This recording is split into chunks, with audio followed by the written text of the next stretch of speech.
Ok anh em ơi, chúng ta cùng sang với trận thi đấu ngày hôm nay của EWC nha anh em. EWC, được chưa ạ? Ok. Ở ngày thi đấu hôm nay thì chúng ta sẽ có hai đại diện, đó chính là NAVI và The Mongo. Đó là trận thi đấu đầu tiên mở màn trong ngày hôm nay. Trận thi đấu này cũng khá là căng đúng không anh em? Rất hay nha anh em. Chỉ ít phút nữa thôi thì chúng ta sẽ đến với trận thi đấu này rồi. Khả năng là chúng ta hãy cùng chờ đôi chút nha anh em.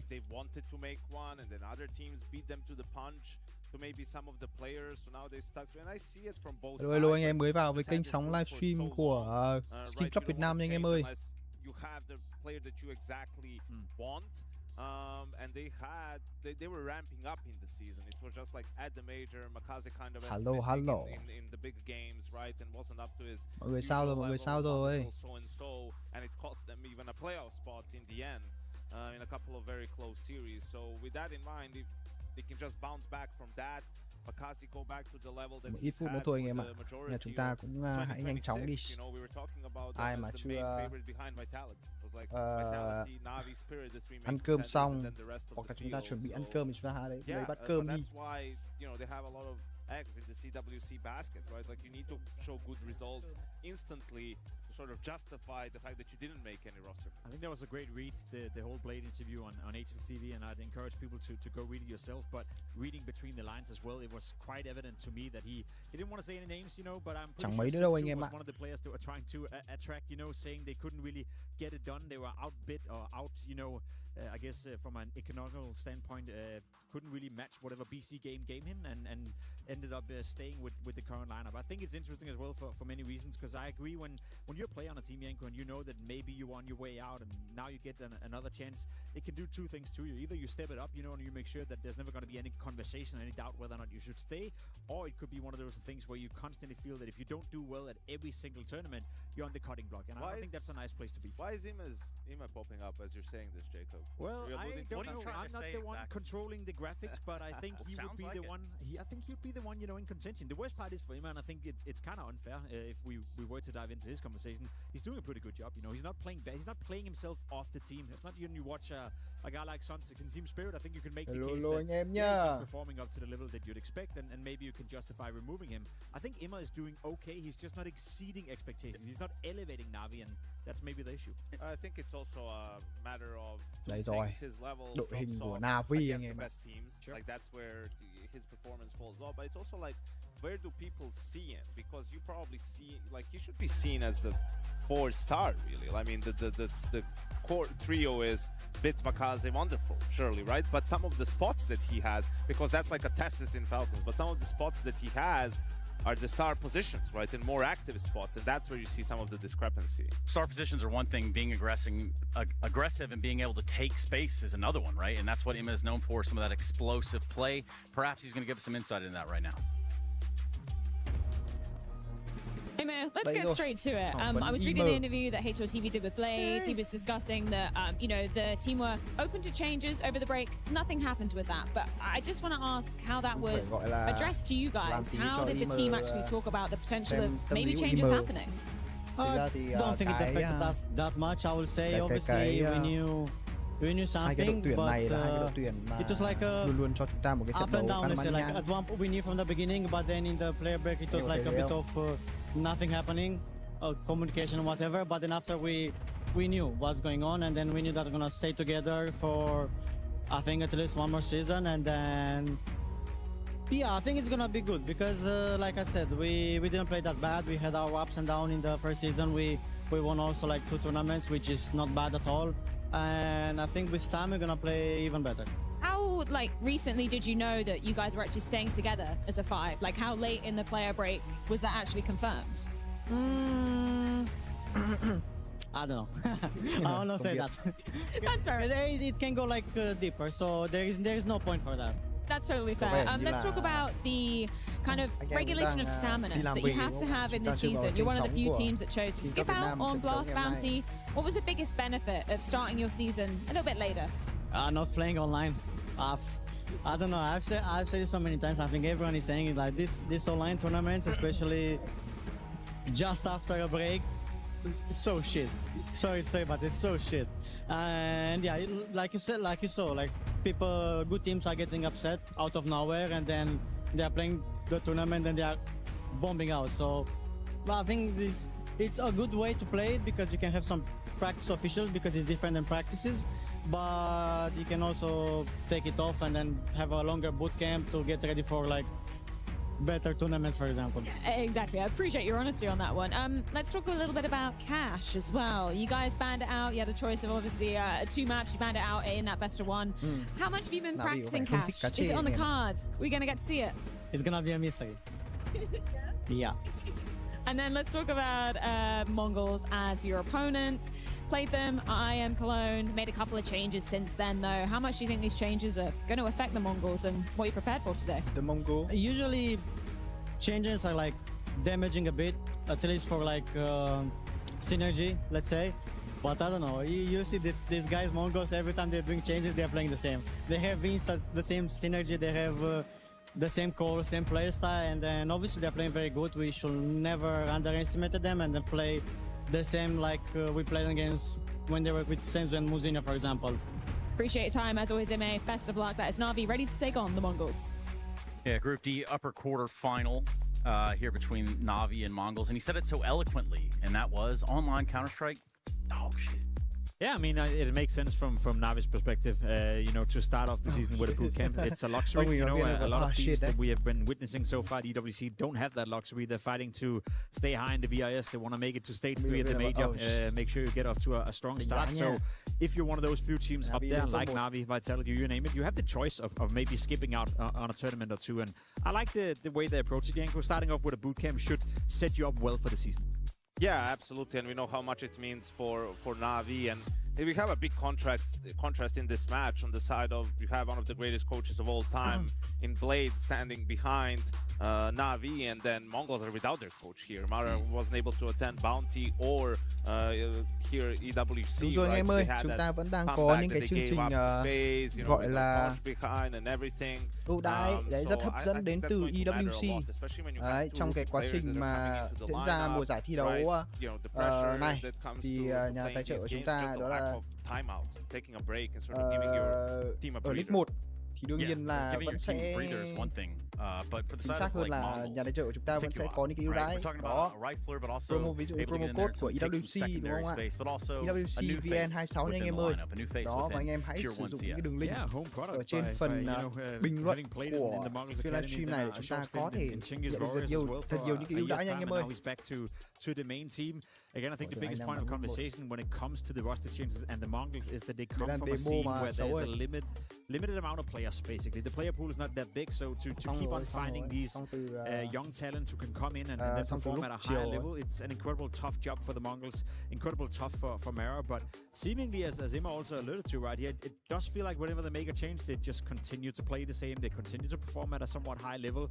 I will say now, though, that losing Muzinho and Senzu both at the same time, having 2 relatively unproven players having to come in and learn the ways of playing tier 1 Counter-Strike, I would expect a slight drop in level. I don't see them making deep playoff runs as they were, but I've been surprised before. And I think that's key, right? Like, their mechanics don't have to be in question, but going up against tier 1 teams and the way they can sort of try and exploit your tendencies and the way they approach the game is something that you're just not familiar with, and that's going to take some time, and that's why that fact, in addition to Mara not being there, feels like it's going to be a big hurdle for Mongols to overcome. You have to remember, they're the defending champions of EWC when it comes to Counter-Strike. Yeah, speaking of small hurdles, I'm just asking you for one right now, and that is you using your EWC play QR code. It's right there. I got there eventually. It's right there. You almost can't miss it. I'm even pointing to it for you. Just go in there. We need to know your pick'ems. We want to know where you align your faith in terms of this game. With Mongols on one side, NAVI on the other, I kind of want to turn that same question mark into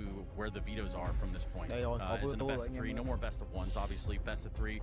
there has to be a level of comfort here for the side of NAVI. I don't think there's a way you can rattle out NAVI in this video, to be completely honest, and I don't think, and I don't see a reason basically why NAVI should take a big chance on any of the maps right here. You see Inferno coming in, you're seeing Ancient coming in. Cash is being banned out by NAVI, even though they floated it in the best of one, so maybe there was a bit of a smoke screen. Mirage coming in as the third deciding map. No big surprises to me here. Yeah, their map pools used to overlap a lot with Mirage and Ancient, and you know, that's been the problem for Mongols. Going into the Cologne Major, Mirage was their lowest rated map, and you know, that was the one staple that they had in Ancient, and now you see them, they go to Inferno with this pick, and then against a team like NAVI and how well drilled they are, we'll see if that's going to end up being a good choice. Gentlemen, I think we get the game underway. That's what I'm being told, and that's what I agree with as well. Mongols versus NAVI, Inferno, Ancient, Mirage, and it's time to let the games begin. Đâu, bắn rồi, nhanh cho anh em. Bắn rồi anh em ơi.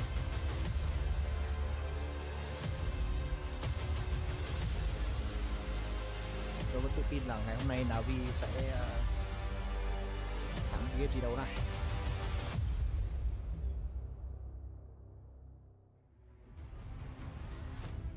The winner of this one off to the playoffs here at EWC 2026. It's the Group D. Mongols and NAVI, both successful in their opening best-of-1 venture. Now a best-of-3 with a spot in the round of 16. I got Chaddy B with me. And expectations, I like to set them. I know, Chad, you don't necessarily need to call it, but coming into this one, it's an interesting state of affairs. Yeah, look, Blade, he might not have his briefcase, but he means business. I think right here, right now, NAVI are the heavy favorites in this one. There's too many changes in the Mongols camp to be backing them up against a team like NAVI, but both with poor majors by their standards. NAVI và Mongol. Hai khẩu đua được lên cho các thành viên của NAVI. Unfortunately, Mara unable to be with them. We want to go and check out Blade's interview with NAVI. 15 minutes long. The man wanted to talk. Had a lot to say about the off-season. He's very happy to have a lot of time to let the players rest and then prepare. Xem nào. Để xem NAVI họ đánh như nào đây. Bắn 3A, 2B, rất cơ bản. To on 9, 10 and Blitz. So they've been able to get a little bit of control. Banana's theirs, Halls and Boiler is theirs. But slow and steady. That was the Mongols. deep lock smoke now fading. You can see that gone flash held by Alexi to react upon Wonderful's call. A single step made and no overreaction. Still 3 on A in this passive stance. You've got Emma over towards the long side. Insight burrowed in is going to be bit with dual Berettas. And he's starting to make a move. Wants answers towards middle. It's too quiet. Here comes that util from Blitz around that 40-second mark. And Blitz's reaction, or rather, both of NAVI players' reaction is to tuck back into the site. Blocked on out, seeing strafe on out. Makaze unable to find the headshot he needed. There's Darkmeister with the opening. Now Mongols will flood into that site. Bit set up to succeed. And pieces together a nice double on the dual Berettas. Quick headshot out of the instantaneous deletion puts us into a post-plant. Wonderful and Alexi, the B duo, trying to find a way back into this A site. 3A mà đỉnh như này thì khó nhỉ. Done the heavy lifting here, and he could even find another one here with 9-10 confirming they're not looking. He will leave with a third. Nice little 1-2 punch, headshot into the Kev, and Wonderful's round is cancelled. Has a goosh to deal with, 10 HP getting walked at by Darkmeister. And it's the two young bucks in combination to take all 5. I think the lack of coach, that's where I have my questions about how these two young men are going to be able to find themselves in the roster. But starting off the pistol like that, they've got big smiles on their faces. I can see that on the cams. From Tikuak onto Bit. Just in the molly, by the way. They had one more tick at the molly, he's dead. Well, Wonderful. He's brought out the shotgun again, and we know how that went against 3D Max. He had a couple of big frags. He's brought that into play once more. You've got 5-7s for 3 of the 5, and then Bit with an MP9. NAVI want to win out the force by war early. They're going to start 3 towards B, 2 towards top mid. If ever there was a map, well, these second round CTs force conversions, I can't help but feel Inferno lends itself to it. So many nooks and crannies for a 5-7 or a shotty.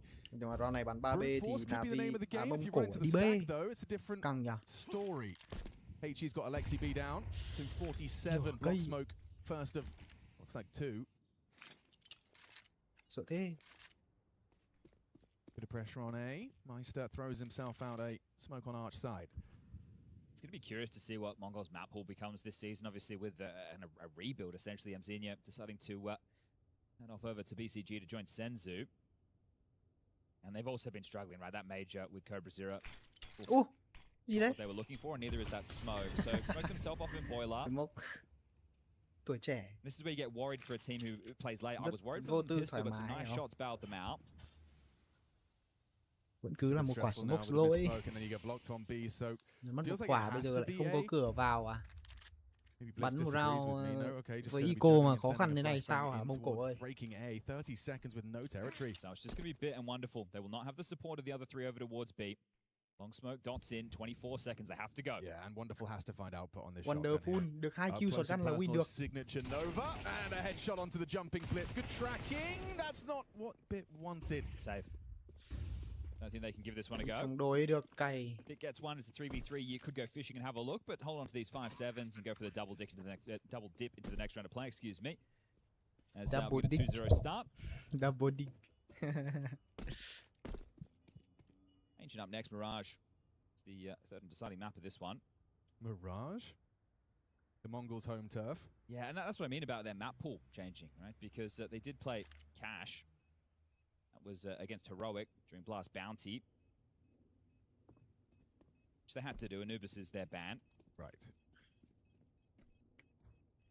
feel like I've seen a lot of Ancient as well in the Mongols game. Yeah, that's obviously Makazi's home turf, right? So I think the Navi are going to be very happy to find themselves there.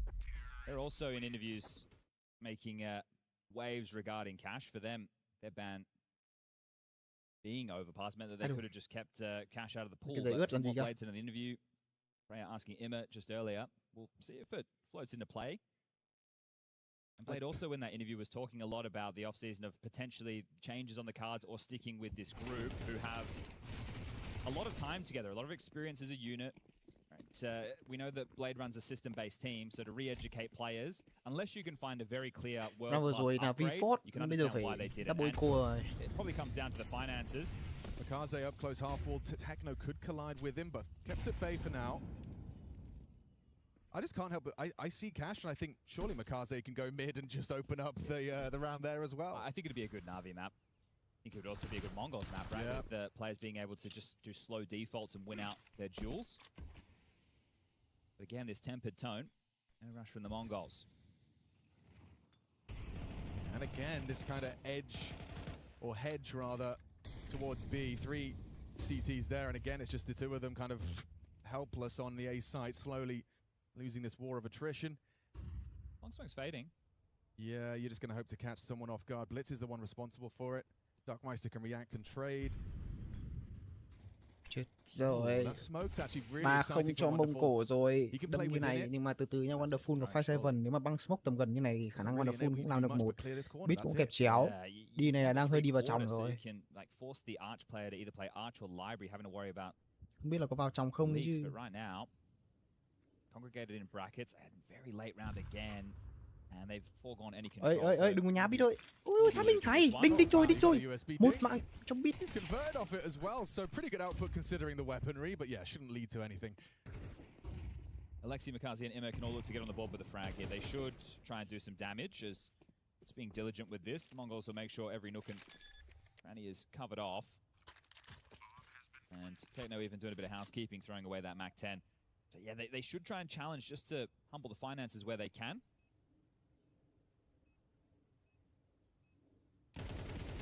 Spotted and removed by 9-10, and I think he's going to be the workhorse of this team. I think 9-10 is a class AWPer, and while these young guns Tikuak and Darkmeister get up to speed, or we see if they can get up to speed, I really feel that a lot of the firepower is going to have to come from 9-10.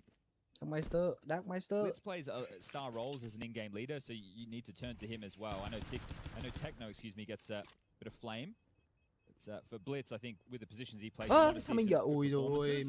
We'll deal with Makazi, and Alexi holds on to a Khalil. So, all right, we're done with the opening stages of this. Now the guns come out. Wonderful straight in with his AWP. They're 3 rounds, very slow, very steady, just going through the motions. Does that change coming into the first rifle round? No, indeed. Mongols have been setting that pace. Do you think he will mind if we just call him Dark? I don't think he will. Because we called Olaf. We did. We dropped the Meister.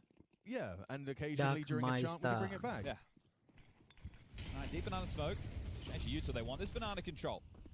Kazi plays forward into the T side smoke. Who's setting him up? Alexi got HE held. Two silently into apartments. Nhỏ này có súng nhưng mà đồ thì mà đồ thủ thì cũng gọi là tương đối rồi, còn flash vào sai thì xong rồi. Wonderful vẫn đi ạ. Đồ xong rồi. Double kill cho biết. Win rồi đấy. Bit's done an awful lot of hard work there, and loses his head to Blitz. A nice tap and anticipates and heard Alexi B looking for that follow-up frag. Makaze's coming through as well. Imit playing close to disrupt around the short side. 910's found him, but Blitz gone. Puts it all onto 910's shoulders. Fake into the molly might force Alexi forward. Yeah, he is ahead of the Molotov. 910 uncrouches to his demise. That's impact from Alexi on the retake. NAVI guns out. First CT round on the board, and I can't help but credit Bit with that. You get nothing out of Wonderful. He goes for a little bit of a gun game double, picks himself up the trade, and whips out the AWP for a number 2. Yeah, it's very important to multi in that position. Let everyone else to slot in and apply that pressure. So the AWP vừa rồi Wonderful bắn hơi chớ thôi, khả năng Wonderful cho bắn rifle ngon hơn cả bắn AK, bắn ốp chứ. Tụi mày có vẻ đang hơi chớ. They respect 910 there. The bomb goes down, the clock starts ticking, and he's able to reposition in the post plan. I know he wasn't too healthy.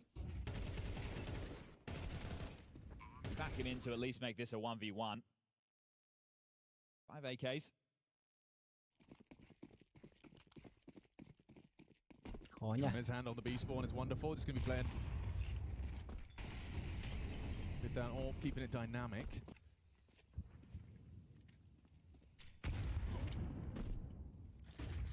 It's going to be very tough.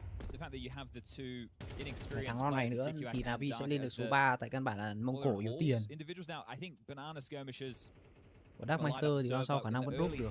This is still very important regarding nớt 2 à? Không đủ, chắc drop lục bắn lục rồi. You're playing against the biggest opponent you have ever, NAVI. So Nết không đau lắm. Pistol round. Both of them finding impact. Ôi, Wonderful xịt rồi. Flashbang forces the AWP off, and they concede all that car space, and they wanted to keep going. Surely not the block smoke. Do they really want to go through it? Yes, they do. Darkmeister and Techno make through. The counter flash from Wonderful sets up Makaze, and he just unloads. Finds himself 2 necessary frags. The Mongols spiraling down as Wonderful. All in a grave clean. Fortunately, there's some coffins nearby. Bắn nhỉ? That's an impressive round. Thế này thì chết cơm rồi. I mean, that counter flash from Wonderful, it could not have been better. They worm out the smoke. Two of them doing the dance. That was the two that had vision, lost it. Ê, tôi thấy nhiều pro bây giờ dùng phím này lắm nhá. Tôi không rõ là con gì. So this is going to do wonders for the bank balance. 2 to 3 about to become ROG 3 to 3. Mongols have to take the eco. Anh em biết không? Đấy, chắc chắn phải eco rồi. All 5 with guns coming your way and wonderful. Một game thắng cho NAVI tiếp.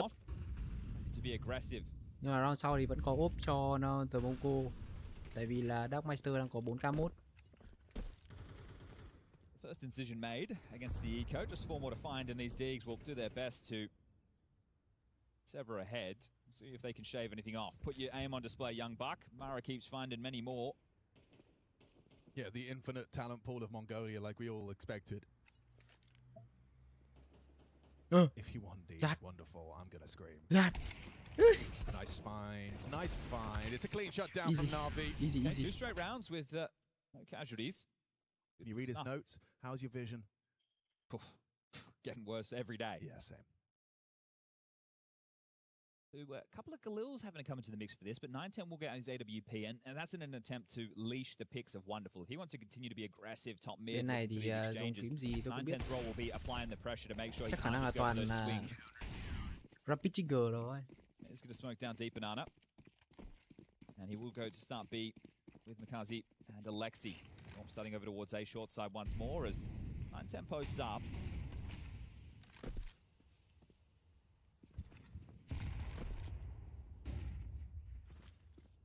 Boom. You've given Makaze an AK-47 on the CT side.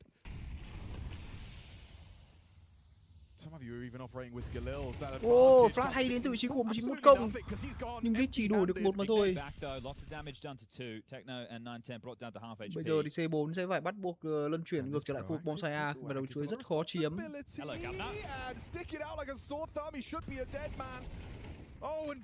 Thôi xong toạc, mất đá rồi. Darkmeister and Tikuak quickly seize control of the A site. Okay, hold up. Look at their HP.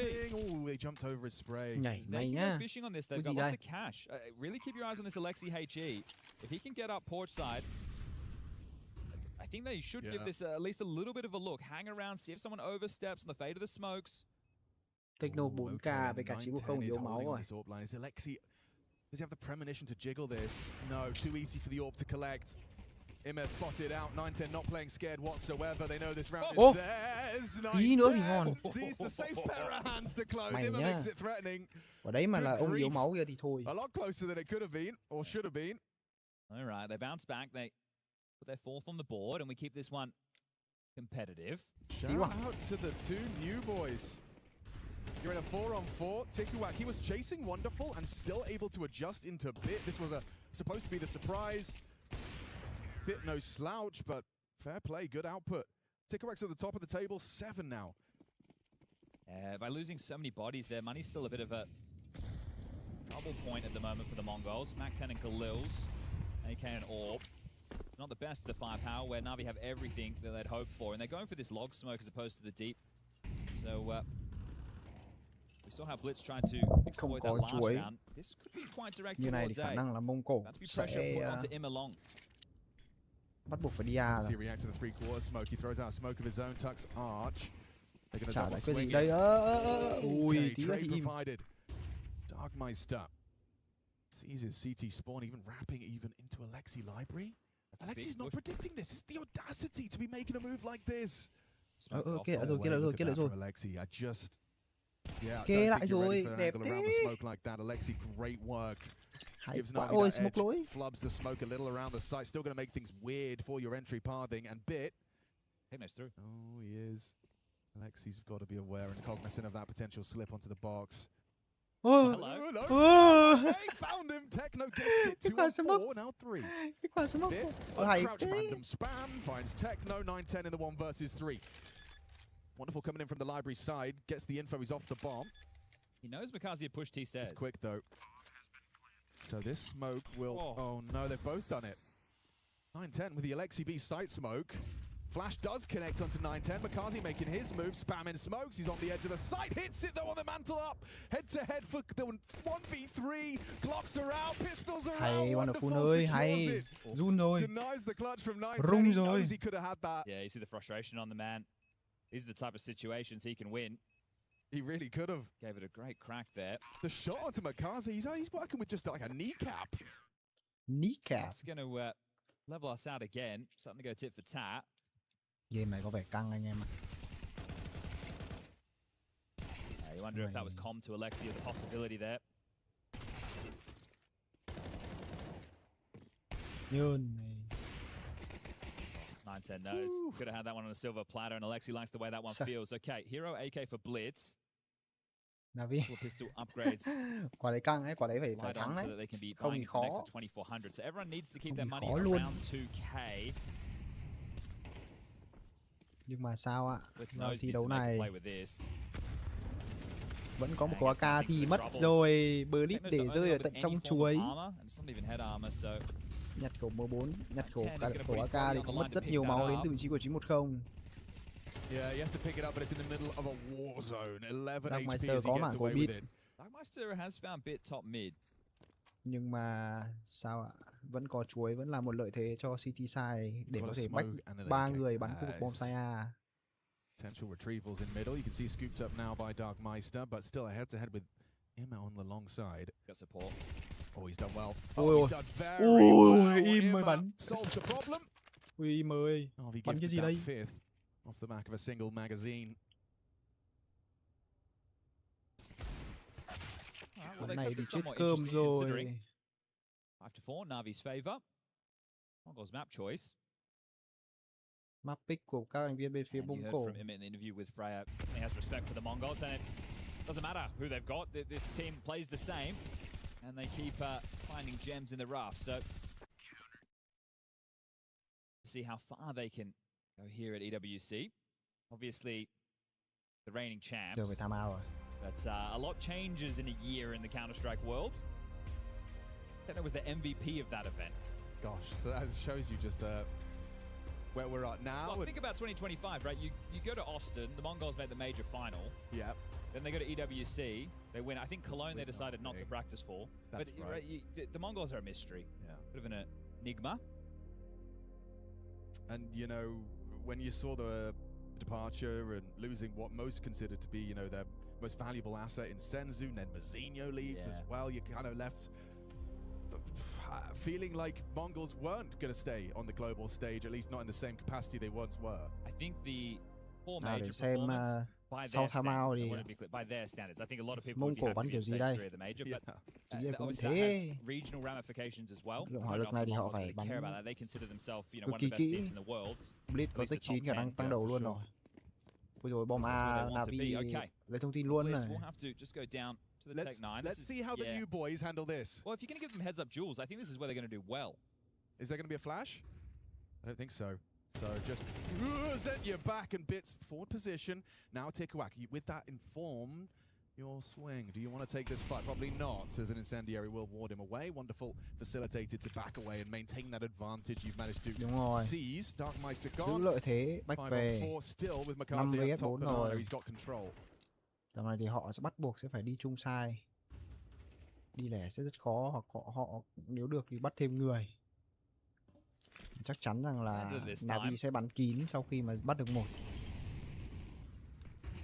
Pressure applied by TQAC as right screen makes it less than desirable. B rotation in just to pick up the nades for Alexi. I don't think there's any reason to play 4-1 when you have a man advantage. They should keep this as a 2-3 split and will. Alexi has a full belt of nades to continue to slow down this crawl. It's all just smoke and mirrors over towards Banana. Looks like they're going to start posturing back over thì towards anh em A. đọc tên ông kia kiểu gì? Tikuak. One under the balk, one in pit. Ima going to attempt to chip in from this library position. Here comes the util. Đây rồi. Vào ấy. À vào boiler. Ui Wonderful ăn luôn một bạn mà đổi mất mạng của Beat. Ôi bắn yếu kìa. Tôi xong rồi, quả này mất Wonderful rồi. Vẫn một mạng cho Wonderful. Ui. Tí nữa nhưng mà Tikuak còn có 16 máu. Khả năng cao vẫn retake thành công đến từ NAVI. Với cái lượng người mất này thì họ vẫn có tiền. Đây rồi Alexi B. Tikuak. With just the starter pistol up against Alexi B and brought to his knees. Valid output though. What was that? 3 kills from Tikuak. Trying to claw their way back from that opening 4v5 discrepancy. Well, again, they made it competitive. They kept NAVI sweating right there, but you were bang on with the Glock in that situation. How is he meant to win that type of a duel? It feels silly to say, but I feel like a Hail Mary quick scope might be your only option there. You have to wonder how many bullets were left in the AWP there as well. True. One. He had nothing left. He had to go down to the Glock, so didn't have the choice of the AWP. Even worse. Right, well, 2 rounds left in this first half of play. Mongols are going to bring in what they can. Okay, Mac 10s aren't ideal against the helmets of NAVI. Yeah, 5 of which.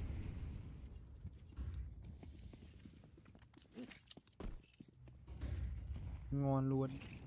Darkmeister does not flinch. Not blind? Nah, they're not picking me. Nah. They're setting up for an apps pop. Right now it's only Fit and Wonderful here, and they're going to come quite quickly on this. Expect the explode through the smoke.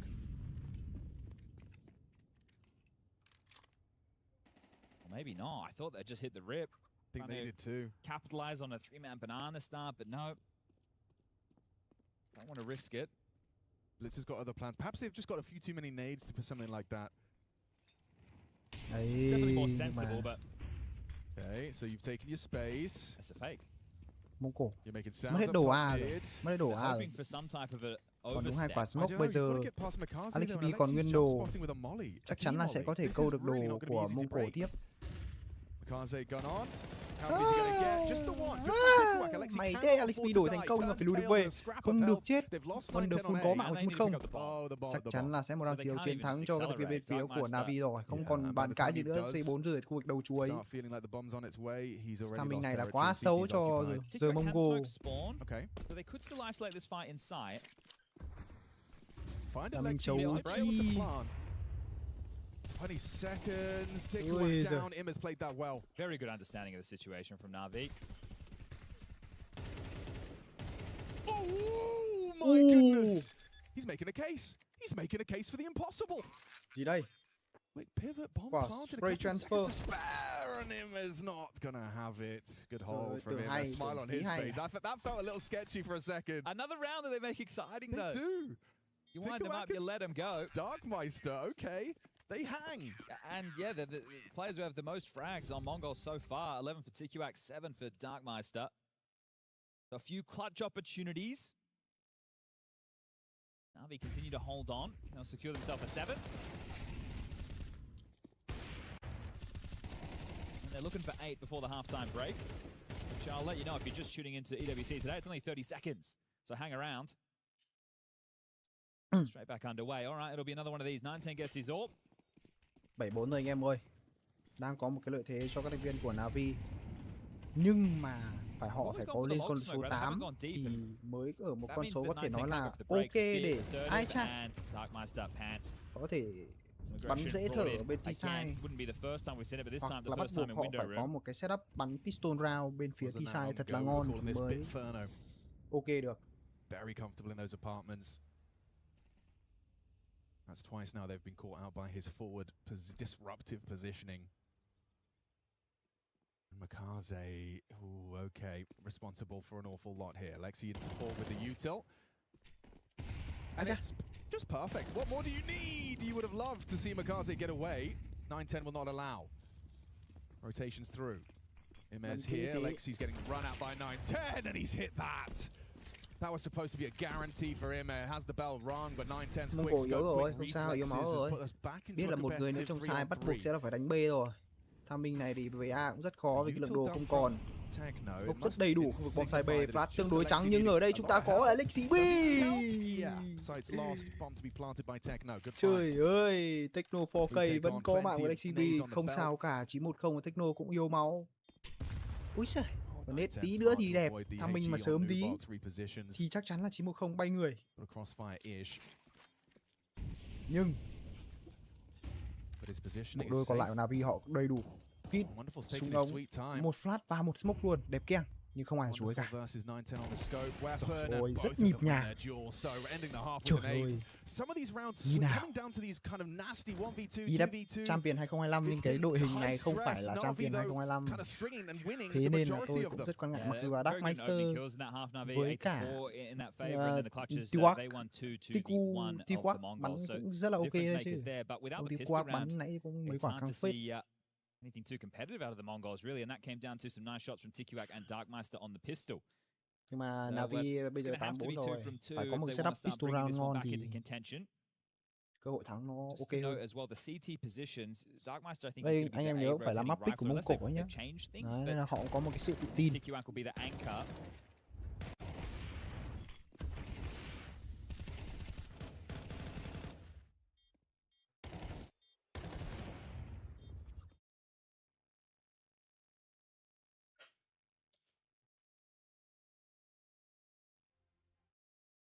Pistol fire starting to come together. Techno with dual Berettas and a smoke, a flash for Blitz. Everyone else with the Kevlar, and on the T side, a couple of smokes, a couple of flashes and a molly. Just a grenade vending machine is Alexi. 3B rồi. Nào để xem Navi di chuyển đội hình như nào. Quả C4 đứng ở kia khả năng là chưa quyết đoán là đi sai nào đâu. Đang chờ info. Chắc chắn là như vậy. À đâu, đây là một setup ném flash của chính chuối thì phải. We'll see what comes our way and then we'll be ready to react regardless. These are like tools on their tool belt. Yeah. So this type of a pistol, I'm sure that there is a mid to late round call that they're planning to make if nothing comes their way. But you just want to use these first 30 seconds or so to make sure the CTs aren't just piping down with hot aggression. And Mongols are known for, you know, occasionally a more avant-garde approach. Yeah, they've been pretty tempered so far in this map. I was curious with their approach. We had a couple of poppy rounds, but there's something that came their way. Another opening kill. And that one's the tally. Okay, well, Tikawak's been great. He's not going to get anything in this pistol. Emma just flatlines him. Blitz spotted towards Moto. A couple of shots pepper through. He has to go through that smoke. 7 bullets in a dream. I say that as he actually will back away. And drive by from the Techno Julie. That's the bomb loose. They are going to scoop it up now. Darkmeister and Techno being told to save, or are they rerouting Banana to just give them a different avenue of assault? Save. This does feel very tough. Very tough. It is, yeah, it's the safe. Okay, they slipped T-State. I was going to say, if you've gone around the world to come back up middle, khả năng là vẫn bắt ok thì vẫn bắt được giáp của Mongol. Nhưng mà thôi. Round này bỏ đi.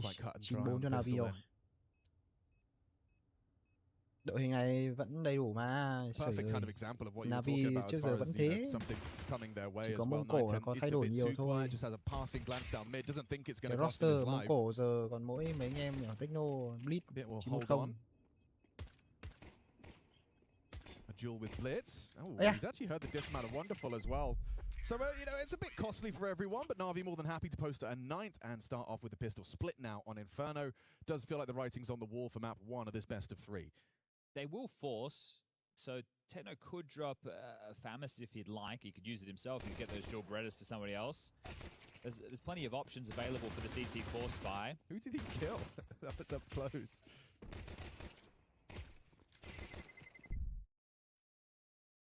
IM cười. Bình thường IM là một người rất là toxic mà IM bây giờ cười có vẻ cũng ok đấy anh em ạ. He can get 1 or 2 tags. There can be a conversation on a conversion.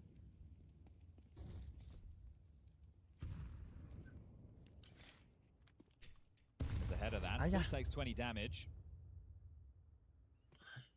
But his timing, I was going to say, wouldn't be expected. So a nade and a scout tag put Emma on 7. Superman holding on. The wall saving him.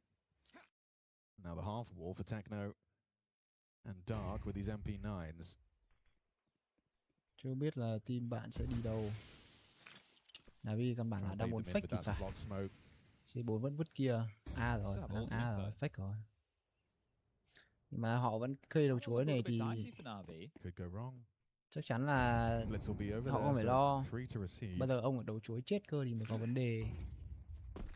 Bắn ở trong side sẽ là một cái mà rất là tù cho CT side, nhưng mà nếu mà thủ được và đồ còn thì if they wrap, that's where they have the advantage on these rifles. They got porch side there in hot water. That's another really nice looking HE. They could double nade this. There's another one for him. Doesn't quite do the most damage. Wonderful tagged up. Another one comes his way. 9-10 misses his shot. Does connect on the second on the uncrouch. Alexi holding for the push of Dark. And look at their health. A little bit tight. Still the 10th round, Techno. Rất tight thôi. I feel like that's the story of this Inferno. It's like these, they so close to being more, and it hasn't been. I think the problem with a few of them is there were 1v3 type scenarios, or even the Dark 1v4. Yeah. So it's like, they got it close, but they weren't in a position, like it wasn't a 2v2 type scenario until like the last It wasn't round like of the half. An advantage you converted upon. Yeah. It's the opposite. It's like you had a disadvantage that you nearly rectified. So double digits confirmed. Him is having way too much fun. I'm just looking at his camera. He looks like he's having a casual pug with the boys. That's great for the vibes, right? Casual pug. This is for a spot in that round of 16 playoff. And with how things have unfolded at the moment, obviously we have Vitality in the lower bracket. Right. We've got Spirit in the lower bracket. We had Falcons fly through. NAVI looking to do the same. We've got FURIA coming up against 9Z next, so we'll see what happens there. But the round of 16... that's where the bracket might be a bit of a mess, right? Favorites losing some of these games. The Vitality one yesterday, I think that's the biggest upset of the tournament. People might say the Spirit, GG How, but that was a best of 1. GG How. All right, 4-1 on the defense with the split, just hoping that the gamble stack can net them something. It's hard to see. Mãi chưa Getting out of control. Không sao bạn ơi. Ga còn dài đến tận gì nhỉ? Ngày 12 cơ. Anh em yên tâm. Tức là ngày thi đấu eSports World Cup 12 cơ. Đây rồi. Điểm số thứ 11 cho các thành viên của NAVI.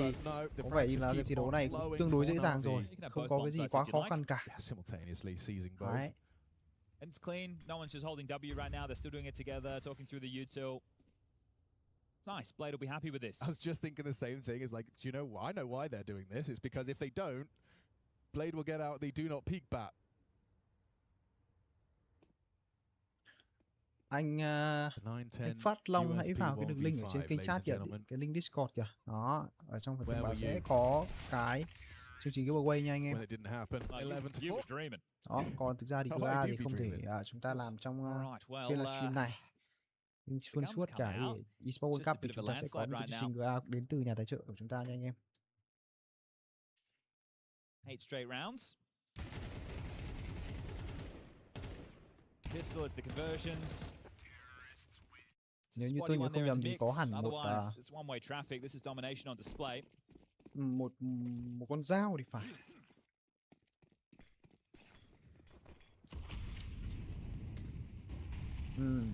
Sau ra trận đấu này thì các thành viên bên phía Mông Cổ họ cũng đã có đầy đủ về súng ống rồi. Cũng khá là căng thẳng khi mà NAVI họ cũng đã ném tương đối đồ lên khu vực chuối stack 2 ở khu vực lầu B. Không còn beat. Alexi cũng nằm với một tình huống băng lửa. Đây rồi Makaze có một Dark Master đổi mạng rất trắng đến từ Wonderful. 1v3 gần như không có cửa. Winnable.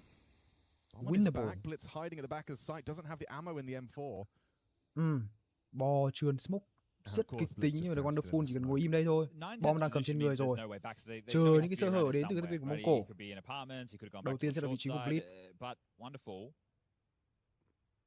Oh, okay. The door's open now. 910's actually rotated. They've lost him. Mất vị trí. I do think Blitz has secured the round by tucking into Mini like this. But just the USP, which is scary. He's going to get caught. Yep. Gets the info on pit. Now they know. Fake. Fake, hoping for Techno to overextend. And exactly what he wanted, but necessary from Blitz. Chút nữa thôi, biết thông tin Blitz được biết rồi. Nếu như mà nhập code promo để được không bạn ơi. Bạn chỉ cần nhập code promo để có thể nhận được cái ưu đãi nhiều hơn đến từ câu lạc bộ ra trong cái mùa giải eSports World Cup lần này. Còn để có thể tham gia được giveaway thì bạn chỉ cần làm một thành viên của cộng đồng Skin.Club Việt Nam này anh em. Và một cái đường link kia cũng như là có sử dụng để cho anh em sử dụng và chơi Skin.Club là chúng ta có thể nhận được những cái phần quà đấy rồi. For having a good map, 17-7, Emma 17-9. Time out đến từ cái viên của NAVI. Họ đã chạm đến điểm số thứ 11 nhưng vẫn cực kỳ là chắc chiêu. Khả năng tôi sẽ ngồi cát tí cho anh em. Mong là sẽ không có vấn đề gì xảy ra. Nhưng mà vừa chơi với chiêu thôi. Các bạn ngồi xem là nó cũng hay mà anh em. It is a stage environment.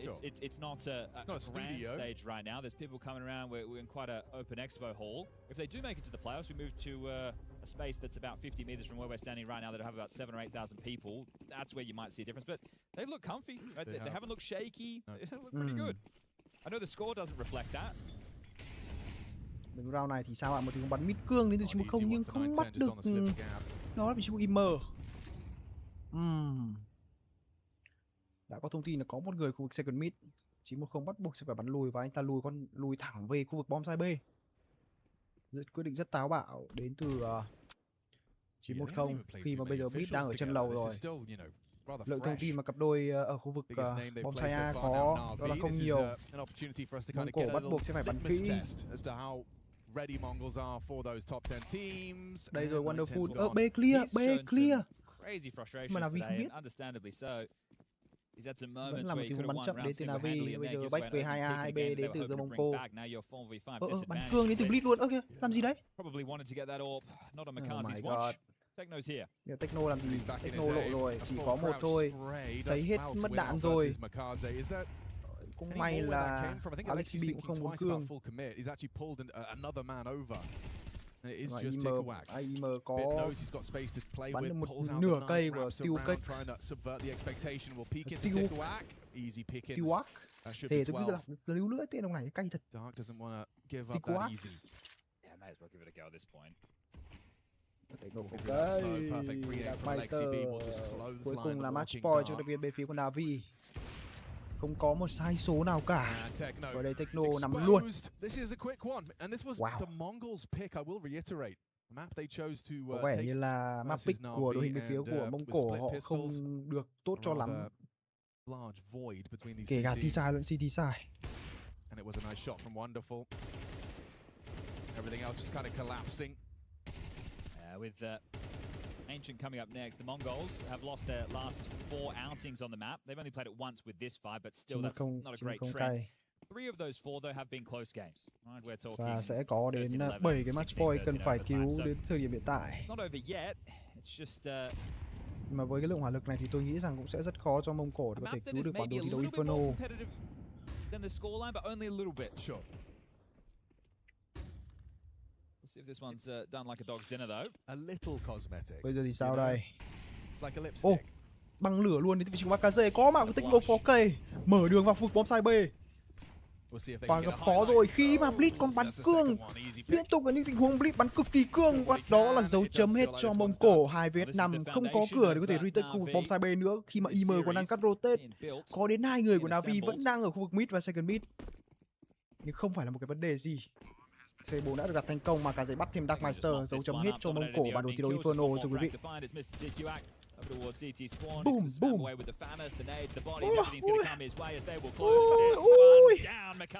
Trôn Trôn à. 13-5 with a 4K, and that's going to be Navi, one map to the good. Ancient up next. The Mongols have anything to say?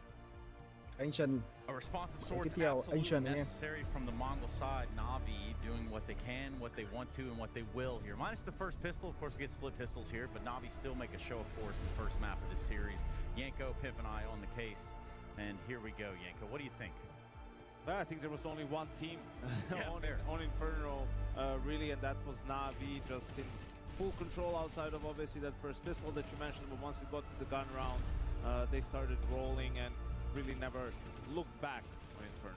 Nah, you can't really ask for much more if you're an Navi fan and if you're Lexi B or Blade for that matter as well. There was cruise control from pretty much start to finish, as you said, apart from the pistol conversion, then Bây pretty giờ much chúng all ta the cùng rounds, nghỉ especially ngơi early on, they established đôi chút trước dominance, khi đến với established diễn a presence biến on the của server, and the bản đồ Mongols thi felt đấu like tiếp they theo were anh em. really Bản đồ close thi đấu to Ancient have anh a em ạ. breakthrough, you know, Anh em disturb có những cái Navi and bàn luận gì basically về what bản they đồ were thi đấu doing. trước You know, không? full state Theo tôi thì from tôi thấy pretty rằng much là I think it's teams like Navi probably that are Mông Cổ có some vẻ of như the cũng không được worst, if hoạt not động the với worst to nhau go up tốt against without a ở goal, cái right? đội hình Because mới hiện they tại. will put Mặc dù là a 3 lot thành of viên effort into cũ của họ cũng preparation ok, and nhưng mà sort có of vẻ trying Blitz to đang thi đấu hơi cá nhân ở bản đồ thi đấu vừa rồi. Darkmeister với Tikawak thì tay cũng rất là to nhưng mà cũng không đủ, bởi vì cái vấn đề là những cái kill trade của họ không được tốt. Đó, anh em thấy không? Liên tiếp là để cho Navi họ làm 2 làm 3 cùng một lúc, mà đây chỉ tình huống như thế này thì họ mới bắt được Navi thôi. Feel to some extent that's what happened on Inferno. I'm going to go with Navi stopping the B rush to get their second round. That for me is where this game just stopped for the Mongols. I think they just lost all umph at that point. Yeah, it's hard to disagree with that. You know, they established themselves pretty early on the CT side. Sure, there were a couple of rounds where it came down to a couple of duels. You can argue that, oh, had you won that duel, had you won, you know, another one, had you actually finished the kill instead of bringing down some of the players to 10, 17, 15 Navi. HP, you name it, then maybe there would have been a chance. But it's easy to find, you know, the if, buts and maybes, but there was never really any joint effort to stop the dominance from Navi. I also will say, you know, I think there's a lack of individual quality that could be an issue for the Mongols in the future.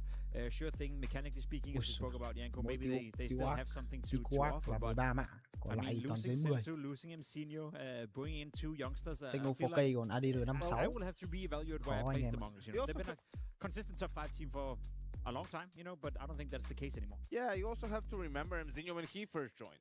Like, yeah, he was mechanically skilled, but he was lost half of the time in rounds, right? In some of those anchor positions, like, really struggled. It took him months, you know, to get up to speed, sort of, and to show a higher level of play. So we'll have to wait and see if that can be the case with Tikawak and Darkmeister. You know, you saw, for example, I don't want to say targeted, but CT side of NAVI, some of those aggressive setups in apps, bit going for some of those, you know, early window plays, right? And then being able to find kills time and time again. That's the sort of thing that, you know, Mongols will have to go through with some of these newer players. I mean, just as a simple note here, in case you're watching Counter-Strike for the first time, it's a pretty easy equation.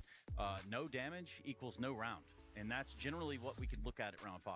Yeah, we spoke about how NAVI dominated, you know, and got off to a good start despite losing the pistol. Round 5 to me is the greatest example of that. The Mongols are going for a mid-round B hit. You know, they've brute forced their way through the smoke. A good setup here from Wonderful. A good support flash coming in from Akazi.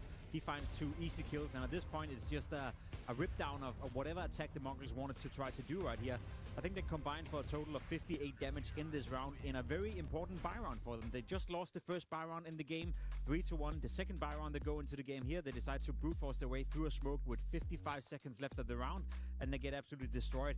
At that point, you sit back with a feeling, okay, without the pistol, this could have been way, way worse.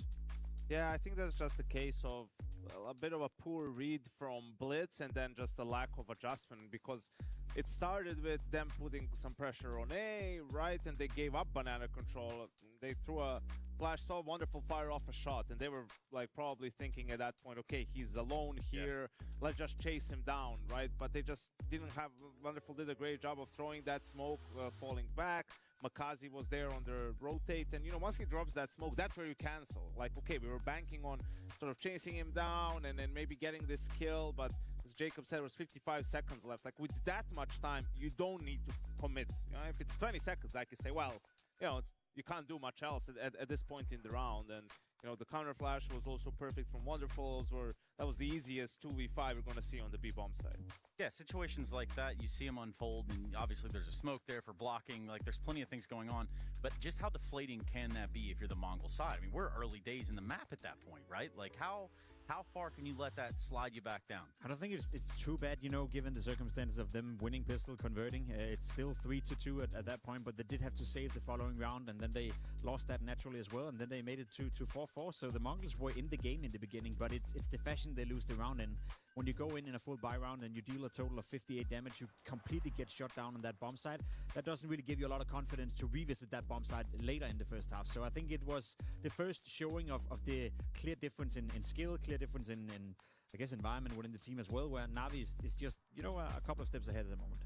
Yeah, I was going to say just that. It seemed like NAVI was a step ahead. And even from the get-go, you see the first gun round, NAVI opens 2B only. Like, they don't open 3B, and it was that faster A hit that Mongols wanted to do. They shut it down. Obviously, that allows them to open 3B in the round we just saw and drop some extra utility for the B players, and that made all the difference in the end. And I know there were a couple of clutches in there, but, you know, there's clutches. There's different types of clutches, and even though perhaps it was, you know, a 2v3 and you think it's winnable, or a 2v2, but every time the situation in the clutch, like NAVI had players close on the rotate because they had the early information, you know, the surviving players had a lot of utility left for NAVI, the Mongols players were maybe on low HP, like those were not really, those were very difficult clutches for Mongols to win to begin with. Can we do this, gentlemen? Yes, the head-to-head's there, and clearly TQOK's having a great time up there versus, you know, obviously NAVI. But let's just shift focus to Ancient. Inferno felt like a little bit of a nothing burger, and I think right now with split pistols, perhaps there's a world where Ancient starts a little better, maybe. I mean, again, this time around, winning pistol, converting, getting off to a good start wasn't enough to make the game competitive. I think that's a bare minimum if you're the Mongols coming into Ancient as well. It's the map pick of NAVI, as Janko said. They're pretty well known for always putting in a lot of preparation. There's a reason why they pick Ancient going up against the Mongols, and I think your point is excellent when it comes to the lack of coaching. Even if this became a game where it was 6-6, or we got into the stages of 10-10, then not having a coach behind you to make those adjustments as we go deeper into the game is not going to prone well for the Mongols. So it's a long fight for them. Blade also hates this himself, because usually he would probably get 6 timeouts or 5 at least. Right now he only has 3. He only has his timeouts because the Mongols ain't gonna take him no matter what. Right? So that's why, like, he is also, you could see on CT side, like, I was surprised he took the one, but he felt it was important and they won all the remaining rounds. And yeah, the one thing that plagued NAVI, even when they were like playing their best Counter-Strike this year, was inconsistencies even within a series. You know, like they would win their opponent's map pick and then all of a sudden fall completely flat on their own. Maybe some complacency. I don't know what exactly it may be, but I feel like that's the biggest danger for them in this series. If they themselves sort of let the foot off the gas, get maybe too relaxed, too lackadaisical, but with how Inferno went, like anything but a 2-0 You write would be the a surprise words. here. What if you could... Okay, well, I think we've reviewed, we've set a stage here, and well, our stage needs to continue going on. Mongols and the Navi, we got to have a quick break first. We can come back, we jump into Ancient. If somehow the Mongols put up a fight, we might even need to go on into Mirage, but that will only tell with the time that will be after this break.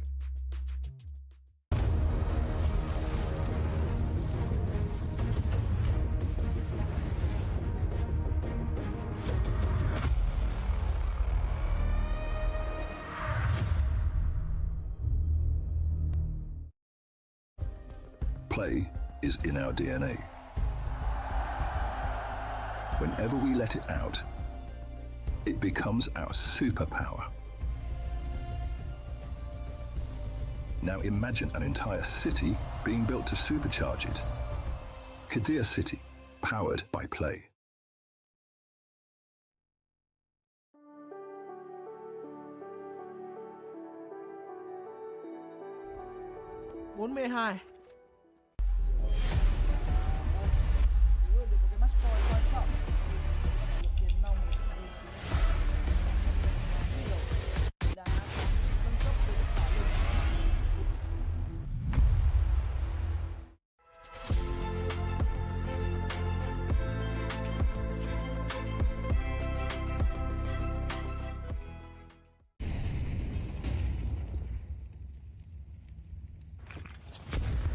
MHL straight through the chest of Snow, makes quick work of him. There's an opening here for a wild card. One's going to rotate back. Oh, Save's giving some warning shots, not fully punished. Able to stick around. Save's had some really important kills for Pain throughout this map so far. Good that he's still able to stick around in this. Emanya's got another smoke to drop as soon as this one fades. There's an op on the other side of this when it clears. MHL going to hold the line. MHL down Banana. Here's Nemanja. AK-47. Pico gone. Second kill is better. Bomb is loose. He goes again. FURIA trying to fight him. Finally gets the trade in. Safe also took the top Banana player. It's all right. You know, even when you come up, you're rushing over, that you're going to get beat here by Wildcard. There's going to be a chance to spam down through the smoke, crack it open. Nobody's crossing. Here comes Pain a little bit late. Yeah, they take the time to coordinate an actual execution, right? So they put the nades in, they limit some of the positions they can be in so they can actually focus on this boost. And 60's just holding off for the time being, not going over the top just yet. Now he senses the timing, and it's perfect. Bomb goes down in the site. It's all unsafe for a 1v3, and he's blinded and held back. He doesn't have the time to work with. And they're just going to swing in. There's a quick trade coming in from Rek. And that'll end up being Wildcard's 13th round win. Coming a little bit later than they would have liked as the first round of overtime. But it is a classic, though, isn't it? Back into the lead. Yeah, back into the lead. That one done really well from Wildcard to hold off this Pain attack. Snow's not having a whole lot of success with these solo plays, but the deep control is very nice from Wildcard. Pain didn't expect it. Thought maybe it was just the solo defender to have deep information. They were dead wrong. Round 26.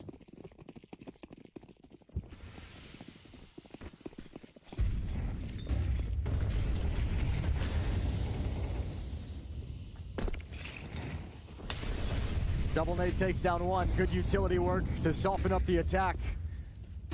Yeah, we got Snow over the top of the car, and Nemanja rips him apart. We're down to 3 players here for Pain, and it's just not looking good at all. We're back to the T side we've been seeing from them. Those are the things Pain was doing to Wildcard to open this up, was get aggressive, deep utility, the classic Banana stuff, but finding kills so early on that Wildcard in the early stages of their T-half couldn't even get any tactics even started. Now doing the same exact thing to Pain here in overtime, up in your face. MHL's going to be smoked off, but that's thrown from the other side of the map, so no concern at the A bomb site.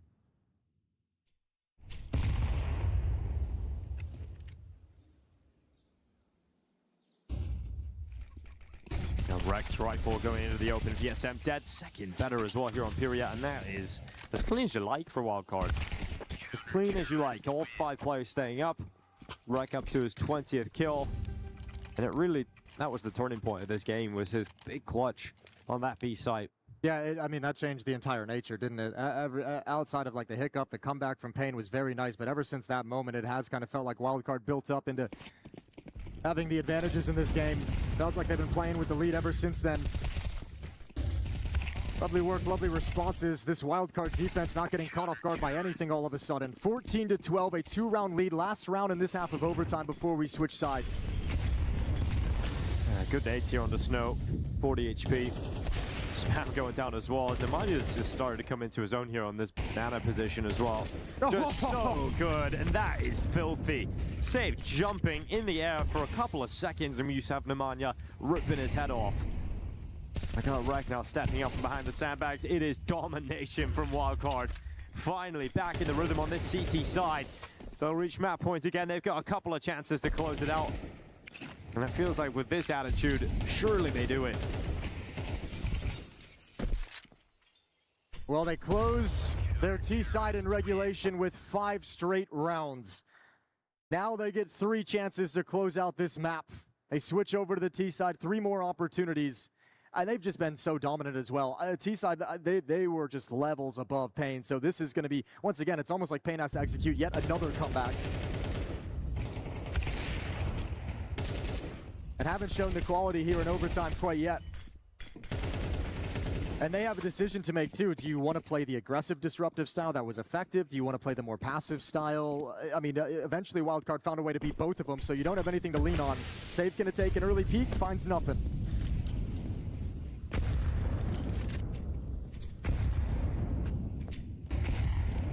There's FURIA. Next is taken away. Opening kill for Pain. Been a while since we've seen that for them. Because Zera could get another one here as well. Side of the half wall connects straight to the chest. 15 HP left. Snow, Molotov into the open. It's going to melt away if he stands there. Smoke goes forward. He's just trying to stay alive and be a nuisance now inside of this smoke. His teammates can try and help him. In fact, he's clearing the smoke and making Snow's life a lot harder. So Snow's gone down in the smoke. Big Zera having to drop back with an AWP. And this is doable for Wildcard. A minute just under, in fact, left on this clock. So you can even go back to A if you want. HP is the issue. Rek has 2. Now he won a clutch with like 3 or 4 HP in regulation, the one you've been alluding to. He'll swap out to the EWP for the moment. Nemanja as well, low on health. They forced a panicked rotation out of Pain's defense over to the B bomb site, but now it's going to slide back. And Big User and Safe, the AWPers, are going to have a big job to do. Michelle stepping out into the open, and Safe has connected. Molotov as 60 tries.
Counter-Strike 2, map 2. We've got ourselves NAVI Mongols, and is the lower bracket calling the Mongols' name, Chad Sponge Burchell? It seems likely. Inferno was their map choice. Now we go into Ancient. The last time NAVI played Ancient, it was back at the Major, and it was against the Mongols. However, that victory there was in overtime. It was close, okay, but it's these 2 new young guns who, to be fair, they did what they needed to do in that first map of play.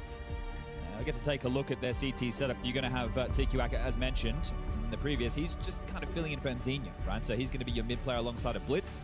That means Mr. Darkmeister will be taking over towards B long, Techno Cave, and then 9-10 rotating around with the AWP. And Ancient can spill open a little bit more. We could find ourselves not having such a slow roll on the T sides. But for NAVI, this is Makazi's best map, right? If they're able to unleash him, to make space in middle alongside of Imma. They get this 1-2 punch. Imma's very fortunate that Makazi wants to go out first, which means that Imma gets to come out and trade. And then if Imma gets the good spawn, he's like, you know what? I'll take it this time, mate. So it's nice to see those two working together in mid. They're usually supported by a bit, throwing the smokes, throwing the flashes. Alexi will be running up B lane, fighting for cave, fighting for heaven. And then we'll see where Wonderful finds himself with the AWP. But for NAVI, this is our first impressions of them this season. We hadn't seen them play up until EWC. The best of one went well. I know that Wonderful wasn't too happy with the rating that HLTV gave him off the back of that, but he made up for it, didn't he? I was just looking at the Inferno rating this time around. He's got 10% swing. Aha. So that's pretty good. Pretty damn good. With Imma at 17, Wonderful at 19. The difference in rating huge. We had a 1.88 at a Wonderful map. So, you know, HLTV redeeming him. Sorry, Wonderful redeeming himself. There we go. One of the two. Both. Maybe both. Maybe both. Let's get the pistol started, because, you know, pistol... It went down the middle. Yeah, we split them. The difference makers for me were 13-5 in opening kills in favor of NAVI. Oh, that'll do it. 2-1 in clutches in favor of NAVI. That'll do it too, yeah. So some of those, though, were 9-10 or Darkmeister trying to bring it back into contention. But let's get this pistol underway. That's up for NAVI. Their map choice, red is smoke. This looks like an A split. Should be a CT smoke in it. Tapping away. Oh, 9 found it. Yeah, just through the smoke. So big, the tail end of the assault gone. Access in towards the A site. TQX mollied out of position here. Yeah, it's going to be a bit of a pull of the trigger from Tikuak. Catches him in main. Kind of hung out to dry was him. He committed to that fight. Của NAVI, nhưng mà anh em có thể nhìn thấy rằng là round look hiện tại đang nghiêng với các thành viên bên phía Mông Cổ. Good luck breaking this. I don't see a world where Dark gets nothing. Yeah, one and done. Alexi and Wonderful trying to rectify a 2-on-5. Oh, losing a bit of control of the tap. Still manages to find the head of Wonderful. It's been an ace for Alexi. Yeah, Alex is having absolutely none of it. So the best start possible for the Mongols. Yeah, no bomb going down. We'll see if that finds NAVI into a force buy, if they just have the eco and bring the AKs out into the next. I suspect the latter. Means a comfy start for the Mongols available. Không có một chút sai Where số do they nào. go for cricket practice? That's the question. Right. In Paris, is there a cricket team? Is there a field that NAVI can go out to? Presumably. And who do you think is the wicket keeper? Ooh. Bit's the wicket Bit's keeper. Definitely the wiki, yeah. So the bowlers are Wonderful and Makazi. And I think Blade's the umpire.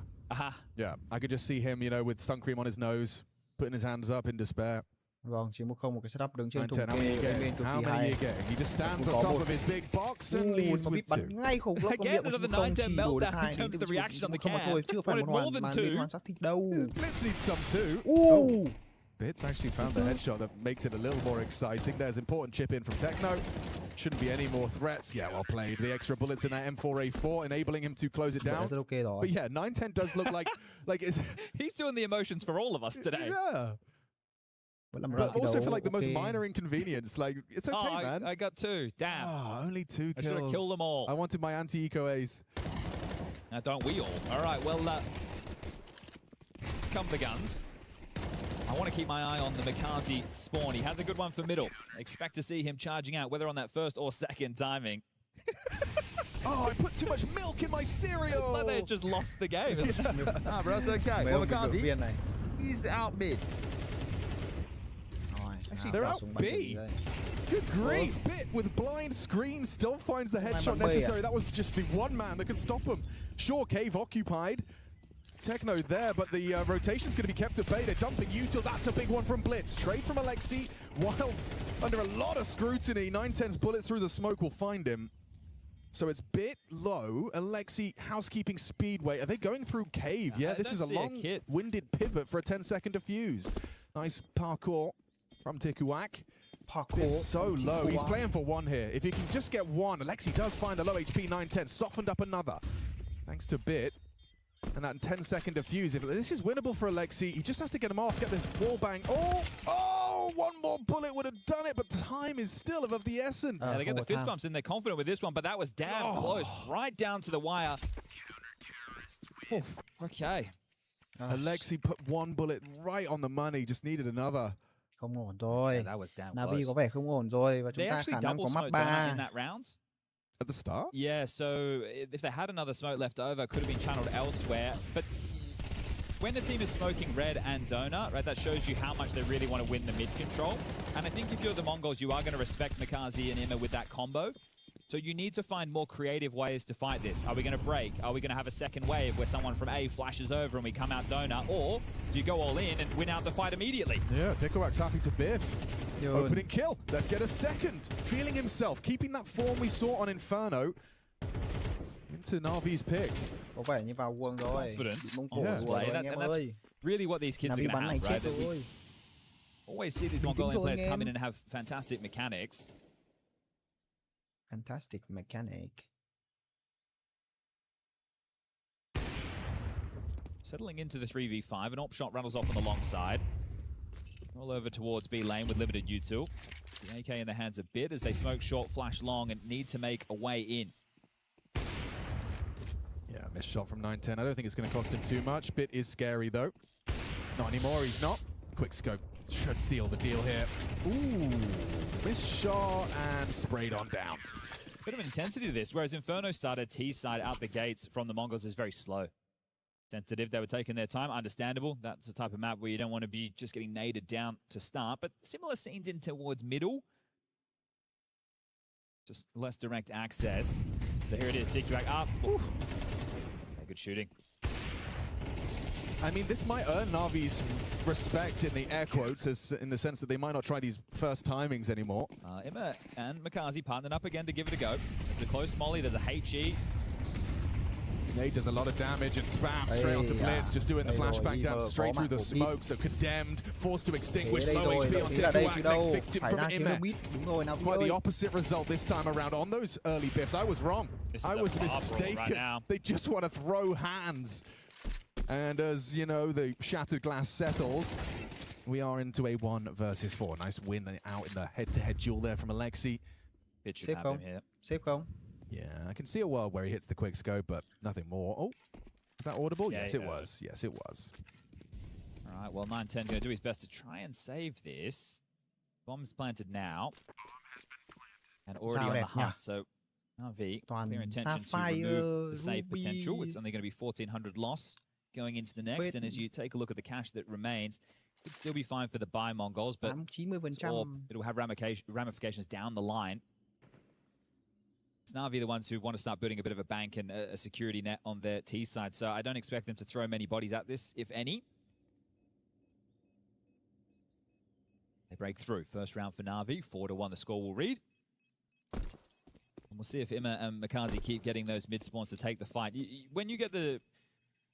There's two clear intentions you can see when a team wants to take middle. Are they mollying for the boost, which means you want your players to be able to streamline either the cave fights or towards heaven, or are they mollying close, which means you want to keep away the scaling close to stuff you in that elbow choke point? Okay, so the first molly is very telling.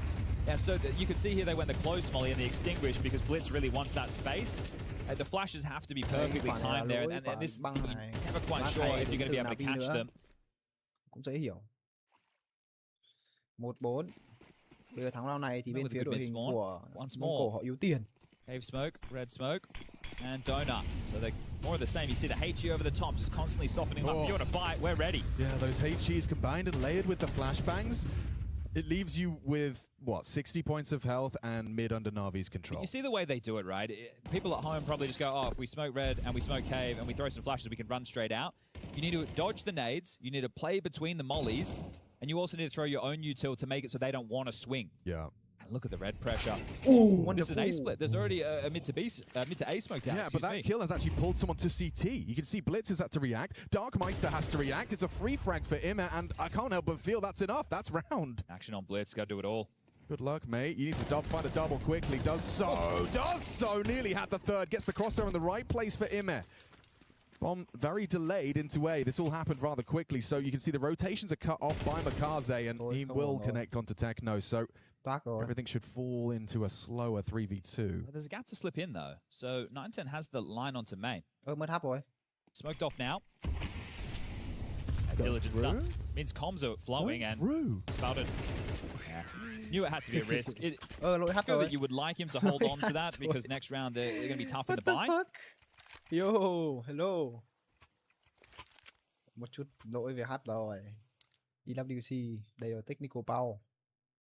That's the money in jeopardy now, as NAVI will post 2 consecutive rounds. And again, through mid, this time just turning it into a quick ace split. Yeah, but I mean, 100% I fall into that trap. I see these pros just getting to fight mid on the first timing, and I try it myself. I end up with 2 HEs, 2 Molotovs, and M4 in my face. We're back underway. Yeah, let's get back into the server. We'll fix that HUD ASAP, because it does look like Blitz has managed to find output in combination with 910's M4. Đây rồi. À đây rồi, có lại H rồi. Yeah. That's a free frag. Yeah, it is just the... I missed a bit there with... Blitz and 910 getting a kill. Yeah, and then 910 with an M4. Yeah. I think he dinked him and Blitz just finished it off. Okay, well, we'll catch up on what's happened. Either way, this was always meant to be a NAVI round. It was. So CT smoke thrown at range. Makazi already ahead of that clearing. And the rotation full. The Mongols try and contest this. Khả năng là sang CT là NAVI bắn con căng nữa. Đúng cái gì ấy? There you go, keeping it, relatively threatening, actually. There's lots of questions. You can see NAVI don't know about main. Look at this! Oh! Flying knife backstab out of Techno, keeping it chaotic. Blitz picks up an M4 and a 1v2 and hits the headshot onto Wonderful. It's a 1 versus 1 that will only just by the skin of Navi's teeth save them. What a ridiculous round of Counter-Strike that was. Oh, come on, Techno, $1,500? He comes into that with just a starter pistol, leaves with an extra injection of cash and a backstab onto the plant. Fair play. Fair play. That's a straight superhero maneuver. So we have lost 2 players from the server. Okay, looks like we'll get There's that tech resolved. help on either side, so it's TQAC for the Mongols and, well, by my account, oh, Wonderful's back in. Okay. So it's just TQAC. He's back in the server now. What a wild eco that was. All right, let's try and screw our heads back on tight here. Oh, so you lost an awful lot. Is that? There's no like immediate ramifications. No, but if they lose this rifle round, then they get 1900 as a loss bonus going into the next. Không bạn ạ, có thể là đây là con map pick của NAVI nhé. Có thể là bên phía T-side là hơi chật vật tại vì cái khoảng thời gian đầu round họ thua round lục này, sau đấy là họ còn force buy, rồi họ thua ở round tiếp theo. Không, họ eco, xong họ có tiền họ lại thua ở cái round họ có tiền. Nhưng mà đến thời điểm hiện tại họ comeback được như này là cũng rất ok rồi. Yeah, this one here, absolutely mental scenes from Techno. That's some Assassin's Creed. May đấy. Cũng may đấy anh em ạ. That's a smile of relief. Yeah, you know that Blade will not take the time out off the back of that. All right, here we go. All that early action. Look how many nades are in action at the same time. They want to fight Techno. And Makaze just charges into K through the smoke. That's a frustrating death. That's a beeline right there. Yeah. Towards the B site, no less. So already operating with less. You can see rotations are forced. 910 is well positioned for this potential swing, and yeah, just nails it onto Alexi B. So a clawback kill given. Mongolian sniper removes the fin. Ooh, but out ramp. Oh, accidental mouse click announces his presence, or was it deliberate? Now they were kissing in the smoke, now backing away. So it's all a bit higgledy-piggledy. Ooh, last bullet. He's got a cheeky smile as he finds Blitz for free. Straight through the boards. Imma activating is supposed to be a kill for Darkmeister. Doesn't finish his meal. Just a scrap left on the plate for Imma. 2 on 2 with 910 will hard clear Makaze, finishes off the job. Wonderful and audio cue for 910. He knows where both are, or were. Oh, 910 so close. He'd have to miss the shot. Wonderful pulling this clutch into the 1v1. That smoke, oh, it's bounced right back. That's a gift. TQAC, he can just walk alongside or straight through. He's going straight through. Wonderful's not going to anticipate this. What a phone. Oh, he's played it to perfection, this young rookie. Up against a highly ranked NAVI. Fake. Priority here now. Swings on into Wonderful and closes it down. Denies Wonderful the 1 versus 2 clutch. TQAC holds his nerve versus Wonderful. Yeah, weird round. Some fights that feel they shouldn't have gone either way, but Mongols will break the streak of 3. They'll put their 5th on the board, and this is, again, another competitive half, at least at this stage. So there's ramifications of Navi's finances after losing so many bodies to the eco. See a couple of players just around that 4K mark. That's with the plant. Have everything besides a wonderful AWP. Alexi might be on something a little bit lighter, but they've got a blade timeout before they blow the finances. How intense does the man look? I can turn around and have a gander. Always a lot to say.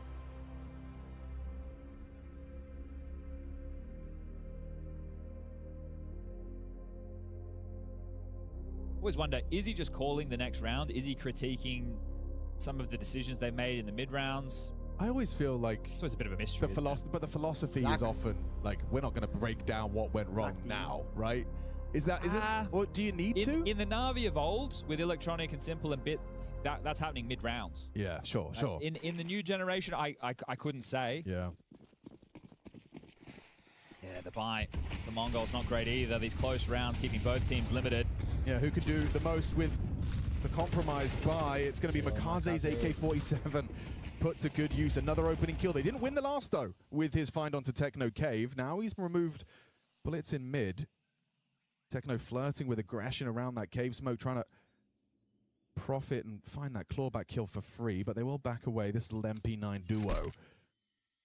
Wonderful, looked like he was looking down and reading notes as well right there. So they've hit the brakes. They're not going to get drawn into any more skirmishes just yet. I was saying 3 strong at B. TQAC is gambling away from A. They don't believe that that's where the finish is, or just hedging their bets. Techno wants some jiggles, and yeah, it's just a 4-man B gamble. Now, does this come with just sit, wait, and see what comes your way, or is there some form of aggression to get back B lane or cave? Feels like they've got the perfect amount of util for that BX sector finish. The issue is, though, Red, the only man they've left towards B is Makazi, and he's so low on HP. So they are setting up for A. They do have the open runway. It's just, is there an info play, and then we see a rotation? Because they can still get there in time if they start moving shortly. Here's that lane push for info. Makaze's in position to try and deal with that, but one bullet finishes him off. They are rotating now. They know. They'll get there in time, and they've got good util to be disrupted. Okay, 20 seconds. This is going to be chaos. It's a race against the clock. Get ready. Strap in. Because they're going through that. The MP9's up close. It's a good weapon for the job. Gets info. They're only just leaving A main now. 15 seconds left. Be disruptive. There's Bit onto 9-10. Tikuak back. Still a double. Darkmeister steps up to the plate and delivers. There's nothing left for NAVI. No time, no chance. Has to save this AK, Alexi. And off of that little push, that one kill, and Darkmeister getting a triple. They shut this down. Yeah, it's tough, right? Because they maintain that control. Makazi's still there. He's still making it seem like there's pressure over towards B, but he's so low. It's just a stray bullet. Then they have all the intel. They can rotate in time. It's so quick. And also, with that sight, we know that teams love to flood in as you're trying to take control. NAVI are the ones who made that vogue. They're the ones who made that popular. So with the time low, you know if you can just get in and cause a nuisance, shut them down before they can get that bomb down, you were in this one. 6-3. Ooh, more fights on middle. This time, Emma getting one before the nade finds him. So everyone was blind for a while there. Makaze, lucky to be alive, and yeah, only for a moment longer. And there's no real response available for the rest of NAVI. You're not picking up that rifle. Can you get it in the smoke? Yeah, Wonderful was hoping he could. It's faded now. And he's got the bomb, so absolutely not. Deagle, Tech9, and Alexi on the Galil. It's time for some live action problem solving. Yeah, this half is going to leave a lot to be desired for NAVI. Their money, 2,900 into the next. Dejected, Wonderful, heading on back to regroup. Yeah, a bit of a difference from Inferno, where it was quite jovial, lots of smiles on the faces. And this is 3 consecutive rounds now where they've gotten the opening kills, but been unable to find the conversion. So clear difference from Inferno as A main sprawl. Information will flow to the beat events to stay staunch. And it's the old and the new on either side. Tikuak and Darkmeister partner up and getting all this information that will inform the B players to be on high alert. Techno. Off angle here. Off angle. And just as he started to transition backwards, he does find output, gets his. 9-10 onto Alexi, gets his. Now what? Wonderful in the 1v3. Galil versus an AWP. Ooh, and he's taken a heavy blow. Deagle for the headshot. Can't find it, just 2 to the belly. going to be another Mongols round. They are starting to accrue a very comfortable nest that they can rest on into that second half. So right now, Navi's buying pattern likely to be a partial buy now and then a full buy for the final round to salvage the half at 8-4. Him getting that. And the nade taking him out of the picture. And again, it's just a fragile Makazi who just a stiff breeze blows him out of the round. Well, when you are taking these fights in mid, as every opportunity you get, you typically will be operating with something a little low up. Oh, it is. So typical mid smokes are in the air and just go. No one can hear them. No one can hear them. No one's donut. They'll start to hear it now. Flashes on A and just in time. 9-10 is there to rack up a double. Wonderful was meant to be smoking CT or donut, one of the two, and it's missed. So this will just be a barn fest. And we'll call this one the 8th round as NAVI try and catch the tone. Right, they know it's been pretty heavy defenses in middle, right? So you're thinking that should leave us an A gap, and well, it did, but 9-10. Tell me, from a captain's POV, those must be some of the most frustrating, right? Where the call was bang on. You've read it. The reasoning was logically sound. There was no 1A, and yet you're left with a very convincing round to your opponent. You know, how do you not beat yourself up? Do you blame the call, or can you kind of separate the quality of the call and the result?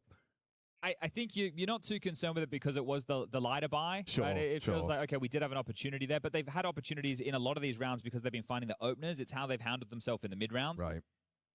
So now it's just about salvaging this. I'm not sure if Wonderful Smoke was for Donut or if it was for CT, but either way, he did miss it from spawn. And either way, 9-10 just being in the right place, had a good read on the play, and yeah, frustrating for the captain, Alexi B. A little bit of a face palm. I think 4 feels like a compulsory NAVI round if they want to remain competitive here. Yes. Edging the smoke around the molly and into the loving embrace of a 3-man mid-stack. Oh, he gets a stray bullet into the 9-10's head in the red smoke. Makaze in middle, you just can't keep a lid on him. You have to win this one now. You better. A 2-man advantage. And make it even bigger. Just take a whack there. They live and die by those mid-fights, don't they? Yeah, both teams. And have done a good job of weathering the storm. Yuakia in the right place to give this one a go. Opts for the extinguish, strafes on out, and Makazi will take him down. So they do manage that 4th round, but this is good stuff from the Mongols, right? We're learning about these new young gentlemen, Darkmeister and TQAC in the roster. We're seeing if they're going to be able to rebuild to their former glory of once upon a time. They're having to do it without the coach Mara, who's unable to be with them throughout Bounty and now here in Paris. For NAVI on the other side coming out of the break. Didn't play Bounty, and Blade seemed very happy about having all that extra time to be able to prepare. Techno ngồi bằng cái chỗ này của cái ngón tay anh em, của tay anh em ạ. Tôi vừa nhìn thấy xong. And we can get things back underway. Now, we split the pistols on Inferno. Can we do the same on Ancient?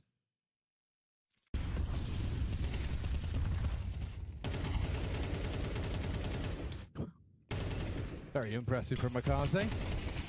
Darkmeister and Techno both have decoys, so I wonder if they're going to use these, as you would see on Inferno. Obviously, there's the half wall, but also if you throw them over, you can bait out Util, right? They see the Util in the sky, and they drop a block smoke.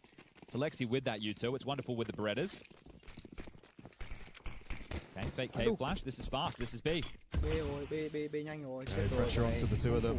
Long molly, no good. That's missed. Yeah, it's dodgy, and this is HE could do an awful lot of damage if he can get the timing right. Ima, how are you playing this?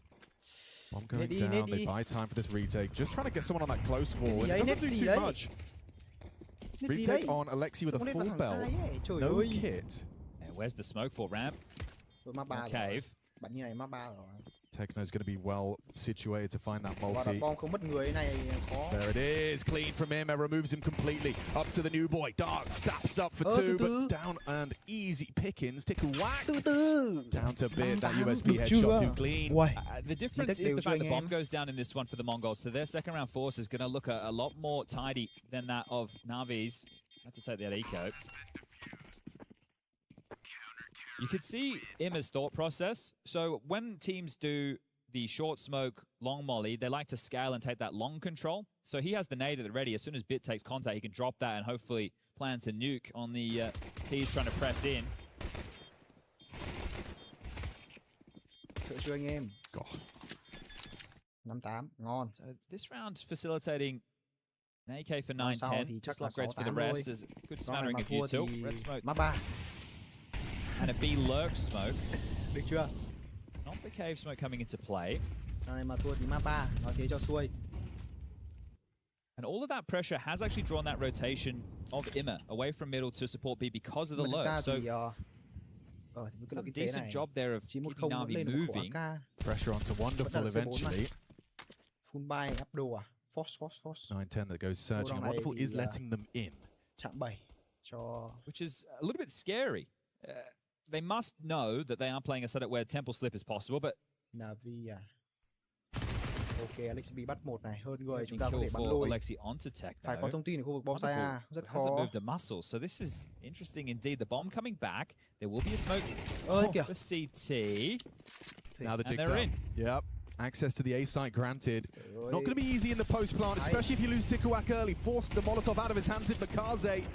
Bit finds 9-10. Super uncomfortable for the T. Sure, you got the bomb down, but holding on to this, you need a hero. Someone to step up. Darkmeister's AK gonna have to do an awful lot of work because he's lost his teammates. It's just the one man, and just losing out to Makaze. Come back for that retake on Temple. And retrieve all those rifles. And Wonderful's approach is probably the most interesting part about all that round.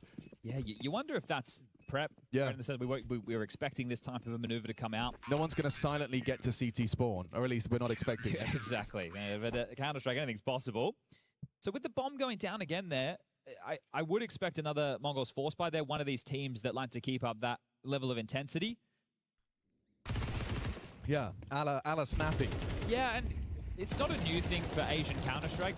It's obviously ancient history these days, but I remember watching teams like Lunatic High, We Made Fox, Project KR, that's the Korean teams, or even Tyloo. They were force buying a lot more than what the Europeans were back in the 1.6 days around your 2009, 2010s. So when it was a bit more earlier than that. I've lost track of time. But yeah, but to see, Asian teams have always backed their individuals. When I played against Tyloo, or when I played against the Mongols, when I had Machine Gun, or Zilkenberg, those type of names, the one thing that was always so suppressive was there was always more bodies than you thought there was going to be, and they would just shoot so hard, right? You had a tough time being able to respond. Because on paper, you're going up against the recovered AK and four fully armored, fully equipped. Util as well, so you have a couple of nades, right? And we'll likely see similar openings. We'll definitely see a red smoke. They're just going to lack options. So if you want to play a quick round, you have to hope that the kills come your way, that you're able to trade out, or you have to play very, very slow, and that's where you hope that NAVI, they don't have good economy of utility.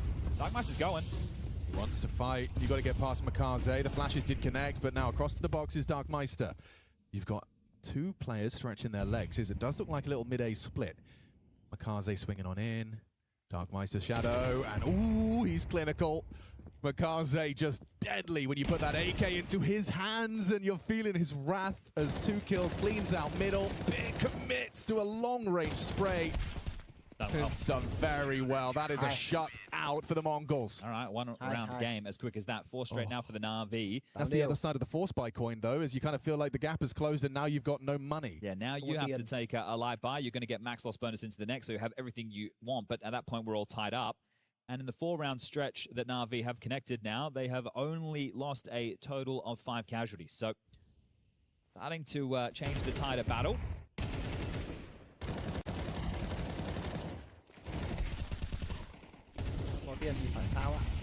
Ouch, that hurts. Blitz with 1 HP after the opening salvo. Action on Wonderful. Yeah, a lot of action because the bomb jumps out first and he gets nothing. 2 ông 1 máu. Shouldn't be the end of the world. Grouped up double donut. Darkmeister needs cover. They're running at him. So many bodies, but the bomb does go down. The transfer from Makaze comfortable, but from Tikuak and from the grave puts Makaze down. Look at their health. Yeah, blitzed from 1 to 0. Feels like this result should be binary. It's either yes or no. NAVI kills 9-10. Okay. And they will. Okay, Darkmeister, 1 HP and a dream for the young man, as Alexi will deal with him. We're all tied up, but they made that one somewhat interesting. One of their more competitive rounds as of late. Yeah, Wonderful's going to be beating himself up a little bit.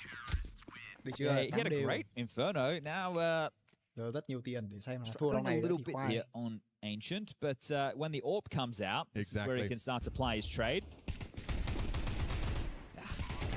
Just lose track of the entry pathing, and then Techno is good on the promise of the trade. 2.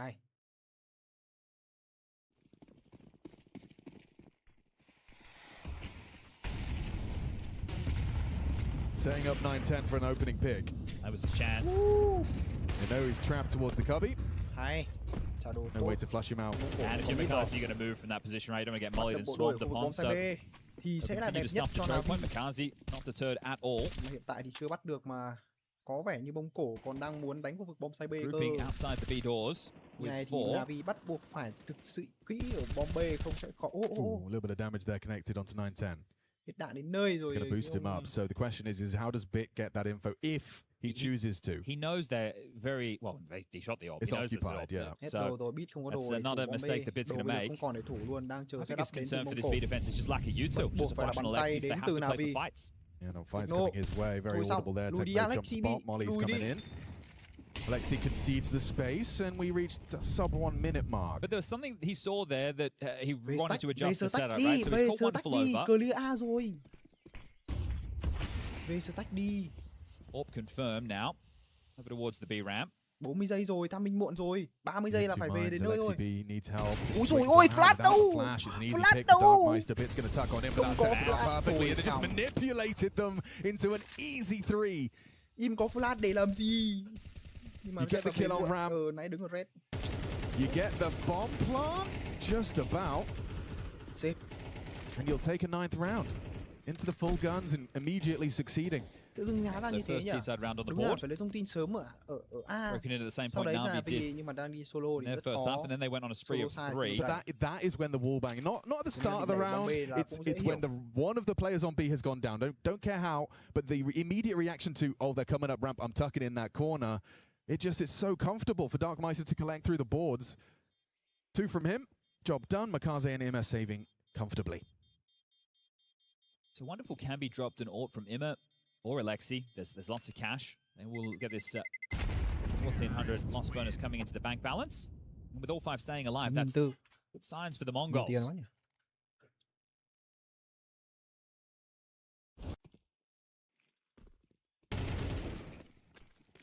It was Blitz, excuse me. Darkmeister was the one up ramp, getting his double kill, but still, regardless, the timing was perfect.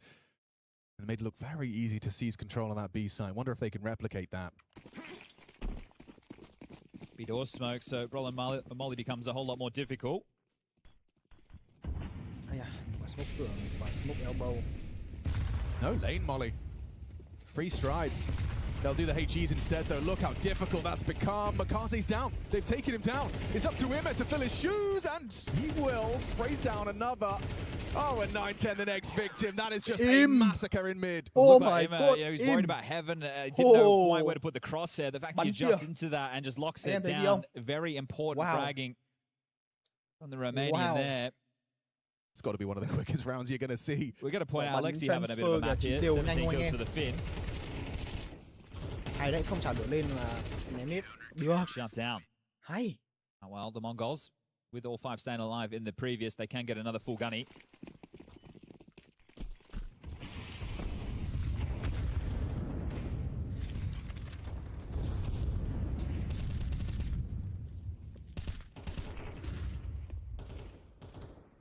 Orb for Wonderful. He's got to hit this one. Wonderful thủ ốp solo A. Bắt buộc phải bắn được người. Master with a lot of space. Bắt buộc phải bắt được người, Boy's không just sẽ making a khó. play. He is on his own. I say that, the flash is perfect. Oh, wow, Bit finding an awful lot of connection there. Darkmeister's already slipping towards CT. Around the long side. They have to know this is possible, surely. Yeah, you'd think so. You certainly Wonderful would. is about to rage. Of course he is. Oh my god. This is so outrageous. Darkmeister catching the loop. Catching the wrap. Catching one hell of a backstab. Khó không biết được. Okay, Makaze will finally put him to rest. Mission accomplished, though. My eyes are on Techno because he's the one who's going to make this save quite difficult for Navi.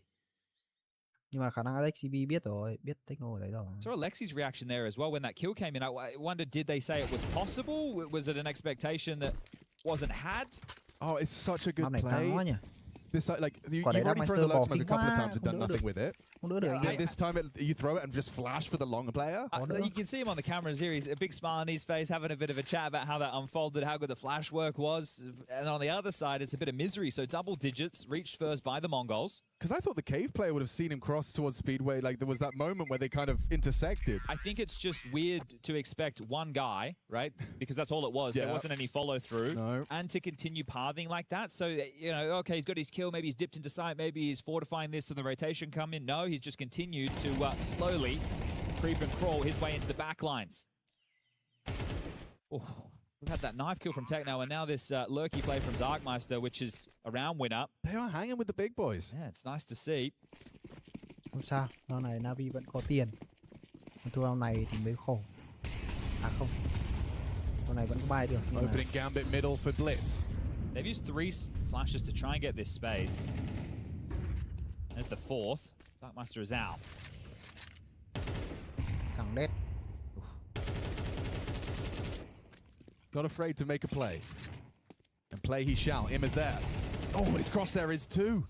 An opening kill provided, but an immediate trade into a 4-on-4. Going to be boosting 9-10 up to look for Wonderful. He's actually elected for more of a donut line this time. Big Box has not been kind to him. They do the tree boost again. Wonderful might be Wonderful bắt buộc phải bắt được, nhưng mà chỉ sợ người ta bút lên thôi. Bút lên, người ta bút lên thì cũng ok. Thì coi như là bây giờ sẽ là một tình huống 1v2 đến từ vị trí Wonderful vì Tikuaka sẽ không phải là người. Đây rồi, thấy rồi, thấy bóng rồi. Begging for backup. Donuts on his way. Ui! They jump at him! They're doing it their way. Sao lại đi biết nhỉ? À, nhưng mà Felicity rồi. Ui, bắn kìa. Tôi lại bố. Thua, 11 trước. Mắt 3. One back, it's all onto Makaze's shoulders now, and 9-10's having absolutely none of it. This is starting to convince us we may need and require a third map to get this team to the playoffs. That's Mirage as the third decider if we need to get there. And right now, just 2 rounds away. Navi with a couple of these saves and the better cash they built themselves early should have enough to go around somewhat. Blade getting on the mic just to tour this one through. So you can see 2 M4s immediately equipped. One's been dropped a bit. It's a FAMAS. So juggling this around, it does have some compromises. That's a great way to deal with that donut, right? 2 players up on tree, they jump out, there's multiple bodies to try. It's a couple of times where Wonderful's had that to worry about, right? The Tech9 kill from Techno coming out main after the player entering, had that pathing to make life difficult. Yeah, I think you're right. I think for Wonderful, he just can't, he's going to be screaming, why are these guys always in the air? Here it comes, look at this. Inspired, dismount, even a flash for good measure. Just they have consistently made it very difficult for Wonderful's expectations to be met. Here we go. Lurk smoke to start. Game gets away from Navi here if they lose this. Sure, it's 12, but it's more the finances I'm concerned about. Yeah, pressure onto Navi's shoulders here. And the wallbang puts a bit on notice. Very lucky to get away with his life. A dink back in combination with the nade matches that. Alexi first blood, but for how long? It's easy pickings. Just Techno catches 2. Ime tried to unload through the smoke. It's not worked out for him. Makaze cannot deny that plant. He made noise as well. Yeah, Darkmeister cognizant. To 4-on-3, 9-10 behind that door smoke. Tikuak as well. Feels like Alexi B should be dead here. He did clear him, so maybe with Makaze. Oh, no! The MP9 up close, but still the reaction speed from 9-10. It's Wonderful in a clutch with a FAMAS. And 9-10's AWP ain't missing. He is pulling this team to that third map. Mirage awaits, and Navi left wanting in the financial department. Well, it's going to need 3 straight rounds here just to take us to overtime.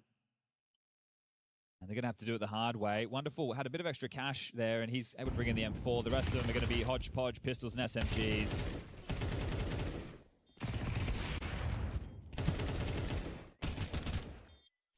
You've seen the flavor of this B lurk smoke. It's not new. It's just being one of the key moves for Mongols as part of this T side. Guys, no secret that he's up close and personal. But if they just continue to try these A walkouts, this is an even better round to do it because there's no wall and there's very limited rifles. The use of the block's not there. They're in a strong position to close this down 13-9. định đi B cơ, Mông Cổ định đi B sao? Coax clears, diligent, looking for Makaze and nailing the headshot. First step towards Mirage. Now you want to leverage that advantage as best you can. You got MP9 and a 5-7 from Bit and Alexi towards that cave side, just playing either side of it. So it really will just come down to Wonderful on A? Is it really going to be, will he have no assistance, or will they start this scouting party in the right time? Now holding for this, easy for Blitz, short, headshot back. Easy. The 5-7 of Bit did damage. Wonderful still hiding out behind the box. And if you peek in, 910 is still scoped up here. Flash for him. It's perfect. It enables him to retreat. Now you know there's two here. There's 30 seconds. You have to go. Need that multi. Dark's found Bit. And Wonderful unable to provide. So we're off to Mirage, folks. Both teams taking their opponent's map pick. And that is beautiful. Everyone contributing from the Mongols. Well, it is about lunchtime, so that it would make sense that NAVI want to hand theirs over to the Mongols so that we can go to a third map of Mirage. And it is a pretty good showing right here from the side of Mongols versus the face that we got in the first map, Yanko, Pimp, myself being Trace. Guys, we've got a series on our hands now, which is nice. Yeah, we do, and you know, we're talking about the Mongols as map pool in recent times compared to just historically what it's looked like. Well, Ancient has been historically one of their go-to maps, right? Mirage probably number one, Ancient at number two, and even though perhaps in recent times it hasn't been the hottest, you know, some things just never go away. Trace, I guess, and on that CT side was where they were able to do the brunt of the heavy lifting really for this map. And even though it seemed like Navi was back in control in the second half, just a couple of good rounds, honestly, by Darkmeister, lurking around, slinking around, put them back in the driver's seat. Yeah, without a doubt, you know, a strong performance from the Mongols. Their ability to string rounds together on that CT side, getting 4 in a row to begin with. Then, as you said, you know, Navi coming back into it, you feel like they're taking control over the game, and then they get another 4 in a row and really string them together. So credit where credit is due to the Mongols. One of the things you said heading into this game as well, Yanko, was that Navi have a bit of a habit of losing focus or not really coming in and being as clinical on the second map, their own map pick. In a lot of these series where they're the heavy favorites. We saw it a lot. We saw it at IM Rio, we saw it at IM Atlanta. It seems to be a bit of a trend that once they win the opposition's map pick quite convincingly, I don't know if it's complacency, if it's a lack of focus, if it's just, yeah, I don't know what word to put on it, you know, but I think I've seen it enough now from Navi that it's definitely something that they will need to look at. I think Blade even said to us on a desk segment at one point that he's aware of it and he doesn't fully understand it either, you know, what's going on. But as much as I want to give credit to the Mongols, you know, credit for playing well here, I also do think Navi once again just lose a bit of focus. I see Makaze in a lot of, you know, duels just brute forcing it, you know, instead of missing out on the first timing, you could fall back, you could, you know, see if you can create another timing later on into the round. It's like he's all in, do or die in a lot of these entries, and I don't know if that's complacency from winning the first map as easy as they did, or if it's part of the game plan or whatnot, but it's been happening a bit too often for my liking. Yeah, and dare I say, like, you know, I'm looking, if you look at it statistically, say wonderful impact here, there, and the other, but just from the Navi side, I do think it comes down from those late round decision making. Yeah, for Wonderful, he had a stinker on Ancient. The numbers also showed that as well. 9 assists, really? Well, maybe that's the reason, right? Yeah. Just couldn't finish the kills. No, but in some of those rounds towards the tail end of the game, right? Like especially the one where he gets killed in the back by Darkmeister, it felt like that was communicated, you know, that the player could sneak through. I think maybe Alexi even saw him from cave going up short, and then the round right after that, he sort of hears the main, he's holding it, he even turns from the flash, but the Mongols with the jump boost, right, like they just stomp him. And yeah, some very frustrating rounds in there for Wonderful, that's for sure. Even a lot of the rounds that Navi were winning, you know, when they were up against pistols, the Mongols made them competitive. You know, you had a lot of 3v3 scenarios where, sure, you'd argue, okay, Navi ended up winning it, but it costs deeply, you know, in terms of the economy. And it felt like, you know, we had a game yesterday where there was no tension in any of the rounds. It felt like every round was up for grabs right here for the Mongols versus Navi, and that's not a good sign if you're Navi. You're supposed to be a little bit more clinical, you know, and be better. Speaking of that Navi, if we roll it back to the comment you had just a second ago about Makaze and brute forcing, I think we have an example of him trying to do that in cave, but when it doesn't go your way, what happens, Yang? Yeah, it's a fast round, right? Like a fast cave take. He has a good spawn. He goes into it. He finds the opening kill. And now in a 5v4, this is where like some small mistakes start happening. Like here, they decide to dry peek from heaven. Ima had the smoke. Like you can see, he was pretty much lining up for it. But Alexi dies before that gets smoked. They get one more back from Bit. Right, a nice little spam kill. So even in a 4v3, now Ima makes a play through the smoke, finds Darkmine. So it's a 4v2, right? And now 910 gets a kill. Ima dies to Tikoak, he was low HP, goes all the way back from a 4v2 into a 1v2, which wonderful, you know, still not out of it yet. He's pretty good in the clutch, right? Going to find a kill on 910 here, and now he's in a good position, right? This smoke is a little bit weird because, I mean, completely obstructs his own view as well. So once he plants the bomb, he's going to move into cave. Tikoak was last spotted donut, so he could be flanking behind. He could do a lot of different things. He gets, you know, he goes for a risky play, pushing through the smoke. And I feel like once he throws this smoke and taps, I don't understand Wonderful's pathing and aiming.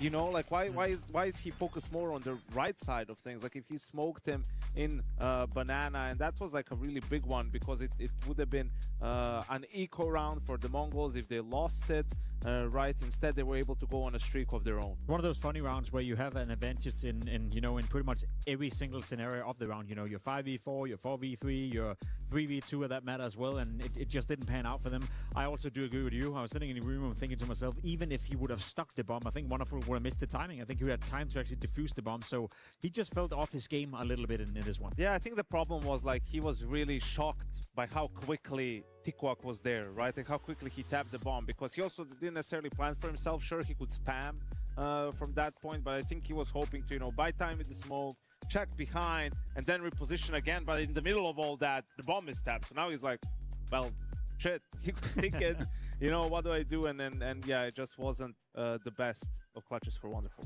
Guys, I think at this moment we can kind of turn our attention over to Mirage, and basically a map where I'm looking at a chance for the side of the Mongols. You know, it's a 77.7 round win percent getting after the first kill. That's so a lot of sevens. That's a lot of sevens, and which means that they've got to have better luck going into the third map of the series than they did in the first. I think they've done a good job already making the game competitive, forcing it into a third map. I do think, again, as much as we've seen NAVI, you know, lose focus, be a bit complacent on the second map, they always course correct coming into the third map. It's not a team that is getting too affected by losing that second map. So, again, I'd expect NAVI to show up in more like the first version of them we saw on Inferno, you know, and then it would take the Mongols playing equally good, if not better, in order to make the game competitive. That being said, though, Mirage, open map, you know, open for expression, and probably one of the more easier maps for the two new guys to slot into as well. Historically, Mongols is best map. Now we know NAVI, probably the best team in the world for the majority of the last 2-3 years on this map. And I think that's also the problem for NAVI, is that outside of Mirage,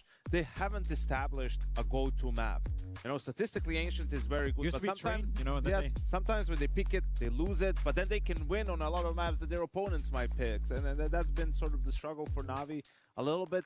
Mirage is there where they should feel right at home, though. And inversely, kind of the same idea for the Mongols. So what we're saying here is the Mongols like to pick in a Mirage sometimes, correct? Yeah, I mean, historically speaking, it's been one of the go-to maps. Also a map the day, you know, when Vitality were unbeatable, and the Mongols were one of the few teams who could actually contest them in some of these best of threes. Mirage was always the map that was super competitive, overtime games, you name it. So they've shown before that they can play it at a high level, without a doubt. So what you're saying is there's a chance, Jacob. There's always a chance. There's always a chance. We like that. All right, let's go to a quick break so we can get it back underway here. Mirage, Mongols, and NAVI, if you can believe it, we're at the Esports World Cup in 2026, Paris, France. We'll be right back after this.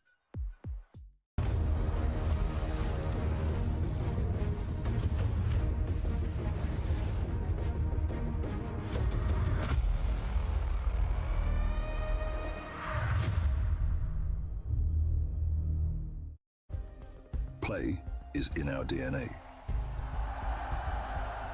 Whenever we let it out, it becomes our superpower.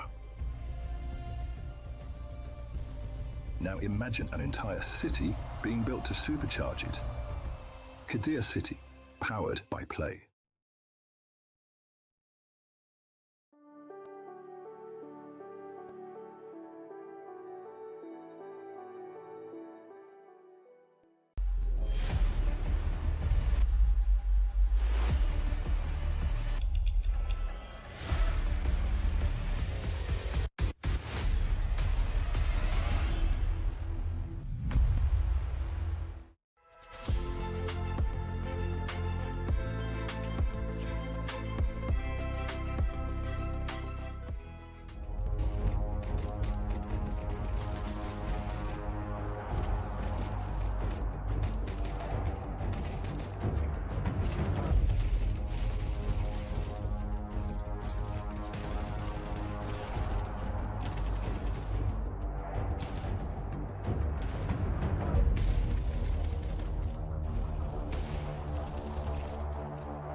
every click, every clutch, every respawn. We were there. Now, the proud founding partner of EWC, powering the biggest event in gaming, shoulder to shoulder with the world's best. Greatness deserves a stage. Lenovo Legion, reach your impossible. For every click, every clutch, every respawn, we were there. Now, the proud founding partner of EWC, powering the biggest event in gaming.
Đây rồi, chúng ta cùng quay trở lại với trận thi đấu của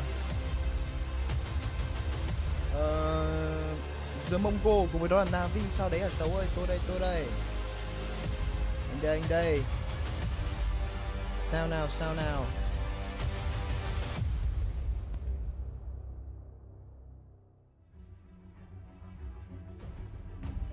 We're in the upper bracket and we're into the third map. Winner of this one securing a spot in the playoffs. It looked like it was going to go one way, and Mongols picking Inferno and Navi quite comfortably converting. A little cosmetic comeback towards the end of that, but into Ancient. The main takeaway, Mongols looking good, Mongols playing well, and these two new additions, Darkmeister and Tikuwag, since their addition to the Mongols, since their recovery of their roster rundown, we have seen them take on many names, but this one is the biggest name so far. Mongols versus Navi, are they ready to actually win the series and secure playoffs versus a team like Navi? Yeah, they don't look like fish out of water at all, and I think, you know, you can do this changing a one-player plug and play. But when you bring in two, it changes the dynamic. Now, sure, they're playing similar positions as what you would have had with a Cobra or a Senzu, and then TQ replacing that of Mzinho, but still a different vibe, some new faces. And this is their second Big Boy LAN event. They were at Bounty over in Malta. They lost a phase there. So scalping Navi would be massive, and that's where they get to go, oh, well, this is just Counter-Strike at the end of the day. Well, I really feel like I saw over the course of Inferno and especially Ancient, Darkmeister's flank onto Wonderful where he slipped through the lurk smoke, ended up backstabbing. When you're pulling off maneuvers like that against a team like Navi, you're doing something right. You're playing with your confidence, you're playing... I know, God, I just nearly said the player cliche. They're playing their game, Chad. They are playing their game. I think a factor that we can leap off from, though, is Navi. They're a system team, they're a prep-heavy team, and with the new Mongols, well, how many officials is there? Exactly. I think when you take a look at Imma saying, oh, they play the same, so you're going to be able to consider a lot of their decision-making and the fact they want to be in your face and take a lot of duels, sure, but players with their own moves, their own style, their own rhythm, that can be a difference maker. Now, the knife round has concluded. Navi winning that. They've opted to start on the CT side here. Their huddle has just finished and they're taking to their seats, putting those headsets on, getting ready and raring to go.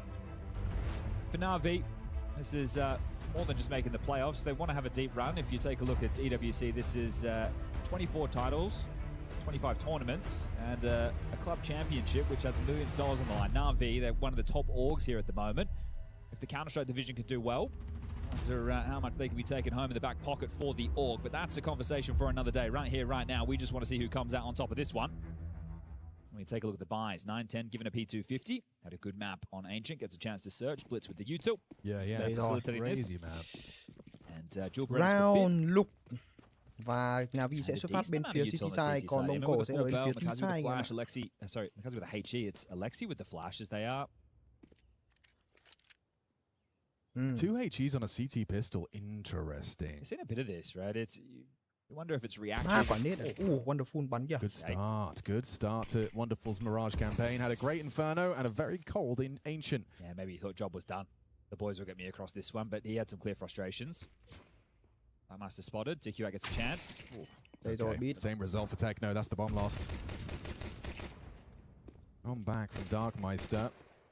And with Tikuwak and Darkmeister side by side. All right, boys, come on. This would be nuts. Keep impressing. Hai bộ đôi trẻ đến từ Mông Cổ.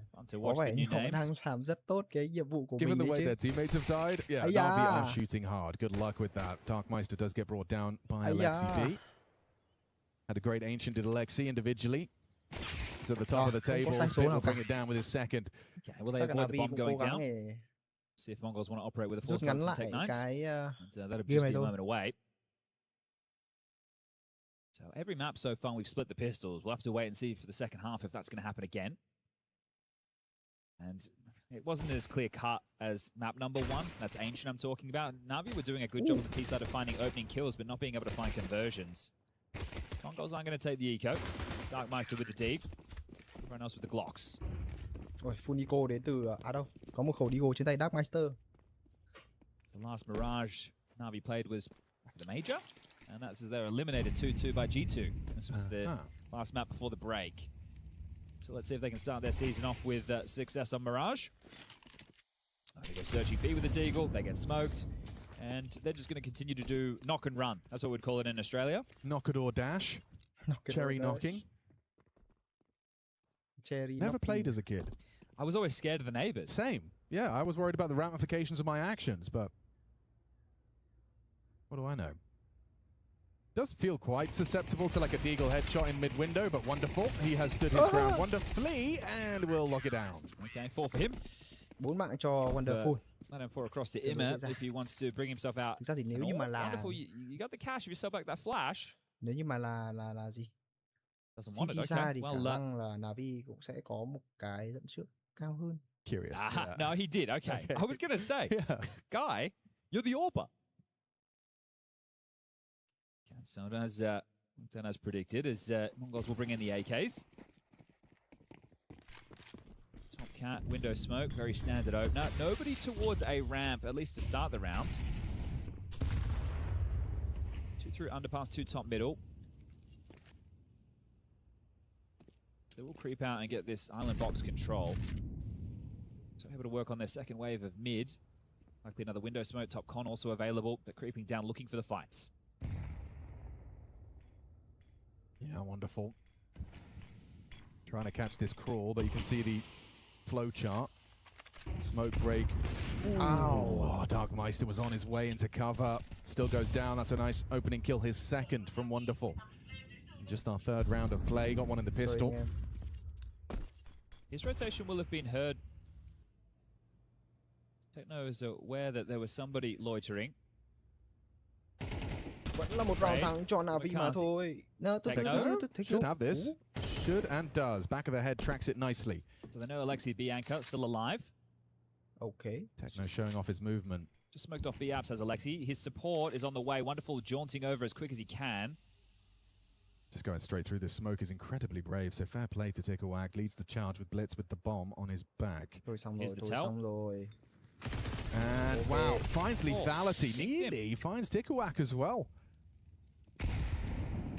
Oh, wonderful, and able to provide onto Tikawak. Had showed some restraint on his trigger there.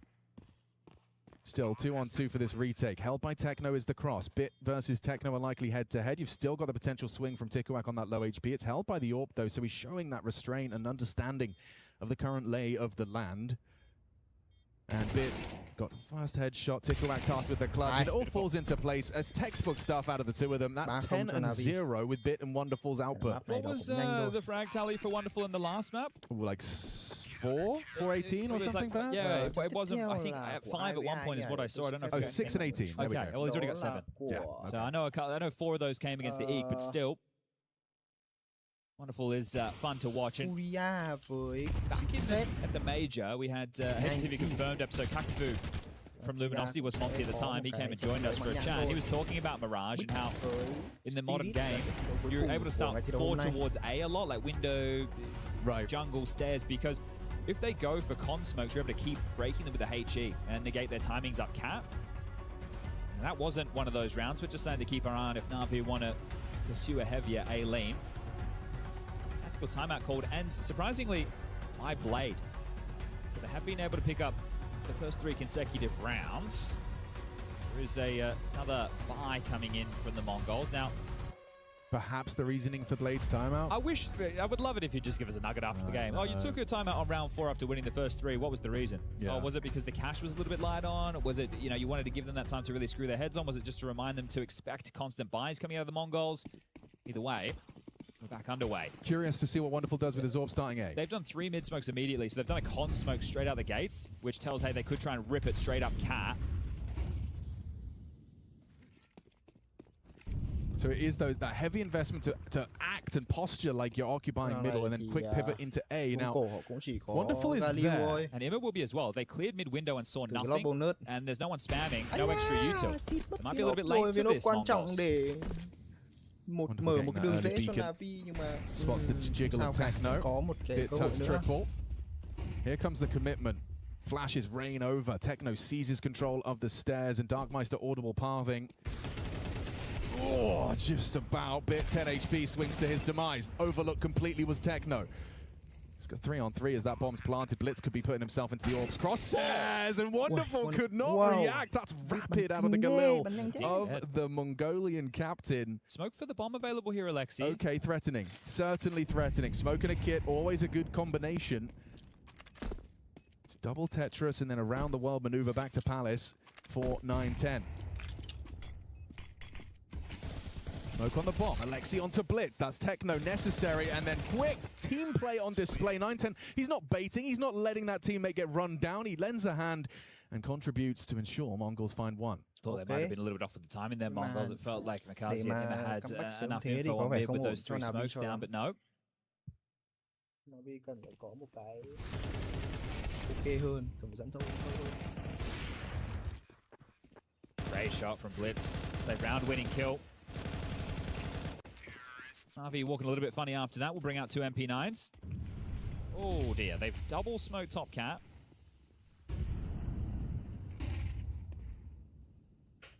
Double smoke top mid. Valuable utility squandered.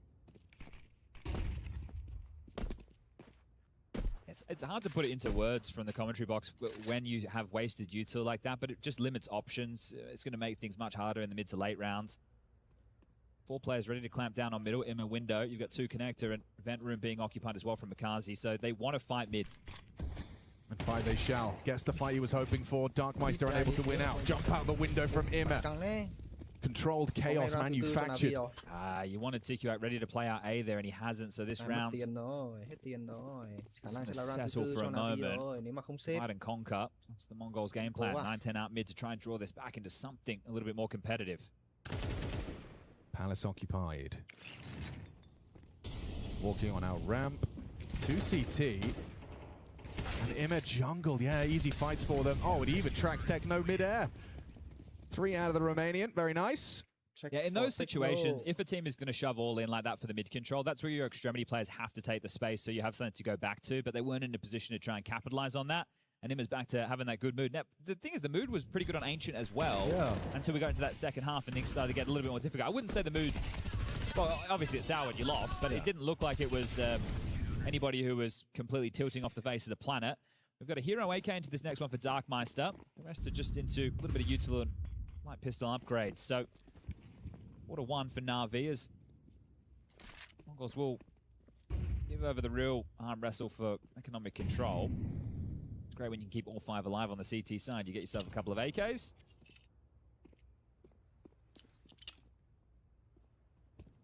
Blitz a curious guy, isn't he? Right, in-game leaders normally sit in the middle, and if it's not the in-game leader, it's the AWPer. There was a period of time there for quite a while where Techno took it, and people asked, like, why are you no longer in the middle? Like, is Techno now in-game leading? And they were like, nah, I just wanted to sit on the end. That was Blitz. And then he went back to the middle, and now he's back to the end. Maybe he's just an aisle seat guy. Yeah, you know, a bit more room. Room to stretch the legs. Đẹp nét đi. Well played. Sớm lên, đúng rồi. Oh, the 1-2. And there's Makaze's double. Darkmeister's AK did not get a chance to do a thing. A quad kill shut down from Makaze coming his way on the line to buy. Casual. We'll get the guns back out. Yeah, 910's AWP is available. We'll see if he wants to go for the AK. It was going to be either lack of Kev or lack of util. No scopes into round number 7 for either team. Anything out of the ordinary? Let's see. Okay, bit out to underpass. They want to contest middle again. Ooh, double nades don't do as much as they would have hoped. Bit is going to have to get out at some point. There's a flash on the fade of the smoke available. Yeah. Ooh, he's taking some damage from the Techno spams. He's gotten away with it, though. Ooh, an info top mid. Cũng làm yếu được một chút đội hình của NAVI đấy chứ. Head to head, Makaze can't win. Good work from Blitz. That's output. NAVI at the disadvantage now. Will they be able to find that equalizer? Deliberate angle from Alexi to catch that walk up. Darkmeister down to him. He's done well to catch him just as he jumped up and transitioned. Tom is heading back to A, and wonderful. He's the window player, right? The AWPer. He's in sandwich. Alexi just started to sweep as the departure of Blitz. It's a wonderful tug sandwich, and he's got a lot of work to do. It's a weird round. Gets dodgy now. Wonderful. Dickwak, of course, procedurally clearing. He's got 30 seconds to try and provide that opening. There is just one Navi member here, but the rest are on the way. Hay quá, đúng rồi. Attention drawn, and info, that's the kill. Wonderful. And a second, finds Dickwak on the swing, just delaying, living as long as he can. He's won the round right there. Or has he? Gets run down. Blitz has done enough. 18 seconds, that bomb still needs to make it across the sight line. Alexi forced to tuck dump Utilist, bit that plays active. Finds the damage necessary, puts Techno into a box he just doesn't have the time to climb out of. Well, not obliged there. That's going to be 6-1. 5-round gap. And good stuff from Navi to be able to bail themselves out of that. It's the timing on that Alexi clear. I don't know if it was a sound cue or just a premonition, but he just immediately starts to confirm that no one's mid. Blitz is left. They're heading your way. Second's great from Wonderful. Yeah. It's very well there. Especially with the pathing and how slow it was. If that's an execute and he goes overlooked, okay, there's the double. But the way that unfolded. Whipped by the sword, down by the sword. Ooh, the Mongols, they're in again. Mainly Galils, and an opening kill for Bit. Just what they wanted. Just what the doctor ordered. There's always something every round from Navi so far, right? They're not just doing the default, oh, let's just play 2-1-2 or... So keeping a decent tempo to things.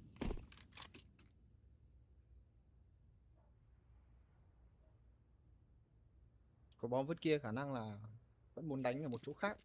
So light on the util. One of the smokes is in the air.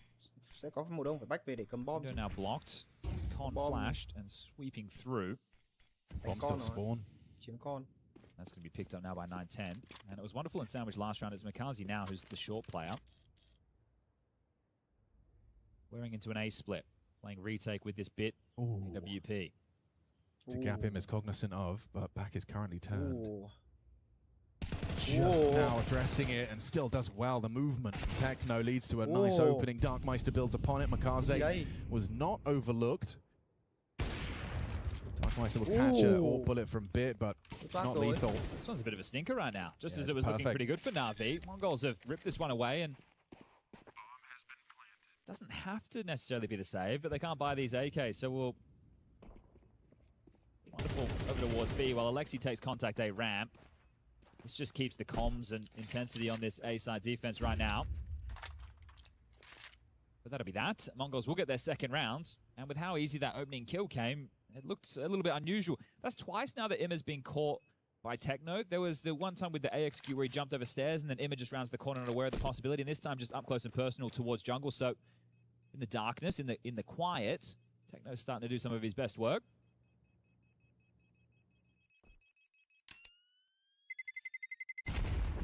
Lots of talking here in the post-mortem about what went wrong in that situation. Imma had a bit to say.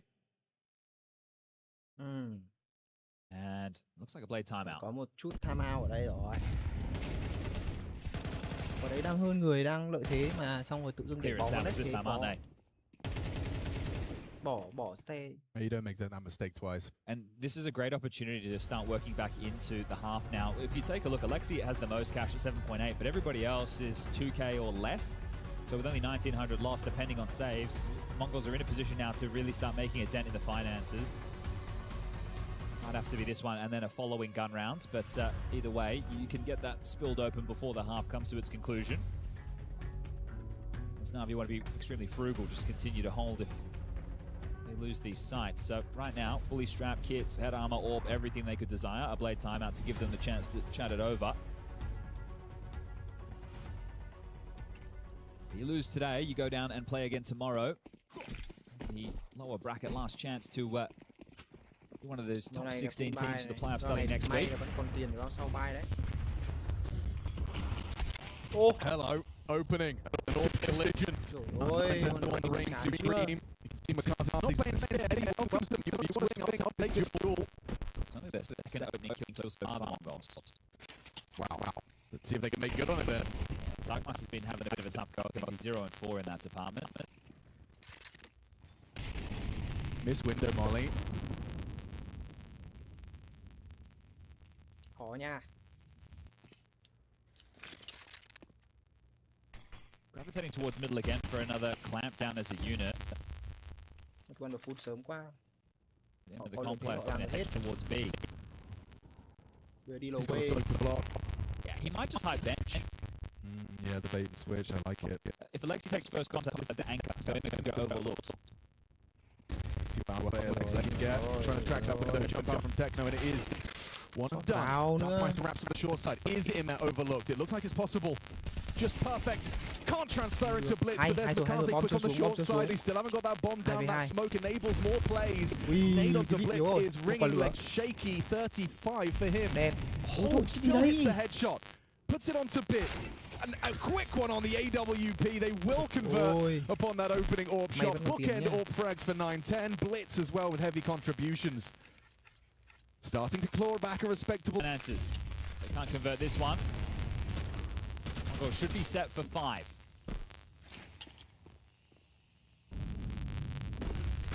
Island box volley missed. Okay, he'll get away. Probably overcommitted a little there with the sound cue given, and it's just a little bit of Darkmeister's boot spotted under the smoke there, and Makaze, he's walking up to try and punish. Good connections. Techno, Darkmeister, it's just a roster rundown, a couple back.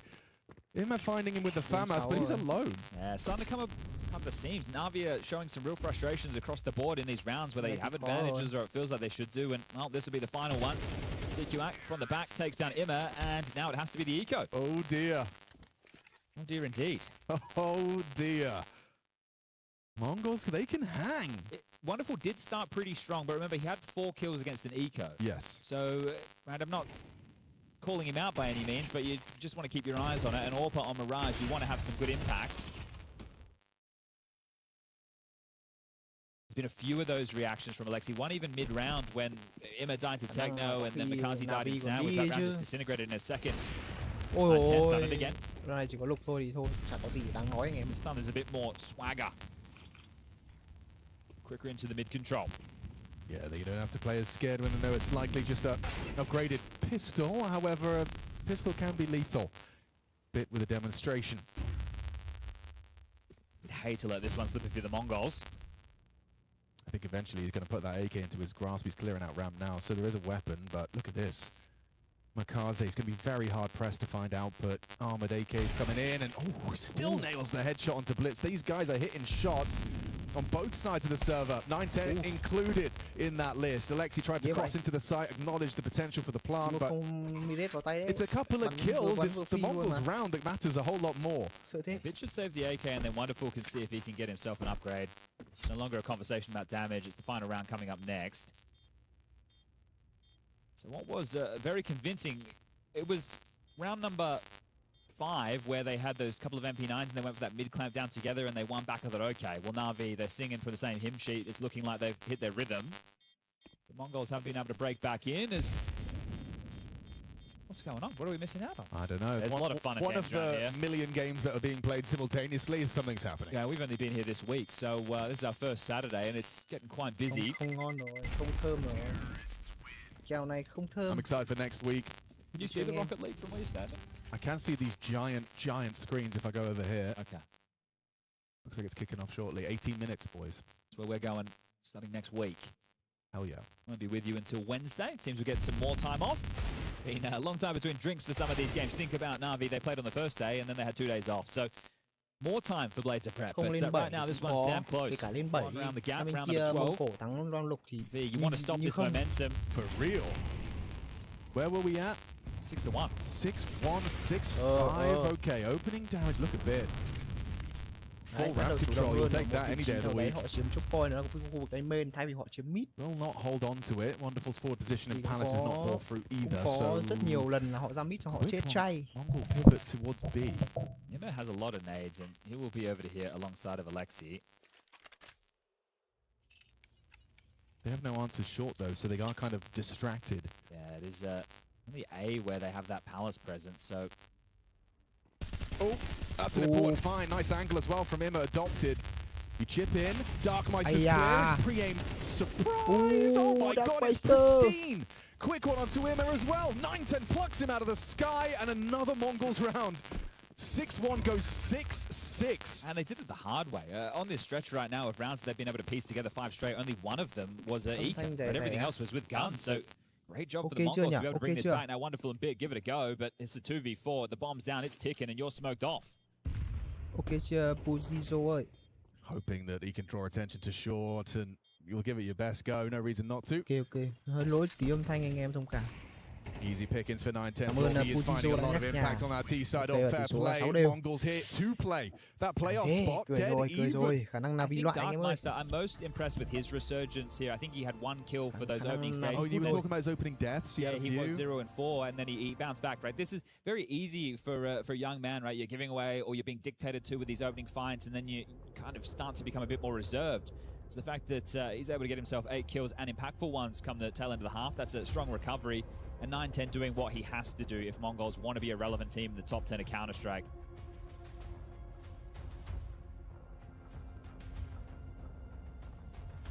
So pistols have been split on every map so far of the series. Mongols would have to win this one, and that would mean they've won 6 straight rounds. It's the back of the close to the first half. Let's see if they can do it to keep the pistols tied up.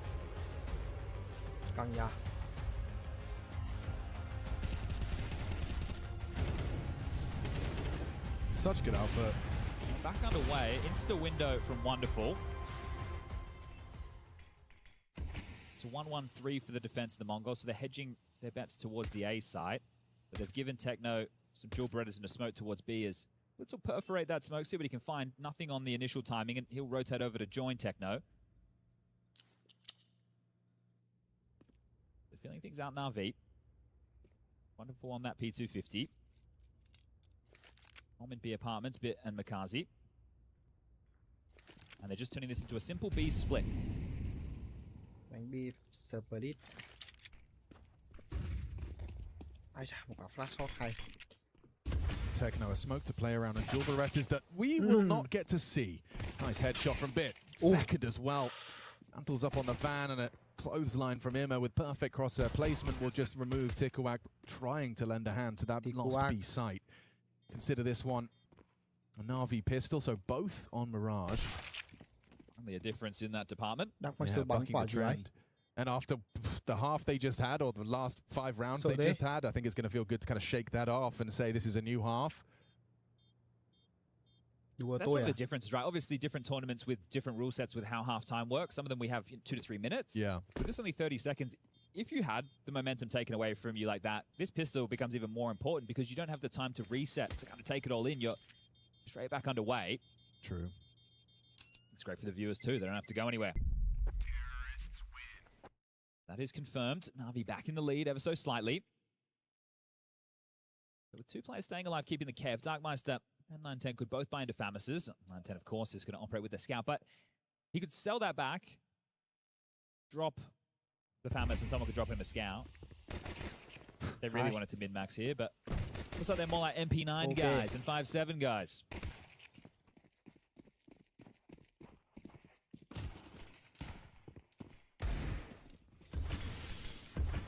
NAVI just double window smoked as well. So both teams showing a little bit of pressure off these spawn calls. Makazi's already holding util A. It's going to mean nothing if they've got all this ramp space. Chiếm khu vực A main, force buy à? Khu round này thì sẽ là chạm 9 cho NAVI. Khả năng cao thôi nhá, chưa chắc chắn nhưng mà sell something. It will force out some block util con, Palace smoked. Chưa biết được. Blitz, he can peek over the top of that smoke, and that's all about the timing. They've just re-smoked B apps. Oh, info. And a headshot. That's the Scout. So deadly. And 9-10's hands finds 2. Serious output and serious problems for NAVI here. Techno's in the smoke. You know he likes to rat around it. They've run straight past him. Into the B. Where is he? He's right behind you. This is a pantomime at EWC. Oh. Makaze, no way he's ready for this. Ready to be sideswiped. Techno bides his time. Power position, Short gets the info. Oh, and Techno can't finish it off. Makaze just enough to maintain apartment's control, and that might be enough to back on away and have a second bite of this force by Cherry. It's hard to be critical of Techno because you're thinking he's allowing his teammates to get in position to capitalize off the back of his unknown surprise. But it's no longer a surprise when you're like, they're in the site, and of course they could have pushed underpass and flanked behind us, right? So he just took a little bit too long to activate. And whether Makazi was ready for him that close or not, it doesn't matter. He was still worried about some form of a flank. So NAVI, they'll convert against the Force. It'll be 8-6 as Darkmeister seeing if he can grab a gun around this short corner. 86, xếp thì vẫn có tiền buy round sau, vẫn thủ This được. is actually a heist, right? They have 2 Galils, they've got the MP9, there was some 5.7s as well that could be dropped across, so it's a sketchy looking round coming up next. This is not going to be easy, so nice shooting from 9-10. Zips in, zips out, and gets him 2. 86, This is a tough round ahead. They haven't shoved fully behind it. They'll still be able to full buy into the next. NAVI will have a test. NAVI will have a test.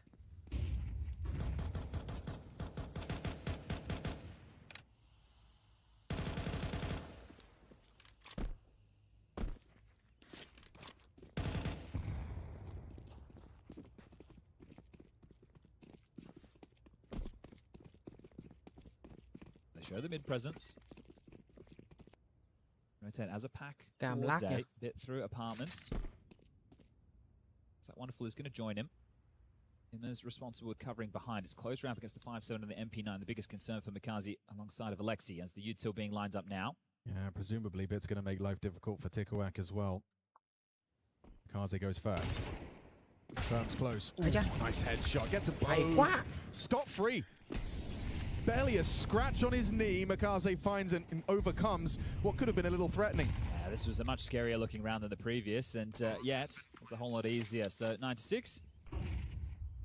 We'll buy into the next. He may as well hold on to the armor in this situation. Biết làm quả căng đét. Thanks for coming, Blitz. Wonderful will take you down, get his 12th frag. And Darkmeister. So the boost hoping someone comes his way so we can add another one to the tally. Interesting, everyone else from the Mongols left during the break. And this isn't unusual for the Mongols. We see it quite often. A lot of the players just stick around between the breaks. They're pretty short, 10-15 minutes or so. Blitz stayed there the whole time. And without the coach being here, he's probably going to feel a little bit more responsibility on the man's shoulder. I saw him have a one-to-one conversation with Tikuak. He was showing him something on the screen. I can't see the screen from here, but you wonder what the particulars were. But out of the gates at the start of this half, NAVI find themselves that dream start. Both snipers with their weapon of choice, 9-10, and Wonderful have that equipped.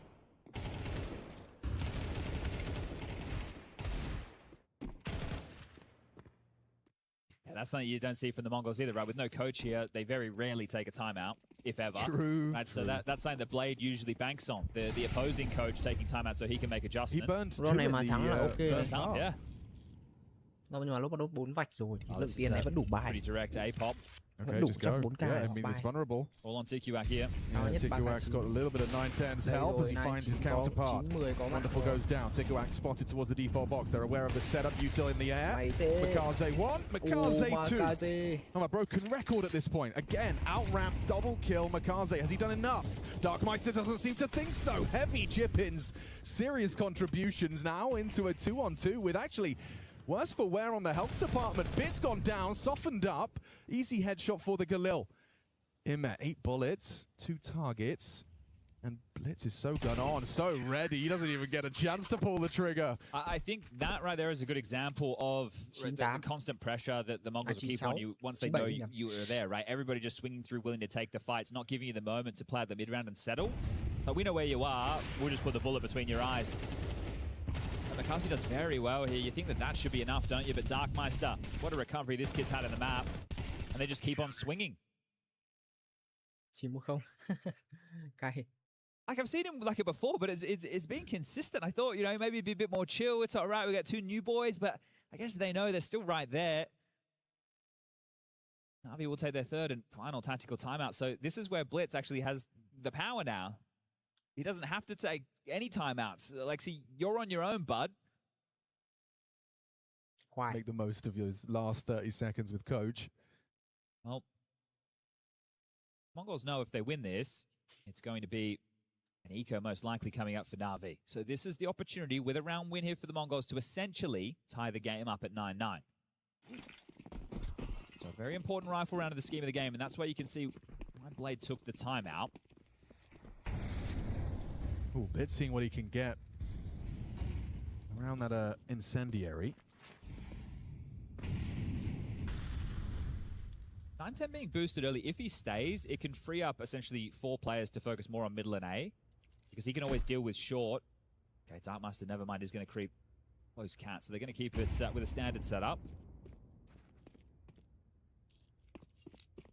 It's a lot of information, though. The fact that Orb's posted up that far, no one's harassing, you're not really worried about that B pressure. Sure, it can go from 0 to 100 from behind that, but right now, I feel like they're well informed. Techno starting towards A, so he's that unexpected loose piece alongside a Tikuak. Window smoke late from Alexi, and he's missed it. Oh, when you know where Emma is, you just hit him with a grenade. Get out. Fight, important fight to be winning. Techno goes down with empty hands, but look at their health. They just got a crazy HE right between 3.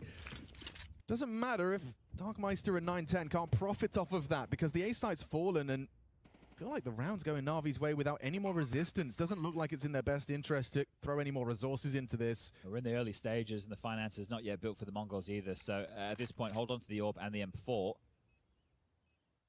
So this one might just be called off. That's exactly what Blade would have wanted to see. I can't believe Darkmaster's even giving this a look, right? They only get a 2,400 loss next round. 9-10 will be able to drop one. You ask the question now, does this force the hand of the Mongols to try something more aggressive? Right? Are they going to try and use 9-10's Orb? Does he get a good spawn for apartments, right? Jump up, take a look into Palace. Does he want to try and be harassing around middle, but that means they're going to need HEs to break these smokes, so you'll have to play ahead of them? Or do they take the save behind the 2 rifles carried over and then full buy into the next? Doesn't mean they're giving Na'Vi 11, but it's just going to be a whole lot harder with only 2 equipped.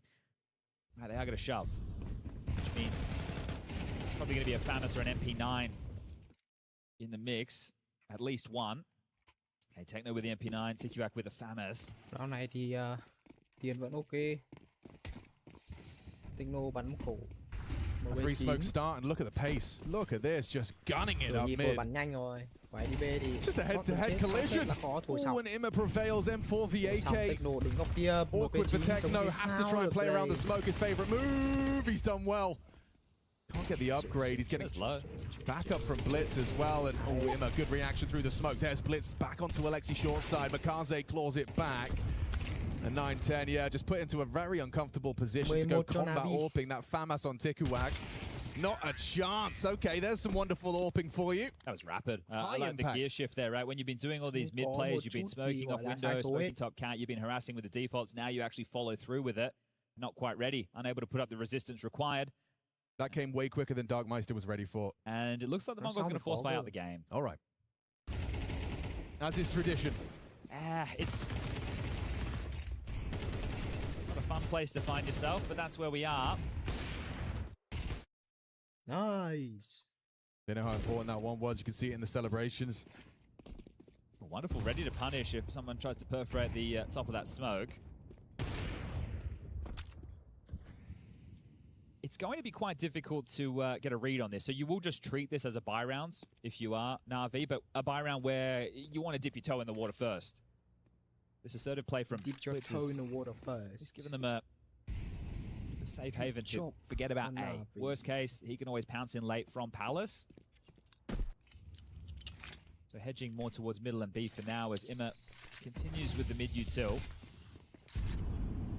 Deep con smoke, they can start to slowly creep up short. Nào, Darkmeister ít phải có though. một không thì sẽ là mất cuộc shot Alexi? đến từ các thành viên Not của good enough, Mongo caught out by the không. FAMAS. And no real trade attempt. Someone boosted in, it was Tikuak. Tikuak. Hoping to be overlooked here. Nào, check Are they ladder really đi. considering Đúng rồi, check ladder ladder room? đi. Hay Yeah, quá, it does. biết rồi. Nails the shot. Darkmeister next victim. Tanks rồi, up biết bit rồi. heavily. Đúng rồi, The lắp đấy, Mongols lắp gonna đấy. make his life Lắp miserable. đấy. They know he's trapped. Flames force him straight into the crosshairs of Makaze. There's two on the site. Techno gives him the headshot. That's exactly what you needed. If they pull the plug, this would be great because look at Blitz. He can't really assist with this. He's going to have to go through the underpass. Now completely cut off. VA là đẹp rồi, VA là đẹp Oh, rồi. and now it gets so uncomfortable. 3v3 though, they have to give it a go. Running out of chances, running out of rounds. Okay, so with no kit available, you have to do this the quick way. Wonderful holding for that murder hole rotation. I don't think 910's interested. Toàn bộ khu vực city rồi. Vào sang hồ là chắc chắn sẽ có một người nằm. Nhưng mà từ từ nhá, Blitz ở khu vực connector. Thôi xong rồi lộ mất rồi. Dancing with death. Chạy. Two double peeking him and he's back to stand his ground. Techno next challenge. Blitz reveals himself, but it is only Blitz. No kit, no hope, no head. NAVI 1 round away from the playoffs here at EWC. A valiant attempt across 3 maps from Mongols, losing pace here in that last half. I'm impressed they won a map. Yeah, right? me too. I've also mainly been keeping my eyes on the output of Darkmeister and TQAC, right? Decision making, their fragging output, that's kind of what we're putting under the spotlight. It was always going to be a tough task. So early on in the season, though, upsets like this can happen. So as mentioned, force buying out the game. At least they all have rifles for this one. Yeah, we can count their nades on one hand. And look at Beard. No resistance. Alexi with an ambitious crouch commit. Contact though, he's not ready for this, is he? Yeah, a bit of a jump scare for TQAC. Still managed to get gun on, find a head. 4 on 4, A-side lost or not? Ooh, 910, okay, it's the Mongolian special. You think you've got enough, you think you got the kill, there's another 2 right where they were. Wonderful in Imet in the 2 on 3. Bombs going Palace. Slow it down. See what the orb can find. And investigating elsewhere now, Blitz starting to have to give it towards B. If they find him, A-side's theirs, and they will. A free frag onto Darkmeister. And Emma has so much util. Smoke whatever you want, molly whatever you want, and get that bomb down. Very worried about more, but understandably, this is the Mongols after all. There's always more. Will there be more rounds, though? Techno seems to think so. He's taken down Emma. Wonderful in that clutch. Oh, and info on them both now, but Blitz finds lethality just before he can round the corner, straight through the boards, into the skull. We see play again. So Imma and Bit can both drop. So they'll likely still buy in this situation. Remember, Blade's expended all of his timeouts. That's not as bad as Snappy's. It's not. Not as bad as Snappy's, but these things happen. Okay, so they've been able to get out 4 AKs and a Tech 9 for Alexi. They lose this one, though. They are going to have to take the save, and we're back on. Hard to put away other Mongols. Đang chớ nên là cho bắn tới 9. 9, 7, 11.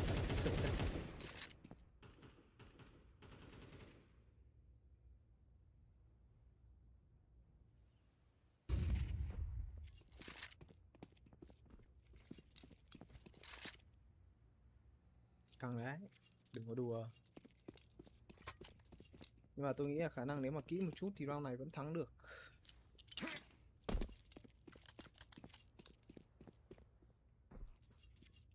Missed it again. There's a couple of these in this half. It's costly, especially when it's such a limited resource.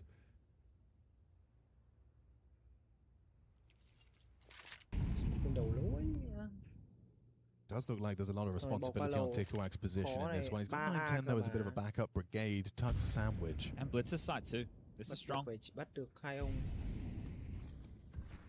Not ready for Palace.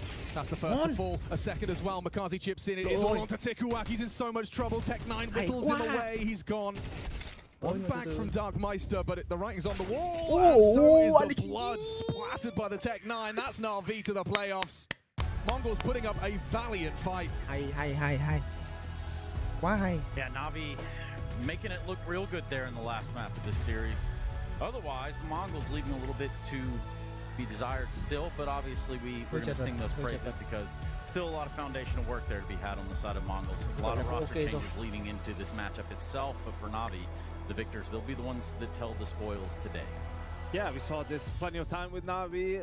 Takes a little bit of a while, but getting to Mirage as the decider is where they take care of business. And it's unfortunate for the Mongols that was on this decider that they were marred with, you know, bad starts, 2 lost pistols, 6-1 in both halves.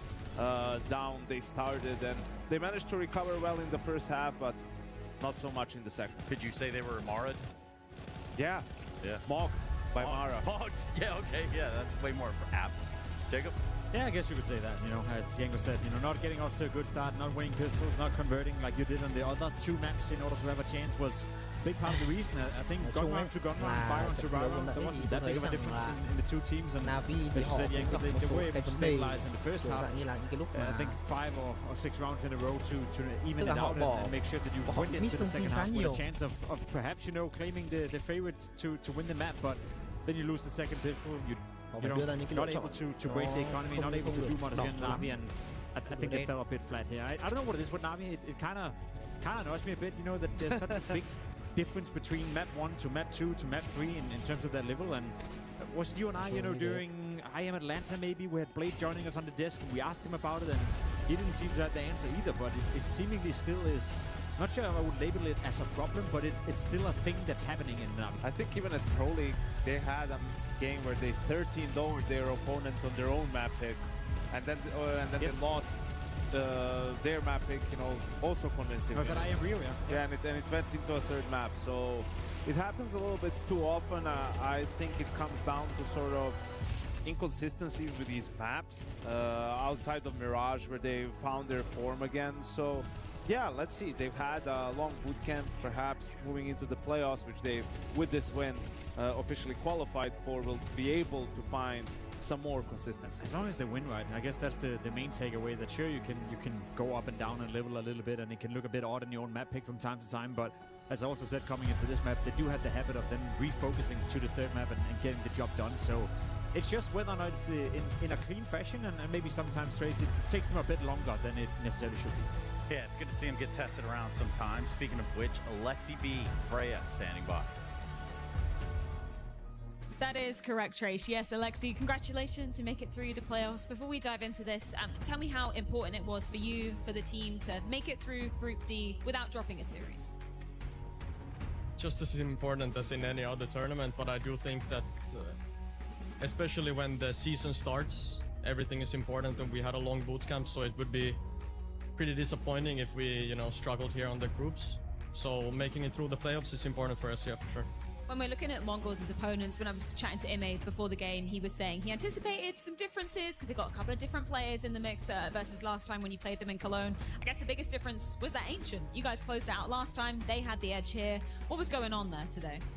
Yeah, last 2 times I think our Ancient has been on overtime and 13-11. So both games were super close.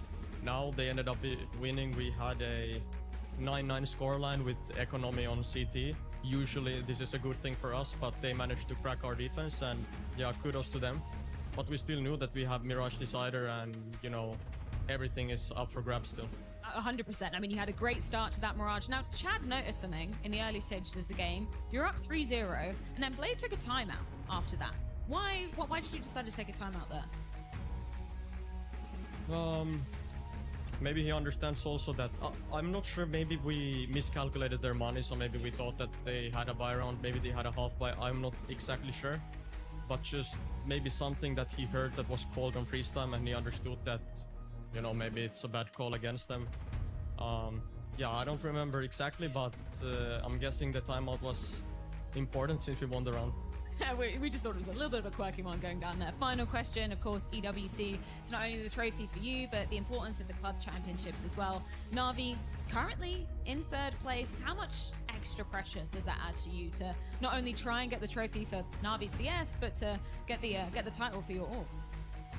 I don't think it necessarily adds any extra pressure, but I do think that it's cool to see your, you know, other NAVI members in the tournament, and you know, we had some great success by some of the players, and we don't want to be the guys who, you know, loses the points for NAVI, so we're gonna obviously do our best, and yeah, it's a cool concept. Yeah, of course, you're taking a step closer to gaining that victory. We will be seeing NAVI in the playoffs next week. Yeah, with NAVI going on into the playoffs, rest assured that this isn't the end of the Mongolian run here at EWC in 26. Of course, they were waiting on the outcome of Pain and Wildcard, and I can tell you right now that that outcome has given us Pain eliminating Wildcard, which will set up the Mongolians to play again. painful game to watch, you know, with one eye. Watched a bit of that. That wasn't necessarily too inspiring, to be completely honest. But I feel somewhat comfortable in the Mongols, you know, putting up a good fight against Pain Gaming. I don't know with you, Yanko, but I kind of lost faith in that project. So yeah, losing to NAVI obviously not fun in the moment, but they still have a pretty decent chance of making the playoff. Yeah, without a doubt. It has to be said though, without Mara there are, you know, there's a chance for things to go horribly wrong because they're supposed to win that game. And then if they start losing, if they lose a couple of silly rounds, you know, spiraling out of it, getting tilted really during the game, I think that's the only way they can lose to Pain. Especially, you know, when you think about a team like NAVI today who had Mikaze, who was such a force there and in certain moments, key moments, and that's what they brought him into NAVI for. Yeah, I think it goes a bit under the radar, you know, that he, obviously the first couple of months in NAVI, people were labeling him as maybe not good enough, never going to be good enough. Then he had his breakthrough during Pro League, a couple of MVP performances. Since though, it hasn't been that great for Mikaze. It's a little bit inconsistent at the moment, up and down. The major wasn't something to write home about for him. So I think it's super, super important for Mikaze individually, but also for NAVI that he finds his form again, because as we spoke about already, they decided not to go for a roster change or couldn't get the roster change they wanted. So in terms of, you know, this whole conversation where they maybe lack a bit of firepower or lack that star player aspect to the name, Mikaze is the best bet they have of doing that as a rifler. So I feel like he has to step it up, and so far he's been looking great here. Yeah, he initially it was, I think, map dependent. You know, Ancient, Mirage were pretty good, Inferno, Nuke not so much, and over time he improved, and really towards the tail end of the first season, was pretty good. Unfortunately, it was at the major where he flopped and kind of went missing in a lot of these games that NAVI just narrowly lost, right? And you're wondering, oh, if he just played closer to his level, would have probably had enough for them to at least make the playoffs. And I think NAVI, you know, low-key, a pretty dangerous team going into the playoffs here at EWC, because you're looking at its Spirit, Vitality, they're not looking too hot at the moment. Sure, Falcons are, but, you know, they still haven't had Carrigan there for a long time. So NAVI, you know, a bit of a dark horse flying under the radar to some extent, because we haven't seen them in a while play officials. Really, they're in a good position to maybe cause a few upsets. Yeah, this is a win that they needed today, of course, not only to secure their way into playoffs, but also to find that stature that they are so much looking to put back on the board. For us, we look towards a break, because on the other side of it, FURIA will be taking on 9Z in what is a Group D upper semifinal. We're right back after this.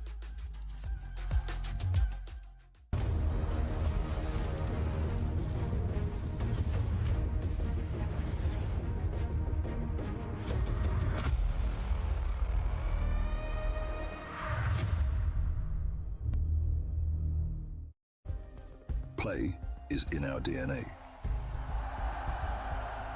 Whenever we let it out, it becomes our superpower.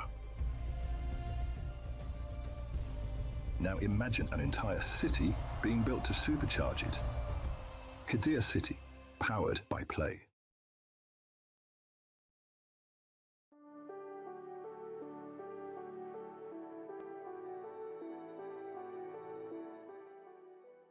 The human body was built to move. Not trapped at a desk in one singular posture for 12 hours a day. It's time your chair evolved. This is Secret Lab Titan Evo. Ergonomically engineered for you, gamers, hybrid workers, artists, backing your every move.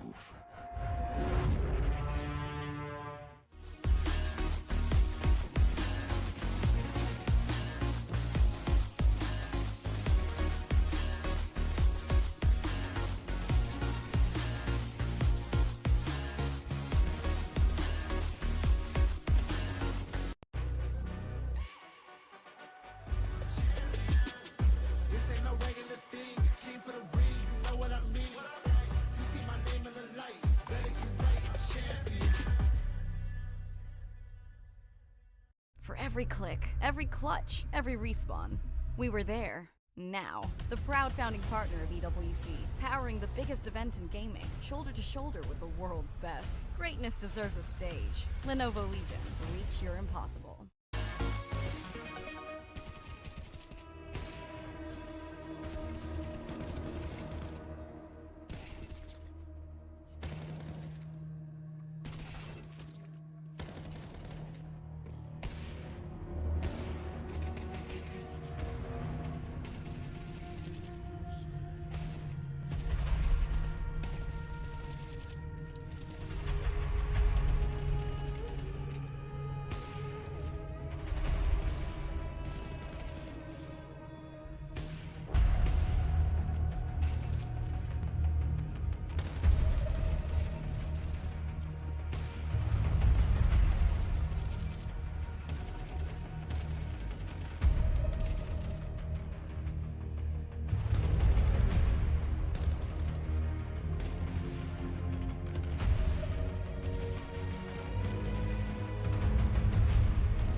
Impossible doesn't happen overnight. It happens in the hours nobody sees. It starts with a thought that turns into a dream. Reach your impossible. For every click, every clutch, every respawn, we were there. Now, the proud founding partner of EWC, powering the biggest event in gaming, shoulder to shoulder with the world's best. Greatness deserves a stage. Lenovo Legion, reach your impossible.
Jenny here, and I'm joined with FURIA to do a little bit of a who is most likely to, testing your synergy off the server this time around.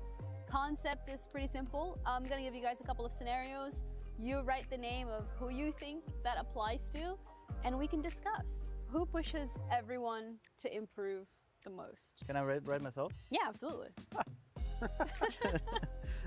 You guys are the slowest writers in the history, I'm not gonna lie.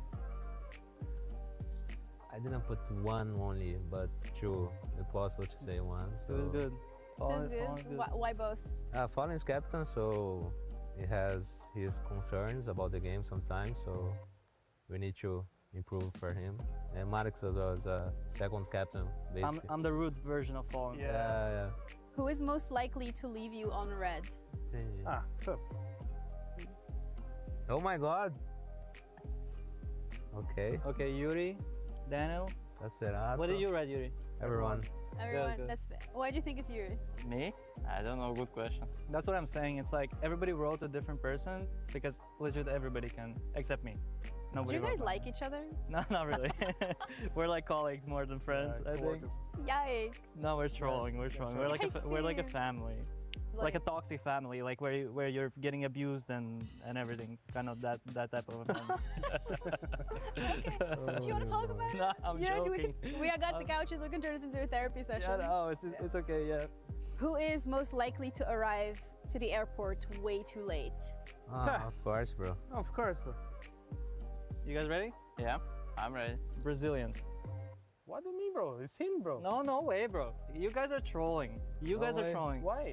Just now? I never miss a flight, bro. It doesn't matter. Just now we're late 40 minutes. Yeah, but it's not an airport.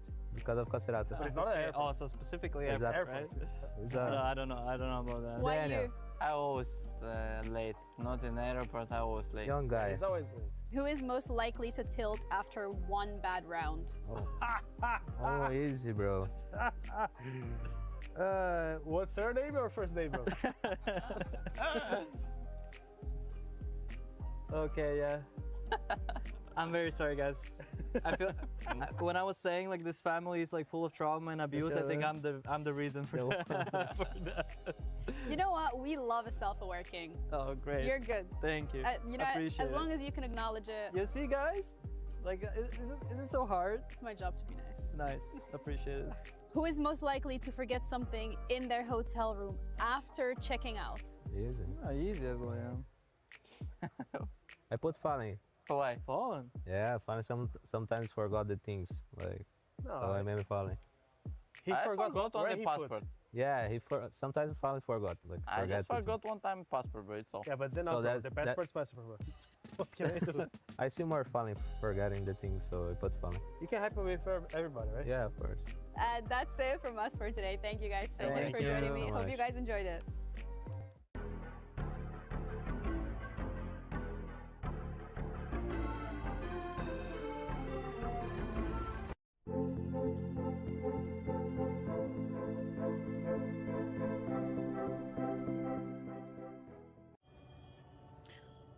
Ok anh em ơi, chúng ta lại chuẩn bị quay trở lại với trận thi đấu tiếp theo của eSports World Cup 2026 anh em ạ. Từ game set 2. Và trận thi đấu này chúng ta sẽ có đó chính là Big với không, chính xác là 9G, 9G và FURIA. Theo tôi thì cửa ngon vẫn về các thành viên về phía của FURIA hơn. Cái này thì cũng có thể đánh giá ở một cái cao hơn. Tức là cũng có thể nói rằng là cũng tương đối rõ ràng đúng không ạ? Nhưng chưa biết được. From one stream map affair on stream A to another on stream B. We're going to recap Wildcard versus Pain, which I would argue was a pretty different face to what we saw going down on the A stream. That's because this match started off as an incredibly tight affair. We're talking about that map 1 of Inferno going to overtime where Wildcard would just about secure it by the skin of their teeth. And then we move on to map number 2 and it felt like they were unfortunately all out of gas. That's because Pain fought back valiantly for a 13-3 win on Nuke, really led by the charge of Safe in this one with a 2.1 rating. And then we get on to that final decider of Mirage, and once again, Wildcard is out of ideas. Hex was pretty candid with me in the unfortunate elimination interview, saying the emotions and the communications sadly got the better of them. That does mean the end of the road for Wildcard here at EWC, whereas for Pain, they're going to be facing the Mongols in the final game of Group D.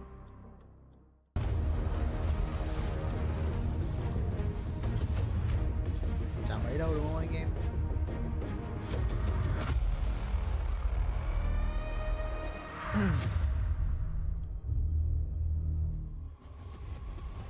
There we go. Group D, upper bracket semi-final best of 3. Winners to the playoffs. And what we're looking at here is 2 South American identities built differently. FURIA surrounding Fallen's calling with international firepower. 9Z spreading that responsibility to a long-standing regional core.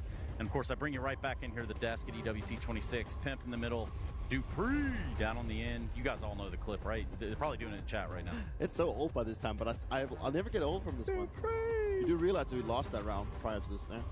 Oh, I was aware. Yeah.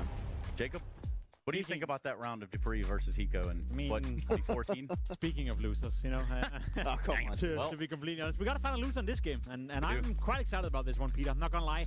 I think this is game of the day. I think this could be game of the tournament as well. You're talking about 2 teams who, as of recently, have shown good things. Naturally, FURIA have been up there, you know, in contention to win trophies. Even in 25, we're winning trophies. And then at the major, all the way into the grand final, where they were slightly disappointing against Falcons in the grand final, was for 9C emerging almost out of nowhere to be a, dare I say it, top 8, top 5. Where the hell are they at right now, team in the world? Let's start with 9Z, Dupree. Tell me about 9Z. Why are they such a robust, explosive team? I think just looking back maybe 6 months, you know, it was more like a team that you'd be thinking these guys are just this underdog. But since they've just started, you know, to work a thing together, they've just really been, you know, elevating their gameplay. And I think just the addition of Lucha and also getting DGT back into the team really has helped them. You know, it's like this really good balance between having DGT, the more passive player, the sort of like Rob's kind of playstyle that makes very few mistakes, doesn't require many resources, but still, you know, gets so much work done. And then just the addition and the cohesion of the trifecta of Max and Lucha, just, you know, the whole idea that they just play so aggressive, and also Guasopi coming in being massive throughout this season so far. You know, it's a team that just has elevated themselves in so many directions. It's just a joy to see that what hard work really gets you. Yeah, hard work and consistency. I think the way I would summarize that is that every single player that you're mentioning right here have just stepped it up a little bit, right? But if every single player steps up, let's say 5 to 10%, all of a sudden you have a very competitive team. Adding DGT brought some stability to the team. I think he fits perfectly into the role as well. And then, as you said, emerging, coming out of nowhere, almost would be Lucha, who's been very exciting to follow. You described the team as explosive. The explosiveness comes from Lucho. And then I got to give it to Wasopeak. You know, as of late, a little bit of a fun fact we were told by one of the smart brains behind the production as well. Currently the highest rated player in the world on LAN ever since the summer break. Yeah, I know, small sample size. We had the tournament in China. We had a couple of games right here, but out of nowhere, you know, playing like he's a superstar. That could potentially mean that 9C is here to stay at the very, very top. Even his name sounds like it's said very fast. Wasopeak. Now he's ready to peak, that's for sure. Like he's cracking the whip. Yeah, for sure. Now here's the real question, though. When you have a player like Max who's in the driver's seat over there, and he happens to probably be very aware of the tendencies that Fallen's able to put on the table, what do you do with these pieces? You might have the good pieces like that, but what do you do with it? I mean, it goes both ways, you know. I think these 2 teams have naturally also practiced against each other quite some time, and there's a bit of a history, but I mean, it's a rematch from the major quarterfinal, and as much as I want to hype up 9C, that was also the ending to their Cinderella run at the major. You know, they weren't that competitive in that quarterfinal. At least I had the feeling that FURIA were the better team throughout and were never really in doubt that they were going to win. Now, there's a difference between playing a quarterfinal at Cologne, you know, where everything is at stake, and now playing in a nice little cozy studio environment like this. So I feel like that evens out the playing field a little bit. Yeah, 100%. That's actually a point that I also want to be making, that, you know, sure, this tournament is also prestigious and it matters a lot, and there's a lot on the line, right? But it's just a little bit different from the major. And, you know, with the whole Cinderella story they pulled off at Cologne, you know, the expectation also just got bigger and bigger, and they also felt like, okay, we're getting close of making something, you know, really crazy. They did that by just getting to the playoffs, right? So I think this matchup now is going to be more close than we saw in Cologne. Just the fact that you know, the environment and things around them is a little bit more settled. And I also just think, you know, I know that both teams come from South America, right? But I still believe that the last 2 times these 2 teams faced off was in Cologne and then back at the Shanghai Major, right? So it's also, you know, 9C, they're still, you know, in their own region practicing there. They haven't really moved to Europe to play that much. Now when they've got inside the Tier 1 environment, they get to get more experience here, whereas FURIA, they've been here ever since, right, you know? So when it comes to practice, it's probably been limited compared to what we've seen with 2 teams coming from the same region. If you're Fallen, if you're FURIA, if you've got Quesarado in your arsenal and he's your closer, looking at the other side of the coin, who is the closer? Who would be that sort of representative? I mean, you could argue DGT is going to fall into that category, but I think the roles within FURIA are so clear defined because we know them as well as we do, whereas for 9C, it's still developing a little bit. Naturally, if you deep dive into the team and if you deep dive into what they did in China as well, where they ended up winning a trophy just a couple of weeks ago, it's also clear to me that they're, you know, continuing to build on the foundation that we saw during the major as well. DGT is a bit of a closer in that sense. I think Wasopik and Luchov as well, maybe the more aggressive elements to the team. And then, if I may say it right, as much as I want to praise 9C for everything they put to the table, when you go up against the likes of Yekinda, Quesarado, Yuri, Fallen for that matter as well, a guy like Molodoi, there's one clear weakness within this lineup to me, and that's the AWP role on Mayan. I think he's a smart player. He doesn't make a lot of mistakes. He's not a liability to some degree, but he's not a difference maker on the server. The output from Mayan, the output from the AWP department within 9C is the one thing that is a bit lacking, because the rifling department, as we spoke about already in DGT and Wasopik and Luchov, Max for that matter, that's working just fine. I just need to see a bit more coming out from Mayan before I can really start to imagine them being a consistent top 5 team. And that's like the big topic, right? We know. Are you going to be looking to find someone that can have a better firepower output? But then again, when you look at the team, it doesn't really feel like he's not supposed to be the one, you know, that creates all that. He's more like the supportive element in the team. He's not a liability. That's what I mean, right? And they already have the pieces to get the space, the aggressiveness to create all the openings where he can have his rounds where he can pop up for being more like supportive element. And I mean, like, so far it's working, right? Maybe if you go a little bit more like in. That's why I think like the next couple of months is going to be very important for 9C when they do get to have more repetitions against the best teams in the world, because they have now gotten themselves as being the 7th ranked best team in the world. You know, the opportunity is going to be there now moving forward. You know, also about grabbing that opportunity and you know, getting the best out of it. So I think that's going to pay into what the future of the team is going to be looking right. But you know, I still think, you know, this is a bit of a wild take, but I do actually think that if we look like pure team play wise, I'm actually prone to say that I think 9C has better team play. They play better off each other, and I think they have the protocols way more set. Whereas if you turn attention to FURIA, they will have the firepower, they will have the star players, and they will have the experience to maybe bail them out of situations. So I think this matchup is honestly very, very even. And I think you're exactly where I want to go there. FURIA have Fallen calling, Kinder creating space. You know, for 9Z, which part of that do they need to attack first? Which part of that should be on the docket?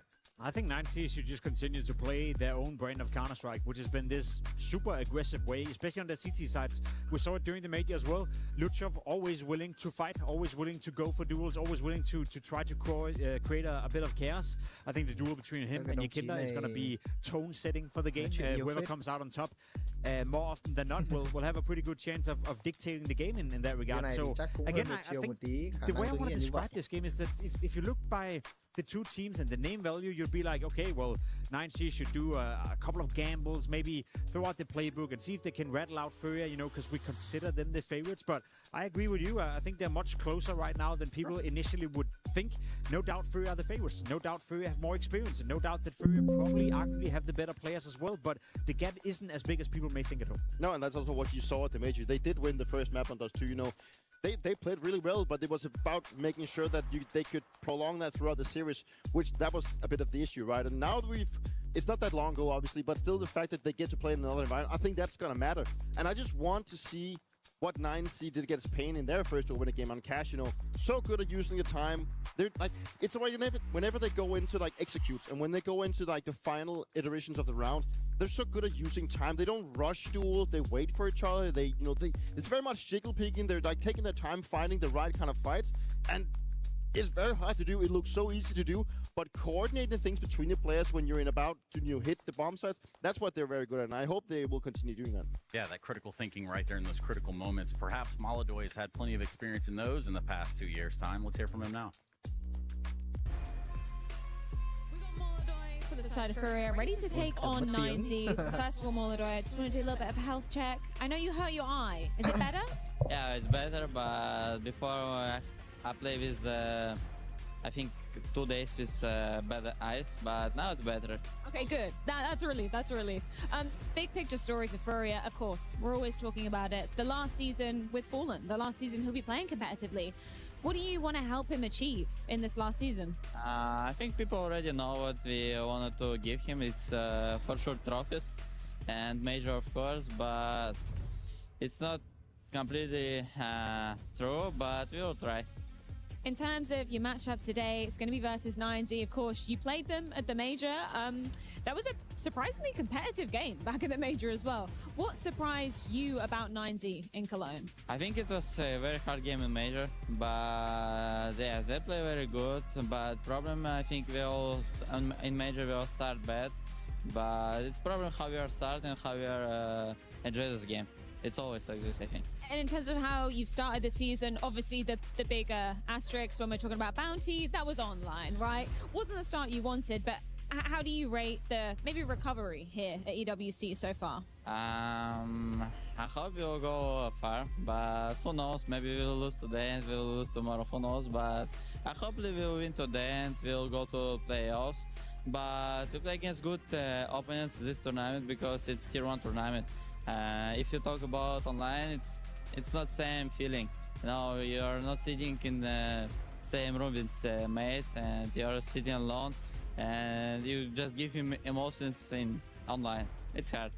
After you were eliminated from Bounty, Fallen mentioned that you guys came together for a little bit of time together, or you were separate, right? You and Yakinda were separate, and you had a bootcamp? We'll play full online. I'll go to Kazakhstan. We'll kind of chill, I'll say, but we'll full track hard. Okay, so it was Brazilians together, you separately. Okay, what was the main focus of that period of time? I'll say we just enjoy a moment with Fall now, and yeah, for me it's all now.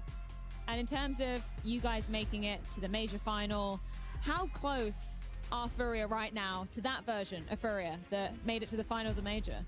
Good question. I still know, but when we play against Wildcard, I'll say we was playing good, but we'll see today how we play. Very excited to see this rematch go down. I'm sure 9Z are going to be out for blood. We're going to have to see how it goes down versus FURIA. Yeah, that being Molodoi, but in the battle, the coach battle that is, of Sid versus Bit, what we have in front of us is a veto and a best of 3.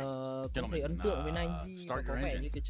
I don't know about you, Jacob, but I'm getting a sense from the FURIA and also the interview we just had with Molodoi that it just feels like a FURIA that's not really in sync as you want. I mean, like, I know they made the grand final in Cologne, but then again, you know, they did beat 9C and then Aurora. I mean, like, wasn't really like the toughest bracket to get there. And I don't know, like, I just get sense that something is you know, happening like within the team, and we know that Fallen is playing his last season, right? So what's your take on this one? I'm not feeling the confidence in this one. I get it. You know, I was looking into FURIA's results ever since IM Rio when they were announcing that Fallen were going to retire, and since then it's been lackluster outside of the major. Now, naturally, you can't take away the fact they went into the grand final of a major, and you're just potentially 3 maps away from winning, you know, a Cologne major. So that kind of saved them. But apart from that, they weren't looking great in the tournaments after the announcement of Fallen retiring. Got off to a bad start this season as well, but again, online Counter-Strike, you name it, we're not going to deep dive into that one. So I think it's as important for FURIA as it is for 9C here to get off to a good start, to win this game, to secure playoff without breaking too much of a sweat. Now, maps being Dust 2, Mirage, no big surprise in that regard. I'm curious about Cash. Are they willing to float it to be the 3rd map? We've seen 9C played already. I think FURIA as well have played the map, so I'd be curious to see if Cash is in the cards here. Oh, we do actually get it. So we do not get to see it. You know, the data was also very limited from both teams, you know, but we did see how well they played. How well 9C played against Pain yesterday. So that's probably also a case for why they don't want to play Cash in this one. So with Dust 2 Mirage, I mean, what are the odds? Probably pretty good. Yeah, right? I think they're pretty good. I said I think this matchup is closer on paper than people initially would think at home. To me, it comes down to Molodoj as well, because I think that's the one area where I look at these two teams and I feel like the AWPing duel in this game is already touched upon. Mayan versus Molodoj, it's where you can make a big difference. If Molodoj is on his game, you know, especially on Dust 2, Mirage, very open, expressive maps with AWP, you can always go for peaks, you can always rotate around. It's tough for 90 to shut down Molodoj because they don't have the counterpart in Mayan who can do the same thing on the other side. Yeah, I'm just gonna go bold here and say that I think 90 is gonna take it. I think they're scorching hot right now. I think this is just the beginning of them. I think they're doing really well, so I'm just gonna go root for them. He's buying into the stock, huh? I am. I can buy into that. I can also buy into the idea of perhaps you getting out your phone here while we have this opportunity. You're not on camera right now, so you can get out your phone and you can scan this QR code. You can get involved. EWC Play Pick'ems. That's what I'm asking for. And in this moment, I really quickly just want to ask you. You're saying 9Z. I mean, what about the FURIA fans? I mean... Well, it's not about the fans always, Therese. It's also then who's about... it about, Dupree? It's about the players. It's about winning. It's not about the fans. Right. I believe in the quality of FURIA. I think it'll be a close game. I think we're going to need all three maps. I think FURIA and Molodoj will take it over. Thế mà vẫn livestream bằng I'm CS still going for 90. I don't see there's a case where, you know... In that case, you I don't think it's take gonna up be a your blow, phone, scan the QR code, and put your money where your mouth is. I will do that. Don't worry That's about what it. it's dangerous. You see what I did there? It's dangerous. It's These good two to have dames. country, right? Let's just go to the game. I can't deal with you guys anymore. It's FURIA 9Z, Group D, upper bracket semi, and we're ready to kick this one off on Dust 2.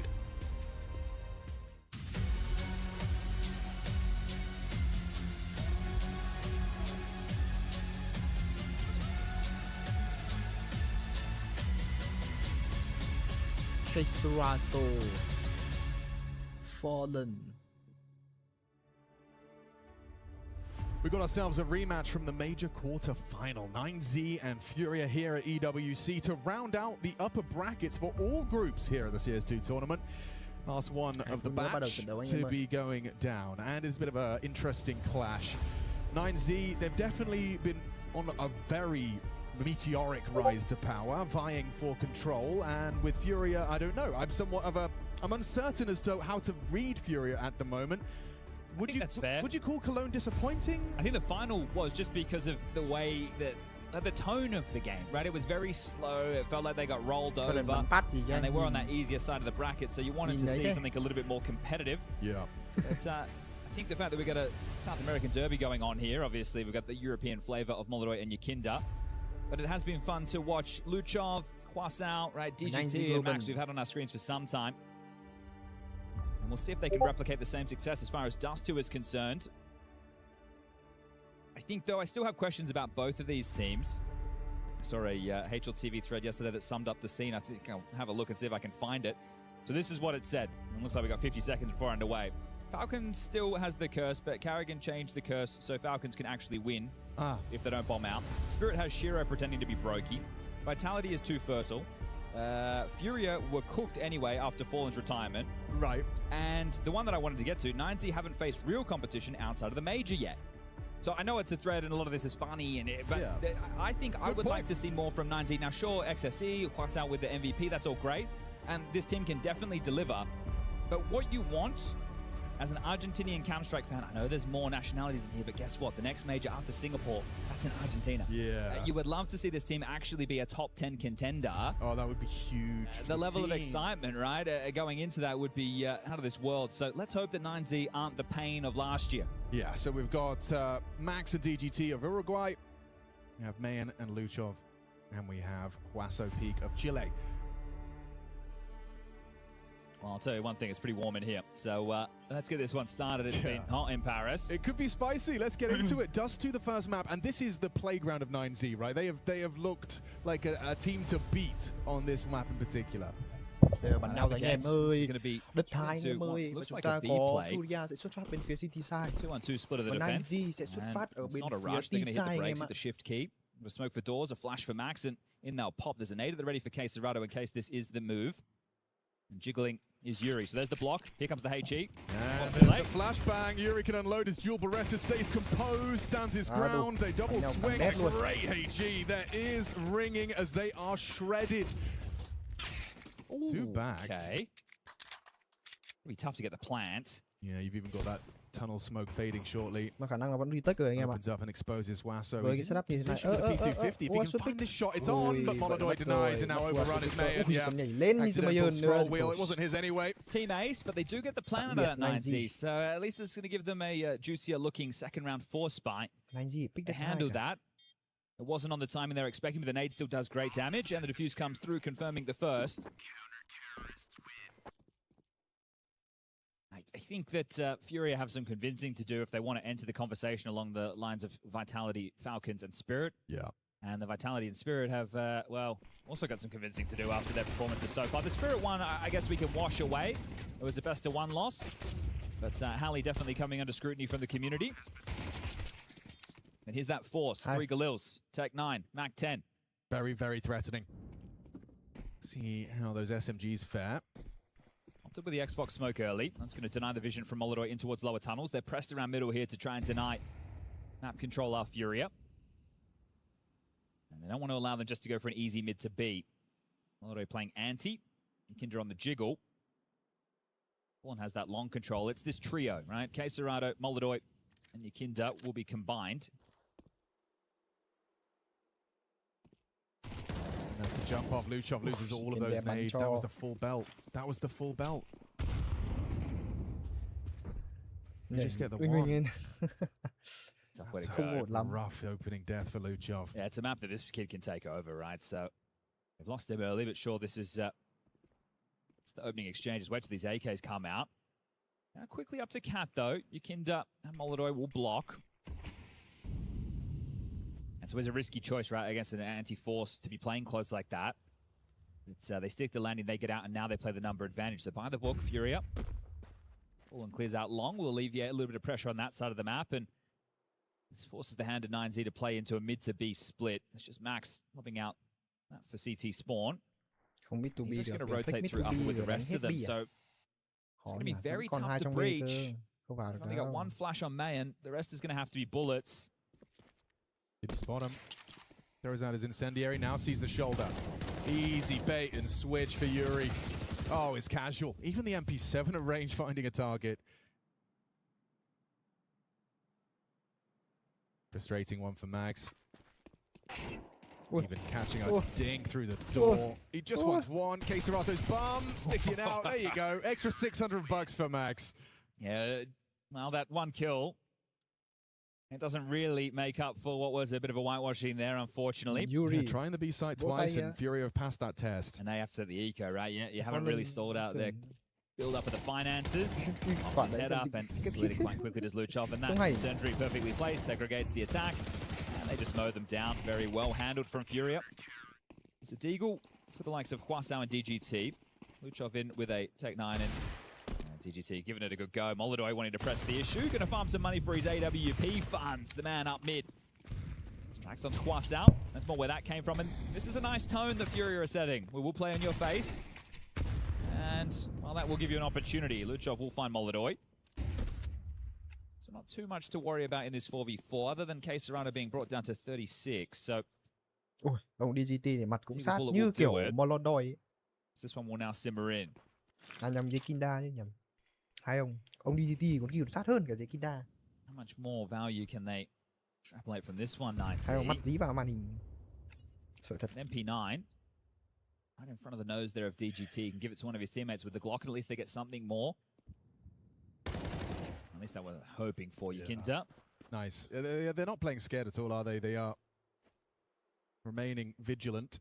This is one of the things from that final, though. Yakinda had his moments in Molodoi too. It felt like Queserado and Yuri in that major grand final were fish out of water. They were making some out-of-the-box plays for at least their normal approach to the game. And then it was just overall very, very slow. But you were going up against Falcons, who just have firepower coming out of their ears. FURIA seem to have fans wherever they go. There's quite the contingent sitting down in front of them here. As we got 25, you got to get a move on. Kinder drops the bomb, and the final frag found. So 4 staying alive again. A very nice start. Only 4 casualties in the first 3 rounds of play. Molodoi's AWP will be equipped. Mayan looks like he'll do the same.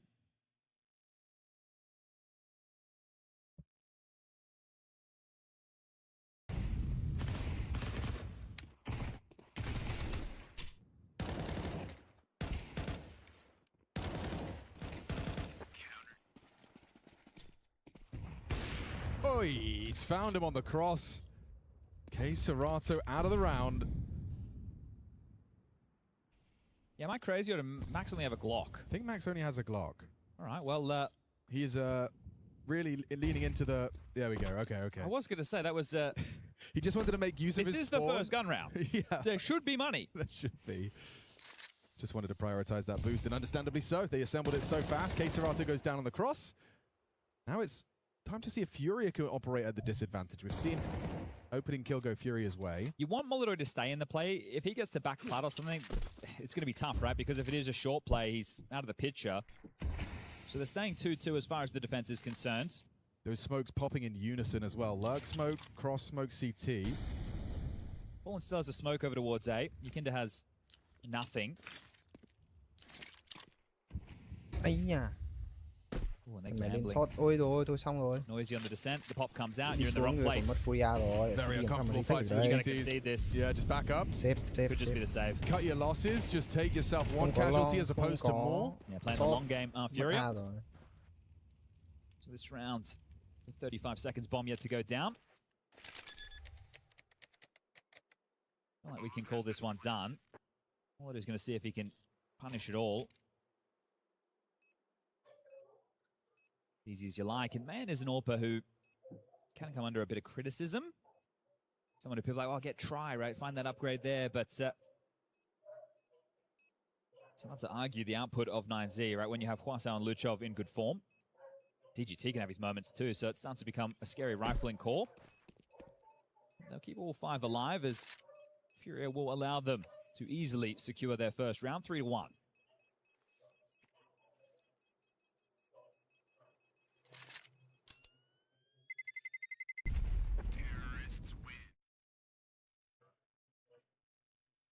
Coach Bit, the Brazilian representation of 9Z.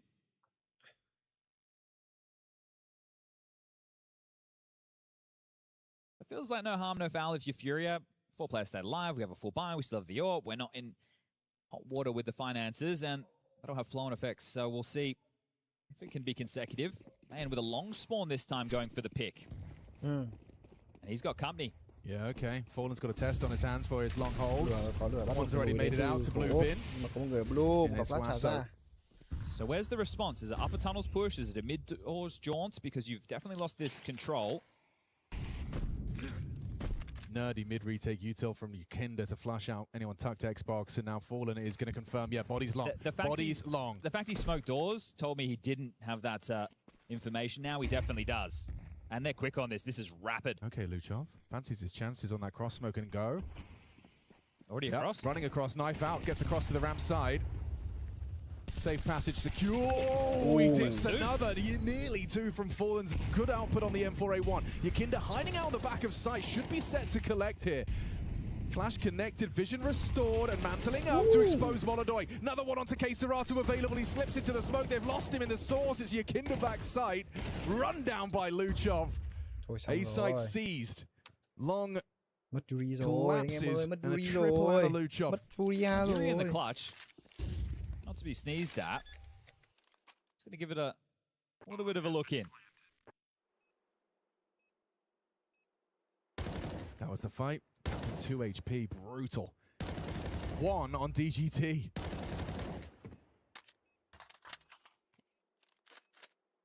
All right, we'll have a glance. Didn't glean anything, and we'll back off for another save. So he's got money to drop an AWP.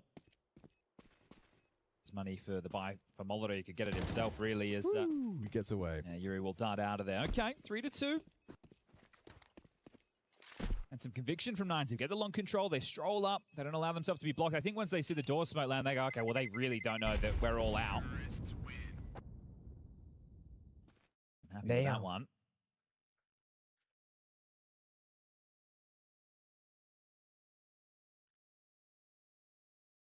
All right, well, you have guns again.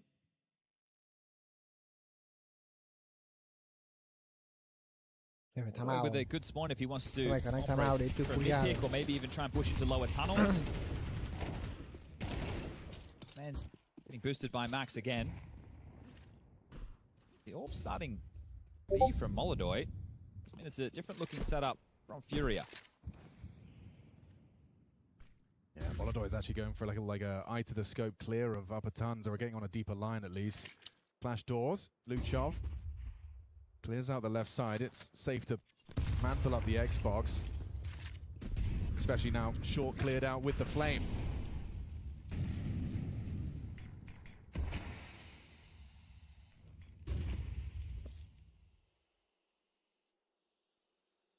So the expectation from FURIA was a late long play. That's why Caserado, one of the B defenders, started as an unknown piece. Now the round simmered into something a little bit more standard. It's Molodor aggressive in the upper tunnels. Has fallen. Presses in. Ôi, flash không trắng nhá. The flash? Gì thế? I think must have missed. Yeah, I think so too. Looked like it was a really well-coordinated opening gambit, but instead you've lost Fallen. He hydrates himself, and Yakinda readies himself for a lot of info. Okay, 2 out. Response from Max is the molly will make life difficult for Yakinda. Where's his options? Where do they lie? It's a perfect spread. Perfect spread from Max. It's going to be likely another save. Very little friction and looking very clean for 9Z. Now you might want to try and hunt. You know the loss bonus is 2,400 into the next. You haven't seen Caserado, so here's this piece at long. You're wondering where Molodor is. Well, should be informed if the AWP hasn't rattled off. It has to be sacked towards B, and now it's protect the president. So Molodor and Yuri looking to just hold on to their guns. Caserado, he is going to get some company as they exit. Found him. Oh, well, he's found you. Nearly 3, 2.5 out of Caserado on the exit. Doesn't really mean a lot. Yuri will be able to drop. I think a timeout from Sid. Mất FURIA. Thực ra thì map này thì nếu mà bắn rounds. Ok thì đúng thôi. While you still have this all before it gets removed, take your time, have a chat, and see what you can piece together. If you partial buy behind these, Yuri is in a position where he could drop an M4 and then he'll still have enough money next round, so they can make it slightly more threatening. As Yakinda, there's nothing that can be done for him either. Caserado doesn't have any util to flash behind him for the fight. Yeah, an unusual flub on the flash there from Caserado did result in Fallen not having the fight he was expecting. This is a great response, right? The pistol round, it looks quite dominant with that and then the conversions. And now it's back the other way. Looks like we were getting a competitive map. Now this is the saved AWP, the saved M4, and some light upgrades around it. 2,900 lost into the next. Have everything they need. So they have every round FURIA played, they are competitive with the buy. Yes. Now she's being competitive with the guns. Yes. And that's where you might want to start forcing your hand to get the AWP, boost them up. Let's go for a short pick. Let's play into lower tunnels if we can. Haven't said Molodor's name too much. Yeah. He goes out long again. Straight out long does DGT. Oh, and Fallen gets pantsed. Caserado, what have you got? Too many men on his screen. 3 out long. He gets that info, but it costs him his life. Fallen's already gone. You're operating in a 5v3 in the first 20 seconds. It's a very familiar feeling in a lot of these rounds. This feels like a putter in moment. So very comprehensive stuff coming out from 9Z in the early stages.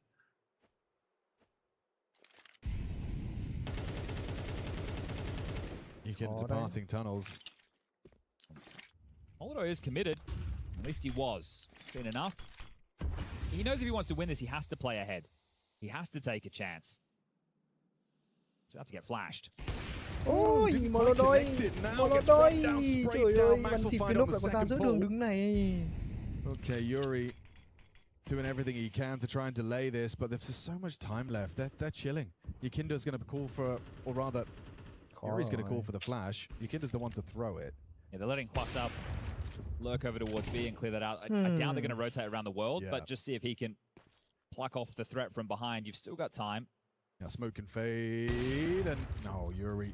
Just annoying. They took long and they just waited the whole round, right? And you're going to be more desperate because you don't have all the guns, you don't have all the util to block. So the 4th round secure in consecutive fashion as Hwas will take down Yakinda, and there you go, 5 staying alive. There's a lot of cash on 3 out of the 5 members right now. They're stacking those piles high. Oh my lord.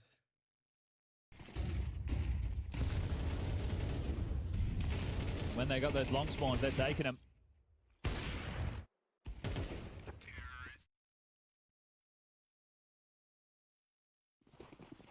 4 on the trot.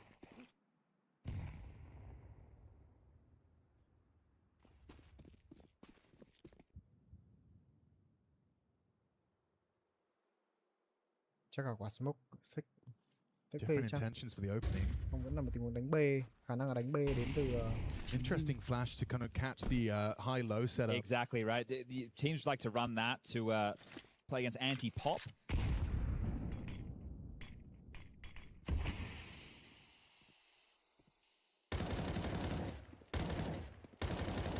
So you want to break these things up. You've got strategies, you've got tactics, you've got moves. That was a move. Smoke sâu, quả này flash hơi sâu.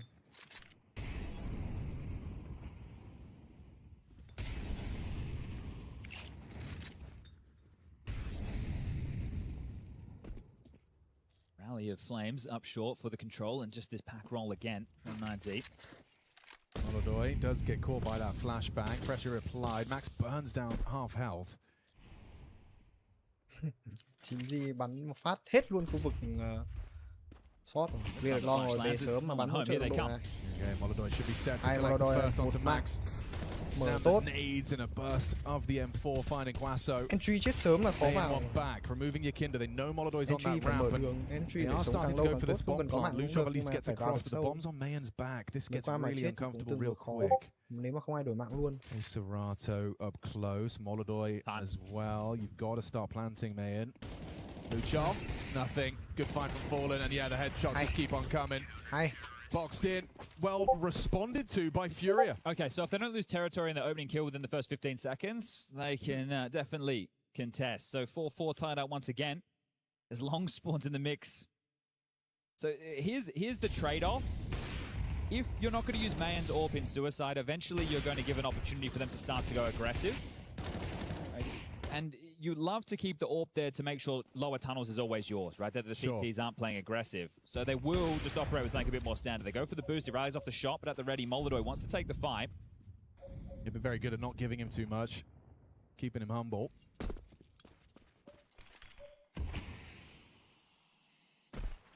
And this is just the classic default from 9Z. You have the combo of DGT and Luchov through the tunnels. DGT's left Luchov once they've secured it and is rerouting to join the pack. It could be that late long that we've seen FURIA kind of anticipate. This might be that round from 9Z.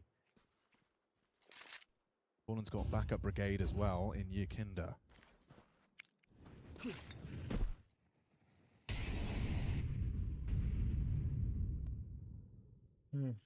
So they've got what? Fallen anti. Yakinda on the line. Juggling nades outside the doors. Không flash à? Phải có một người flash chứ. Khó đấy, không flash à? And another incendiary. Yakinda's left long now. It's just Fallen. It's 50 seconds. They've nailed the timing on this. It's just Fallen in the open, booked by a flash and a swing from Guaso Peak. Molodoi pressured from the short side. He can't focus on long. He's got too much to worry about on that fight with Luchov. Clean headshot. Yakinda running for the hills, and it should be just a putt in here for 9Z. You're getting that bomb across. They'll throw it for extra safety. Safe. And it will be planted now comfortably. Luchov's in that hunt, in this blind spot. Yakinda exercising some trigger discipline for a moment. Max should trade. Bots him and caught. Just an unfortunate timing for Yakinda there. Ông Max ngồi kiểu người chơi game kiểu. Molodoi might be a little bit frustrated. Anh em tí he was nhìn attempting to POV help ông Max with that kiểu high chơi flash, game. but it cost him on the timing.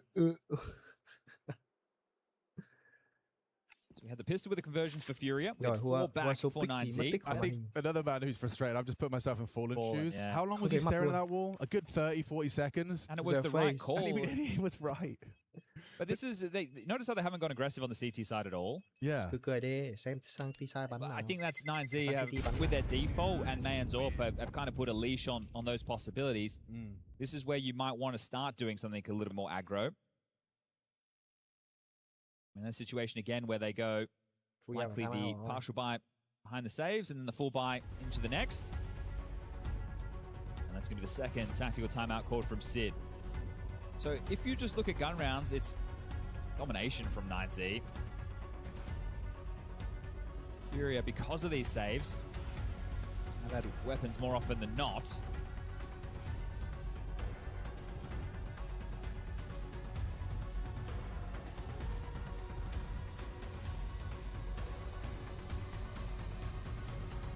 they have long spawns again. I think at this point it's, well, you haven't stopped us. Let's just keep taking them. A response, this is where Fallen and Sid kind of have to agree, okay, do we want to start 4 long? Right? Do we want to try and be aggressive in the lower tunnels? Do we want to do a short boost or a short play? Maybe Fallen does with no nades and an MP9. Oh no, he's just going to start with a 3-2. But they're already out. So they're just going to do the same thing again. You bring everybody back, park the bus at long, use your util, siphon all their nades. Right, okay, you can have upper tunnels. Yep. As long as DGT doesn't get caught, you can just finish the round through long. This is... The push onto DGT. Ooh, wow, Fallen does well to find some output, and Yuri combines with it to actually remove DGT without a casualty. Action on the Huaso walk. They're fighting for that short control. Max is trying to keep attention drawn, but look how far he's going. That's a kill. Wow. Wow, they're so switched on. They have such a good read as to where Fury are playing. I think it's audacious as well just to do that without any util, just to go dry. Yeah. Now they are across, but the response is here. Can FURIA tussle for this one? Not rushing this plant. Luchov hesitant to overcommit. Spams down, Queserato chipping in. There's 2 there in the smoke. He does have to go for the reload, and Max gets caught out. Molodoy's MP9 connects. Awkward now. With Mayan on an AWP, the damage inflicted doesn't really bear too much of an advantage. He's been spotted over the top of the smoke there by Yakinda. Mantle up, quickscope does not connect, and now surrounded. Oh yeah, a couple of missed shots. The AK would have been better.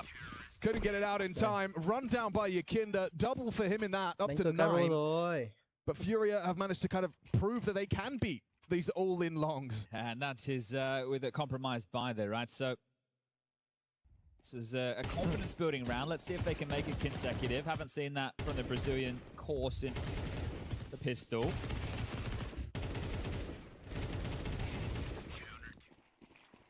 Using the long spawns again. Luchov on the way. Corner smoke in the mix. Auto starting car. They will concede it. What a luxury to have long. I understand they didn't convert it off of last round, but still, to have long at the start of every round like this is beautiful. And a nightmare fuel for a CT side. You have to adapt. Just how many long spawns they've had as well. We tend to talk about it. Oh, missed shot. Awkward for Molodoy. And look at the help. Fallen was trying to lend a hand. It almost jumped through the smoke on his underhand flash. He didn't get numbers. No, and they still have that long control, but they're rerouting towards B. Queserato will have to link up with Yuri. They're in a bit of a... Is Luchov making a play on the smoke? He is. Here's the steps of Queserato reacting to that B util. It was a Molotov thrown that he'll try and profit off of. He's got a smoke as well. A block would be well timed. If he jump spots, gets the info. Mayan was not on the double scope. He's fallen ready for Luchov out. Has to know it's a possibility. This will have been communicated, but a reroute now from 9Z. He's hearing all of this. It's not that long presence. So if they can push back short, they really can toy with the rotations right now. Yeah, it's just the time. 40 seconds for 9Z to try and find this finish. Try and post that 6th. Molodoy still has a lot of util. And Yakinda and Fallen both have something to block with as well over towards A. Yeah, I think 9Z may have rolled the clock a little too much here. Drop it. He's holding on to it, showing such restraint. Mantles up, wants to punish the smoke walk if they dare. Easy pick for Yakinda, catches Max mantling up. DGT bomb on the radar now. Huaso from long does manage to strike. That's the unity we want to see. Synchronicity on display. T-side pincer in towards the A side. Losing Luchov's awkward, makes it a 2-on-2, and now planting, he's going to lose his life for it. Gets the bomb down, says Mayan, I need you to clutch. You got Yakinda up close, eye to the scope. Yuri on his way, wow, tags it. On back, fake dink through the box. Yakinda down low, not opting for the pistol. He somehow has to isolate these two, and it's just a stray bullet through the smoke to deny it. Smirk on Yuri's face, he knows he's done well.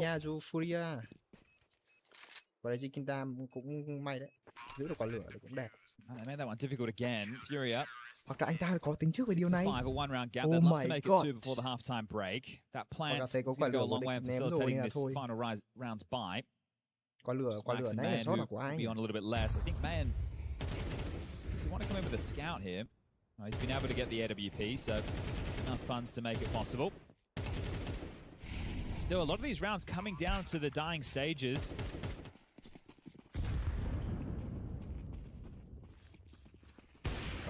There you go. Okay. Yeah, I was going to say, Molotov really hasn't had a lot of action with opening fights. It's his teammates losing territory, and then he's been in uncomfortable positions. Being an AWP at top A and your team losing short in multiple rounds, that sucks. Yeah. Here's that util combo.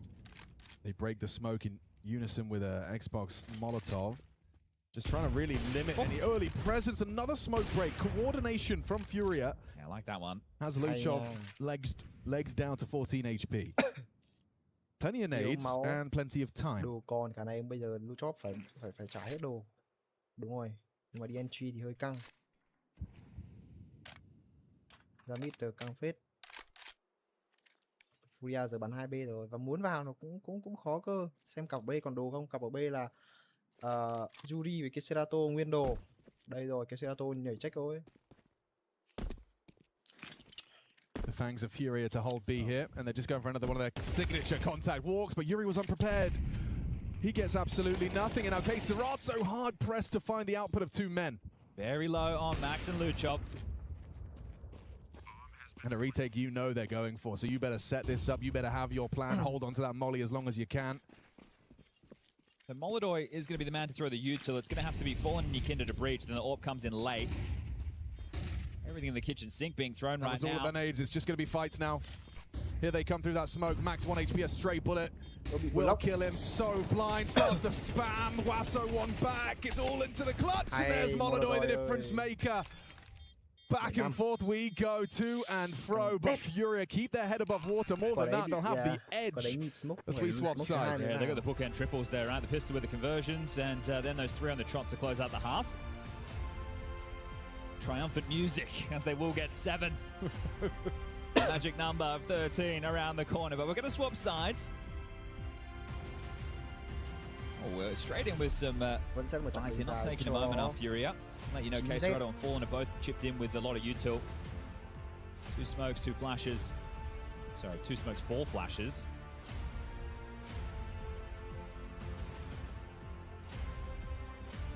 If this doesn't put you in a good mood, I don't know what will.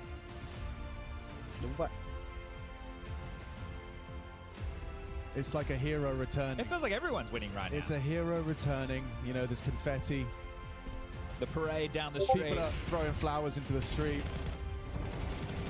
We love you, Fallen. We love you. All right, here we go. Back underway. 4-man A start for the defense 9Z. And into lower tunnels is Luchov. They're ready for this. They are. They couldn't be more ready. Look at the setup. Here comes the flash. Everyone's anti. And who gets those kills? It's May and a Molodoi. Back and forth. Quick one back. DGT connecting. Yuri struggling.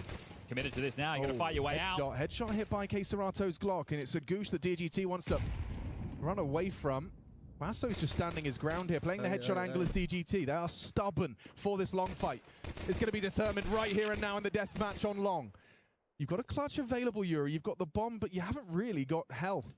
No teammates. And plenty of time for you to play this game. Yeah, you can see here the fact that he's clearing these angles. He doesn't know where both players are exactly, and going to beat him on rotation is DGT, but DGT is low. And he's not so sure either. Not rushing, not as loud or as fast as he could be over there.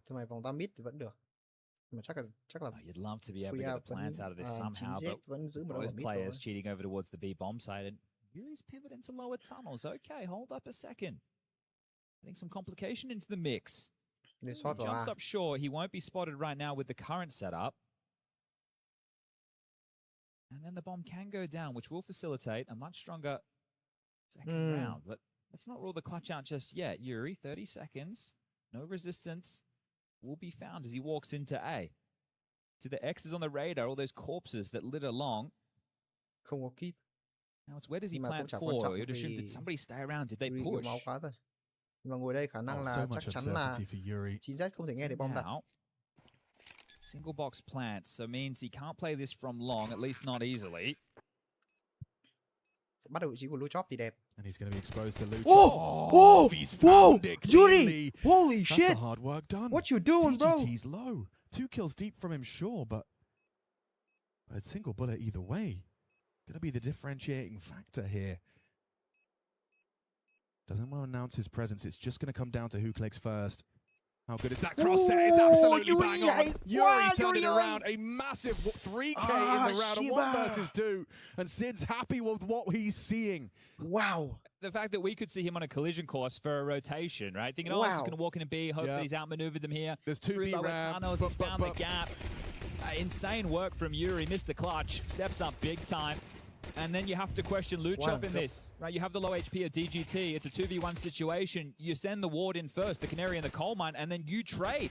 But no, he's played ahead on his own. And right now we are B rushing. There is a P90 in the mix. Làm sao mà đỡ được đây à? Vị trí của Nay Mayer với một khẩu sơ cao. Và thế là mất bom sai B. Còn lâu mới đi tách được luôn. Cosma thì bây giờ chắc chắn sẽ phải là xếp. That's round. 9-5. Treating this one like a job right now of FURIA. Quá hay. That's happened damn quick. So we'll back off and try and retain what they forced in with. It's one hell of a way from the clutch in the pistol to your second round all-in B rush. That's a come on, you're calling Counter-Strike rounds, Chad. You got to be like, that's a pretty gangster call. It is. It is. It's so risky, right? That you run through, there's a smoke, you've got multiple players stacking there, everyone gets mowed down. Kinda puts the Tech 9 to good use. Takes another one of these upgrades away, so this is making their next round of play an awfully lot easier.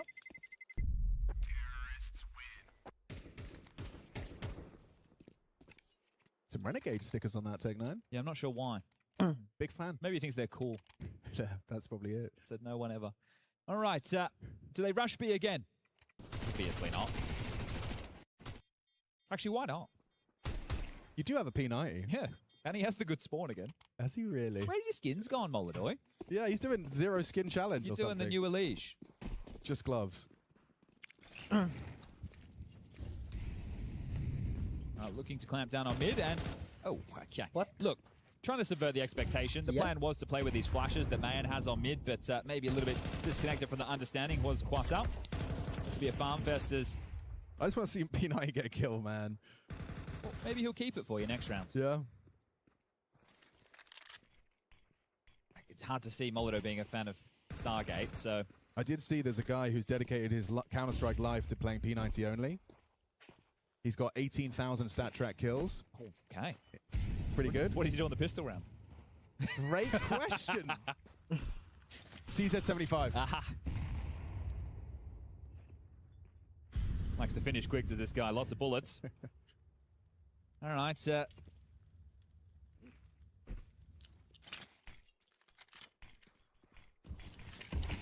Waterfall smoke, CT smoke. Going to send Molodo out. He wants to get a kill on the P90 as well. Flash forward, the SMGs. This is the scouting party. The man and his mentor is... Oh, what is the that? hell? Luchov's hit it from ramp. Get it, man. Someone's got to use it. Something better than nothing. Max is here with a 5-7. Yeah. Ooh, just as the smoke faded the time, it couldn't be any worse. Oh. All right, Max, a 1v4. And they're definitely going to clear you. 25 fallen. We'll have a fantastic round 3 for him. Damn, his Mac 10's looking pretty spicy. I think he just has some frustrations he wants to get after being bullied over towards long in that first half. So this is a huge gap, 5 rounds. And that's both pistols for FURIA. 6 on the trot when you consider the first half ended. And we're going to get a tactical time at the first from Bit. Knowing that they need to get going and now if they want to have any say in this map. There's no AWP available for Mayan. Molodo will bring out his. Will retain the Mac 10. And Fall actually has a very good long spot if they want to exploit the run and gun. Well, long's been a real recurring theme. This is where if you're 9Z going into the first gun range over the AWP, I wouldn't mind if they were to do something a little bit more gambly. A 1-4 setup just to win the long control.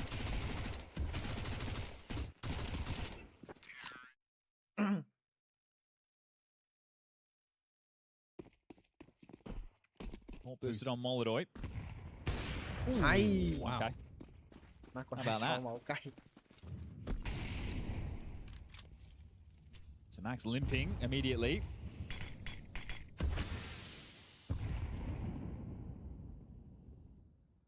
You get the combination of Yukinda, Top Cat with Yuri pressing the lower tunnels in a moment to start working on this mid and short control.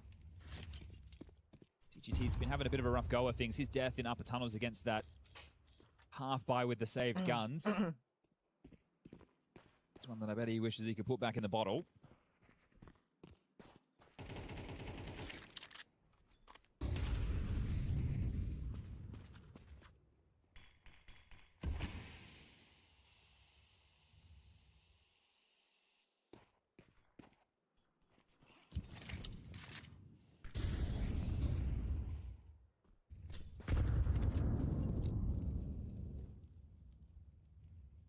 Đang chưa hiểu ý định của Both teams FURIA là đi đâu lắm. on their CT sides, giving their opponents a lot of room. Mitubi chăng? Chắc chắn là một tình huống Mitubi 40 rồi. seconds. Blocked long, blocked mid. DGT, this could be a bit of a redemption arc brewing. There'll be a flash here, surely. Yeah, there is. Underhand, turn, reposition, eat the second. Just a dead man. Serato books him. Nice chip in. Luchov stems the bleed onto Yuri, but they've lost long. Nikinda's made that so. Molodoi, he can find this easy onto Mayan. Oh, and he has books him. Job done, bomb down on A. Mission accomplished, and Max just straight clothesline by the Galil to finish off the job that Molodoi's AWP started at the very start of this round. Luchov going to be trying to hold on to his prized possession in the Kalashnikov. Thằng này thì lượng tiền năm sau của 9Z cũng không được ok lắm. You're boxed in, buddy. Yeah, that lurk smoke is kind of terrifying. Tôi nghĩ là sẽ hấp bay. Và nếu bay thì frustrating. He wants to focus his attention towards B doors, but he knows at any moment his attention's elsewhere. He could just be walking on through. Anh em cộng đi. But yeah, I mean, this is what practically flawless from FURIA here. Yeah, that opening kill in middle was onto DGT, who is the A rotating rifler. So that also facilitates the call to go back in towards the A finish, knowing that they're likely split 2-2. So Luchov back a plat. Be just allowed to retain that AK. Saw Molodoi coming. Yeah. All right. Well, out of chances now, 9Z. Yeah, the underarm essentially was the bait. Right. Because you think you got your timing down, return your aim. And you cop it in the face. Genius. Good to see Fallen smiling. Oh, it's only an M4 spam in the cross. I guess I could just jump across. Oh, there's some damage, but there's a frag bag. That's the Luchov saved AK put to use. Handed off to Huaso with the health. All right, how can this one get weird? Kind of already has. You got 2 rifles with armor. You got your opening kill. You have 2 players quite low on HP, so gambling 3B with that flash. They've been able to cross the bomb. On Fallen looks to join Yuri, and the tail of this is Serato. So pursuing core in the upper tunnels. Here comes the fight. He wants to go. Should be an easy one for Yuri here.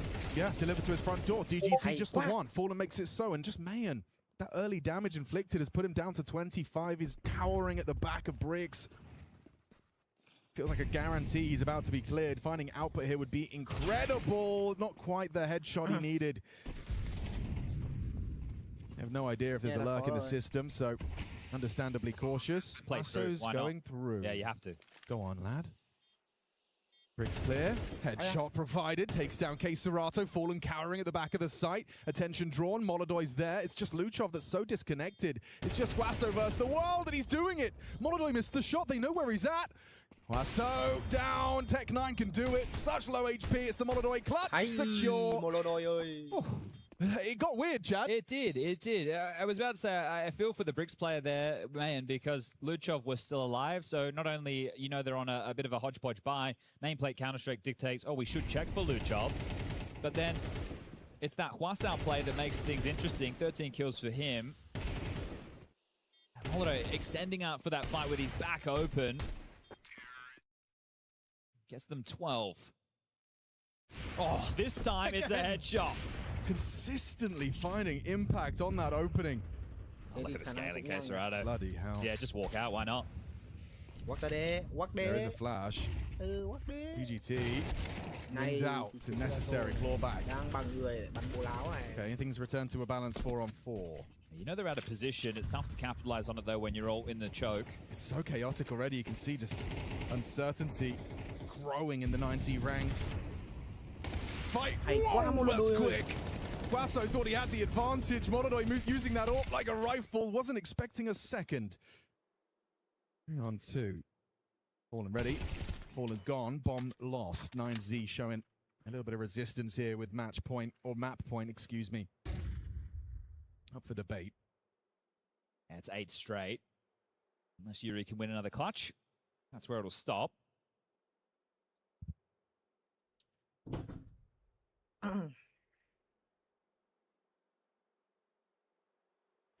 One clutch in the pistol on this T side from Yuri.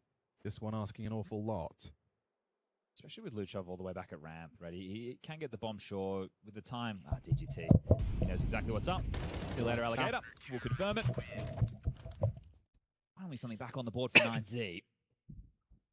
Yeah, is it too little too late? Bit's going to take the opportunity to use his 30 seconds. And that's just a tough way to start the rounds, right? The fact that they recover that. Yeah, fair. Because they're using the HE, so to go, okay, well now are we smoking, right? How much are we going to invest in getting across here? Because Molodoi, he's either a tag or a kill frequently so far in this second half of play. Yeah, I think it's 3 back-to-back rounds with the connection. Right now, I can see Molodoi has the best long spawn. He is on an island. The next closest is a little bit further back, but he should at least consider the pick.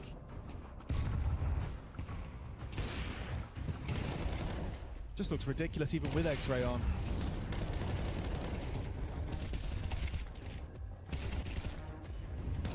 Looks to me, based on the way that Max is facing, that they are going to start heavy A, potentially. It looks like, yeah, they're going to start 4-1. Just Max going to be trying to block long. Means they might be aggressive short. Yeah, they are aggressive short. Team Molly got to respect that, and they are. Oh, we can edge it.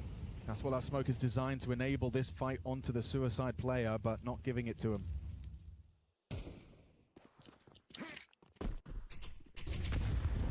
Gì đây? Nate cái gì đây? Flash doesn't connect, but they've seen enough. Worried about the B and mid to B possibilities. They'll rejig the setup. Kinder will smoke out towards the mid doors. That's going to allow that control to be taken.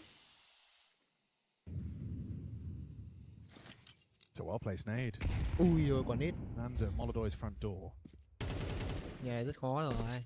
Well, short is a gift. So this is the type of round that if you can get the control and acknowledge that, with the amount of util, the smokes especially, this is a scenario where FURIA can throw the waterfall smokes, they can throw a mid to B. You could try dropping down into CT, turn it into a B split, but that's where 3 players, the 9Z, find themselves. That's the gamble. And the gamble being made when just one round is FURIA needing. Oh, love smoke. What's that about?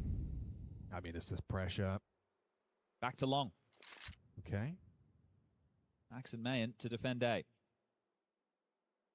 This angle's always good for 1. Chưa đông mark này rồi. Molodoi clearing at half health, so just a single headshot. Can't find it. Good awareness from Molodoi on the rifle, no less, and Mayan's eating that flashbang for breakfast. Mất 9 Z rồi anh em ơi. Should be the end of Dust 2, and this is 9Z's turf. 9Z's pick, and FURIA have had their way with them. Bad cross smoke. Very bad cross smoke from Molodoi there. Learned valuable lessons in the head-to-head in Cologne. Clearly looking revitalized here. And that's 13. FURIA take 9Z's pick cleanly. Yeah, that was casual, that was comfortable, and this is looking like a different result. Let's see if FURIA can do it in 2. An absolute smashing, as I think those Brits would say. But for FURIA, you can hear the fan base out here really basking in the first map victory. As I welcome you back to EWC 26, Counter-Strike in full effect. Dust 2 really not going the way 9Z wanted to. And it leaves the question, does it leave a lot to be desired for 9Z? I feel like we've seen more output from them at different tournaments. So. Yeah, that fell a bit flat for 9Z. Naturally, FURIA got off to a good start, winning the pistol, converting, and then 9Z kind of took over in the first half. And I thought, when it was stringing rounds together, I believe they won 4 out of 5 rounds in a row. I thought to myself, okay, 9Z, you're here to play. You looked in control. It was a combination of outer spawn calls, you know, fast long takes, and then slowing down the game, and then into the A bomb side. So it felt like the rounds came from different direction, Peter. It wasn't like a one-trick pony. So to me, that bound well for 9Z. I thought to myself, all right, your T side looks good. You know, you got FURIA on the ropes, and then after winning 4 of those 5 rounds, they just shut down. Got nothing done whatsoever. You know, good judgment coming in for FURIA, and at that point, it looked like, again, 2 teams on completely different levels. I really feel like 9Z lost himself a little bit along the way, and up until this last round we just witnessed in regulation, then I actually feel like the scoreline lied a little bit. I think the game was way closer than it was supposed to be, and But turning the attention to the T side, I'm a bit disappointed with what 9C managed to get out of that. You know, they had so many good opportunities to get more rounds, and they lost themselves a little bit when it came to like those very important XVX situations and the clutch situation, right? They didn't really get that one going for them, but they also gave them a little bit too much space sometimes. But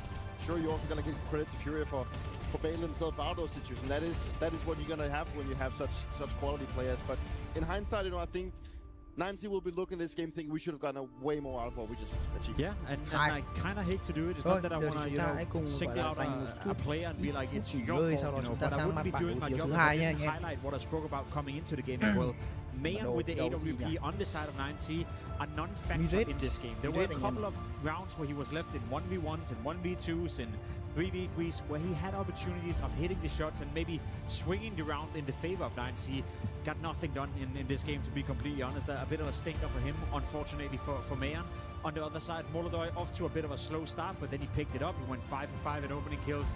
I think he finished with what, plus 80 ADR as well, and you could just see the clear difference in the two, right? So I feel like that's where the vast majority of the difference came from. You have one up on one side, Molodoi, who installs a bit of fear in the opponent, who's winning opening kills and who's actually getting the job done, whereas for Mayan, unfortunately, this time around, couldn't really quite stand the test of time against FURIA. Yeah, and I look at the round timeline and I think, okay, yeah, you don't win the pistol, you don't really give yourself a shot in the game if you're 9C at a certain point.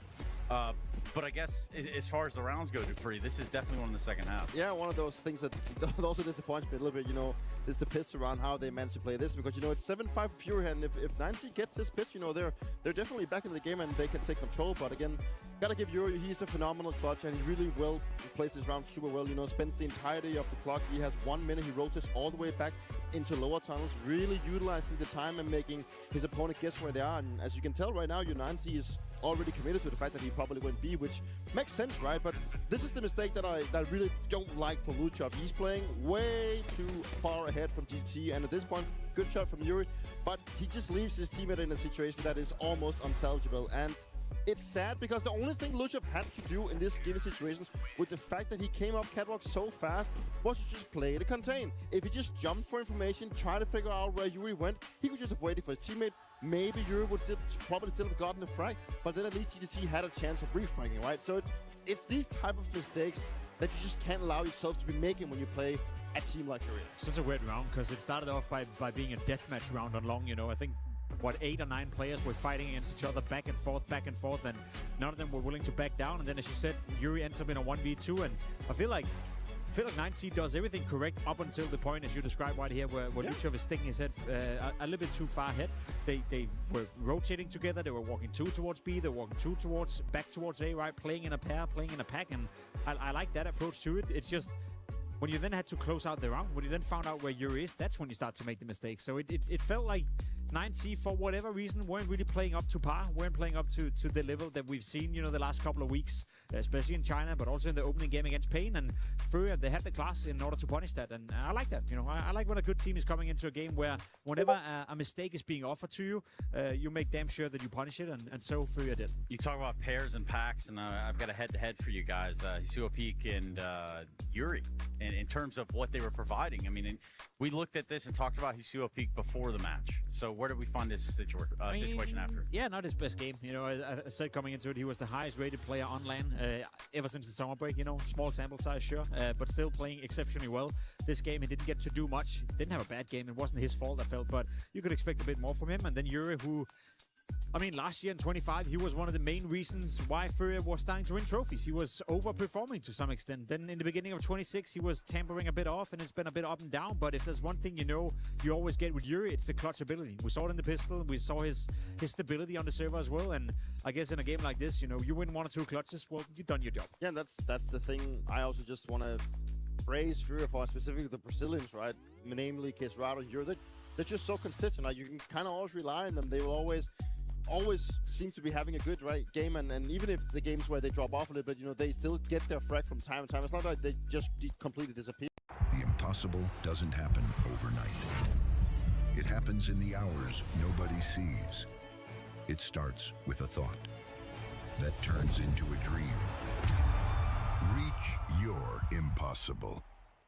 For every click, every clutch, every respawn, we were there. Now, the proud founding partner of EWC, powering the biggest event in gaming, shoulder to shoulder with the world's best. Greatness deserves a stage. Lenovo Legion, reach your impossible. Mirage. Let's start talking about the second match of this, or second match. I see no reason why I shouldn't expect the same level coming out for FURIA. I think Molodoi usually plays well on a map like Mirage as well. Cerrado gets some of his best job done on this specific map as well. I see no weakness in FURIA, whereas for 9C, again, if you play the level you just showed here in Dust 2, sure, the first couple of buy rounds in the first half were great, but again, it tempered out during the series, it tempered out during the map. You need to be playing well for 30 minutes and not just 5. Yeah, and it's the FURIA's best map, you know, so it's really all in their own hands, right? And I still think that 9C has something to prove. Like I don't think they necessarily, like, tactical-wise played like a bad Dust 2. I think they will have a chance of bouncing back, but they need to get off to a better start and winning a pistol from the get-go, and then obviously converting the clutches and allow FURIA to have all these situations where the star players can really come in shining. So, you know, it's a little bit disappointing, but I still believe that 9C has a saying in this. Yeah, I don't. I just saw the FURIA manager walking with 2 bags of Joe and the Juice. It's game over. You know? It's over. It's over. All right, gentlemen, thank you so much. Yeah, 9Z FURIA still going to go toe-to-toe here. We got Mirage in front of us in what is the Group D upper bracket semifinal with playoff contention in line. Yeah, gentlemen, thank you so much. Let's go ahead and head to that break. When we come back, we jump into Mirage, Nuke if we need it on the other side of that. You're watching the Esports World Cup 2026.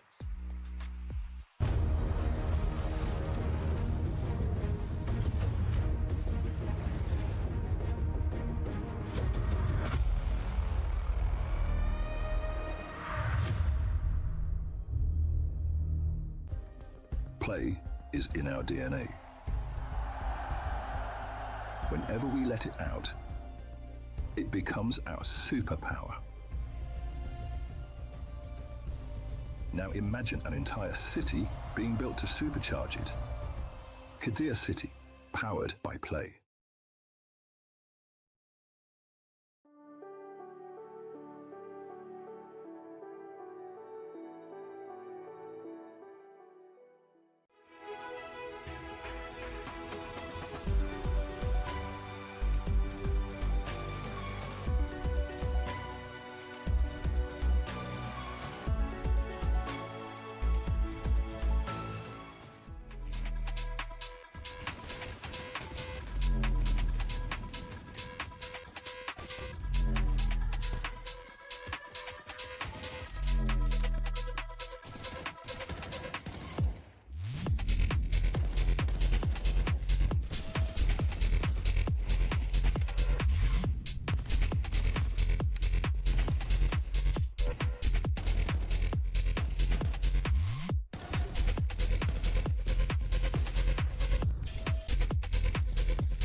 impossible doesn't happen overnight.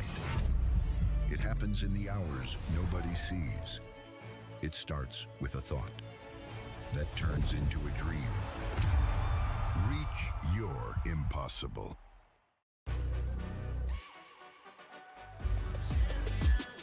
This ain't no regular thing. I came for the ring, you know what I mean. You see my name in the lights, better get right, I'm champion.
It's the very last of the upper bracket games. Just looking to see if FURIA or 9Z are going to be the ones securing that spot in those playoffs here today. FURIA took themselves up a very convincing dust too, and that was 9Z's turf. So rocking and rolling to Mirage. A rematch from Cologne. Is it going to go the same way? Yeah, this could be a quick 2-0, couldn't it? That was quite dominant from FURIA. There was a patch, though, where 9Z, they looked themselves. It was the first half. Yeah. Let's see if they can pick that up now into Mirage, where they'll be on the CT side of FURIA's map choice. As you mentioned, the last of the upper bracket games, we had G2, Gamer Legion, Falcons, FaZe, Bait, Foot, and NAVI already secure their spots. One more to make it 8, and then tomorrow we'll be adding a bunch more. Actually, today there's a couple more games as well. We've got Spirit versus Big later. We've got Aurora as well taking to the server to see if they can bounce back from their opening loss. We'll be taking on GG How, which was the team that actually took down Spirit in that best of one. So all eyes there as Aurora start to show us what they've got as far as the international Counter-Strike is concerned. But let's focus back in. South American Counter-Strike on display here. Max, the in-game leader, with a lot to say. Sid, coach FURIA. Thì liệu GZ có làm nên được kỳ tích không? Tôi nghĩ là khó. Quickly talk through the positions that you're expecting to see this 9Z defense. You should have Max over towards the B side. You're going to have Luchov playing towards short. Man, it'll be the Orpus, so floating around connector, window short, wherever the hell he really wants, to be honest. That's going to leave DGT playing connector, and then Hoss out towards A. At XSC, they played this map a couple of times. Obviously, different levels of opponents. They won it twice, lost it once, and the loss was to Tyloo. The wins were over MIBR and Paravision. So that fills you with a little bit of confidence. Paravision win, but at the same time, that's when they had Hobbit and they had new boy Slackster Jez. Just kind of getting himself acclimatized to the environment as well. Here's the thing, so many teams made roster changes in the offseason, just none of the big names. Yes. So there was a lot of musical chairs, just nothing that's really drawing a huge amount of attention. I think BCG took the cake with that Mzinho move, and we saw them playing in the open qualifier, where they were unable to get through that gauntlet of a bracket they got left with. Here we go, underway. Lots of utility brought out for FURIA into this, and straight over towards B for what will be an execute, a 3-man stack, and they boosted up. Mayan's playing for that one and dip. And the crouch from K-Serato, he dips under the bullet. And Max unable to track the jumping K-Serato. Layer of flashes does actually manage to connect while blind. And now Luchov's done significant damage to Fallen without the Kevlar. Yakinda's here. Luchov onto Fallen, and Max actually worming through that smoke. He's looking for Yakinda. Good awareness. They both go down. A quick sequence of clicks from Yakinda pulls us back. And now it's awkward. Super uncomfortable. Block at range working for Yuri. Wasso a quick 1-2. Tap to the dome. Puts him dead. They're going to fight together, aren't they? Look at them getting closer and closer. Yuri's going to have a back turn. Yep, easy pickings. FURIA start off with the pistol. And rather convincing from Yakinda for a moment there. It looked like it had started dreamily. Yeah, let's get that from his POV if we can, please, DJ. That was a massive double kill. Really changed the tide of this pistol. Okay, well. Wow. Not a whole lot you can do about that one, is there? Sit down. Force back from 90. That's 3 out of 3 pistols for FURIA so far. Ooh, okay. I'm very curious to see it. We're just rushing mid. CTs, SMGs, charging up the guts. Fallen's going to see a little tip of the head. Didn't spot it. Didn't clock it. Jump scare for Fallen. I mean, he was scared and he was jumping. Oh, they're into B, but it's a 3v5 disadvantage for FURIA. Batten down the hatches, boys. This one's going to be tough. He's still a lurk. Especially with K-Serato on the other side of the map. The bomb's going to get...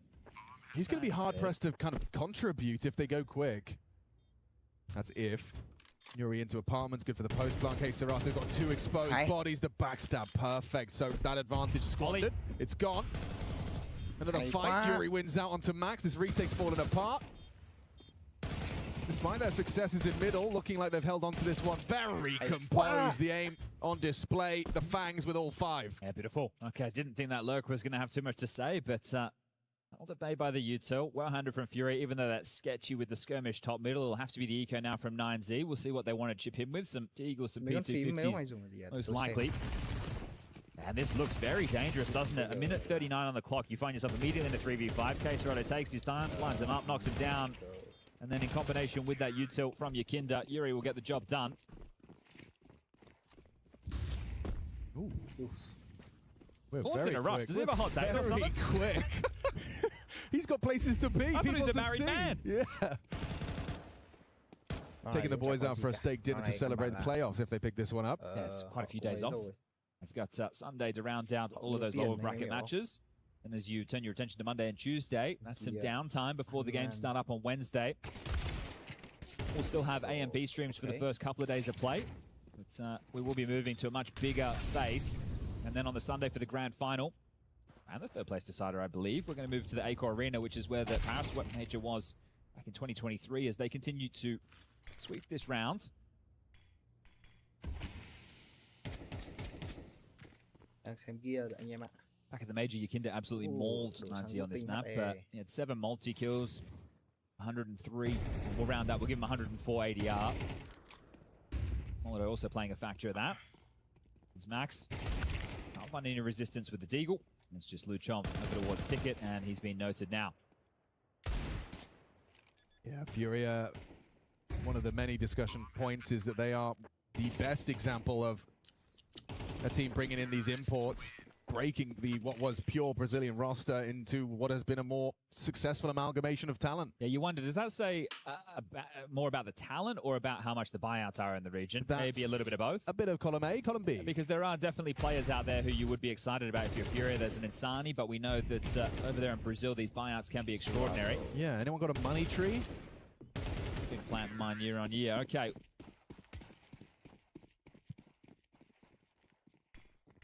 Three smoke start, double window, yikes. And you've got Yakinda humbled with the HG. Quick on this, look at this, no way you're ready for that. DGT's down, Keserato beat the Incendiary. At least there's a trade, there's Wasso, puts him down, but in the meantime, you know the A players were distracted, you start to get Tetris space, and Wasso is booked. Hello? Chief. Thanks for coming. Can I get more out of this, he asked surely himself. take him. It's got a little awkward now. Should be fine to tap him in the side of the head, but he wants more. No way. He leaves him. He lets him know. He tells Fallen, he says, there is a man on the fight. I'm going to go and get something extra. Yeah, he's got the rotations covered off at least, but Molotov also has a full belt of utility. So this is kind of crazy because if he gets caught off guard and loses all of the belt of nades, they don't have a flash for this fight. Yeah, but of course they're going to be worried about the window boost. They don't have mid. Oh no, Luchov's taking down Molotov, and then the fight comes through. Molotov, that's a classic overcooking of the pooch right there. Yeah, that leaves you with a Listerine face. Minty, spicy. Oh dear. Luchov gets him. Sure, he's not to know, but once you make it into jungle and there's no resistance, at that point, you got to be wondering, that's where you like to see players play to contain, but it's a T side, so it's a little bit of a different scenario. That one, we'll see if the frustrations have ramifications. Keserato, 3 of his 6 kills so far have been in the back, so... Yeah. Beautiful double, though, from Wasso. Về CT đẹp rồi, về jungle thì cũng không đẩy sâu được. The thing is, 90 don't even know that unfolded. They have absolutely no idea. They think, okay, Molotov got boosted window. Fair enough. Little do they know. A-pop. Okay, Wasso's got a test to pass. Oh, and he does. He's even got a chance at another. There's Molotov, though. Takes him down. Exposed on the smoke break, but a missed shot. Whistles past. Man, low HP. Luchov onto Molotov. Safe plant. Limits post-plant opportunities. Oh, and Yuri's very low now. What's Keserato up to in that smoke? Just by burrowing into it, it's going to make things very difficult for this retake. And Mayan's not going further than this. A couple of smokes, though, on the retake, and there are kits. Remember, it's planted in sight. Yuri is very low. You're right. Bomb ticking fast. CT, they're going for this. Yuri going to play for one on that low HP. Easy for Luchov. Now they've got to get that kit on the bomb. Has to be fallen. Someone's got to hold it.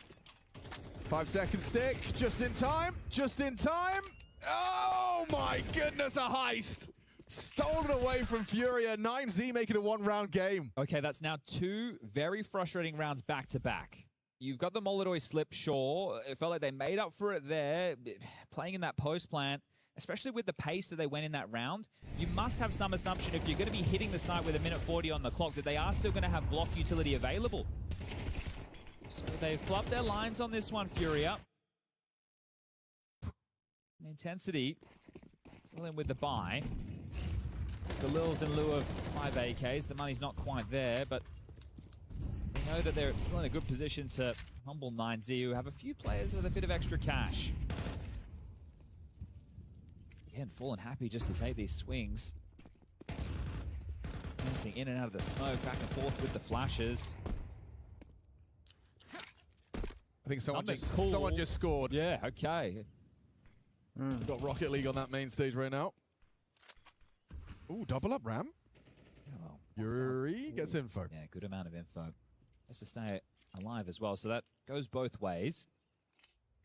Redeploy of a con smoke, just slowing down the pace after FURIA. Got Fallen out towards the top mid box. They've got the bomb down in T-spawn. 2 players still floating towards B. The bomb picked up now. Bây giờ mà đi B thì sẽ hợp lý hơn. Sẽ là có thể là một tình huống fake và khu vực bomb sai B chăng. This will force the breakout from Mayan. See if they're trying to link up cat. That will keep the B defense of Max. Đang có 2 người. Planted. Vẫn là một tình huống tốt. Fired a shot, so AWP was A. Một tình huống fake A đến từ vị trí của Judy. It's an A fake. It's actually going to pull him back. It's all by design. They've really manipulated the rotation, and Luchov gets caught out. It's just Max up against the world. Fallen down, tracked nicely. That's a good output out of Max. Keeps it level at least, but the bomb will go... Ooh, I say the bomb will go down. Actually, they'll think twice about it with Mayan being spotted out. He can actually throw the incendiary to disrupt. Chose not to, elected not to. Bomb down. Nikinda, safe pathing. Anticipates it's market-centric on this retake, and he's right. The angle of Molodoi there catches out DGT. Wasso not to be underestimated though on the surge. Just looked away. The timing favors Wasso in a large way. They're both hiding out in the apartments. It's Molodoi on a pre-fire headshot. Nothing for Mayan. Can't win this one. Gotta take that expensive weapon into the next. And you won't.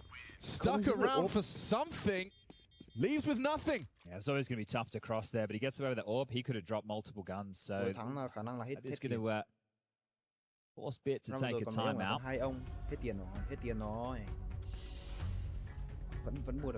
If that was 3 consecutive rounds where FURIA had an advantage and let it fumble, you have to think that mental's starting to take a bit of a turn. Yeah, that's like the first kind of band-aid solution to what was a very, like you said, 2 very, very frustrating rounds.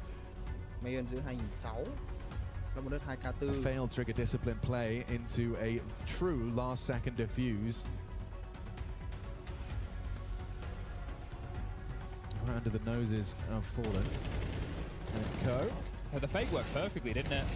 Big control, AU2, catch a player with his back turn. Good rifle work on Molodoi this round. Made that Galil work. We knew that Mayan had cash. They've been able to get out 3 M4s around at AWP. There's 1 kid and Max, the B defender, with an MP9. Yeah, it's not the end of the world then if you can find yourself an opening, which looks like there's collision course set here in mid. Luchov, down to Yakinda. Quick one back, got to get out of there. No, you don't. Stands his ground onto the Fallen swing. A trade attempt from the captain. Results in an advantage for 9Z, trying to keep this just a 1-round game. Yeah, they're ready for the Yuri lurk, thinking he was going to try and take some space off of that mid-fight. Here we go. Quick again. The headshots keep coming from the Molodoi rifles.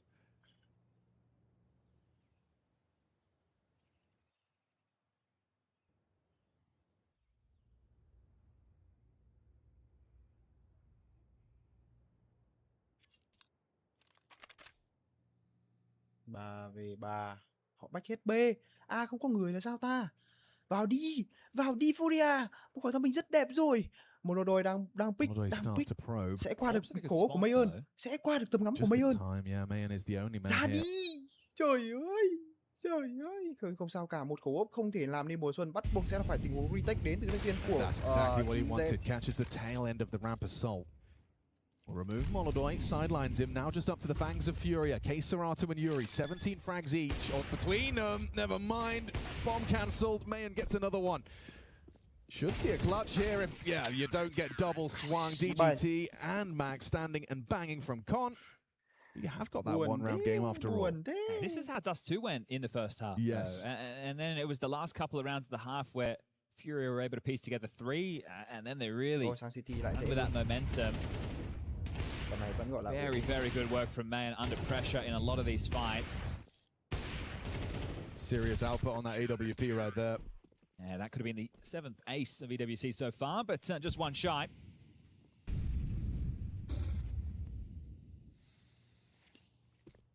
pull smoke towards middle, right? You're worried about the cat crawl. You just saw your Kinder run to great success, but it's in through underpass. And now another one of these A-fakes.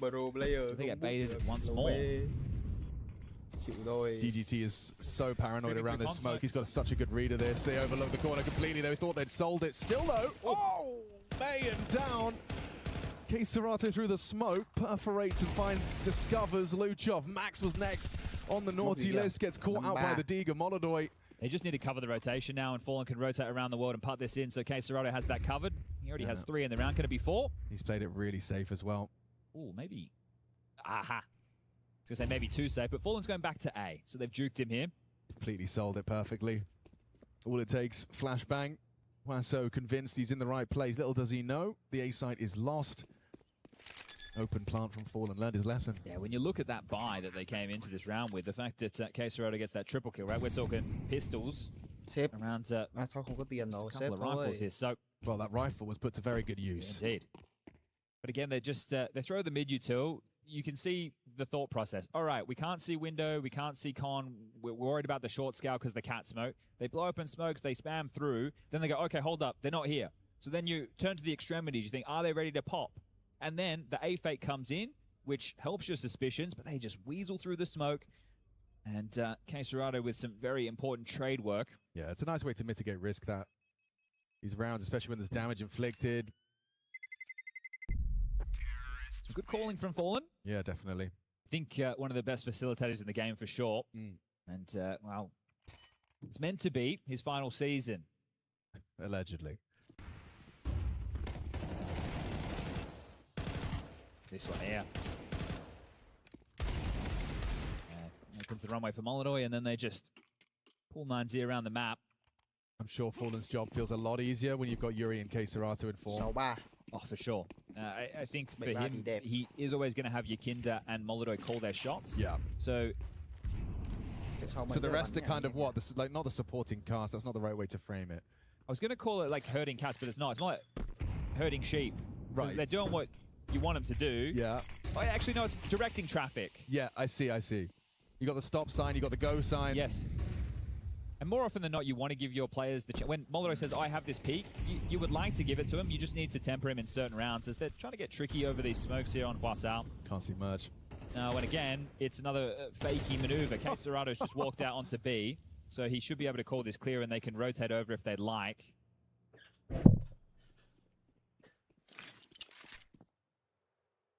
Serato's at bench. Like, what? Are we leaving? I don't know. Fallen's put his body on the line so often, and by cutting noise, they end up going B. This is so bizarre. But they're all just like that 10-second pause was genius, actually, because the entire CT side vacate, and now they're all going to walk into Serato. How far do they go? Do they keep? Does he just stay bench? This is crazy. I've never seen anything like this. He's going to hear now this. They're noisy. Here we go, lads. What are we jiggling that? All right, well, they'll get themselves an AK. What the heliante is that? Okay. Well, 6 rounds. Fallen's having a giggle. They are outmaneuvering 9Z something cruel right now. This is the path of least resistance. Sao thế nhỉ? Khó hiểu đấy. Thôi không sao.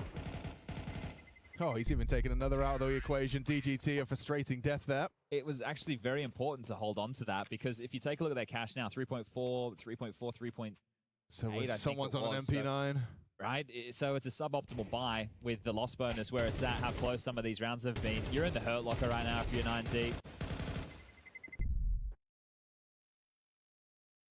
Cười rồi. That pause was so bizarre. It was weird for 9Z, I'm sure. He's conditioned them so much that whenever I throw full AX seconds, no one's behind it, or one guy's behind be real. it. Yeah, this time Serato's on bench and they are all there. And now when you go direct, the rotation's going to be so late. So maybe you want to play forward for info, and that's what they're doing. Can they keep them dancing? Yes, they can. Dancing to the beat of the FURIA fans' drum. DGT's had a bit of a rough series. Yeah, it's a couple of mares. The opening deaths. Another one added to the column there. 6 already on the T side. You're happy with this FURIA?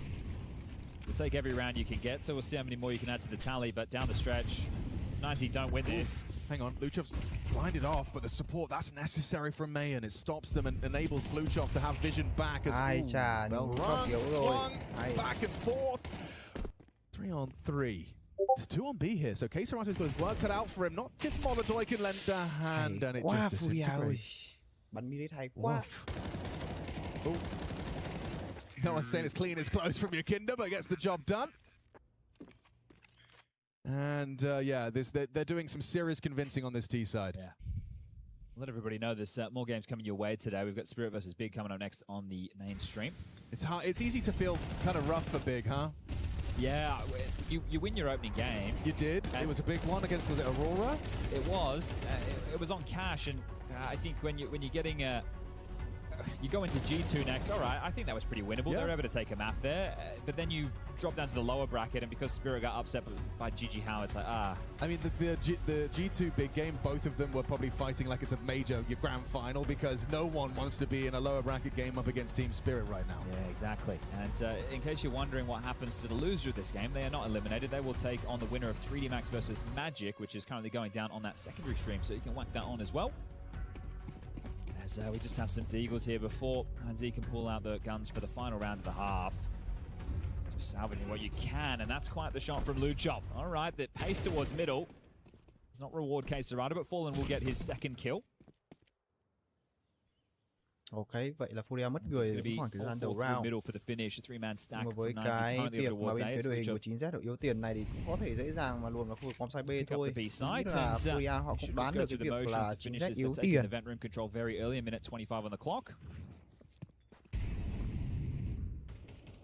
Lựa chọn bắn tầm xa sẽ là một lựa chọn hợp lý với những cái setup đánh mid to B.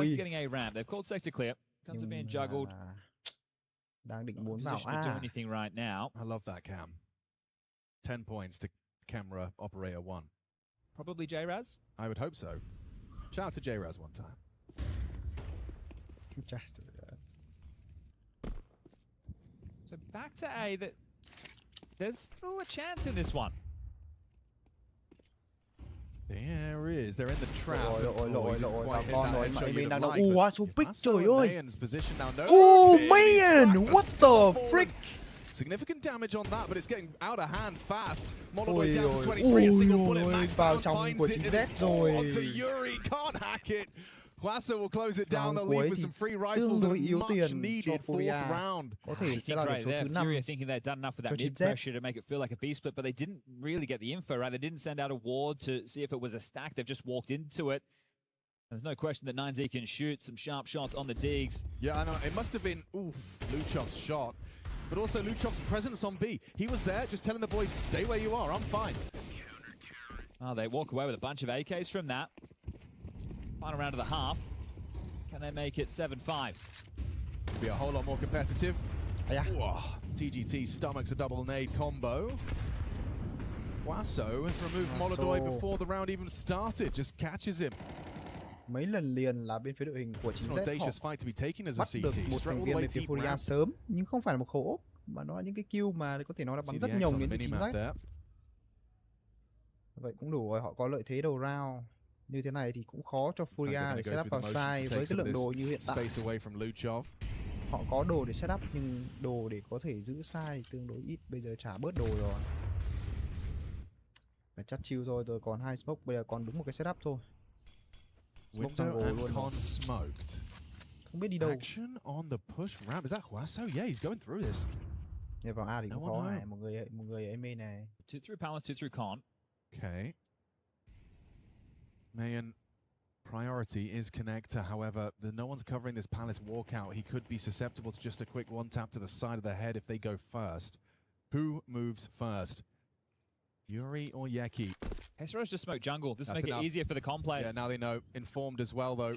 Basso tasked with the Palace walkout. Nice find from him. Removes the head of Yuri. Spot onto Yakinda. Doesn't find it cleanly. And Huaso looking the wrong way, just getting manipulated, overwhelmed. The numbers game. One out by FURIA. And the numbers looking to read 8-4. Sẽ là một khởi đầu đẹp ở bên phía T-side. The rotation. You think he should have Max dead to right here. This is so tough for Max. Chính xác là một lượt first half.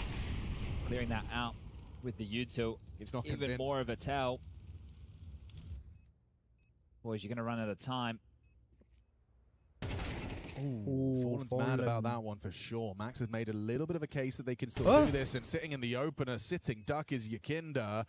Serato manages the angle as well. They haven't got the info they needed, and so now all he needs to do is just stop them from touching that bomb. He's covering it nicely. Time check. It's going to be damn close. It's going to be down to the wire. Big difference between 8-4 and 7-5. 9Z pull it off. They've had a couple of nail-biters in that first half. You had the heist in the early stages, and now at the end, they pull off that retake, and you're thinking to yourself, with the bomb planted, with Fallen covering the rotations, that should be Furia's 8th round every day of the week. They've let that one slip through the fingers. Could you help me out understanding why Yakinda is in the open like that? I'm sure there is a logical explanation for his positioning. I guess just misinfo, perhaps, would be the explanation. I think there's a level of confidence coming into play there as well, because the time's ticking so far, and you think you have everything covered off. It's I think probably because for a moment ago, Fallen's had the mid-rotate. And it's the second time that they've planted in a safe position. That means you can't play the bomb from con. So there were some very frustrating rounds lost in that first half of FURIA. They're probably feeling like they could have had a 9-3 half, that they should just be waltzing into the second and getting the job done. How many riflers are going for that opening gambit? Huaso onto the AWP. And they did such good work, did FURIA. You know, breaching that site, it felt like the writing was on the wall. It should have been over, and I mean milliseconds in it. They pull it off just in time. Serato just couldn't hang on for that extra second. Looks like a fast B split. They've already smoked top con and window. Flash top mid. Oh, maybe they go through the con smoke. They've got this late piece of Huas out. They will. P250 through Palace. One more where that came from. And in they breach. Molodoi taps one out from the ticket. They've got good positions for this now. Yakinda versus the P250 of Huaso. Too much to ask for. Oh, nice work. Crispy. Good aim, yeah. It's on display.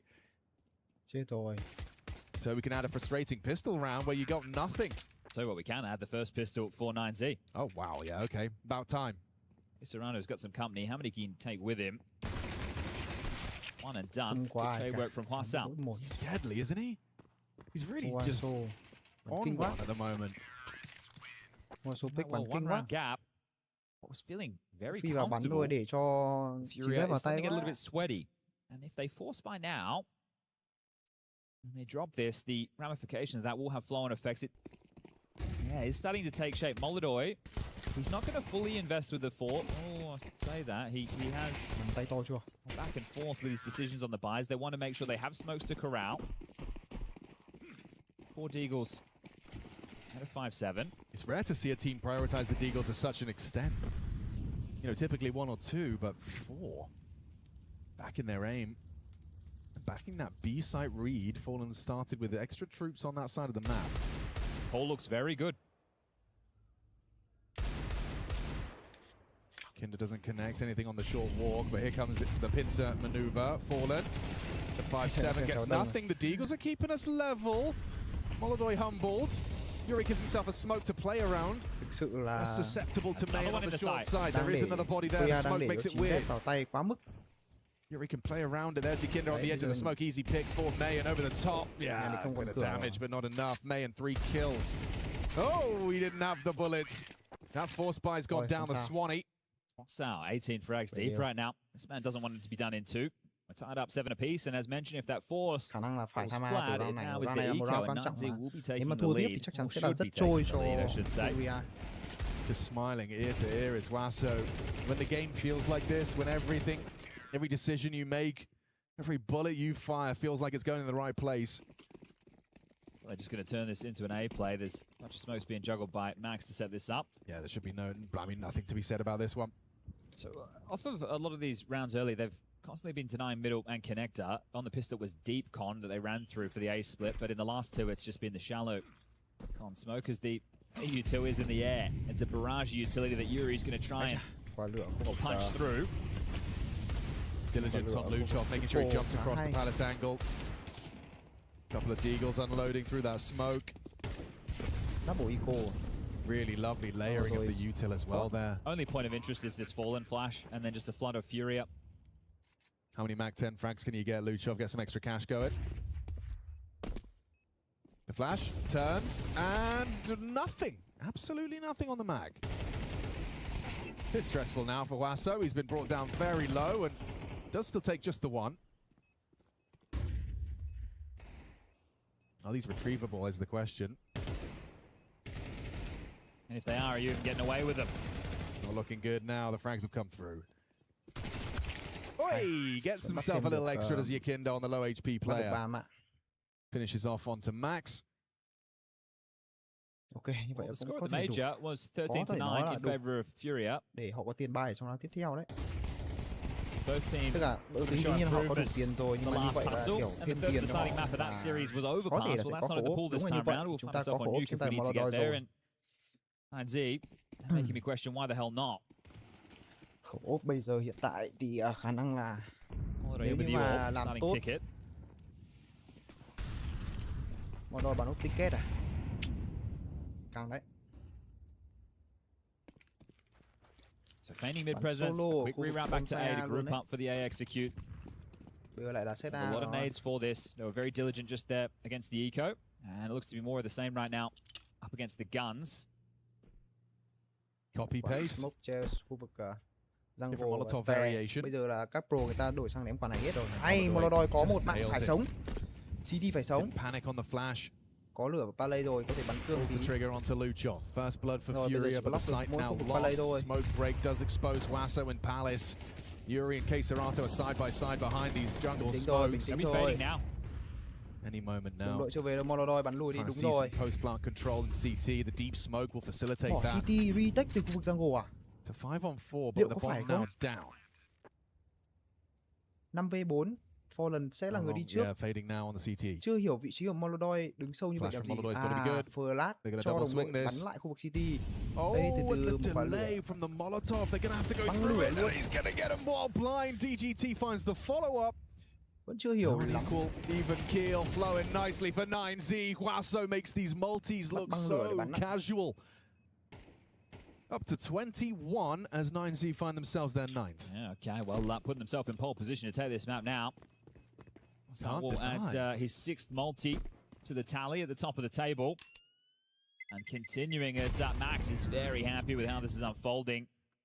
Well, it gets you the opener, but that's about all you get. Had that second phase. They're handling business right now. First time out we've seen from FURIA.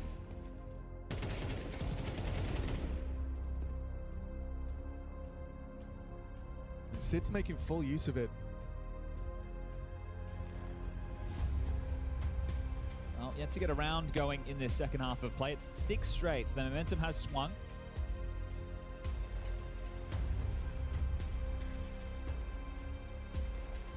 It's max loss bonus, so there can be some level of investment coming through. As you can see, taking shape on your heads-up display. Thực sự là nếu mà để mà sang đến tận map 3 nữa thì nếu mà cả ngày hôm nay mà tất cả các trận đều đến map 3 thì có vẻ nó sẽ là một ngày dài đối với tôi.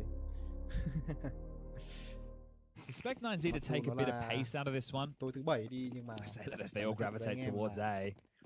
Nó cũng là một smokes gì đấy. again for Maximilian. Mà chúng ta cũng thấy rằng là anh em cũng có nhiều người mong đợi đến trận của cháu Đông như đúng không ạ? FURIA do have to demonstrate that they can handle it. Phải xem tương đối Two muộn MP9s trận on thi the đấu này. balcony. Somewhat threatening, they'll swing. Yeah, they will, but Luchov looks so ready for this.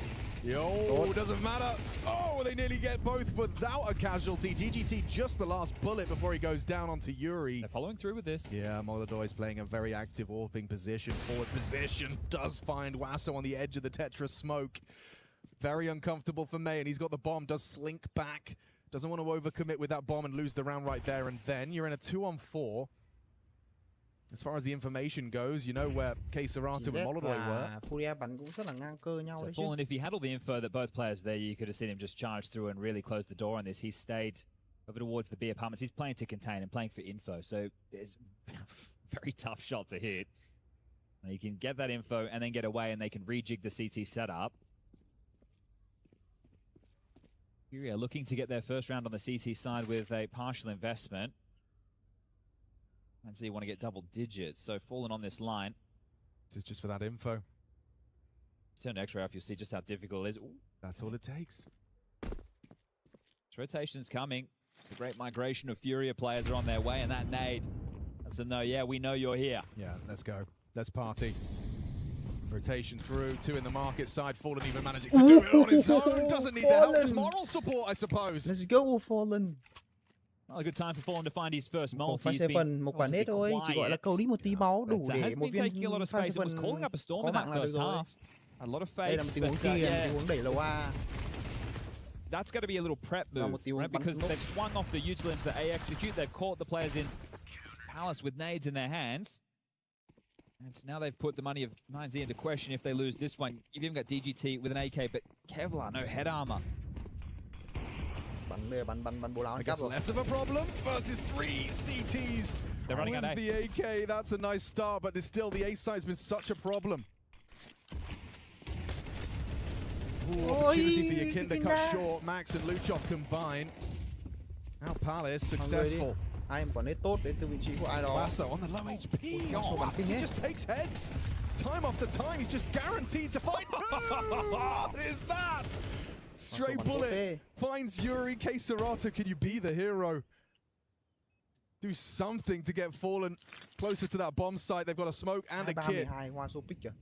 You gotta save.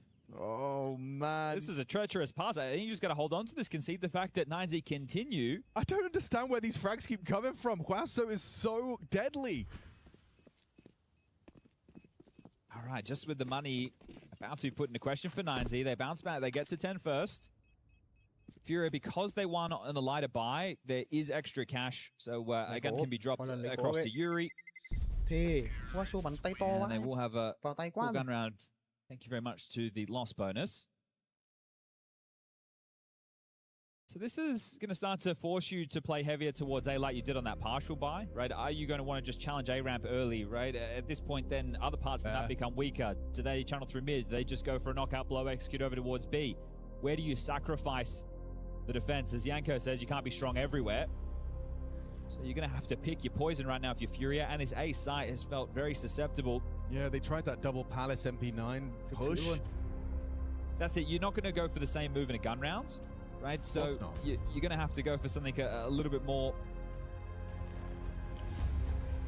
Although it looks like he's taking the AWP towards A again. This could be the pair up towards ramp with Yuri just to get that control. But I also think at the pace a lot of this is happening. Take a look. The round is feeling like it's over at 1:25. Yeah, full blind. 9Z are essentially calling out this A side defense. Yeah, they are. Even when they find the opening kill, like your AWPA ticket gets the first and then the retake's impossible still. Must feel really funky for FURIA right now. DG2 will report they've just blocked B immediately, right? And this is actually going to have Fallen press up behind it. But they've already expended that smoke immediately, right? It wasn't a jump spot and then we dropped the util and play it defensively. That makes you feel like, okay, if they want to block so early, are they trying to make a move elsewhere? As we can see with the radar, it's relatively passive hold from the CTs. Two burrowed in the back of the B site. It's Yakinda who's going to be on the jump spot. They're foregoing window control. They're going to let them jump up if they'd like. So the pressure point for me at the moment is likely Yuri, who's trying to play in tandem with this Molodoi triple box setup. B rồi. Về B đi, về B đi. Để được lô A này. Quả flash này, cần một quả thông minh đẹp. EGT starting his swing. Fight trade immediate. And you're blocked. 45 seconds. You don't really want to be running through a grey screen. Well, keep your eyes on this from Max. It's everything Bóc right với now. Django rồi. Chết rồi Molodoi. Molodoi. Oh, down. Long range Smoked from him. Max. Yes, it did. Got the whole pack. They're going to pivot through underpass. They've got the rotation covered off. Yeah, heaps of time. Come on. Yeah, don't you worry about that. This is 11 on a silver platter, and you have to save right now, Yakinda and Keserato. That kill from Max is everything. Worms through the back line, cognizant that there will be a reaction or a rotation. And you would think, I mean, Molodoi is also definitely going on and considering that possibility, but I think the first bullet was the start of the end for Molodoi. Just nails it, does Max. They are playing this game where they get to keep the AKs continually, but sure, you've got to use them at some point. When your only round on the CT side is a partial investment, yeah, sure. So you're not replicating this through strong means. You're going, okay, the CT side looks sick. It's like, nah. There's nothing that's really given us that indication. As add another one to the Tally 9Z. And at one point, this was at 7-3 scoreline. those frustrating rounds which felt like they were FURIA can get past is no more. This is 9Z just 2 rounds away from taking FURIA's map and pushing us to nuke the third and decider. Will there be resistance from the Brazilians' defense? Max is getting to do some rhythm calling at the moment, so if he went back to doing more of that A play or throw that same util, he gets to be the one to orchestrate the fakes now. Missed the window smoke. It means Molodoy's got the sight line. They're going to try and jump out and punish this.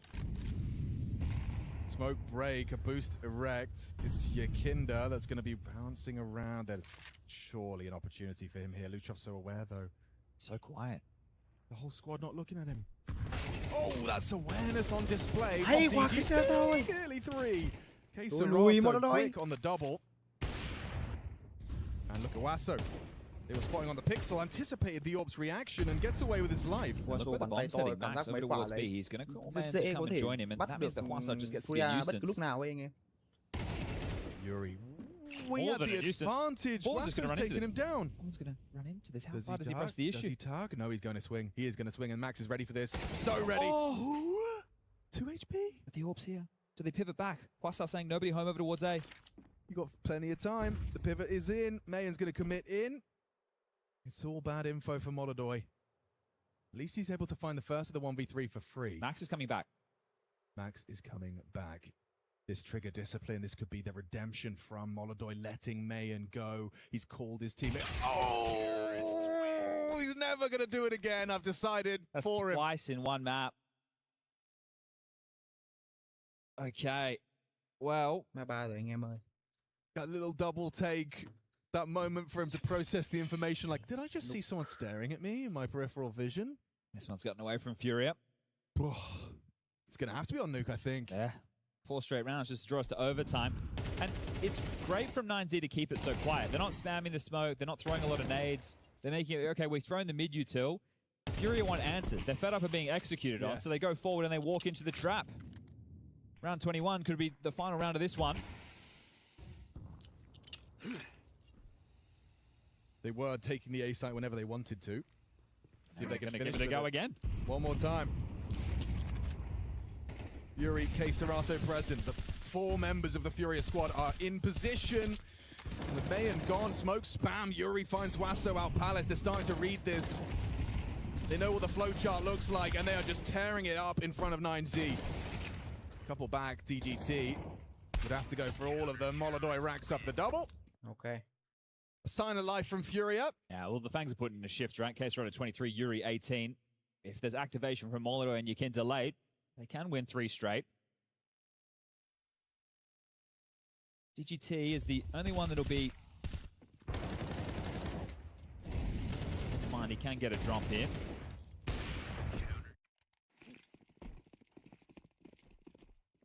Money's gone after this one for 9Z. It'll be then eco into final round of regulation to try and get this done before overtime.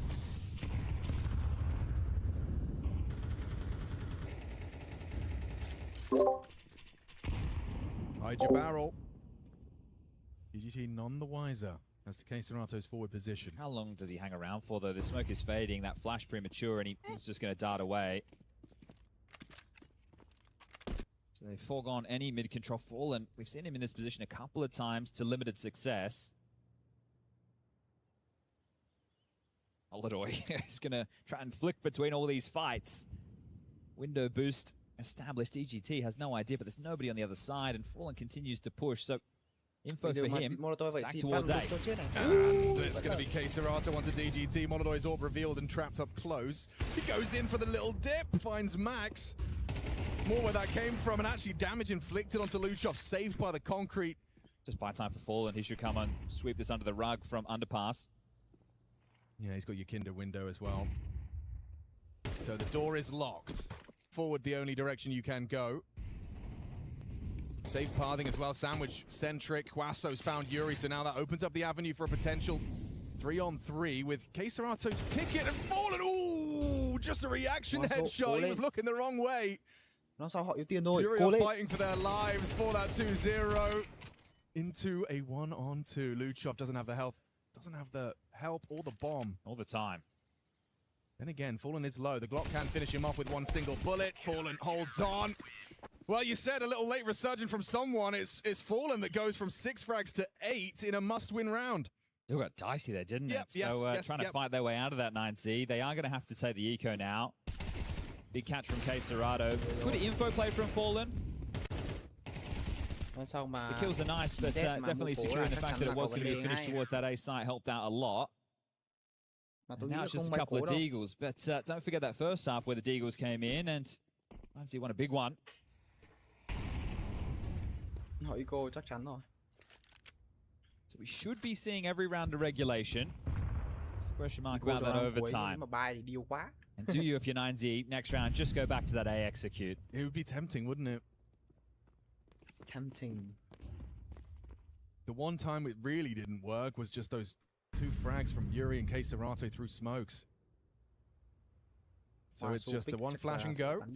Fallen's got one of those too. Eats theirs. Yakinda full belt, gun out, just tracking these unarmored T's. Luchov does find a little bit of output on a Glock headshot. Oh, and a nice one from Fallen, talking about headshots. Single bullet midair.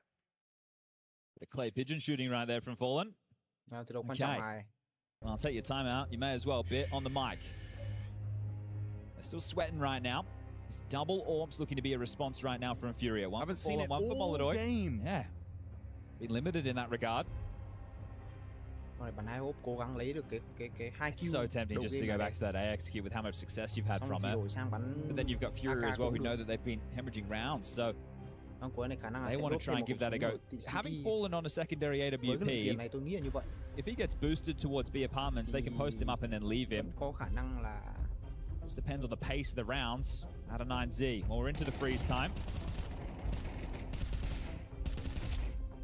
Olé.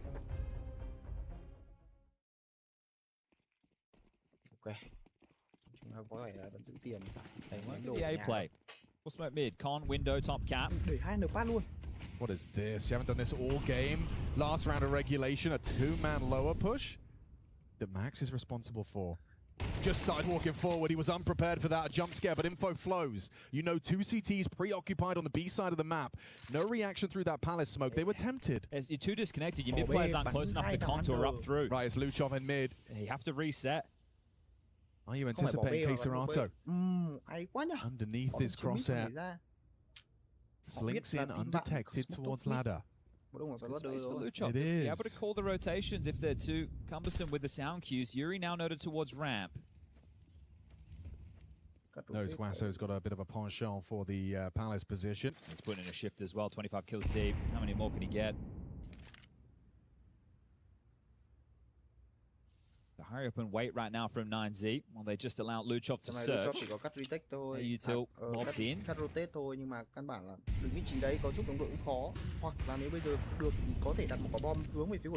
And Wasso's gone. Empty hands. Yuri makes it so. DGT for that trade attempt in the flames. Down to K Serato. Couldn't transfer to Mayan, but advantage Furia extended. Just Luchov. Now they know where he is. It looks like overtime's a certainty. Fallen does get the shot baited out. Nice movement from Luchov. It's just the time against him. It's almost impossible. No reason not to give it a go. Molodoy ticket. Bomb under the boots of Yakinda towards the ramp, and Furia fighting back into this Mirage. 10. Takes 5 to plant in the air, and overtime secured. Okay. Some resilience there from Furia. Yeah, it's been a pretty frustrating map overall for Furia, I'd say, especially with the rounds lost in that first half. They get to continue now on this CT side. 12.5k to spend. And I think, regardless of result on this map, if you're Furia, you're going to think you should have put him away a whole lot cleaner than this. But they've held on. And we're back in play. The double AWPs will continue into overtime. Furia making the same move, jumping out window. This time not pushing the underpass. It looks hefty towards B. That's going to put pressure on Fallen. Soloing the site with the AWP. Yeah, he's got to hit some. Roll back the years on that Gabriel Toledo AWP, but the flex not connected, and that bomb site's gone. quick exploitation, a quick adaptation. The double open. Let's rush B. First round of OT, very cut and dry.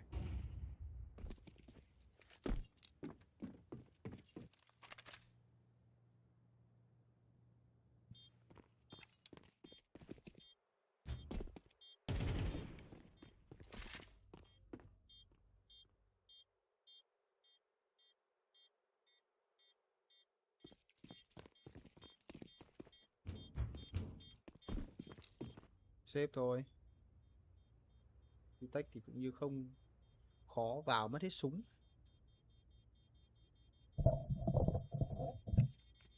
Đến round thi đấu này rồi thì chúng ta không mong chờ gì nhiều.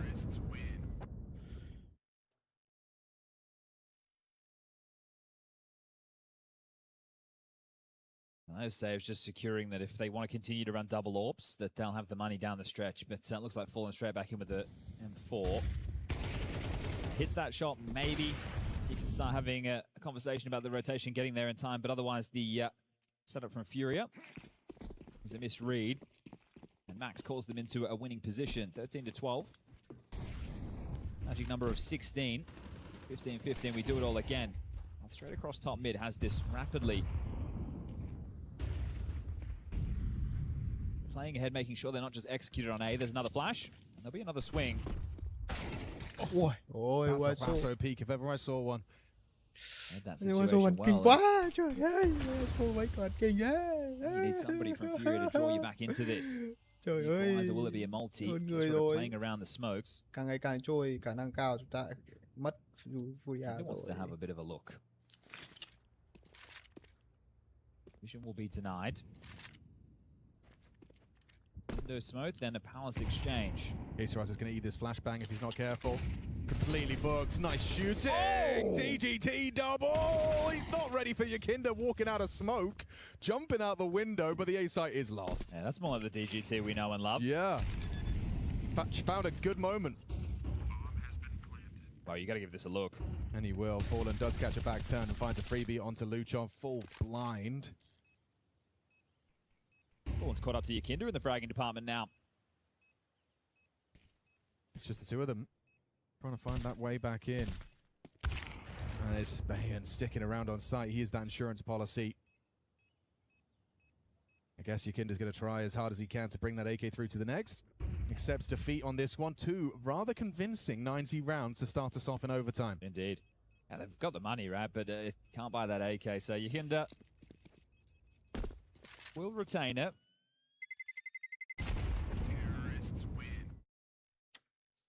Khả năng sẽ có map 3.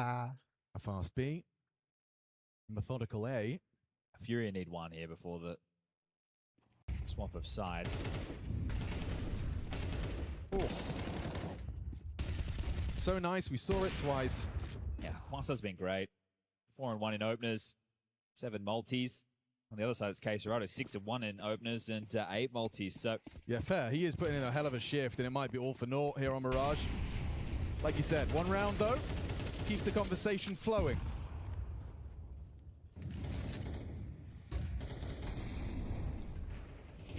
Has been very side-centric. There's not that usual kind of focus on mid as the focal point.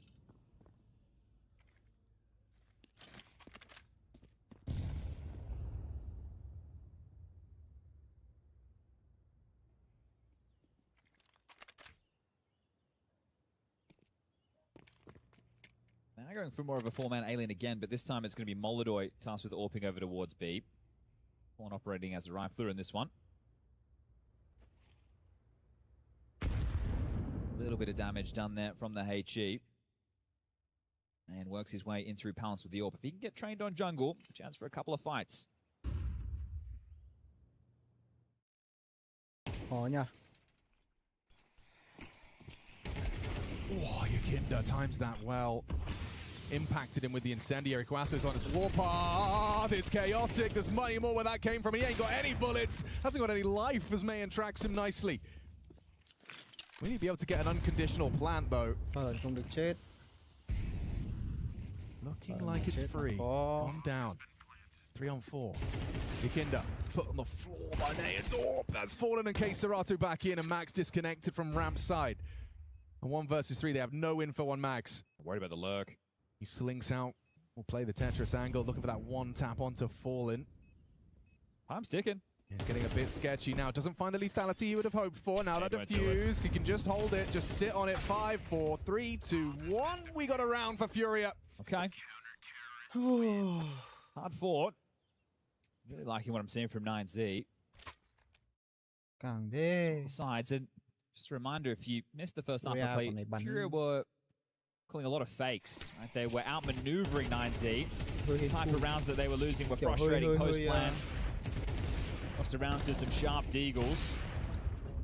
And what was a 7-5 first half felt like it could have been a 9-3. Found herself in overtime. And well, once we get into these overtimes, both teams will get an extra timeout, right? Every time we make it OT2, OT3, you get a timeout per OT. They don't carry over. You got to use them, and you may as well. And that's what Bit's thinking. Especially when your boys are in it to take it to the third map here. It's sort of, you know, real golden opportunity.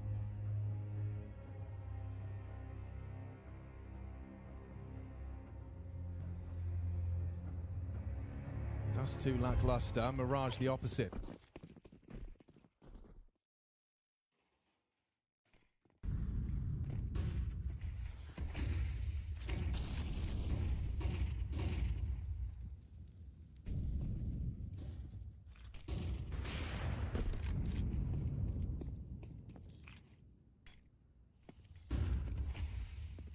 Dodgy smoke mid. What a rally of flashes from both teams to try and contest this mid control. There's been multiple waves of this. Yeah, it looks like we're going to get multiple head-to-head. That's a great find.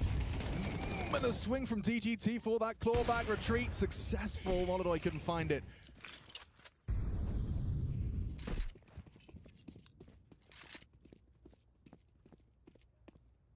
Mày cắt lại một nhịp đi.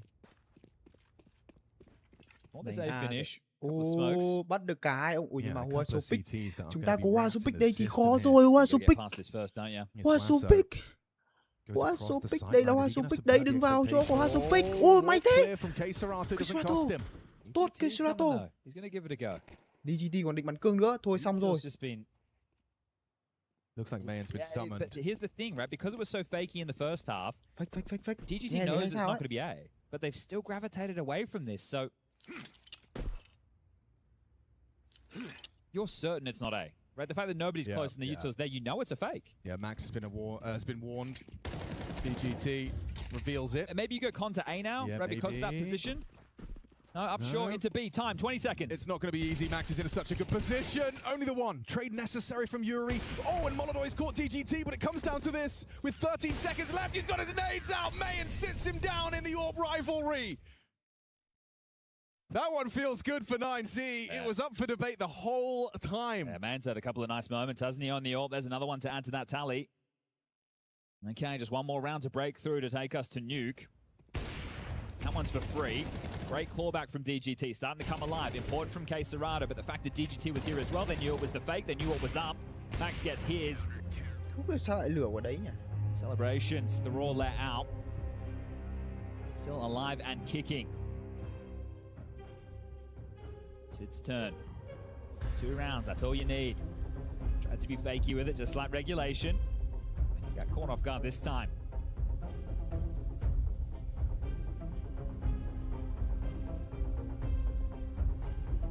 How many map points is it now? 2 more opportunities for 9Z to take us to the third. It's tough to see what the call's going to be, right? Because they've been so fake, you go, oh, we do want to play direct, but I wouldn't really want to play heads-up Counter-Strike against 9Z, especially if you're going into the A side against Hwasao. Yeah, and the fact that Mayan's waking up in a very, very big way here on Mirage. He just put the 15th on the board in the 1v1. That's going to leave a mark on the Akinda. HE down the gullet. Unnecessary flash! It doesn't stop him from pulling the trigger, though. And that's fallen. Dead man walking, and there's another. Oh, surely that's curtains. We'll see you on Nukes as 9Z, because FURIA completely flatline. Going to be a lot of rounds in review when they get to the demo portion of the day. We'll find out if they're winners or losers in that one, as it's K-Serrato and Molotov in a 2v5 situation. It's just Max Masani's own for now. The rotation point will be made in through window, and he'll be quickly followed by DGT, but Max could win this on his own right here. Looks like he intends to. It's a perfect angle for it. He's playing it safe. Doesn't have to be the hero. He knows the backup isn't too far away. Main arrives just in time. K-Serrato looking the wrong way. Hard fought, well done, 9Z. This is grit, this is determination. Your map, it might not have gone your way, but you've battled back, you never gave up, and you're still pushing this one to the third and decider with playoffs on the line. Yeah, let's do it. Let's see what it has in store. One more map. Yeah, Nuke right in front of us. Seems like 9Z want to keep the fight going, and we're okay with that here at the Esports World Cup Club Championships in 2026. Well, that turned out a lot better for Mirage for 9Z. Isn't that right, Dupree? I feel like the script was sort of similar. What really changed the thing for me here is just the fact that, you know, that 9Z won some of those 50-50 duels and also made some of those clutches going in their favor, right? And they, you know, they fought for it. And throughout their T side, they were just being very stubborn, you know, like they kept going back to the A bomb side and like all these splits that seemed to be working for them, right? And a game that went very back and forth, but in hindsight, you know, looking at what 9Z also tactically proved on those two, they brought that into Mirage, looked very solid, and just made things work. And now we're going to Nuke, so I'm still a believer, man. You know, we're going a distance here, and I love what 9Z's bringing. Yeah, I think we got the game that we expected coming into it. You know, two very even teams, two teams with the history, what happened at the major, now coming in again, you know, two South American teams who, you know, FURIA have been established for quite some time, and 9Z are the new kids on the block, so to speak, and we labeled it, Peter, as probably closer than people at home would anticipate, and I think we got an answer on Mirage exactly why that is. Now, I agree, I think 9Z played well. I think they kept ahead of the game almost, you know, as Chad said, you know, it was a bit of a grind and a grueling matchup for them. I will, however, say I'm disappointed in FURIA. You're up 8-3 against 9Z, second map, your own map pick, and then you completely check out of the game. You lose 9 out of the following 10 rounds, and you invite 9Z back into it. And as much as there were great things coming out from 9Z, it was also FURIA who seemingly had forgotten how to retake and how to play together at any given moment in this game. The amount of times 9Z walk into a bomb site and they're down 3v4 or 2v4 or even, you know, in a 4v4 scenario, but running out of grenades, running out of utility, FURIA just found ways to lose rounds that they shouldn't be losing. So I think it's lopsided. It's a bit two-sided in that regard. 9Z playing well, sure, capitalizing on the mistakes, but FURIA, that's not a team that were in the major final just a couple of months ago. At least not the level they showcased there. Yeah, it seems like at a certain point, FURIA were actually going to make 9Z really try to commit to that A bomb site every single time. But it did work for 9Z a little bit later in that second half. Obviously, that only goes so far, but then you have to get into overtime. Then things reset. What does it look like when you get to overtime? Can we paint the viewer at home a picture? I think once they turn their attention to the overtime, I think that's where 9Z really had to like try and like dig deep into what actually worked for us in regulation, right? Instead of, you know, trying to create something out of the ordinary or something new, they just have to go back to what actually worked for them, and that again was that A split. So I think also one of the last rounds, you know, we asked a little bit more of Mayan, right? I feel like Mayan also found a couple of openings. He also got that very important round 28 where, you know, we saw DGT push into ramp, trying to find that information and puzzle things together, you know, kept it proactive instead of just relying on stacking out of without any type of information. And once they got that, you know, Mayan really came into an important situation where he nailed that shot in a head-to-head against Molotov, and that kind of carried them over. You know, the confidence kind of came back to them, and you can see how much that mattered to Mayan as well. He was being very vocal when he won the round, and I think, you know, it has to be a little bit on his own mind, right, that the team also wants him to be stepping up, right? But once you turn into overtime, it's about, you know, it's a mind game at that point. You know, you've battled out for 24 rounds. You're also trying to, you know, you've kind of gone through the majority of your playbook. Go back to what actually worked for you. Maybe have a couple of, you know, small changes to maybe, you know, cause your opponent to overthink situation. And I think that's one of the reasons to why 9Z proved out to be. I think it's only fair we give Mayan credit. You know, very calm, composed display by him. You know, we're able to punish FURIA a couple of times in those retake scenarios with the AWP. Even found himself in some close combat scenarios as well, which he this time around, unlike Dust 2, actually hit the shot and had an impact in the game. Again, Wasso Peak, you know, we've been speaking a bit about him coming into the game after Dust 2 as well. That was a star performance, you know. He finishes with 100 plus ADR in an overtime game against FURIA. Again, we said it. It was the highest rated player coming into to this tournament on land so far in the second portion of the season. Again, I gotta label it small sample size, but no one, as in absolutely no one out there can, you know, hand in their heart say that, yeah, I thought Wassopeak was going to be the highest rated player, you know, coming into the second portion of the season. And I can also tell you, that's not going to stay that case, you know. There's going to be a guy called Dong, a guy called Saivu, and maybe a few other players who's going to overtake him. But I think he's slowly but surely, ever since what we saw at the Major, now coming into the second portion of the season, we have to look at Wassopeak as a potential star player, not only within his own region, but also internationally. Yeah, he's making a very, very strong case for it. Obviously, there are situations like round 11 where there were big deagle plays from the sign at 9Z where they're able to kind of lasso it back in to a degree. Obviously, there's a good fight there put on from the 9Z side. I think when we start to look towards those later rounds, there was some second guessing going on. I'm looking towards like a round 17 almost, where there was second guessing going on towards that A ramp. You've pushed out all the way. You've given all this effort, maximum effort. You're still behind a smoke, and then you've elected to kind of back off. What's going on there?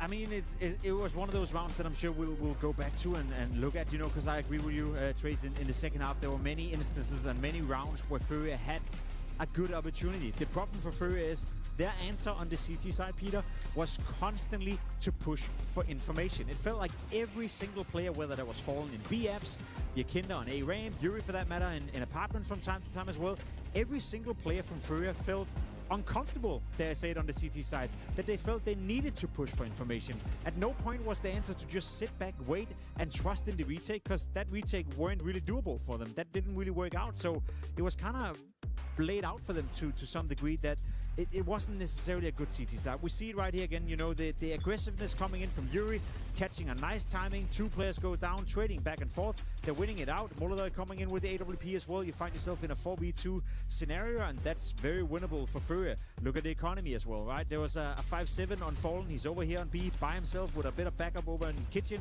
gets a nice double kill, picks up an AK-47, is 9-8. You think to yourself, all right, that's gonna kickstart FURIA. Now we're gonna go for it again. Yakinda pushing up towards middle, aggressive, finds the first kill. You think to yourself, nice, now you can fall back, and then they lose control over the A-bomb side, and they're not able to retake it. I'm not sure what the player doing right here by himself. That's Yakinda again.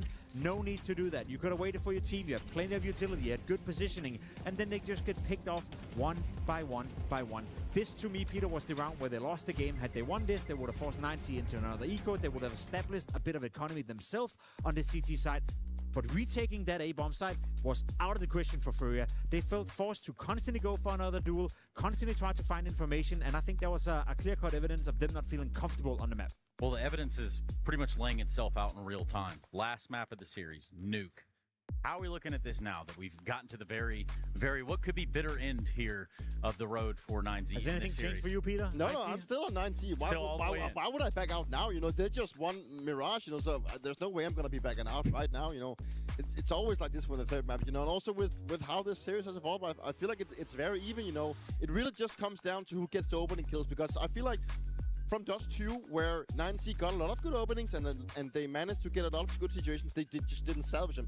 They turned that around. That worked for them in Mirage. And now we move into Nuke, you know, where both teams are still relatively comfortable. I mean, like it's not a map that both teams wants to be picking and playing the most, but it's still like a sort of even ground, and that's the perfect kind of battleground for a series that has been very even to me as well. So I'm not going to be backing off 9C. I still think it's possible, and I still think they're going to catch it. Been a very streaky game, you know. We saw it on the first map as well. FURIA winning 6-7 rounds in a row, then tampering off a little bit, coming back into it. Same could be said for 9C here as well. Won 9 out of 10 rounds all of a sudden on Mirage. All I'm saying is whoever gets to that streak first on Nuke, a map where it's very tough to fight your way out of an economical situation not going your way. If you lack utility on the T side, if you're not getting the job done over on that T side, it's going to be tough. I agree with you. I think it's a close matchup. Again, people at home would be thinking to themselves, well, that's FURIA. It's written all over it, right? It's Nuke. They're supposed to win this game. I see it very much as a maybe 55% in advantage for FURIA, but I won't rule out the fact that 9Z can most definitely put up a game here. Yeah, I think you're onto something there. You might need a string of 6-7 rounds, something like that. I'd even almost go to say 67% chance that we have a pretty awesome final map here of this series. We're going to go to a quick break. We're going to come back and settle the score here on Nuke with 9Z and FURIA. You're watching the Esports World Cup Club Championships. We'll be right back.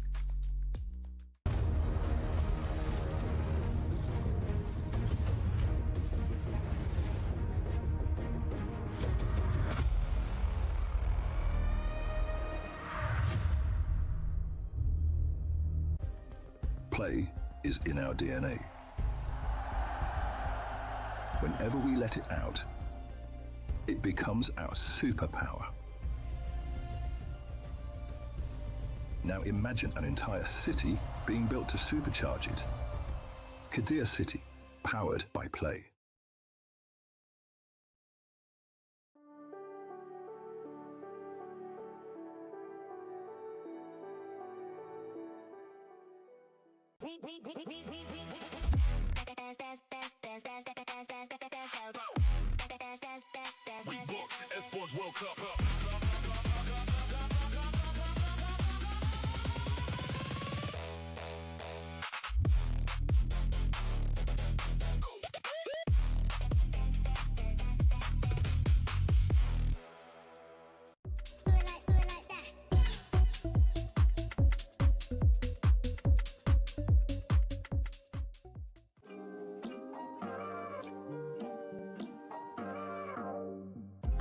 Jenny here, and I'm joined with FURIA to do a little bit of a who is most likely to, testing your synergy off the server this time around. Concept is pretty simple. I'm gonna give you guys a couple of scenarios. You write the name of who you think that applies to, and we can discuss. Who has the messiest hotel room? Oh damn. Oh, easy. I already saw the room, bro. It's crazy. What's wrong with the room? Well, but there's everything in the room. Like I don't know, bro. There's I can't explain. Like it's ugly, bro. Yeah, take your time, bro. It's okay. Have fun. Okay. Hey, let's go. Oof, me messy. You're crazy. I pick myself because I know me. Bro, I don't like. Once he forgot his passport in the hotel, so I need to go back to take to him, for him, and I saw the room, bro. It's like mad room, bro. Like I never seen anything like. I feel like in our team there's always like pairs that live together most of the time. I think Caserato and Yuri is most of them. Then Daniel usually lives alone, and me and Fallen sometimes share or whatever. I've never really seen anybody being so messy, but I just wrote Caserato because I've never lived with him. So I just assumed. Shots fired. I'm not this type of guy. I'm Yeah, the only true. one. He's I've heard bad stories about you though, Yuri. Sometimes.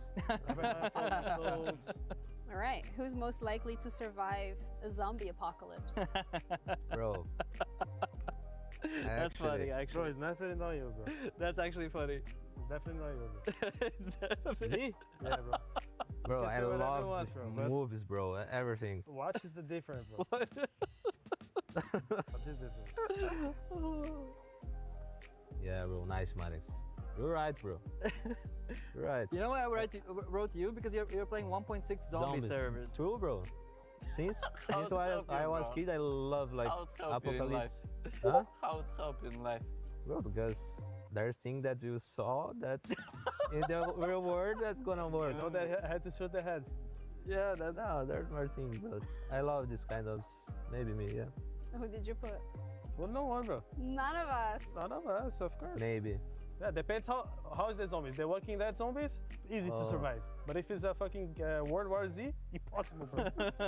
Impossible, bro. Yeah, I guess it depends. Yeah, it does depend on many I'll put things. none of us. If it's 1.6 zombies, Yuri is the king. Yeah, Yuri is the winner. Admin, by the way. Yeah. Yeah, but I don't have power, so maybe.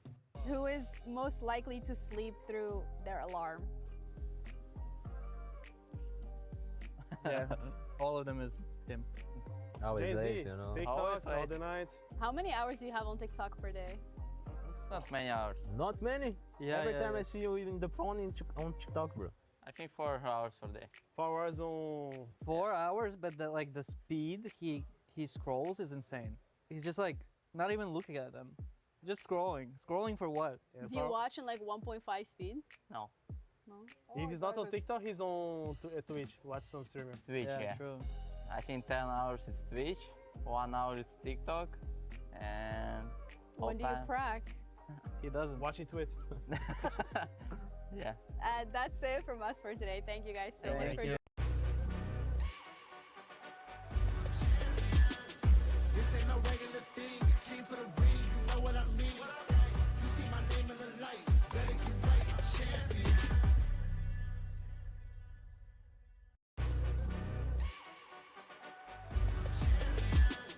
This ain't no regular thing. I came for the ring.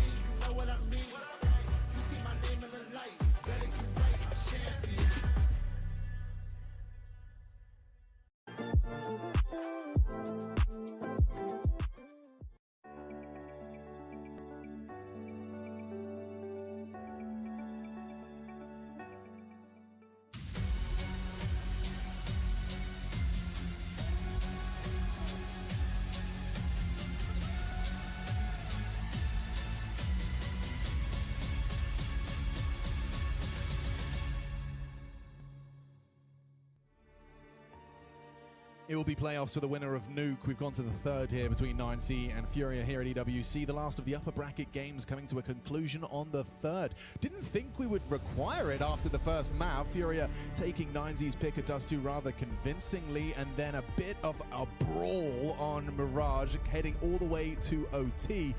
Chad, throughout Mirage, you were highlighting that there was multiple rounds that felt like near misses or frustrating rounds for FURIA to lose. Is that management individual supporting Mayan right here, who had some fantastic moments on the AWP alongside of Hwasao's output.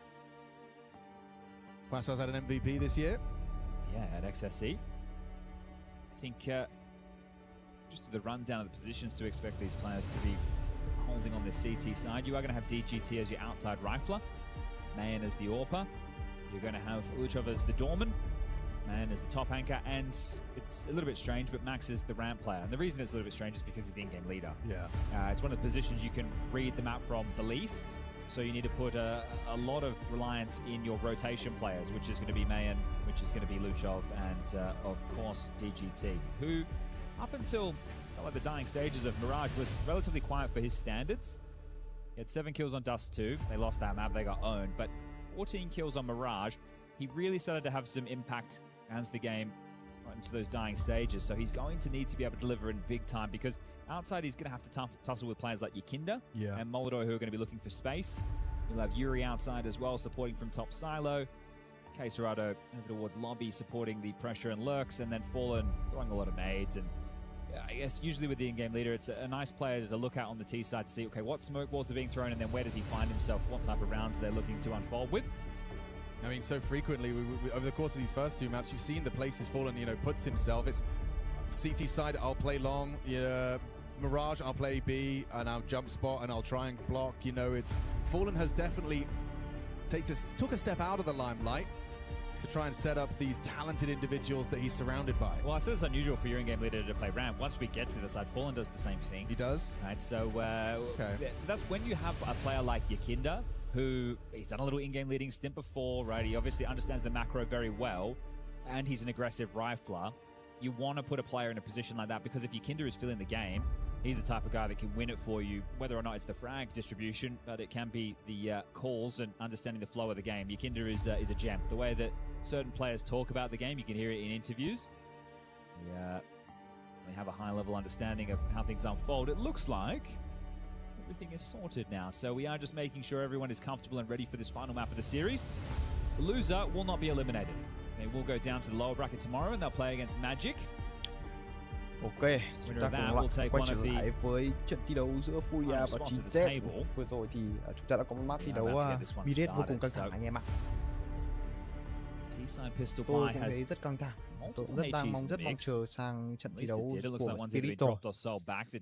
Đây chắc chắn sẽ là trận thi đấu cuối cùng của trận giữa FURIA với 9Z. Cùng xem ai sẽ là người trận thi đấu giành thắng thua. Quickly followed by the lurk smoke. Không. Fake à? Top pop would be deadly. The CT's going for the fight. That is ambitious. Mayan's able to bring the fight to the T side. 4 players in A. Yakinda's gone. He's watching from the sidelines here as they walk into a rather stacked and deadly looking hole. Pivoting into Max now. It's the right call. Less defense here. Max is just forced to turn tail, and Caserado to hold these rotates. DGT's so aware of the possibility, and he deletes him. Not comfortable for FURIA. 9Z for their 2nd pistol in the series if they can convert here. Looking good to do so. Yeah, heavy rotation down. They can even deny the plan if they want. That's the fight they were looking for. Single door being open means DGT's got that sight line, just trying to pepper, find a head. Shot reveals his position on the double doors, and yeah, this is brutal. Might get the plan into top side right now. Up the vent is going to be the quickest way to try and cut Fallen off, and if he plants back side, yeah, it'll go down. So Fallen just going to punch these in. Get something out of it. Yeah, it is going to make next round a whole lot more interesting unless Fallen wins a 1v5. Yeah, watch this. What? Whoa. Good try. NT's in the chat for that one, I reckon. Swarm of CTs coming his way. But from what would have been a straight shutout, useless, nothing like silver lining pistol into 2 kills and a plant, you'll be happy with that. Yeah, and they've held off on the defuse. giving this one to DGT because he got the most kills in the round. So we'll see what they're hoping to facilitate with the extra cash he's going to get off of this. Như vậy thì chúng ta đã có tỷ số là 1-0 nghiêng về cho 9Z, và có vẻ như một cái khởi đầu sẽ là mát máy cho 9Z khi mà họ bắt đầu bên phía City side. Drop an AWP for Mayan. I wouldn't necessarily recommend it. Okay, so he can go head armor rifle and get out some extra nades. There will not be a kit going into this round for 9Z. FURIA, of course, they force spot. Fallen's going to throw out the squeaky door lurk smoke. Yakinda's going to blow that off. Nice top swing. Yeah, it's going straight out. Yakinda wants to fight through the smoke pathing. They're actually obscured on top of Hut. That smoke has enabled them to get the opening cleanly. Fallen does well, finds him. Fallen, and 9Z's defense crumbles. Not perfect on the smoke break. There's another smoke there, so still masked on the smoke break. Fallen, another kill. That's 3 on the Tech 9 from Captain Toledo. Beautiful work. Okay, throwing the nades and getting the kills. The boss man still got it. As good tit for tat to tie things up 1-1. It's going to feel pretty hollow if you're 9Z. Yeah. These pistols they've been hard to come by, and the fact that you've grabbed that one and can't get the conversion, now you're going to have a 1400 force buy back the other way. Max strikes me as a selfless man who'll probably drop this to one of his stars. Khá là khó chịu kể cả ở những cái round thi đấu mà City yếu tiền. And with Bit out of his chair, does that tell he wants to come forward and signal a timeout? Let me turn around and see.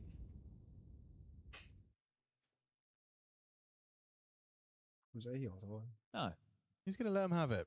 Some coaches like to stand, some like to sit, some like to pace. I would be the paciest of the coaches. Some like to pull some faces. That's true. Okay, so Max has dropped that across immediately to DGT. 5.7s, MP9s, more than workable. If you're FURIA, do you want to take outside space, get warehouse control, work around towards heaven and hell? Always a good way when you know that they don't have the best of guns.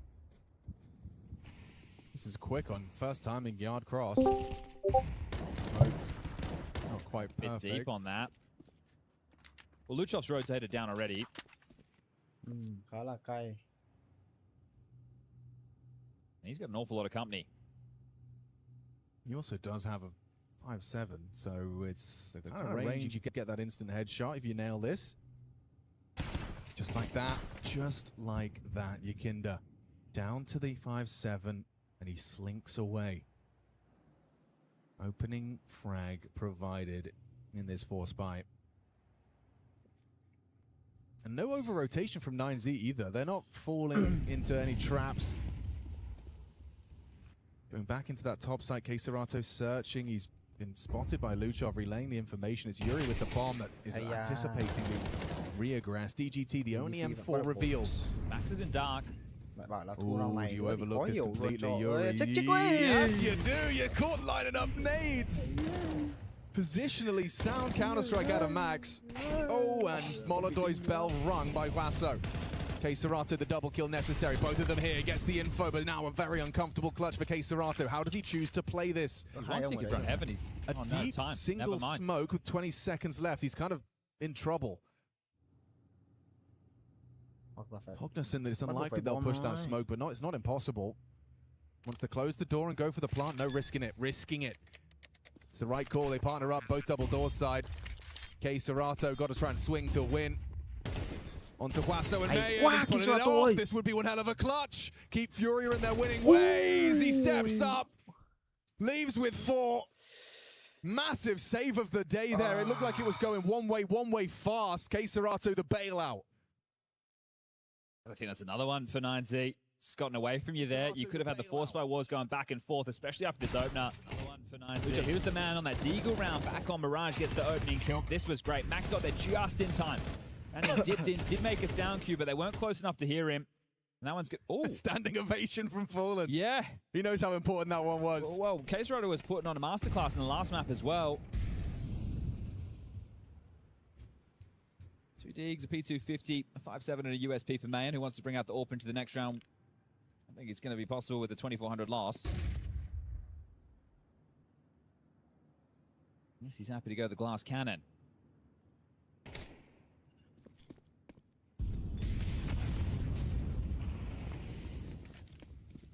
Smoke into the lockers themselves. Limits their angles for these long-range fights. AKs versus pistols at this range should be casual. This was the approach that I thought they were going to go with last round, but either way, I'm going to stick the landing. Just DGT. Laddery pops fallen. The secret of his position, as DGT would love this, but there's a flash. He was looking the wrong. Oh, he baited him with the shot, still gets it blind. Can he yoink this? Well, they're not picking up the bomb and looking for the finish, are they? They are tasked with trying to track down DGT.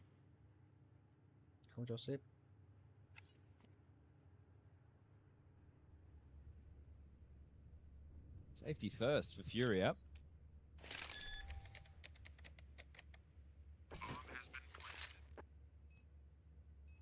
DGT knows he'll be safe on the lower deck with the new changes to the bomb, so he's just going to hide out and hope that they come looking to do a bit more damage. 3-1.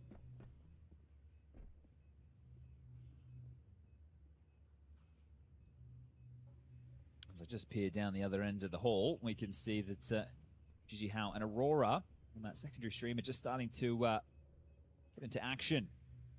Map pull over there, and if you're interested, Mirage, Anubis, and Inferno. Winner of that will progress to the playoffs. Loser will be eliminated. Someone's key's getting crushed. Okay, so AK retained for DGT, the yard player. Does man go glass cannon? That's my question, as Pitt gets on the mic with the tactical timeout early. This man is yet to buy. Waiting out the instructions or conversation with the coach. Đấy, đang phải có tí gọi là time out chính Z. Round này quan trọng là buy này, nó bonus 2k9. Thua thì chỉ có mỗi DGT mua được. Khả năng là phải bắn lục luôn. Đấy, mua hết rồi. He won the pistol, he lost the force. He had a good opportunity on the force back. Quesarado clutched up. And the eco, you get waltzed over. Understandably so. Man will not be going glass cannon.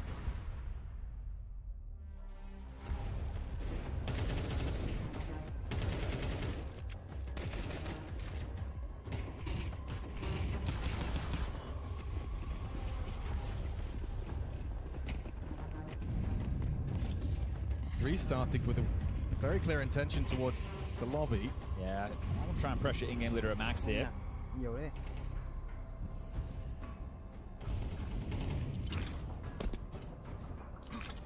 Outside's a full fake. Nobody home to do anything with this. Just hoping it forces a rotation. Leaves Max high and dry. He's playing for that crouch peek. He still can't connect a bullet. Yukindo takes him cleanly. Be open for business. Just Luchov down the vents in time. Quick fight. They've got their nades out, so clawback from Luchov. Trade out of Molodoy. Site taken, bomb planted. Yuri making that so. Vaso dips down the vents as well, though, so they might not be anticipating this as I take it all back. He's out of there. Some real conviction there with Luchov. As soon as that ramp kill comes in, because it was Yukindo who got the frag, I don't think he was even worrying about the idea of the outside to secret play. He just went straight down the vent and tried to rectify the situation. That means that they had a decent-ish understanding. TGT was still worried about someone floating outside. The nameplate Counter-Strike coming into play, and that'll be the fourth round. I think for FURIA, the objective should be just avoiding some of those more prickly rounds that they experienced in the first half of Mirage. Bomb goes off. 3 rifles retained. 4 straight. Looks like they will be buying back in, so some drops available.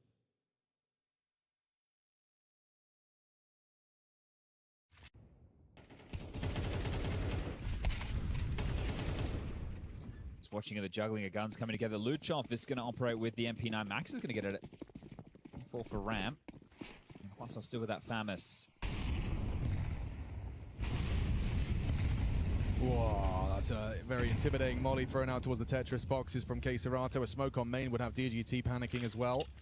Quasso just threw a block smoke hut, though. That might slow things down, slow their roll as Util outside will land with no info behind them. some info behind a smoke break from DGT and Mayan throwing out number 2. And he's a bit deep. He's been a bit deep on a couple of these. Also booster back up into the rafters. Got to watch some of those Zywoo demos. He can just freestyle it from wherever. It seems to be perfect breaks. Let's see what we do into this minute mark. Mayan on the floor committed to a sweep of lobby. Such a deep line. Luchov Hut. Held by Yakinda. Don't get much info. It was inevitable. Molodoy will stray foul. Ouch, that one leaves a mark. Okay. Fair play. Molodoy's pre-aim bang on. Max is the ramp defender. Down B was worried about the secret cross. Now he's going to hear some steps. Yeah. Oh, more than steps. He's got multiple bodies and the trade potential was there. Quasar's down. He is FAMAS and they are channeled into this for the burst, so damage inflicted onto Yuri. Luchov low. DGT swings over the doors and Crosshair was not far off of the mark. Molodoy, a little bit of light damage and falling quick to the double. Okay, this is crazy now. 4 of these 5 rounds, they've only conceded 1 player, FURIA. So feeling dominant, but again, with how Mirage was feeling, you have to hold on and just see if they're able to continue the landslide. 5 rounds T-side already. Fallen will be happy with that. But if you give 9Z a way back in, if you give them any hope, this isn't a team who's going to give up. They have that man orb, no success. They have guns again, sure.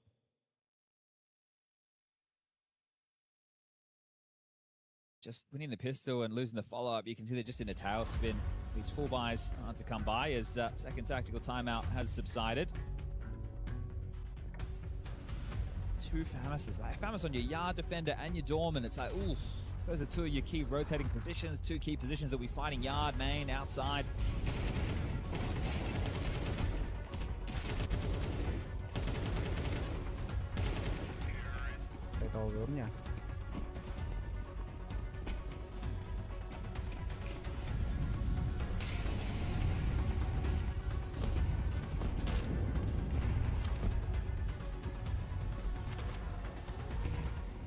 That was good. That one, not so much. So they're taking turns. Really no surprise. FURIA take their time. Slow crawl.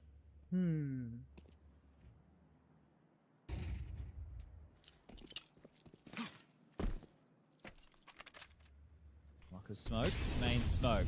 Telling them they want to wrap heaven and hell. Crazy molly as well. Look at the freedom that gives Yakinda to just stride into that warehouse.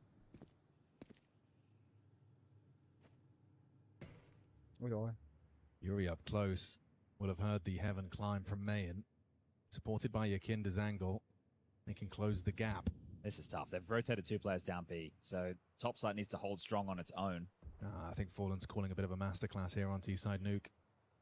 He has such a good idea as to the likely reactions out of 9Z. 35 seconds, time starting to become a bit of an issue. Looking at this setup though, it's all kind of contingent on Mayan getting something. Then the rest can fall into place. Unable to do so. There's Luchov though. Yakinda not looking the right way, and the frag keep flowing for 9Z. Double out of Luchov's FAMAS. No time for the looser at pieces in case Serato and Molodoy to really make a case for this round. So they just turtled up. Right? That's it's an oldie but a goldie.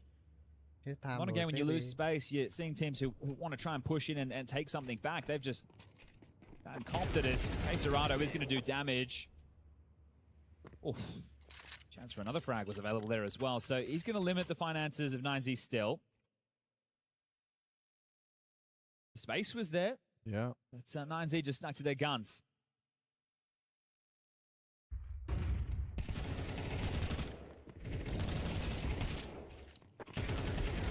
You can see the logic in their setup as well, with Mayan drawing attention as they exit heaven. It's going to set him up for those side swipes from the hut position. We got top util fast. K-Serato trying to keep him on notice. K-Serato. Tôi tưởng của đây bị mất máu à nhỉ? Force out an incendiary. Extinguished front vent, so that opens up the avenue for a vent dive. You can see them unloading their mag. Are they going to try it? Oh, what? Wasso catches Yikinda. Easy Peekins just managed to find vision on the top of the door.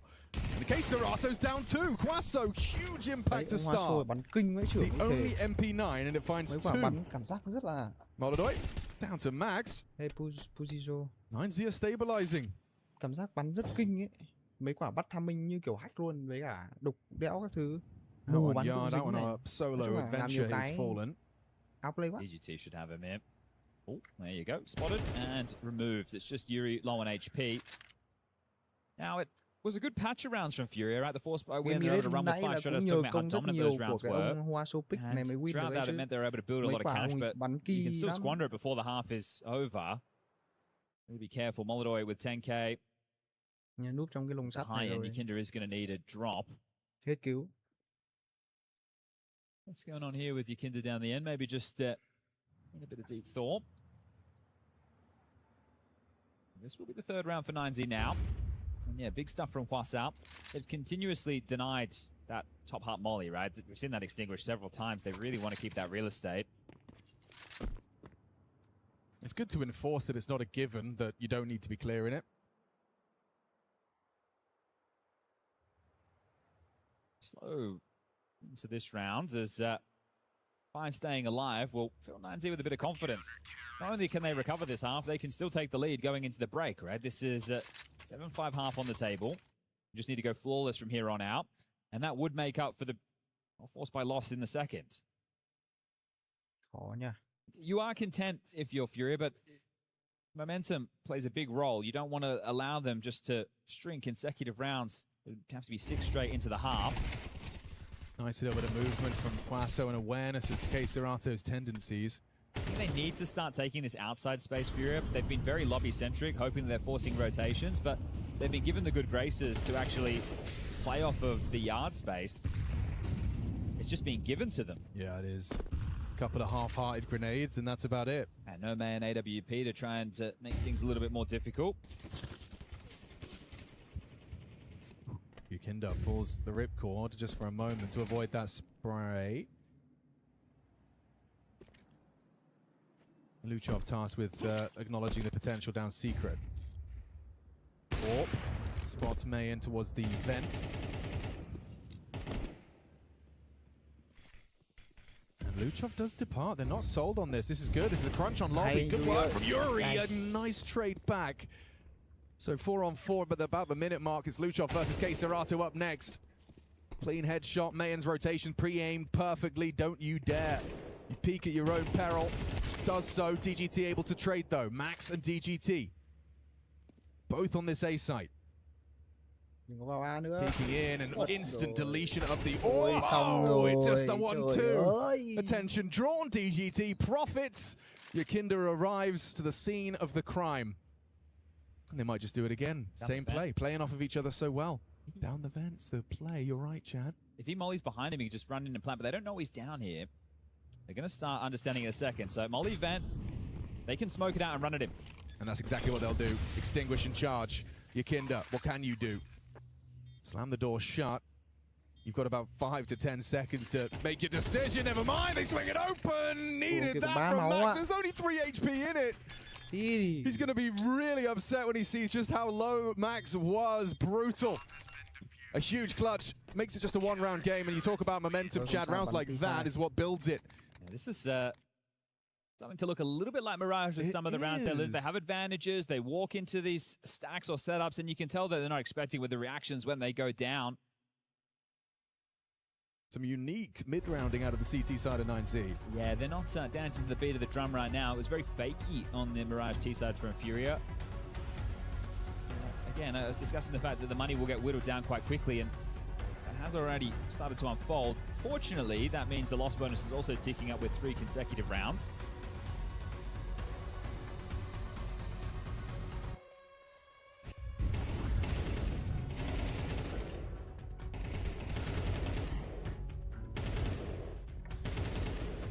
Felt like Kesrot had done enough there.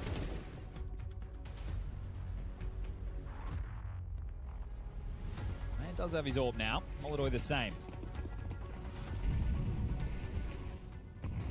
Oh, aggression. Okay. He's fighting. He got the red. First time. First time, and Molodoi was not prepared for that whatsoever, and it's spiraling now. Yakinda picked up by Mayan. FURIA timeout thành ra lại Trying to work, problem solve, and oh, Yuri's giving him a gift. That is a golden gift. Missed shot from the AWP on top of that. Can compound now. Ramp territory lost. What's the reaction? That's the Brazilians, the switch to Portuguese, I'm sure. Yeah, immediately. Let's see if they can pull this one off. That's a huge smoke from Luchov. Yeah, he can play around it. So many different angles of approach. It gives him this angle right here. Cerato's ready for it. DGT spotted out, not overcommitting is Yuri. Knows to play his life. Got the info. Mayan's on his way loudly. Got Wasso peak, single door. Fallen partners up with Cerato, playing this clock position. Got kids, they got a smoke. Yuri the contingency from ramp. And a break in somehow. Smoke on Mayan, Kit on Mayan. Wasso 2. Running that clock down. Don't you get lulled into a false sense of security because this last second attempt on the retake's coming on through. Wasso able to chip in.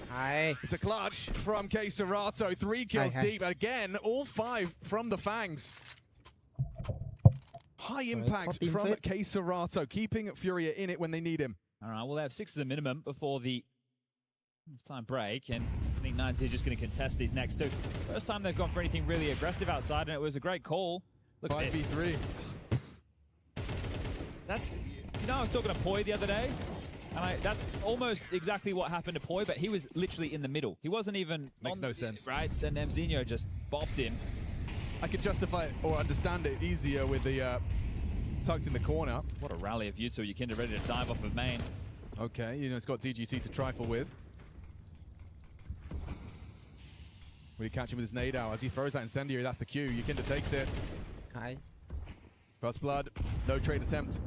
Or no trade potential, I should say. Bit funky around those smokes. They've got their advantage, and Yakinda will take some territory. But we've seen them with advantages like this before, and they just get sat down. They tend to let the clock simmer a bit, and then by the time they activate, there's 30 seconds, and it's like nothing can go wrong, or you will lose the round. So they let that happen again. Maybe, just maybe, 9Z can pluck away another. Audacious from Max. He plays it forward. Để nó bi ở căng phết nhỉ.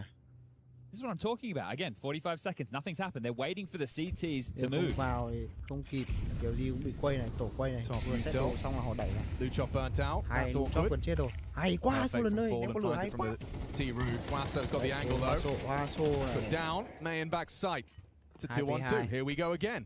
All to play for now. 9Z stabilizing. Kịp. Thoải mái. On plan B. Mà không có smoke thôi. Bom đẹp tí. Come on down. Fence. That's a death sentence. Yakinda makes it clear. You can't rotate down the vent. That's audacious. Xung quanh thì xuống kiểu gì? 8-4 đi. 8-4 đi. You'd have to say 8-4 seems very likely because that was only 2,400 loss coming into this final round for 9Z. Suffering from their own successes as part of this comeback trail. Game này mà OT là tôi nổ tung luôn. Way to go. And good output when they're on the screen, but you see immediately once they straight down the vent. All right, we don't want any of this. Let's not Spirit take the fight on their terms. Ramp rush. Could be. Max, are you ready for this one? MP9, primed and ready. Would have loved that burst to Yakinda. Still manages to come up good. Gets himself output. Oh! But Mayan does better. The 2-for-1 special. And Wasso's here. Yuri gone. AK in his hands. Never mind. What was that sequence? Max does well to find something. Mayan gets a little bit of lady luck on his side. Đen, thôi không sao, you're having a game. You're feeling it. He is. Let's see if you truly are in the flow state. 1v4, heaps of time to work with. And a smoke in your face. There's more where that came from as well.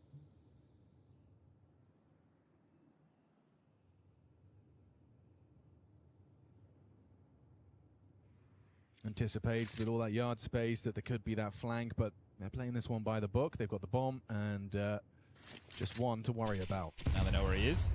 Free smoke. Gonna have to play through. Just a hope and a prayer. A couple of bullets through the smoke. 5-round CT half for 9Z. Found him. Still finds a little output, but pretty respectable half after all of things considered. It started like a flyer for FURIA. Yeah, you're going to feel that they're less likely to let their foot off the gas as opposed to what happened on Mirage there. Still some rounds that they be regretting. But 9Z still have some fight left in them. Pistol rounds were 3-1 coming into this map. 9Z picked up their second, but the conversion's costing them, and the half that could have been those financial woes in the early stages before they really started to get the guns going.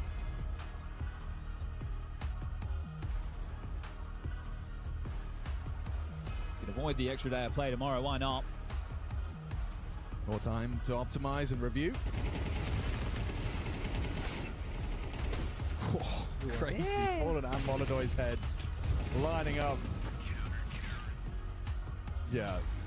I mean, if you don't laugh, you'll cry when you go down like that. Another on CT side FURIA. They're easier, in theory, of the halves. In theory. Well, in practice too. The form that we've seen from 9Z, though, I wouldn't want to write them out of anything. Up Molly. Yakinda's got a lot of answers there. Yuri just got gooshed. Yuri in trouble. Just run down by Max. Finishes off. And Serato. Nice one. Quick back. Luchov and Mayan have seized the site. Rồi toa rồi. 9 trận FURIA bắn ngang cơ nhau quá. They get away with the plant and the door is closed on Yakinda. DGT ready to greet. Good find from Yakinda. Pulls us back at even. Gonna put pressure onto Luchov and actually tap away another head. He's done so much work here, has Yakinda, but still onto the shoulders of Mayan in the clutch. Fallen runs him down. A 10-second defuse, not planted for him. Still, they're off it. Hoping to see Mayan overextend, and that's exactly what they get.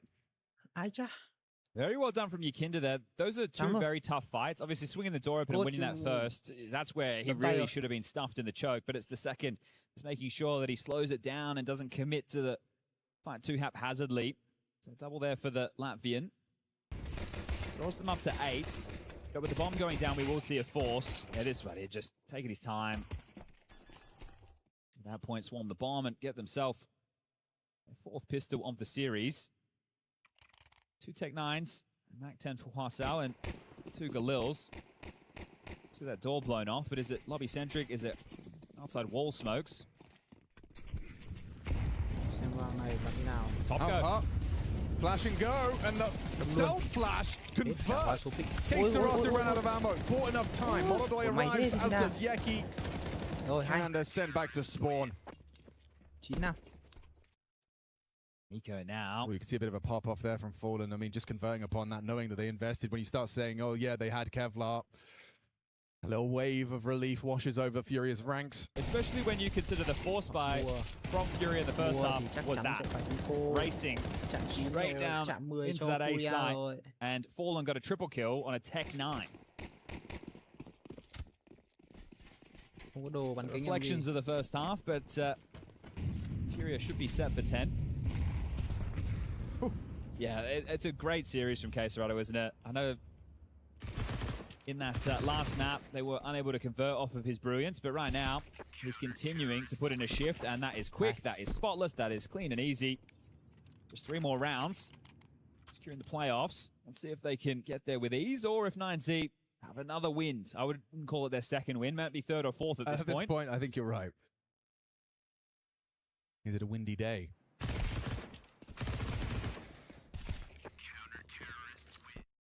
No messing about. No carrying through MP9s. Just straight into the ult for Molodoy. Mà thua nữa thì chấm hết cho chị chết luôn. luôn. Got head armor, there's 4 kits. This is a very strong CT buy. Want me to start secret immediately. Khả năng là Địch với Spirit đang chờ bắn trận sau luôn rồi. Vì như này là cũng delay tương đối lâu.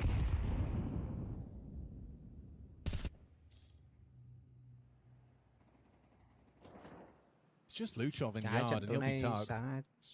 Sớm nay là đều bắn Cả 3 map. Biggest concern with these smokes is the leak into main. You can see how that's bled over.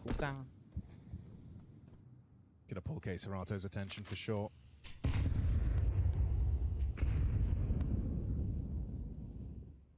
Tại phiên livestream sắp đạt đến 7 here's tiếng a go. Chắc chắn là sẽ loanh quanh khoảng độ 9 tiếng. Re-smoke. Này ngày hôm nay cô stream anh em. Flash, DGT. Oh, caught him as well. You can see he makes his pathing while blind. Luchop needs the double. There's Molodoi to save his teammate. They have got the A site though. It's that number advantage, just the extra body for FURIA on the way back in. Another molly for Max. He could use that heaven after this plant. Ui rồi ôi. Fires off the shot. There is that late lobby arrival. They're coming in from every angle. This is not going to be easy. You need someone to provide that equalizing frag safely. Faso does so onto Yakinda. Messi from Fallen gets it done. Mayan's gone. It's just Max. A 1 versus 3, tapping the head onto Yuri. Pressure, they're amplifying it, just running at him, not letting him breathe, not letting him catch a breath. As a FURIA 11th now posted, things are flowing. And it's still spotless on this defense. Bomb going down, and with the loss bonus, there can be another buy that Max will be able to call with. There'll be the AKs galore. They'll have all the U2 you're hoping for.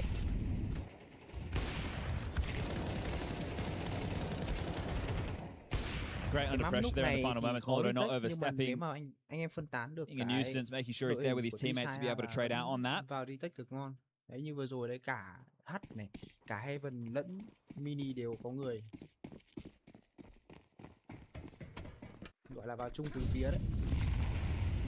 Go on top again. Yeah, name of the game right now. Can you get past Yuri and K-Serrato? The answer's a resounding no for the double of Yuri. He'll drop in. Nade got DGT's name all over it. Gets ahead of it. K-Serrato confirms.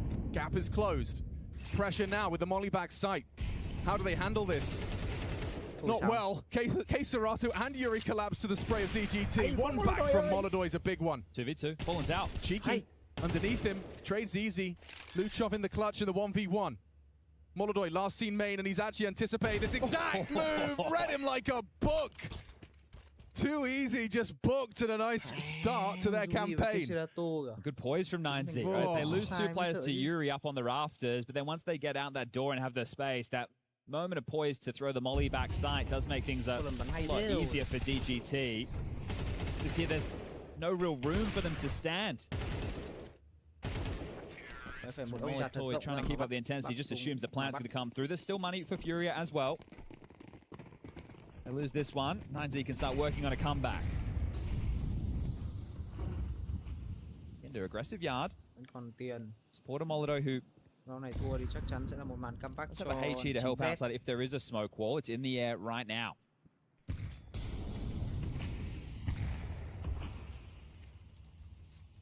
He's got the nade break. Does completely book Luchov on that one, even putting bullets into Wasso. P puts him onto 49 as they will scarper across.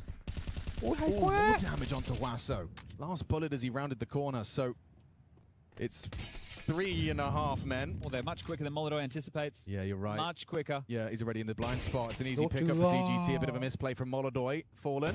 Spotted. Drops in. Oh my god, a kamikaze from Fallen. Yeki loses his head. It's Wasso on it. And now a really uncomfortable retake for the two Fangs. Yuri and K-Serrato, 30 frags between them, and it's K-Serrato that's doing the heavy lifting. Can Yuri find an important one? He can.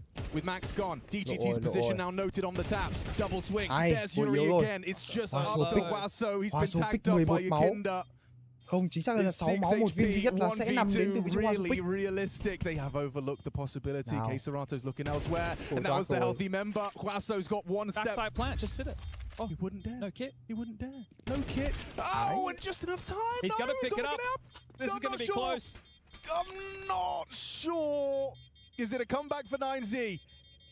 Or is it 12 for FURIA? That is huge. We've had a couple of those throughout this series. Go back to Mirage. It was 9Z, the ones coming out on the nail biter diffusers, a buzzer beater, a 6th round gap, a 12th round secure, and one more away from those playoffs. Oh, that's a massive round to actually convert there. We were talking about K-Serrato's performances, but Yuri with 3 on the way back in. Massive work.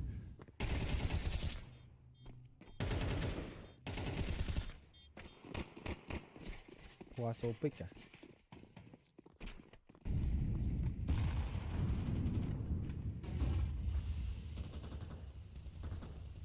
Một viên, táp đi. EGT's crosshair was in the right place. MDA. Oh, looks to make a bit of a move. Flash behind him. He's going to push. The fade, a flash behind him. Không định đẩy, không định đẩy. Có bắt thăm minh đẩy không nhỉ? Đẩy là chết. Smoke wall's up as it stands. There's a couple of HE breaks. You can hear him on yard. No one's made it across though. The Utah very limited now. Sắp hết đồ rồi. Punish of the squeaky door smoke. It's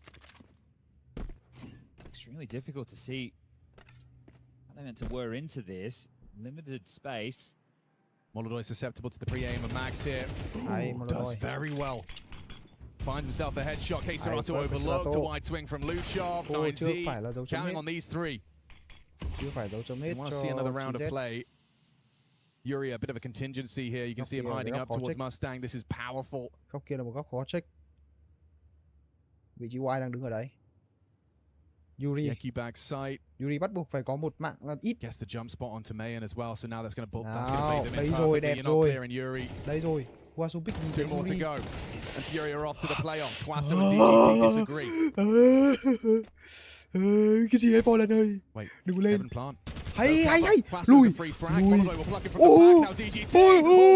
Một máu.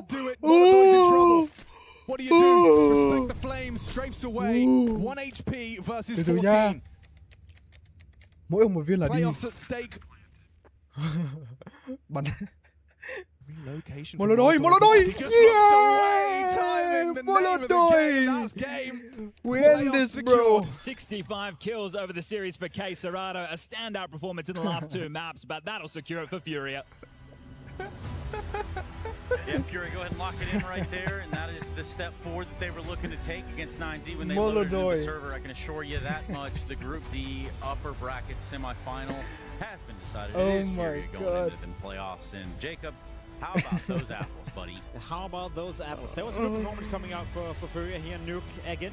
Spoke about the game so far, had been very streaky on both the first two maps. 9Z on the second map, Furia on the first map. You know, we talk about these rounds where you win 7, 8 rounds out of 10, and Furia were able to do that as the first team in this game. With a very strong T-side, Peter, they laid the foundation for what ended up being a clear-cut victory on Nuke. I was a little bit surprised that the game wasn't closer, but gotta give it to Furia, they played well here. Yeah, it's a pistol round, so again, comes down haunting 9Z a little bit here, and just there's still stuff that needs to be ironed out before you can make it like even more cũng khá là thót tim. Căn bản là thấy 9Z bắn cũng căng, ông Wasupic bắn vào tay kinh khủng được từ trận Miret. Thề ông ấy bắn trận Miret cực kỳ kinh luôn. Phải đánh giá là hay. Wasupic bắn hay.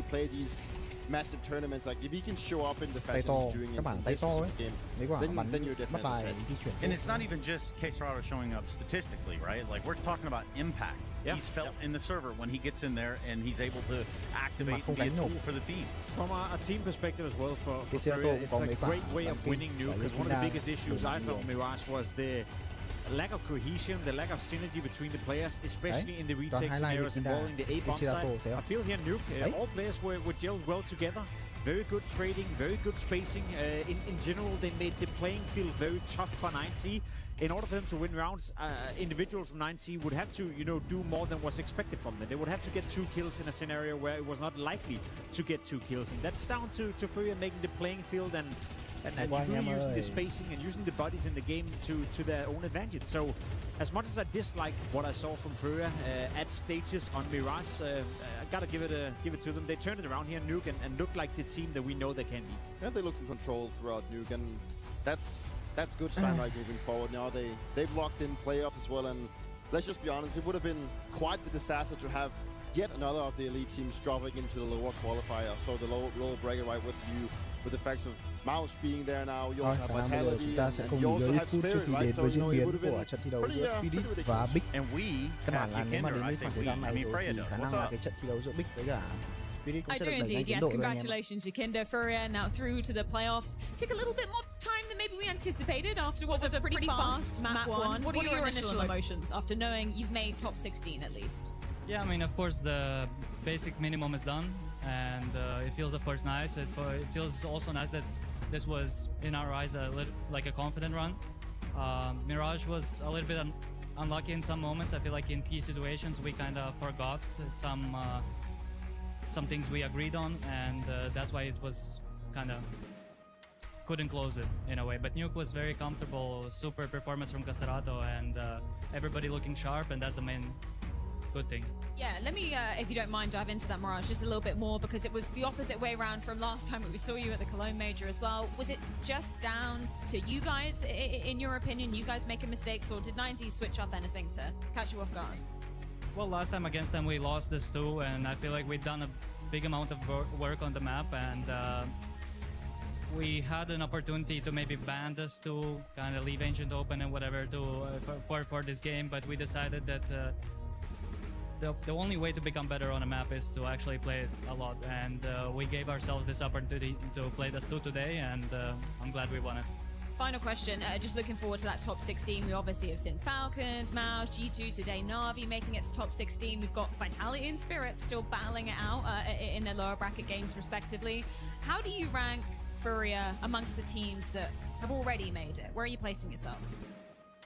I feel like the season is so young that you can't really tell form of the teams, and for example, before Cologne Major, I wouldn't say that we were like contenders or like finalists in theory. So I feel like any team can surprise, and any team is strong enough nowadays in CS to beat anybody, and I feel like the team who's gonna have a better day is just gonna take it all.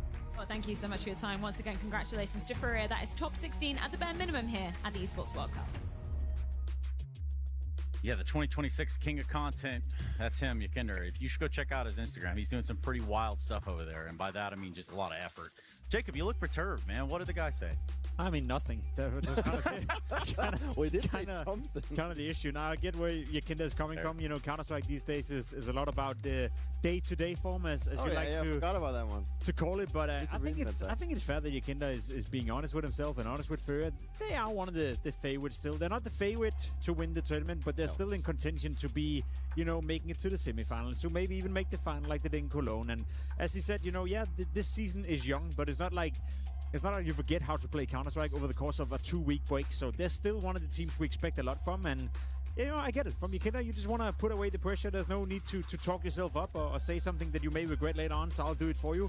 Yes, FURIA should be super disappointed if they're not making top 8 or maybe even top 4. Well, that's happened before. I recall this is not the first time that FURIA have this kind of idea that they downplay themselves a little bit. I don't know if it's like a mental aspect they want to be throwing out that, hey, we're not really feeling that great, you know, like we're just playing, just like with Molotov I said in the opening interview, like we're just like feeling it out right now with the whole idea of Fallen retiring soon. So I don't know, maybe it's just, you know, maybe they should be smarter than their opponents. Yeah, maybe they're more of a vibes team. Maybe we're just unaware of what they're doing over there. Clearly FURIA having found success there, so did Caserato.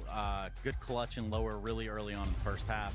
Oh yeah, definitely. I mean, again, we got to jump back to one of the reasons to why FURIA also saw this one coming their way, and it is just, again, Caserato showing again that he can be such a massive player. We talked about Yuri, how good he can be in clutching, but the beauty of it is that Caserato can do the exact same. You know, it was actually a 2v4 turning into a 1v1, and just the way that he isolates the duels here is just very important. Also, the fact that this is the 3rd round, you know, if they would have won this one, there's a chance that 9Z can run away with the economy, the momentum. So a very important clutch to get in their favor already. Great way of crowning a great series overall for Caserato. Played well on Dust 2, played well on Mirage, came in here on Nuke, as you said, Peter, found even more impact. Yep. He's up there in the conversations to be, you know, when he one day retires, you know, I think the way you evaluate his career is that he's just been Mr. Consistent for all these years. Yeah. It doesn't matter whether FURIA is in a good period or in a bad period. He even had like, 3 years where they didn't do anything. He was still good. And he was still good, you know, still playing at the same level. So he's almost unaffected by his surroundings, and having a player like that in your team is so vital and so important for FURIA. Not only to find consistency, but also to be one of the teams that we speak about that could potentially win trophies for the remaining of the season. Now, interestingly enough, that wasn't the end of the road for 9Z. Clearly one of the teams that we've put on a radar here that is making waves, if not ruptures at that. But we can take a look at the brackets or the bracket. Are we going to look at Group D now? Wow, you've nailed that right on the head. Yeah. Speaking of D, go ahead. Yeah, I mean, it's my favorite group and arguably my favorite letter in the alphabet. Now, Pain Gaming, not really looking too sharp in their game against Wildcard, but they got the job done, which means they're facing the Mongols in that lower bracket game for a spot in the playoff, and then 9C versus Magic. Maybe a bit of a surprise that Magic were able to beat 3D Max. Maybe not too big of a surprise, but doing it in a 2-0 fashion. I thought 3D Max was going to come in here at home turf and do a little bit more. It's like, the thing with Magic, in all honesty, I haven't been paying too much attention about it, but if you ask about people that like watch a lot of their games, they actually play some very solid Counter-Strike, so not surprising. I mean, I think 9C should get the better of them. I think 9C has proven and shown that they can be good enough to make top 16 here, so I would be very surprised if they don't win that one. And then, Mongols Pain, I don't know where to put that one. It seems to be a bit of a confusing matchup in my book. I'll try that again for you, Peter. I'm not going to sugarcoat it whatsoever. 9C, they have to beat Magic. We're talking about a team that is currently, 4 in VIS, Cologne quarterfinalist, won a trophy in China a couple of weeks ago. If 9C is not winning that game, not making the playoff at a 16-team playoff, that would be disappointing. The Mongols have to beat Pain Gaming as well. You and I probably agree with that, Peter. I don't think I've ever seen Pain Gaming being this uninspiring, to be completely honest. It's not a good time right now to be a Pain Gaming fan. It's quite painful, to be quite honest. So I see two clear-cut favorites in that game. Trace. I see what you did there. Yeah, you did. He's good. And you don't give him a lot of credit, Free, but I'm just going to say it. We can go ahead and switch to Group A. I think it's about that time. Also, a really close game going on the B stream. But here is Group A, and this is in context of what we're about to look at. That's because Big will be taking on Spirit as our last game of the day for this side of things. And that's right, Spirit down there in the lower bracket after having taken an L earlier on at GG How in the best-of-1 format. It is quite surprising, right, to see them there. But then again, with what we saw against GG How, I don't think Spirit has literally showed up at this tournament yet. I even feel like the game against Luminati was pretty lackluster. I mean, like, Donk is doing what he can, right? But the rest of the team that doesn't really been showing, and specifically Shiro, which is usually his sidekick to be, pulling him over the finishing line. So coming into this game now that we do get to talk more about Big and Spirit, I'm not worried for Spirit, but then again, if Big shows up and plays like their absolute A game, I think there's also possibilities. I just feel for Big, it's GG How ruining their night, everyone's night. Just the fact that you put Spirit in a low-up, right, that ruins for everyone that drops the map, right? I mean, potentially. Guys, there's that, and there's actually so much more to talk about, but obviously we have to do our due diligence. We have to figure out where that break timeline is. So I appreciate you guys. I really do. I love where you're going. Really want to get at it. Just really think that we need to go to a break. That's the only way that we can get the game started here. Thank you so much, Jacob Pimp Winesh. We're ready to jump into that break, which means Big and Spirit are on the other side, and Jacob Pimp Winicki.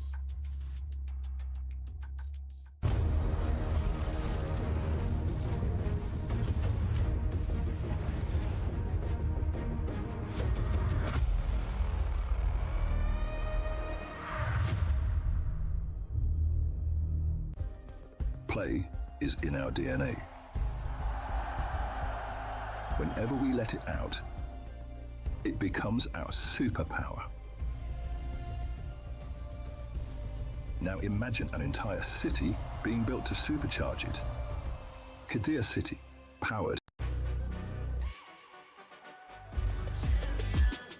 This ain't no regular thing. I came for the ring, you know what I mean.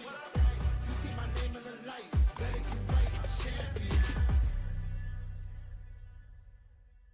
The impossible doesn't happen overnight. It happens in the hours nobody sees. It starts with a thought that turns into a dream. Reach your impossible. 2-6 on GG How's map pick. So impressive, I had to sprint my way right back here. I started walking, I was taking a nice leisurely time, and those last couple of rounds caught me off guard. Look, taking care...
for every click, every clutch, every respawn. We were there. Now, the proud founding partner of EWC, powering the biggest event in gaming, shoulder to shoulder with the world's best. Greatness deserves a stage. Lenovo Legion, reach your impossible.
impossible doesn't happen overnight.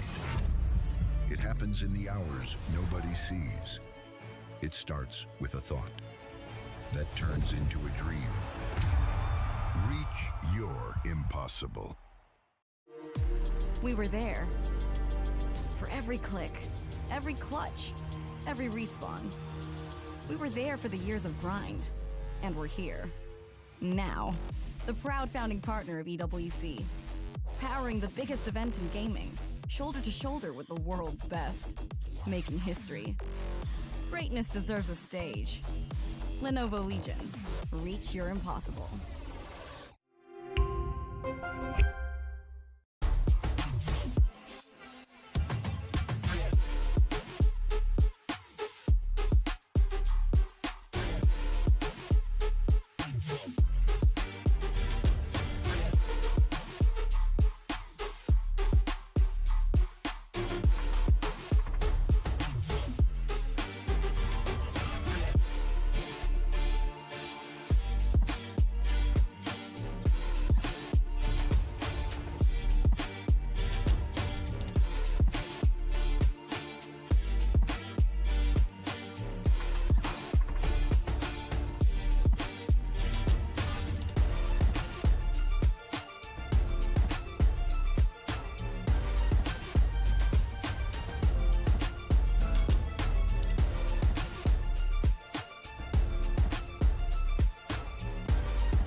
We were there. For every click, every clutch, every respawn. We were there for the years of grind, and we're here.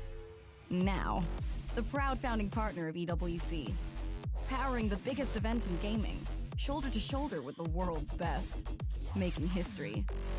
Greatness deserves a stage. Lenovo Legion, reach your impossible.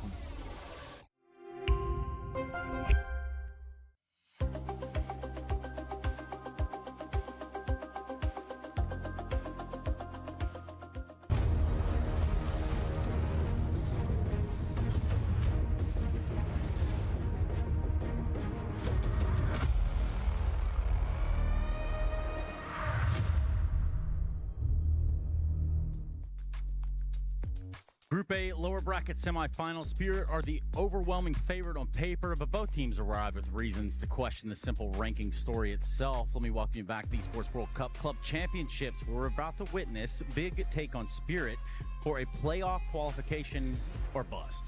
Yeah, mega important game for both teams. There's eight for Big. This is a golden opportunity of not only securing a spot in the playoff, but also gaining some very heavy VIS points and really a good standing in that whole system.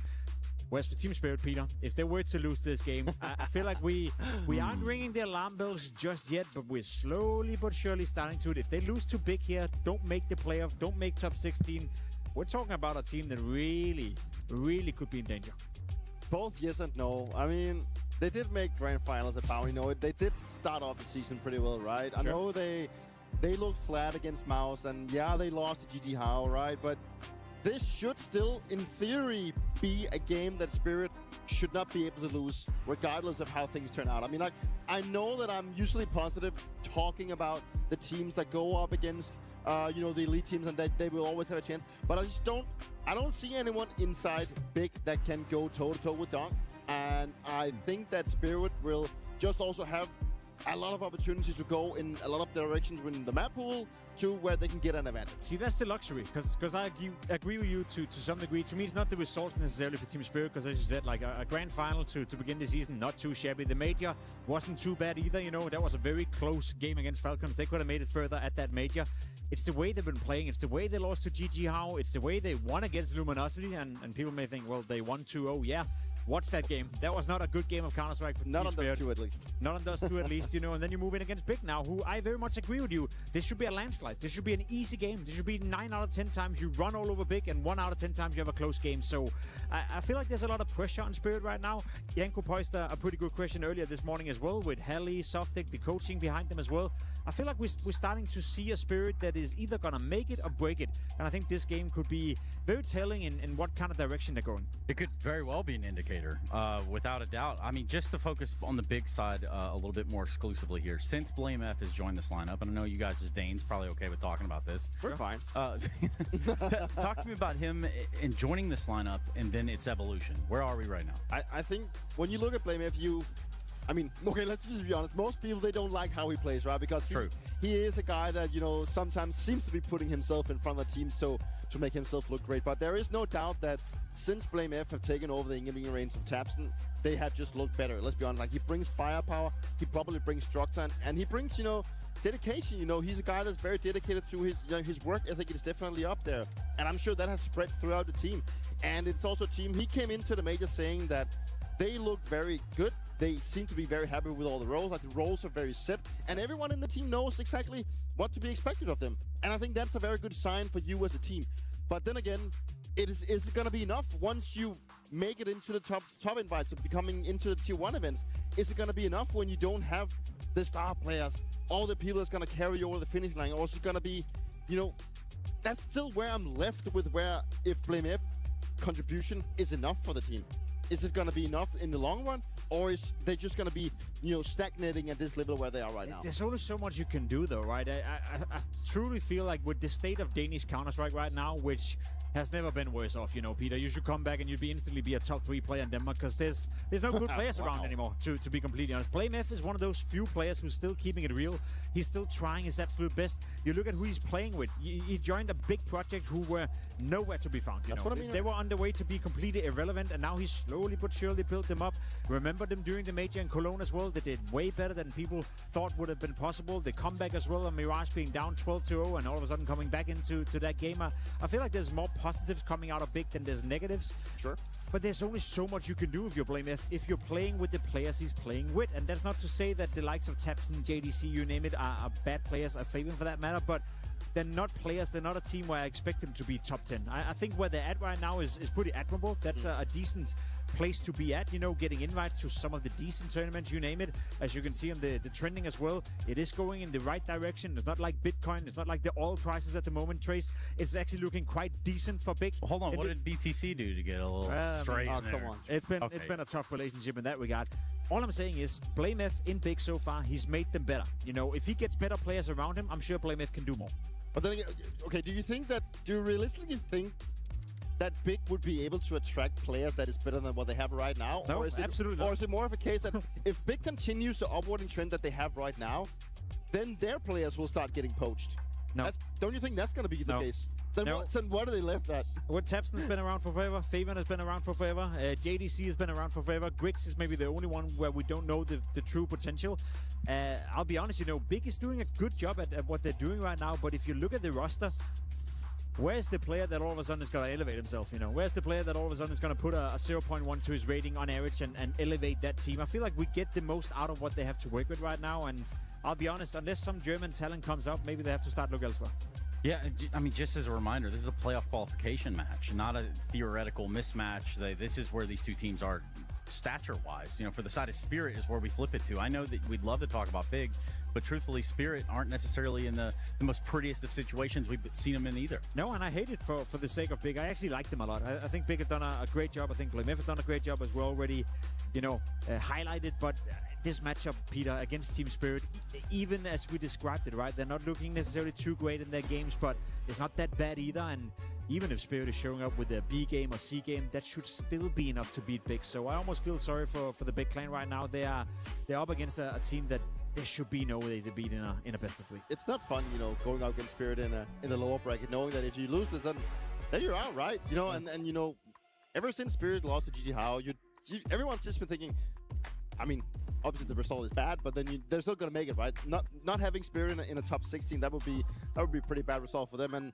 I think my big question and what I actually just want to see from this specific game is that I know what Donk brings and I know what Shiro can bring, but I'm still left in a question mark regarding the last 3 players. I want to see either Suntix or Tenir having one of those games where you're thinking, okay, that's the third star. That's the guy that you want to be relying on when the 2 others are either having a mediocre game or when something is missing. And I think that sometimes seems to be the issue. And then, sure, you also have a little bit with the coaches and everything, with Toffee coming in and Halley now taking more like an overview. He's want to give his players more freedom. Like, where's the system at for Spirit right now? That's my big question. They seem to be going a little bit in multiple directions right now. It's the fact that the Donk show hasn't been enough. It's the fact that we've seen Donk play well so far this tournament. I think FURIA always plays well. Always plays well. FURIA asked him, how do you find your personal form at the moment? And Donk is satisfied, but he would rather win with his team, etc. And it goes back to this old conversation that we always had. How much do they rely on Donk's individual level to be a good team? Well, seemingly at this tournament so far, again, small sample size, don't want to make any sensations just yet, but he's playing well, and they're still looking to be struggling a little bit. So I agree with you, Peter, that there's more than one issue at hand right now for Team Spirit, and against an opponent like Big, I mean, if you're Tenir, if you're Suntix, you should be able to establish a bit of dominance. You should be able to farm some confidence race. How about the Shiro side of things? In terms of an elite firepower with an AWP, as it's been prescribed, he's had some woeful experiences here. Hasn't necessarily gone the most fun of routes for him. But in terms of input in the server, what does he need? I'm not worried at Shiro at all. I took a liberty of going and looking at some of his stats, and he has, I wouldn't say periods, that's wrong, but he had maybe a series or 2 back-to-back where he just seems to be not present, and I think that's what we're seeing. So I don't think this is untraditional for the likes of Shiro, but sure, against Yao, he looked completely out of it, right? Yeah. Sort of dropped the ball a little bit, and you also had a couple of instances when they played Luminosity where he would just miss uncharacteristic shots and just not really being the shooter that we know. But I know, and I've played against him, I've watched him play so much that I know what he brings to Spirit, and he is a very stable operator, and he can be one of the reasons to why he has also elevated the team. So I'm not worried at all for Shiro. It's funny how recency bias works in Counter-Strike. A month and a half ago, Peter, you and I were talking about Shiro, playing well at the major, now also stepping up in playoff games, and that's the new look of the new Shiro, taking it a step further, and then he has 1.5 bad games here, and we're talking about, is there a potential crisis with Shiro? I'm with you. I think Shiro is a fantastic AWP player. I think he's a fantastic Counter-Strike player, and he's, at the very least, the GG How game, that was the anomaly, right? Making That's what it is. The amount of mistakes and being caught off guard. Even if he's having a game where he's not hitting his shots, he's never really making too glaring mistakes, and I expect that to be the old Shiro showing up today. Yeah, the old Shiro show. Perhaps that's what we're looking for, because, it left a lot to be desired at some points. Of course, this lineup does a little bit as well, and I'm only saying that in terms of what we've already broached on a little bit in the coaching department for Spirit. Why is that being circulated? Why is that an idea right now about Holly potentially not hanging around? Well, it's because they were doing so well when Softic came in, right? And he seemingly changed a bit of the approach within Team Spirit. One thing was the utility usage that he got a lot of credit for. Another one was Tenir, arguably playing a little bit better under the leadership of Softic. Again, could that be random? Could that be just the period where he was feeling comfortable, or did he specifically work with Tenir? It's tough to say for certain, but I think Peter was onto something when you described that we need the third star of this lineup to step it up and establish himself as being that player. And I think if Tenir is not up for that, if he's not going to find any more consistency, if he's not going to elevate his level of gameplay, I think the talent pool within the CIS region of Counter-Strike is so strong that at some point they'll start to wonder, should we give another guy a try? And you know, it's also just like when you look at Falcons or look at Vitality, they have those 3 guys that shows up pretty much every single series and bring it, you know, bring up the firepower and bring all the qualities that we sometimes might be lacking. Well, Peter, I think it's time we bring the ruckus in the form of a veto. There are a couple things here that might overlap, but at least I'm thinking it's an ancient. Yeah, potentially. I think both teams are willing to float, potentially play cash as well. If I'm big Peter, why not go for it? Why not try to bring out a map where, yeah, Spirit have played it a little bit, but it's a new, uncommon ground and maybe a bit inconsistent. Yeah, and with you actually get to see the fact that Big does go with cash, and it's a map that they have been willing to play, and it's fun to look at because it's one of those single teams that actually plays all 7 maps. You know, so they actually turn their attention and spread out the resources to have a hopefully wider map pool, but maybe not as you know, narrowed down to be as good. So yeah, cash in there in the fact, and then not notoriously we do get to see Dust 2 from Spirit. That has just always been like the map they always feel like going back to when they turn their attention to Vito. So not a big surprise. No big surprise in that regard. I think the Dust 2 pick makes sense for Spirit. I like the fact that Big are picking cash, you know. If anything, as an underdog team, yeah, Spirit have played the map a little bit, but you're not going to be consistently playing well at cash in the beginning every single time. There's always going to be new ways of countering each other, new metas, you name it, and that's how it develops when a new map is coming in. And it also, sorry, but it also just speaks into maybe that Big find themselves a little bit of an underdog in this. Well, rightfully so, right? They need to try and challenge and test if Spirit can actually play cash. Yeah, well, I mean, again, we have one map left here. Obviously, with Mirage still in there, I mean, the conversation around Ancient, we've begun that a little bit. So let's see, what is that third map? I think we're left with, okay, I actually was going to say we're left with Ancient, but that's not the case. Yeah, Mirage, but we got cash, coming in there. Nice. We get cash, we get Dust 2, and then I guess we'll have to wait with Mirage until tomorrow. That is just a strong prediction right there. You thought you were going to play it off like that, but speaking of play, let me tell you about our EWC play match pick'ems. That's right. At some point, I'm going to have to tell you and remind you, and that's going to be right. It's going to be right now. Check out this QR code. I've asked you a couple times. I might as well ask you one more time. You might even hear me say it again tomorrow. But in this moment, just scan the QR code. Let us know who you think is going to win, because it's about the time where we get the game on itself. I'd ask these guys, but really, I think you've heard them yap enough. So let's do this thing. Let's get this game on. Let's see if Spirit can push Big around.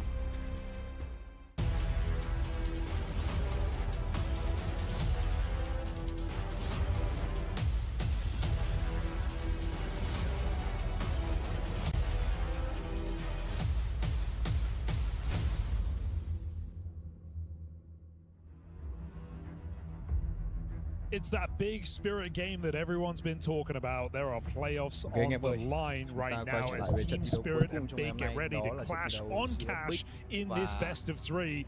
Lower bracket indeed.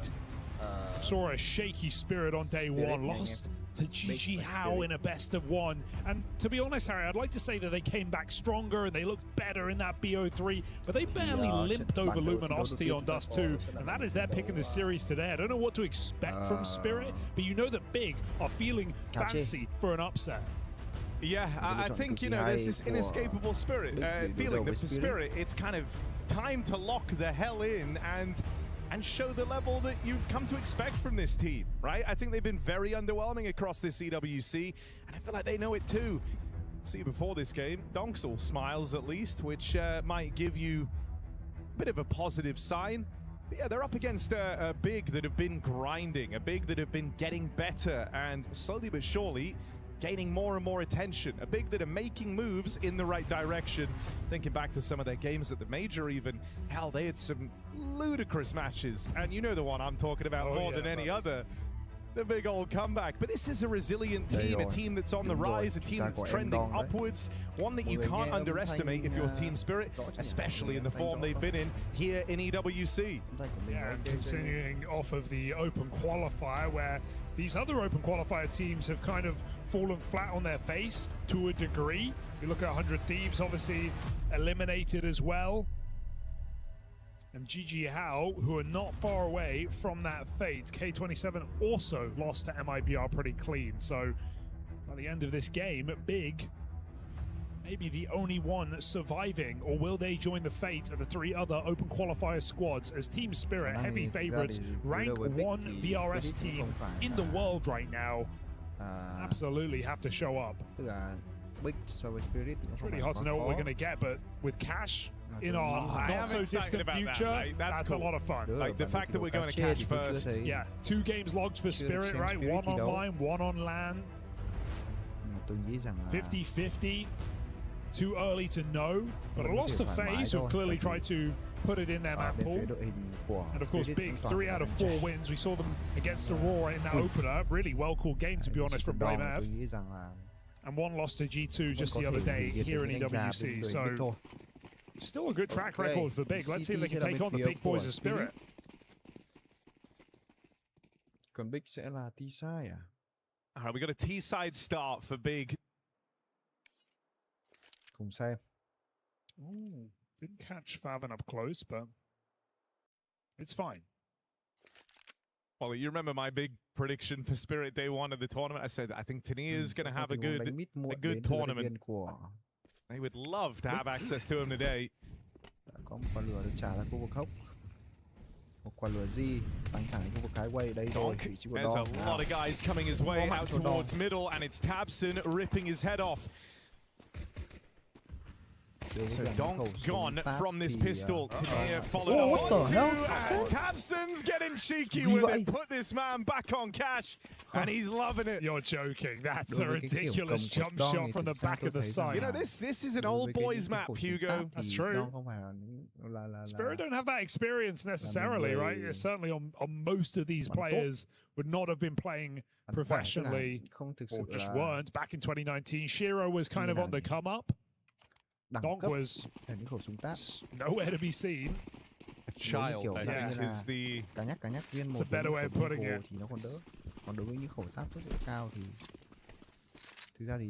But, you know, on paper, a lot of reasons that Spirit should like this map. And with the Instaban being so clear, they were never going to avoid it. Full execute here for Big. Triple smoke comes down. Spirit do block main, but Big is still coming through. Oh, rough for Tania. Been able to get past him and into this stack, sure, but you need these deals to hit something. Shiro. Khả năng là chúng ta sẽ phải nhìn thấy 5-7 would have been better there. And so that's Magic's and Zontic saving, you imagine. We see a lot of different type of executes right on this map, with it being re-added with the skyboxes, you know, allowing anything over A. But that's a cool one for Big. You know, 2 backside smokes, isolate those players, no support, because that's the thing about Cash. You're going to get really quick rotates. And one thing that we've seen a lot of these Cash games here at EWC is teams aren't really playing for middle on the CT side. They're getting their util in. Occasionally they'll go for a counter boost. They'll do something up close with SMGs. But for the most part, it's one guy mid, get the nades in, get out, reinforce your bomb sites. Use mid for information only. And so with those smokes from Big, that rotate completely cut off. Clean entries, finds a 5 alive round. I'd certainly argue that that kind of mirrors, you know, what we used to see from Cash back in the day, right? Like mid kind of an access point, but you don't really want to end your round in this, like through this position. You go there, you take a bit of space, but then you have your eyes set on an exec or something of the sort. In the words of Henry G, you can't plant in mid. That's true. Many have tried. But we've had a Spirit player drop from the server. I see admins over Shiro's shoulder. He's back in. Một người bị văng. Văng vì một vấn đề gì đấy. We're back live. Big believing at the start of this game, getting a little 3-0 run before the guns come out.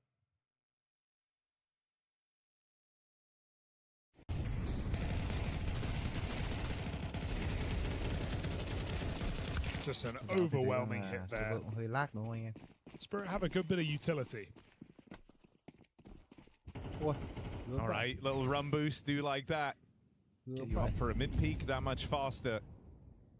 This has kind of been Tabson's game thus far, and he's got pistols out in front of him over here towards B. Well, he saw Magics there for a second, but thứ thì chúng ta mới thấy được Spirit họ đầy đủ súng ống để xem là họ sẽ bắn cá trên như thế nào. You know me, I'm not our B lurker, but there's this little spam spot right over here. Would it get Zontix, or does he have to be further back by the barrel? Yeah, further right? left. Okay, yeah. So you do just have to go and clear that. He's got Molly, he's got Util, and Big are in no rush. tabseN just holding the extremities for a push, gonna lob in a bit of Util over here towards B. And this will keep the attention of Team Spirit on the wrong side of the map.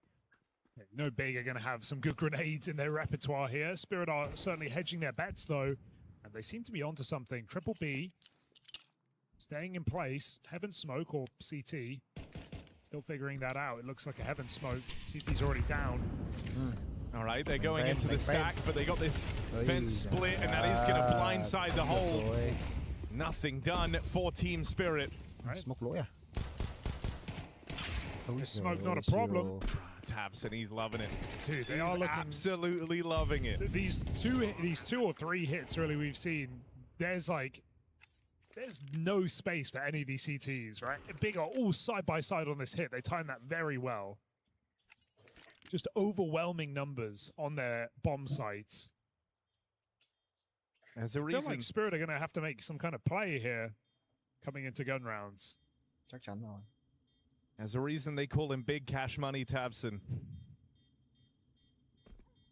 6-0 right off the rip. We get a kill? No. Big have not lost a player in 3 rounds. 0 kills for Team Spirit coming into their first buy. Rồi. Sang round tiếp theo. Round này sẽ một cái round đầu quyết định xem là bạn bị cá chê này Spirit bắn có bị trôi hay không. That's gotta feel good. Orbs out for Shiro.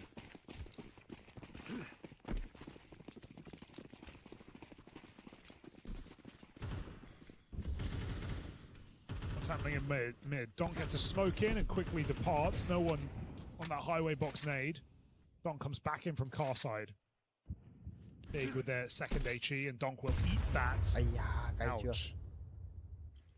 Well, hey, if you know Donk's going to be here, not a bad place to throw your nades. Vent boost denied with that. Zontix eats one as well. This is excellent utility. 4 HEs thrown by Big, 2 players at half.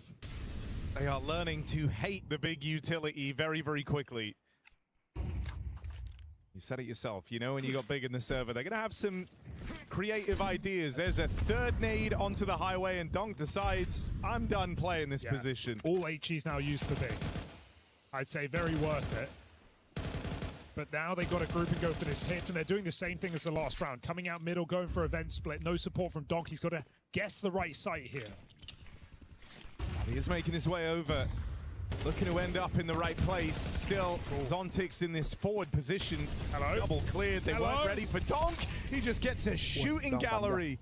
3 players out in the open. Sure, he's going to burn. But it's given Team Spirit a fighting chance in the round. You're looking at Blame F and Griggs. Blame holding on for this vent rotation. He gets the kill he's waiting for. Spirit hình như không biết bắn. If you're Donk, you're just wondering, what more do I need to do, really? No one gets a single kill in their position. Donk comes out with 3 frags. Shiro's showing us angles we've never seen before, but none of them will let him back in the round. In fact, they're hunting this AWP as well, so got to be very, very careful here. Luckily, Blame's got backup highway, so Shiro looks like he'll survive. But I think they know where he is. Oh, oh God. Not a reassuring start. Khả năng mất cả Spirit đi chứ.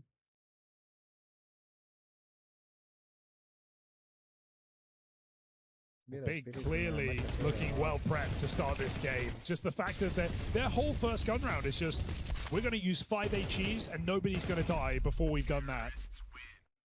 And sure, they kind of overlooked Donk, surprisingly, considering mid was empty. Where is that 3rd player? Where is that rotation player? But even a triple kill in B doesn't stop Big.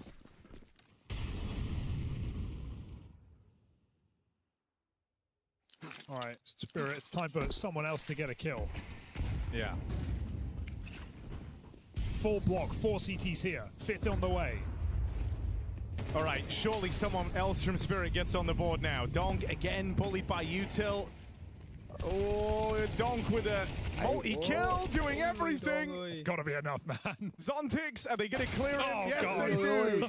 Now, look, some people say the Spirit can be a bit of a one-man army at times. Never show them this scoreboard. This is crazy. Make sure no one ever sees this. Dude, I mean, we're 5 rounds in, but no, it is too good to be. Everyone's like had a chance, let's say. Yeah, you could say that. That was into a full stack with HE on the main smoke. Donk's on 30 health before he sees someone. How the hell? Like, you can laugh at the other players having trouble, but how does he get 3 kills again? How does he do it? Built different, man. Donk 6 and 5. Everyone else 0.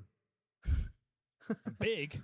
They're going into stacks and they are getting out easily. And dude, you can see like the comfortability, right? These executes have been brutal. The idea that you're bringing players down to 30 HP, 40 HP in your exec before you even have to fire a bullet is just massive for Big. Grix's AWP is out now. We're seeing an attempted mid-control here for Spirit. Donk boosting Magic's up over sandbags. He's going to play close to the vent. Bit of spam for Big. I'm aware there could be an AWP pre-flashing the B side. This is a bit more of a standard CT setup too. You go for the double mid control, get a player in the vent, so you got that faster B rotation, and then it kind of frees Donk up to roam over towards A. Now you almost get to play 2-3 on each of these bomb sites, and you still have eyes on mid to react. Yeah. Big, just look how... Okay, Blame looks into the flashback. The fact that they're flashing exactly, that, it's good. They're so methodical. Well, as pretty as maybe you would have hoped, but no punish here. Late highway nades again. Donk is a little further back, but he still takes 30. One more. It does miss. Donk gets out for now. Molly pushes Magic's back to B. They can't catch him on his reroutes. Grix has the line.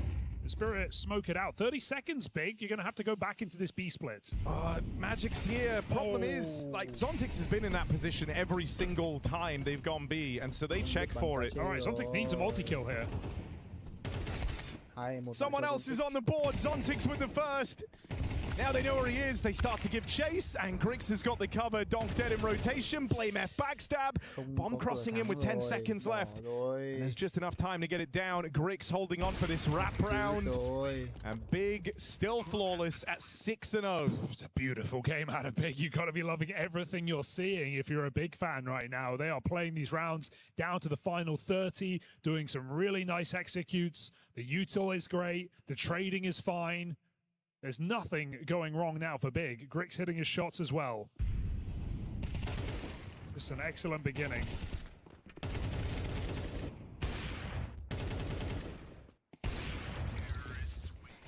Spirit are going to start making plays. They've been very passive in this CT side, right? But I think Big have proven that if you give them the room, they're going to abuse it. Yeah, not only that, like, eventually you need a kind of out-of-the-box idea here. If you just play these standard rounds, as we've now seen 6 times over, Big are more than ready to deal with it.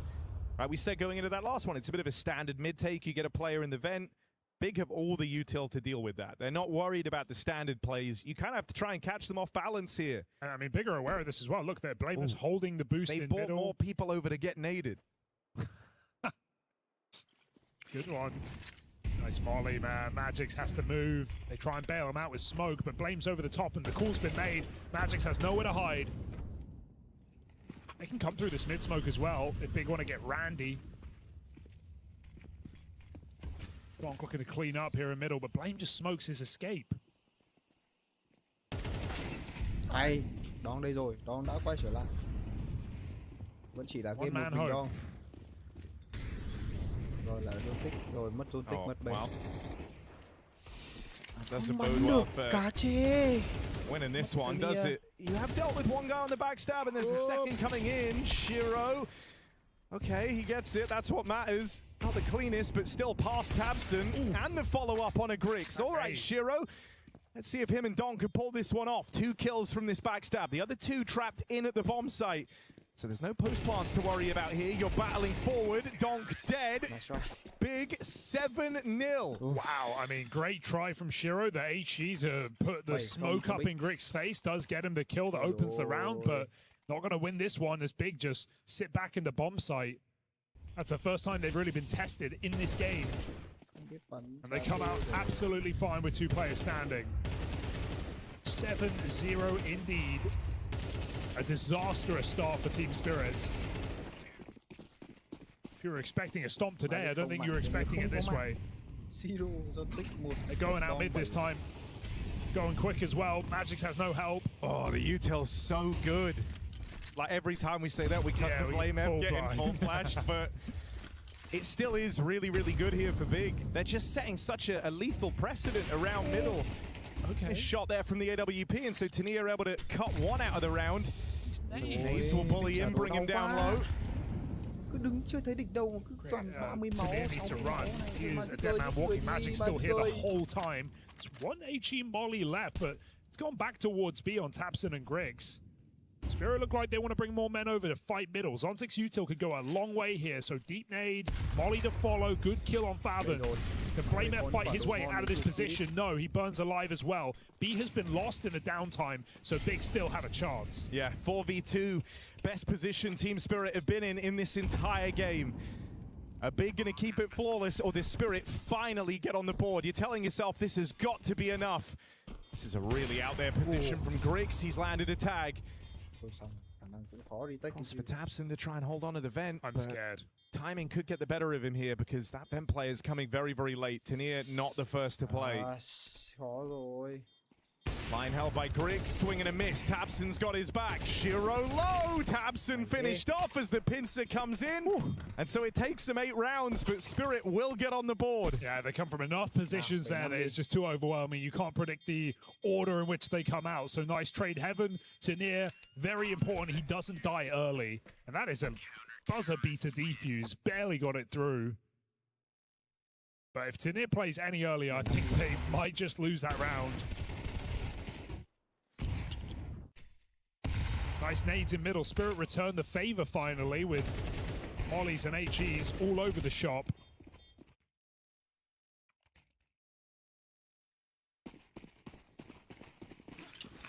We have 2 spawn cloud smokes. One for the front of B. Oh, it's very nice indeed. It's going to get Big a bit more space, but Spirit still play aggressive. Molly locks out Griggs, just misses that timing. Now Shiro owns the angle. Not for long. Nice peek from high. Griggs hits the flick. Zontix holds B strong. So 4v4 and Big are regrouping back on this site. Curiosity costs you.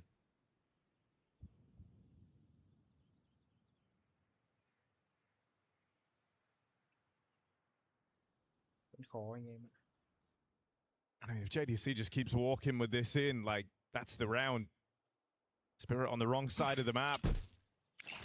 They're going to add all the little bells and whistles, but this is overkill. They've got the site. Taking a little while to get here, and the rotates are arriving. Never be sure. Where is Donk is the question for Big right now, but he's back in spawn. That molly. Oh, there's an angle here for Magix. Maybe he can kill this cross. JDC giving the bomb, and just makes it in, so crisis averted. I think Spirit know this one is too far gone. I would say, do you agree with me here? Beast like Cash is very hard retake, like, gotta be one of the hardest in the game. So it feels. It's not quite Dust 2B, but I think it depends, like, in some, like, if you have util, yes, it's like if the T's have util, yes, because then they're able to lock off a bunch of the choke points. But even just coming out vent though, like you say a 3v3, you know, you got sight, you got checkers. It can be really hard to get out vent. Flank not that strong unless you play super late. I've just seen teams struggle a lot getting back into B in even scenarios. Siro thể Siro bắn kiểu gì ấy. Mấy trận gần đây tôi xem Siro bắn cảm giác rất là rung rinh nhá.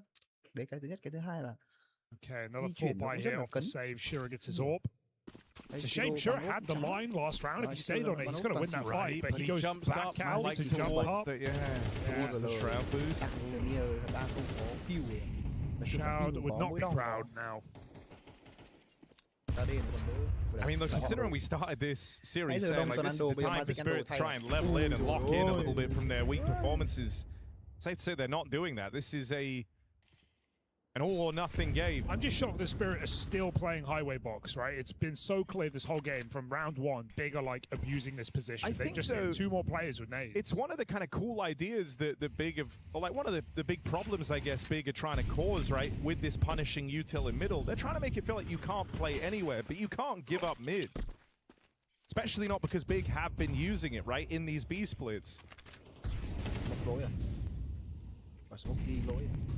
And what do you actually do if you don't play the highway box? You don't feel like you can play close either because the molly's wrecking you. Third HE on highway. Big better be checking their UD on the scoreboard every round because they know they're nailing it. I mean, they're probably feeling it. When you go into bomb sites and everyone's just dying in one bullet, you know your util is effective. Okay, it's an A stack, but Spirit have lost this before. Donk is here, so is the AWP at quad. Watch Donk somehow multi-kill his way out of this position.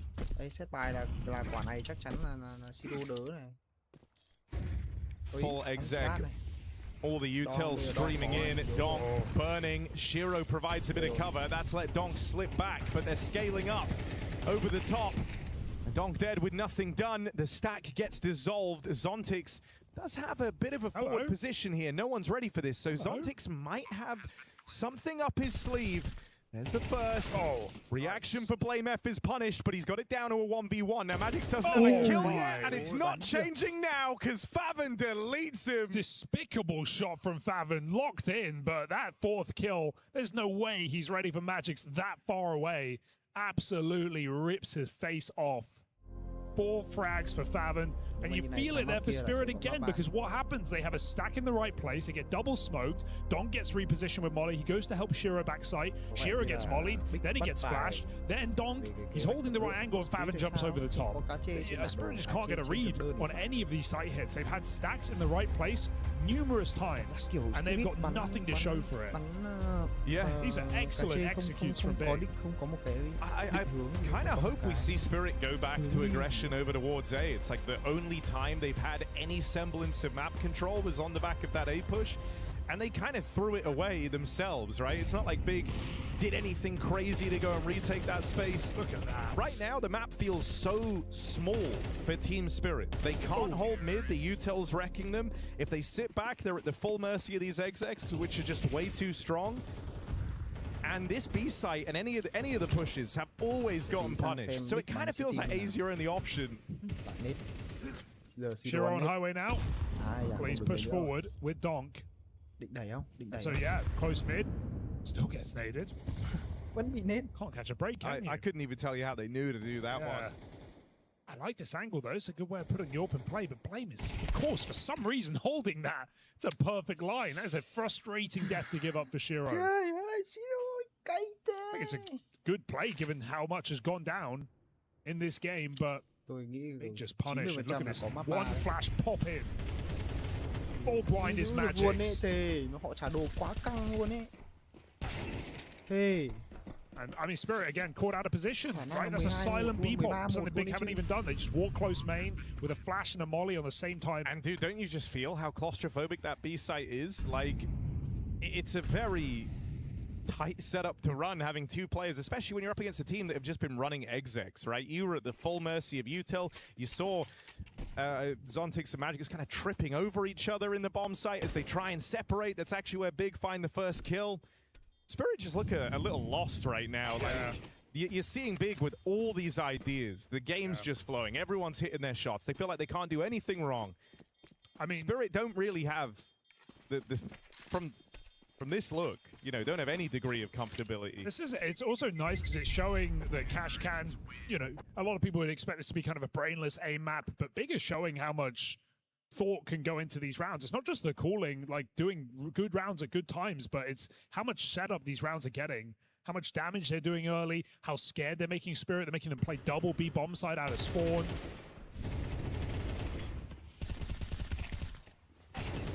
Just a brutal round on B again. And Magic's 0-9. How are you meant to get a read right now? It's 10-1 down. I think we all can feel this game is kind of over. The Spirit must play on. Try and find this one last round of the half. Không thấy một quả đồ vết nào luôn. Deep main smoke. A lot of teams been using this, but Big don't care. They just cross through. It's very brazen. Maybe that's what lets them down. Finally, a trade kill back, but the advantage still with Spirit. Rotates arriving. What? You're just running and shooting. It works. Griggs over the top of this smoke, but as he's lost the rest of his team, they're in the sight, they're in the heavens. Team Spirit will scrape by with 2 rounds on this CT campaign. 2 kills for Magic's there just at the end of the half to avoid a killless half of Counter-Strike.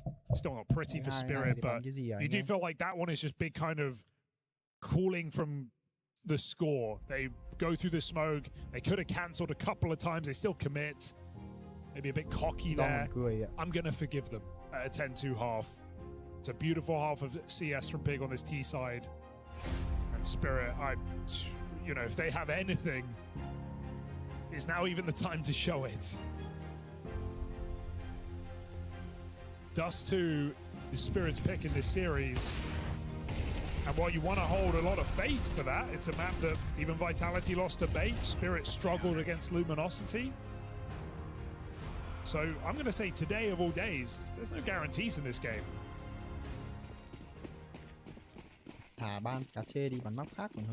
Don't smile it away like he's been told he's won the lottery or something.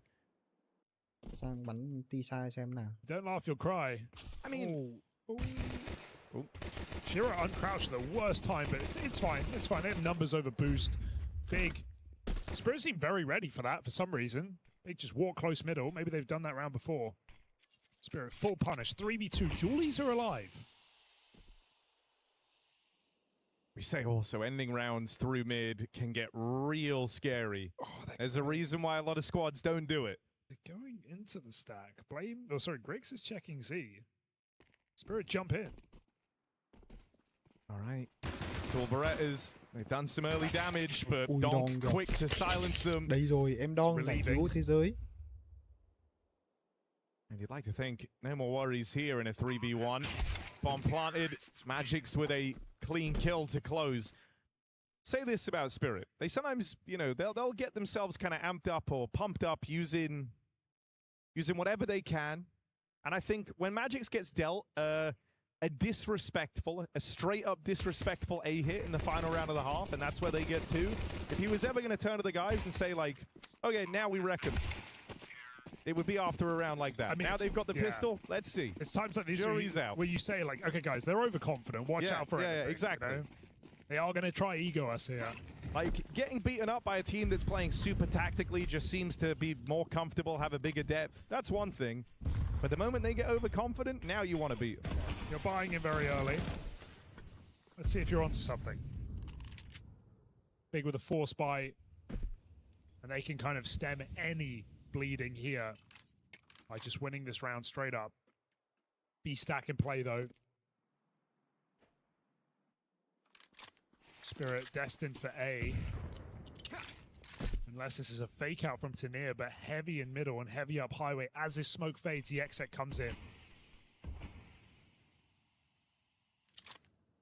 Interesting rounding for Spirit, but there's just nobody home to stop it. Force buy khả năng là sẽ xếp luôn nếu mà bị DA. It's top performer Tabson. How has he gotten? My. What is going on? Oh my goodness. Oh, imagine though, imagine dude, he got so much room there. That's a cool way of clearing A from Spirit. Tháp xem mà bắn được bằng 2 người quả đấy thôi thì khả năng là Big chạy về retake luôn đấy. You know they've been working on this map as well, so let's see your audition tape on this T side. Sang năm sau họ có tiền không? Để xem Big bắn kiểu gì. Zontix has a Molotov. Toàn mấy anh già mà chơi cá chê hay là go kind of hard right now. 3 players in Sunroom. It's hot here in Paris.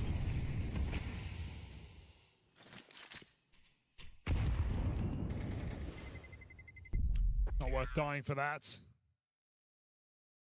And so nobody does.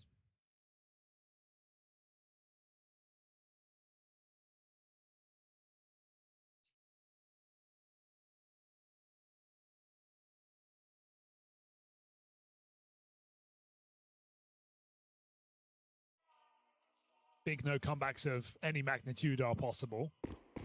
They know better than most. Gonna need to lock in come this first gun round.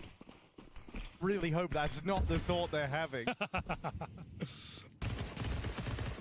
All right, that's nice for Blame F. Saved SMG, put to work. Oh, we saw bomb A. Tabs. Saw bomb A. Oh, Tabs. Everybody's moving.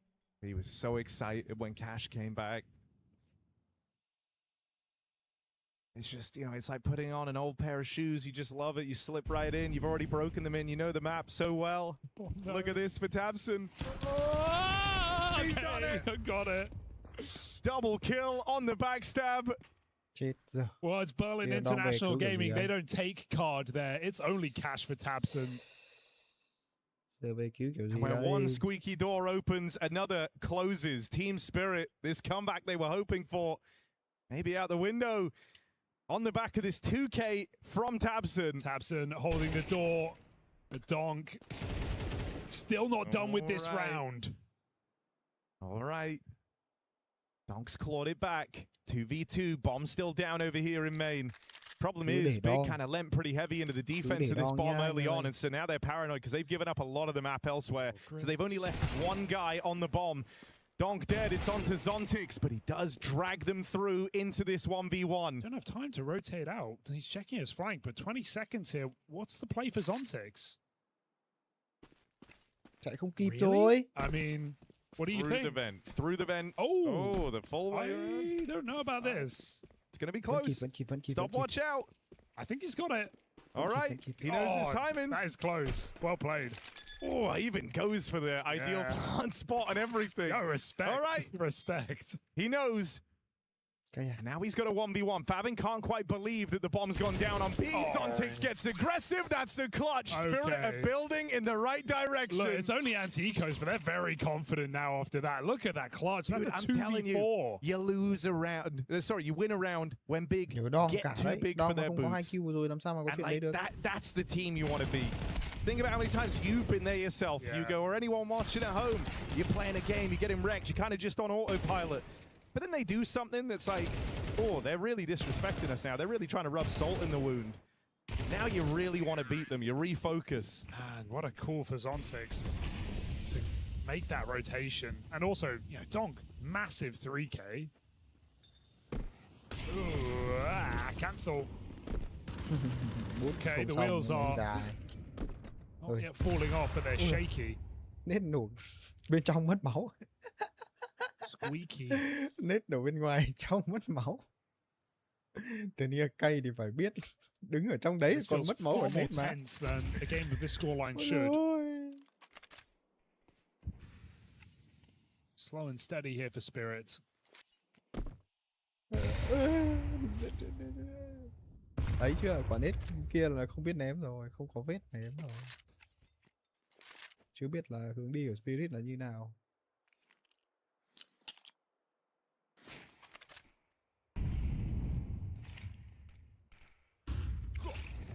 Đây rồi, có một quả lửa khu vực bao cát. I mean, utility fans, just download this demo, please, because about every nade in the world has been thrown. Phải từ quen rồi. Tại vì là đang có một người gái chức cơ. Our observers are catching all of it. B hit for Spirit, here we go. Nào, cố lên nào. 3 players here for the big squad. Blame F waiting on the sidelines up there in heaven, still tries to spam this Fabin, and Donk teaches him that's a horrible idea. A clean sweep for Team Spirit, bomb planted, round secured, and this gap is closing. All right, we got a game on our hands. That was hard for Spirit. You know, the execute is nice, but it's not like they're going in off of a molly or a flash. There actually is a big gap in between when the util lands and when they play. So Big still have chances to win fights there. They do some damage on Donk, but Spirit get out very clean. Up to 6 now. Phải xếp thôi. Big having the same trouble Spirit did in that first half. Even when they're in the right place, they can't stop these hits.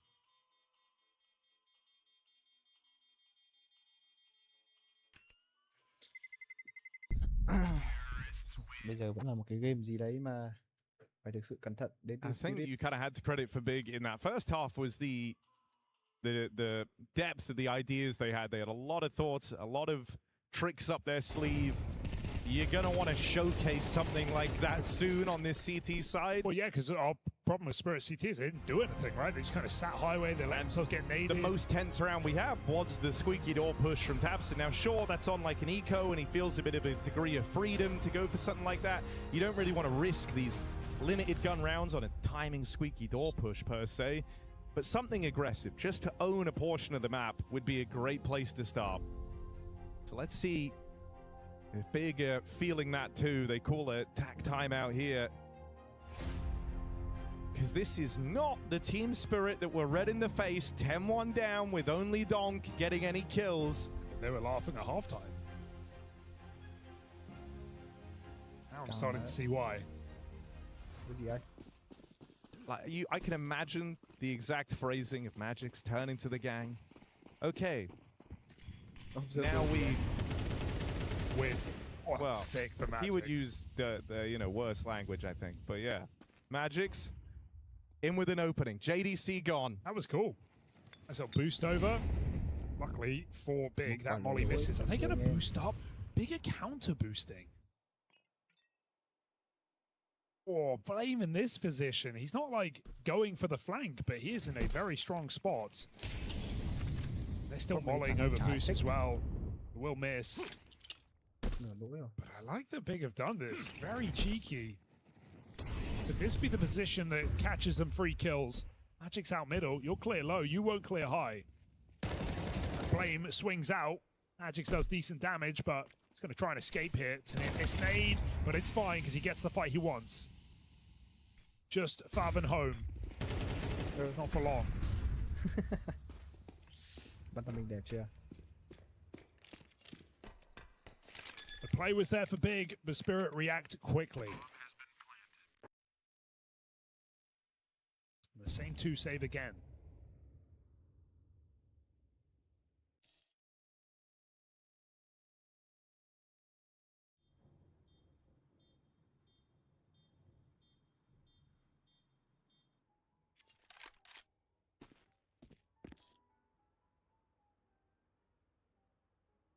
The closer you get to a tie game as well, the less freedom you feel like you have, right?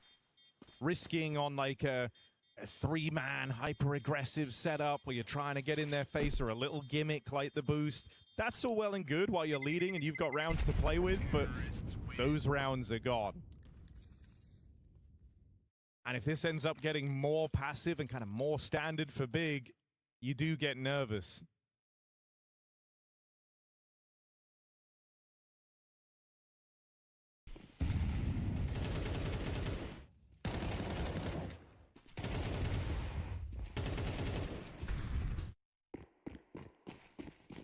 Round by round. Now this was a potential 11-1 half for Big Clan. Oh, nice shots. JDC got stuck on the wall there, I think. Stopped in the open. Blinded. And yeah, nice catch. Right into that lip. Blame's through this smoke, and Magic's almost cleared it, but almost doesn't cut it. Blame gets out of there. Can he live this time? Equalizing in a 4v4. I mean, this here is almost the detail that was missing, right? He didn't have a smoke or any way of escaping. Griggs on a very forward line, one that they're not ready for. You got to be quick to pounce here. You don't want him taking too many shots on this orb. Griggs trying to evade, ends up getting shut down. And so every edge that Big have been able to find, Spirit instantly respond to. It's a 3v3, and you still don't really have a clear picture as to where this is ending up. Griggs had to fight his way out there. He couldn't escape. That smoke fell way too short. Even without the nade, they were going to catch him. So definitely feeling the pressure now are Big. Blame still spotting middle, but I think at this point you've got to just make the gamble. There's 40 seconds on the clock. Spirit are grouping together. Faven going for an info flash. Spirit don't bite.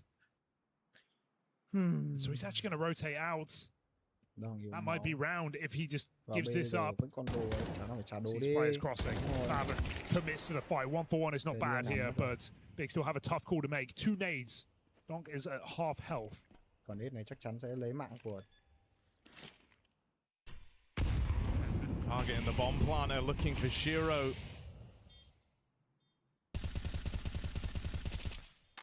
That molly had actually fallen shy. Might have loved an extra smoke for CT. Still, Donk plays around it, and Shiro scoped up on this line. It's the late arrival of Tabson, but he's given away his position with the nade, so they know he's closing in. Shiro brought down to 1 health, and as Donk goes forward, it's handed off to Shiro.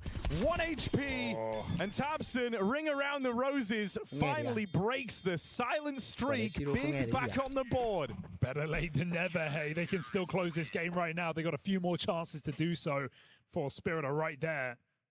That was a scary, scary round. So important that Faven gets his one when he gives up that bomb site. I think 3 players in a post plant there would have made that too difficult. They just about squeeze it out with a clutch from Tabson. Top performer from that T side. Still going. Càng nha.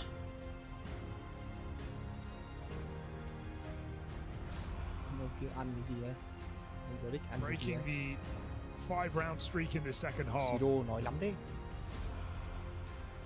Siro bắn ít nói lắm.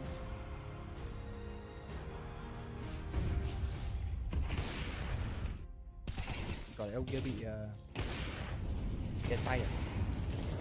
Đang đi tự dưng bấm ngồi cái. Saw Shiro talking a lot before this round. And so maybe something centered around him looking for an opener on that AWP again. Magic thì chịu chết rồi. He's over towards B, lobbing in a lurk smoke right now, so nothing super aggressive from him out of the gate.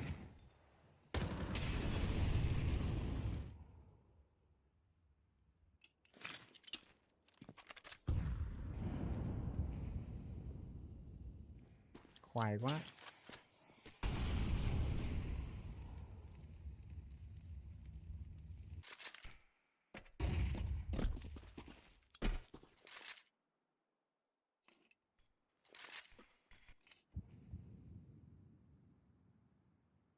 I'll say this, considering we've seen kind of vast quantities of util burned early, both teams are really holding on to it here. You know, we're under the minute mark now. Still have a lot of blocking util for Big. I think you're expecting them to have burnt a little bit more with how this game's gone. Okay, don't love that.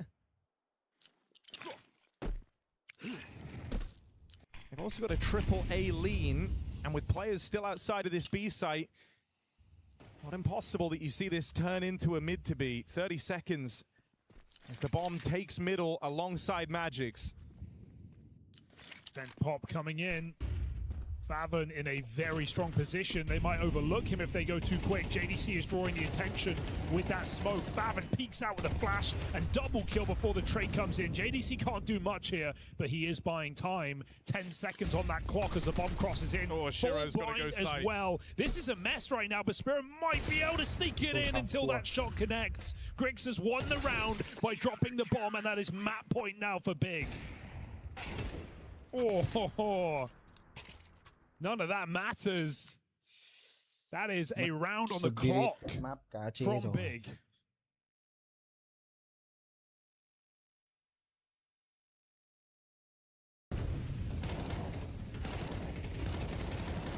Faven has had some massive multi-kills in this game. Not the highest fragger, but at 4K on the T side, early in that string of rounds for Big, and now getting a double kill here. Absolutely slowed the roll of Team Spirit. 5-round gap. Cinema. The Big just need one.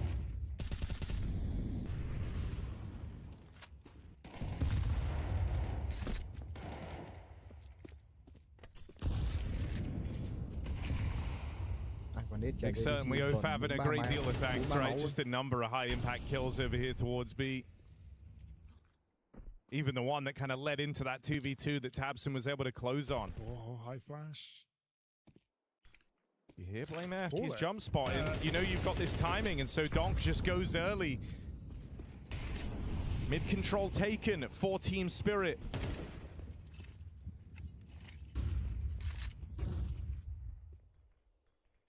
Can you?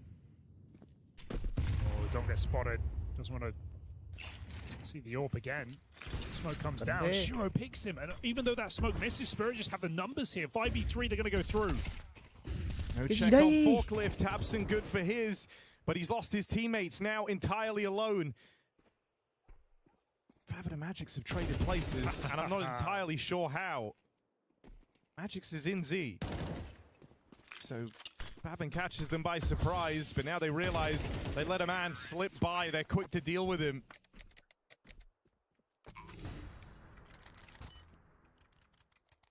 Bit of a messy one there. It's interesting how much Spirit are using Highway on this T side, right? There was that pistol, it was the anti-eco, doing it again. Sure, this kill's kind of given to them, but they still wanted to move up there the whole time. They're setting up flashes for it.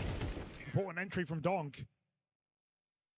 And Spirit, it's a kind of a hard crossfire to get through as we see, but they're fine to freeze there and let the round come to them in that 4v2.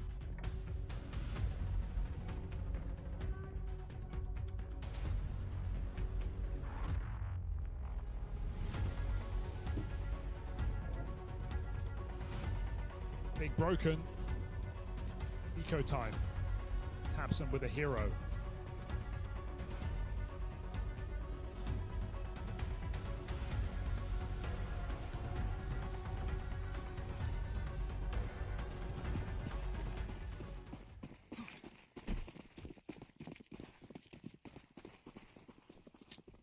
Vẫn là một game dài anh em ạ. Spirit not scared at all in this round. Just straight up mid with Molly smoke. Oh my god. That's Donk dead. Right off the rip at the hands of a Blame F Eagle, and tabseN's gone back to his signature move. Now if they boost over, oh dear, that's the tabseN hero gun. They're trying to accelerate the pace. Who's been a real nuisance? It's been Favid in so many of these moments. Well, he's rejoining this double stack over here at B.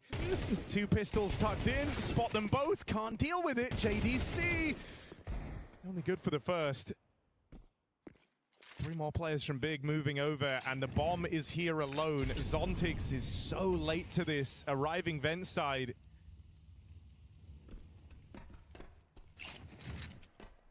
Surely it can't all come unraveled up against the pistols. There's a smoke down. Oh, pulling nades makes you a little nervous, but no punish from Big.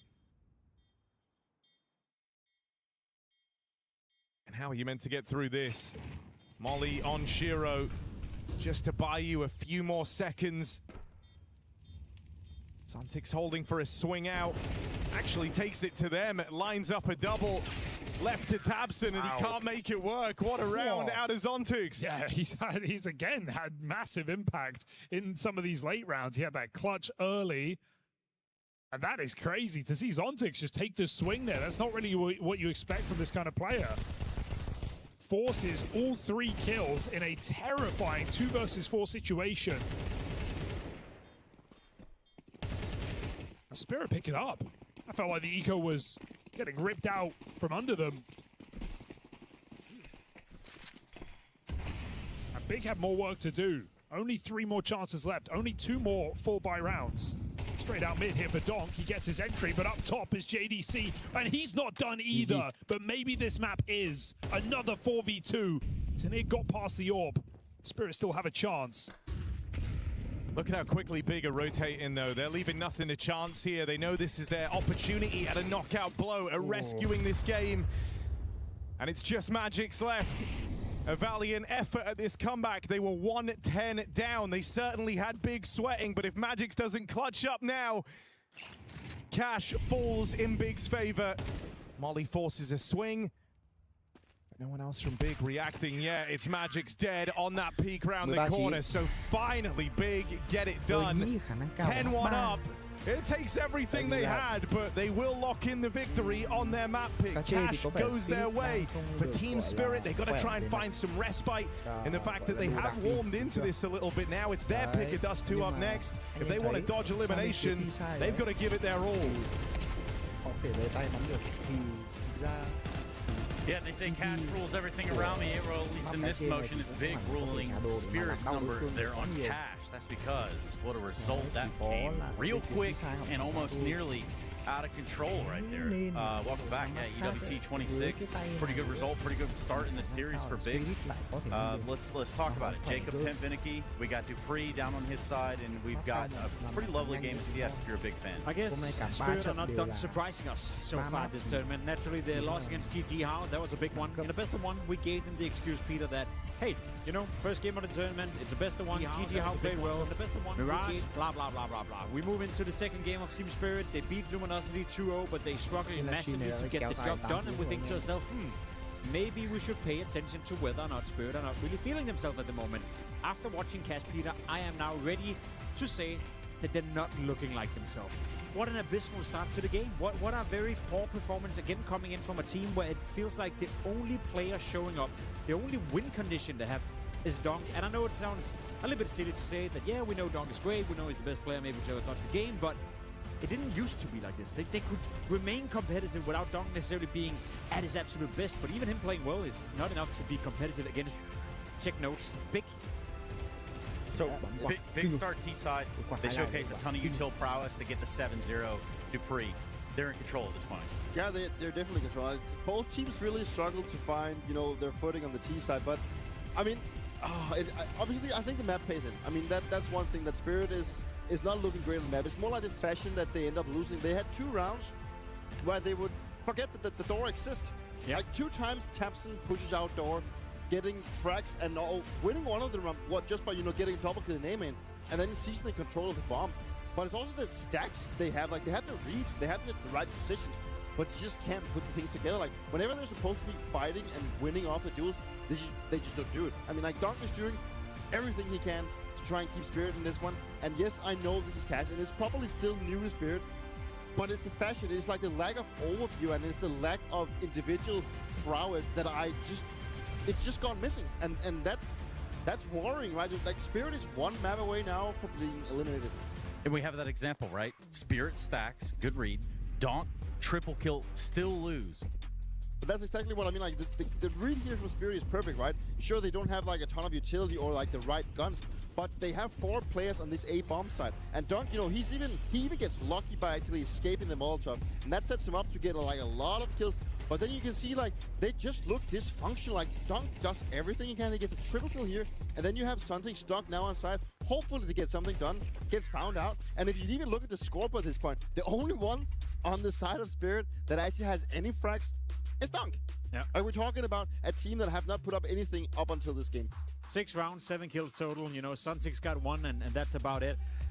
As much as I agree, you know, because I think Spirit played abysmal on this map. And sure, you can blame the map to some degree, but I also do think Big played well. You know, the utility usage, the composure, the way that they were spacing on the map as well. It's clear to see that they've taken this opportunity to integrate Cash into their map pool, thinking, hey, this is a way in. You know, if we make Cash our stronghold, if we make that a super, super strong map, then sure thing, you know, over the next couple of months, you know, the teams like NAVI, Spirit, whoever picks up the map, they will even out the scoreboard. You know, they will get better because they're better players, they're better teams, they're better individuals, blah, blah, blah, blah, blah.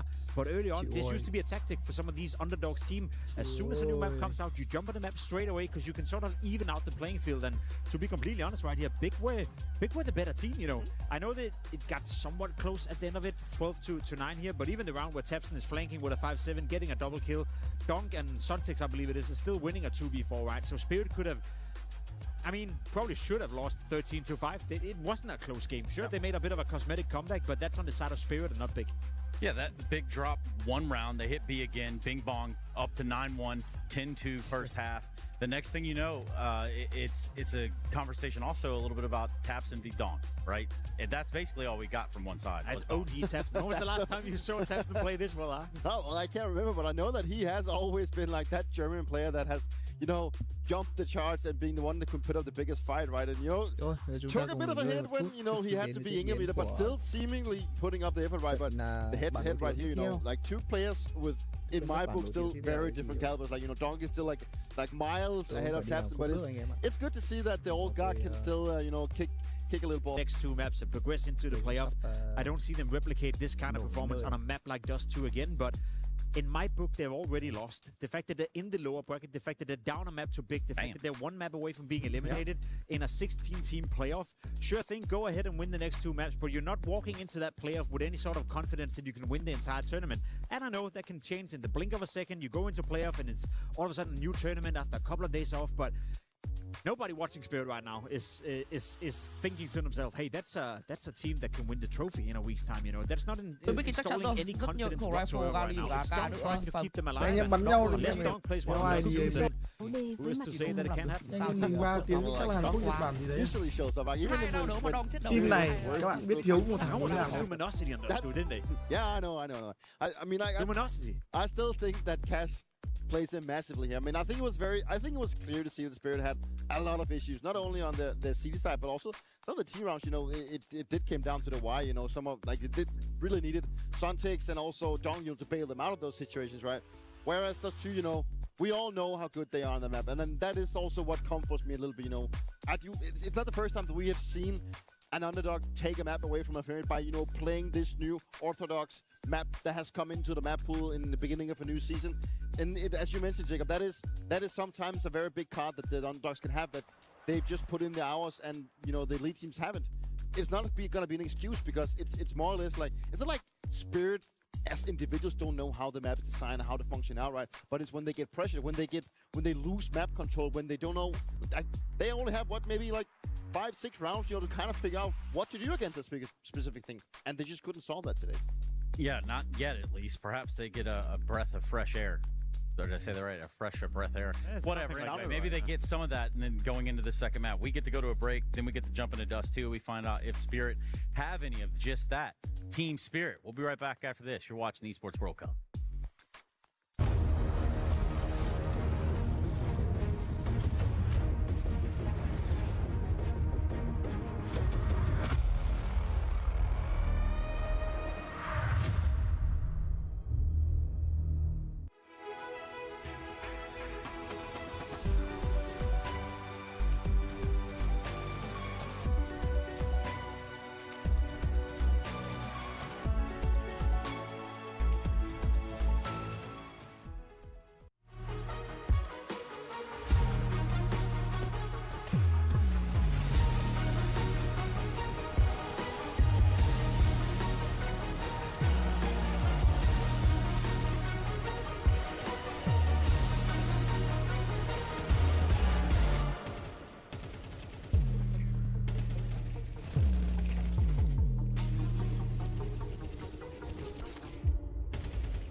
every click, every clutch, every respawn.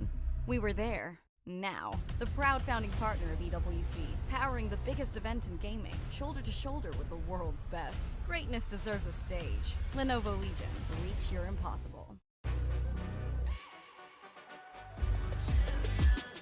This ain't no regular thing. I came for the ring, you know what I mean. You see my name in the lights, better get right, champion.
We were there. For every click, every clutch, every respawn. We were there for the years of grind. And we're here. Now. The proud founding partner of EWC. Powering the biggest event in gaming. Shoulder to shoulder with the world's best. Making history. Greatness deserves a stage. Lenovo Legion. Reach your impossible.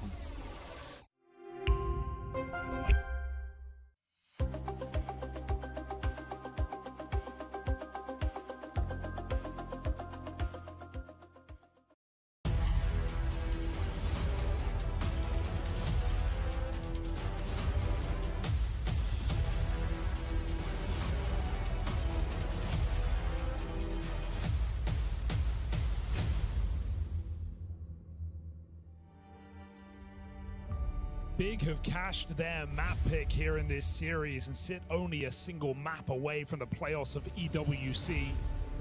We go to Dust 2, Spirit's home ground, their formidable safe haven. But is it so? Top teams have struggled here in Paris, and Spirit are no exception to that rule. We even saw them struggle to close this very map against Luminosity, of all teams inside of this group stage. Despite Donk showing up, it's not enough. And Big across the board, everybody is here to play. It's been quite a few months from Big, grinding themselves into the top 30, making it to a major, leaving legacy there in Cologne, and now going on to hit even harder here to punch up yet again. This would be quite an upset for Big. Don't count Spirit out. Donk on Dust, a new map, a Spirit that warmed up come the end of Cash. Yeah, if you were going to look for some silver linings, that would be it, right? The idea, well, hey, at least they didn't just roll over and die. And down the stretch, Big was certainly getting a bit more nervous. Spirit had certainly started to show some of their expected form. But I don't know, nothing has felt safe. Nothing has felt sacred when it comes to Team Spirit here at EWC.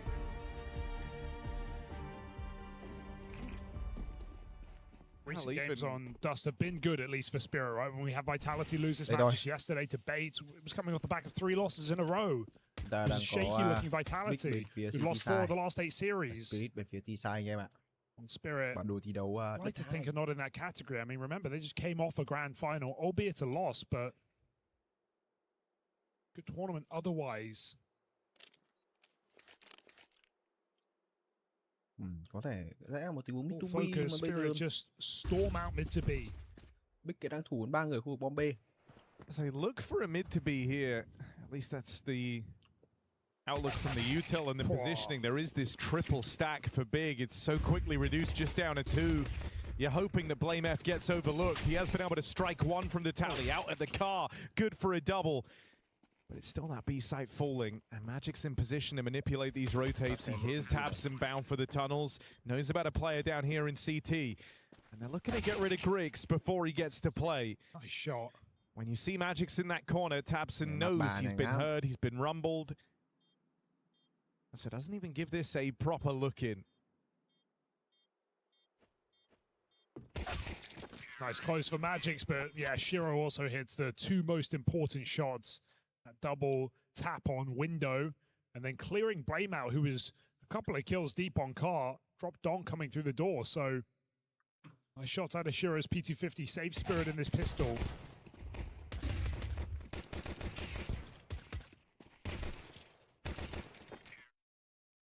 Good read from Big, but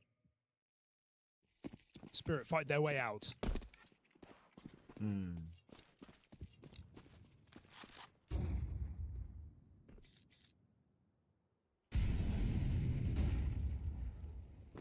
Rồi quyết định bắn 2 scout đến từ Big luôn mà. Big scout tương đối đau ấy chứ. Quản lý tốt. Không phải là một quản lý tốt. Tôi cứ tưởng là nó sẽ đến vị trí của Magic. Nhưng nope. Vẫn đang có tình huống đục đẽo. Force by with 2 scouts and long taken.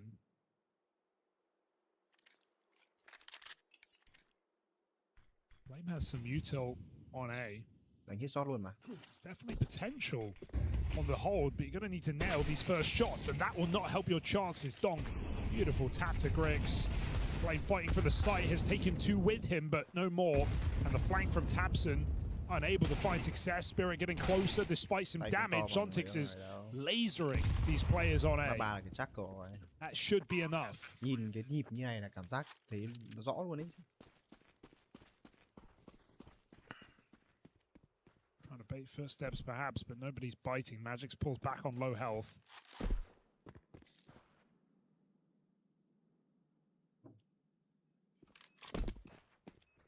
Spirit breathe easy.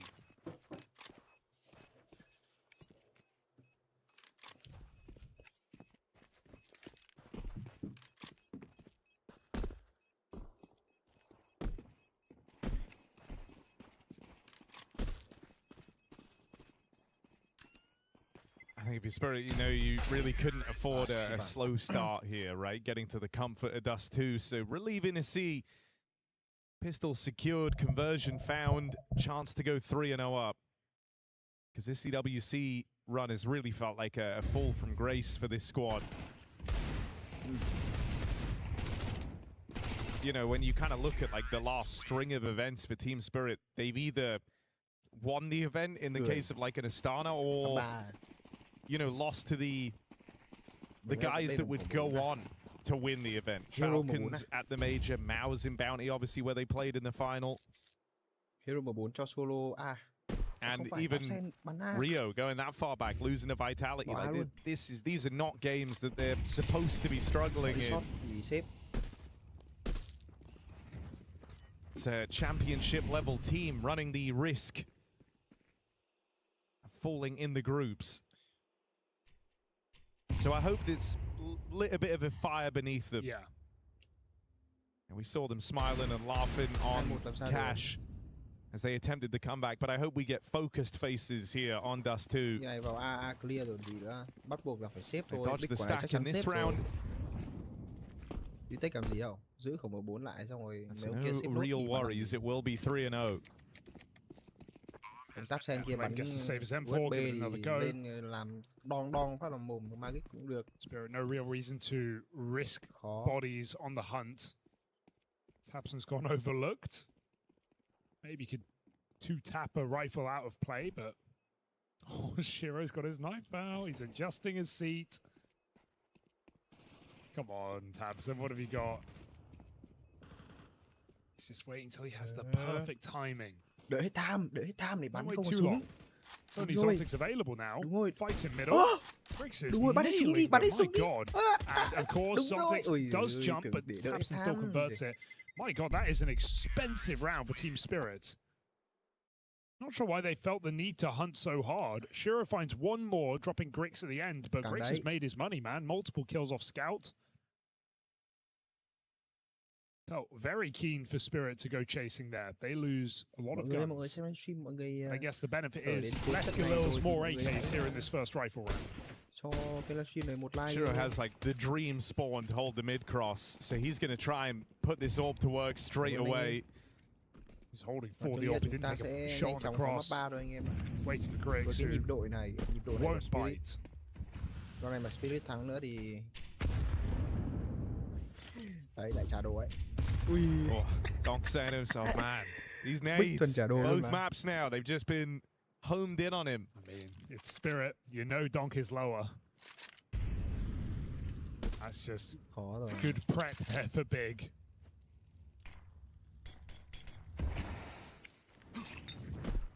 Donk's the one guy with a Galil. Bench the whole team. Oh, he's dead right away. JDC as they try and pick up the pace. One man's made it past. JDC heard this, but not able to deal with it. Magic's now toying around with these smokes, and in amidst this, players crossed past Blame F with a freebie.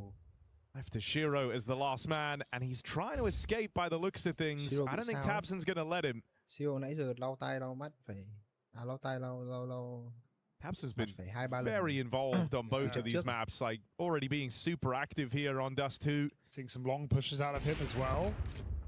It's a lot of fun, maybe feeling like he has a read on this position. It's not Shiro this, because that kill now has opened up a route into the bomb site. Yeah, luckily Tapson's really fast, so as soon as Blame gets contact, not even needed, Tapson's there and locked in here are Big on the board. Not too late either.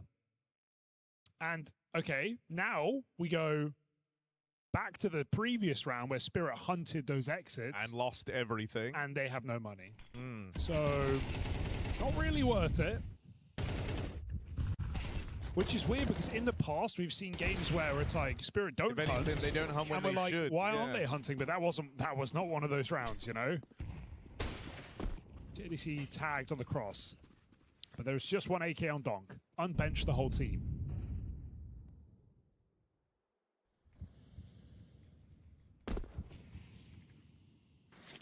It's a little quip there from Hugo. Yeah. Not a leak.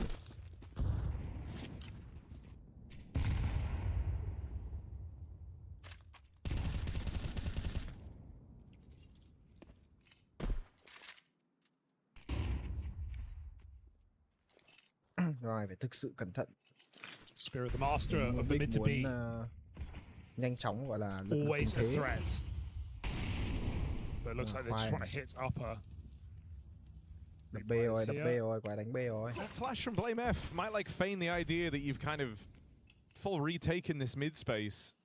Sure, they have JDC watching it. That's who the flash was for. But I think if you just heard that in your team spirit, you're a little bit paranoid. They flashed through, retaken middle.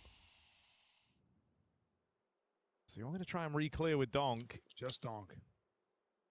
Cho Donk một mình ra mid bắn nhau luôn. JDC last time, really solid double kill here. This time it's Faven playing for first contact. This has given up the B site. That's going to give rise to a bomb plant, and JDC actually gets dealt with from those players crossing at the door. Yeah, I mean, you can see, you know, Big think they know what Spirit are doing, and that's why the upper hit's so good for Spirit. It's just one man out middle. Big want to prioritize. Okay, usually Spirit will have, you know, 3 players, maybe even 4 players coming out mid to B, and if we can brawl with them, we can win the round, drop the bomb in middle, get support from CT, but Spirit just have Donk there, and so even though he dies for nothing, all his team are getting the space from upper B.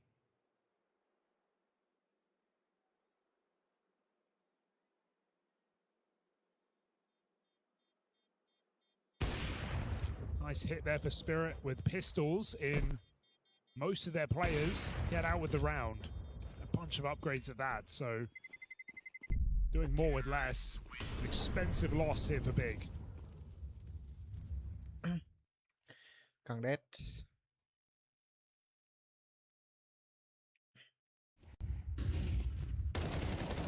Can't believe Magix gets this kill as well, just jiggling with the Tech 9. Really made matters worse.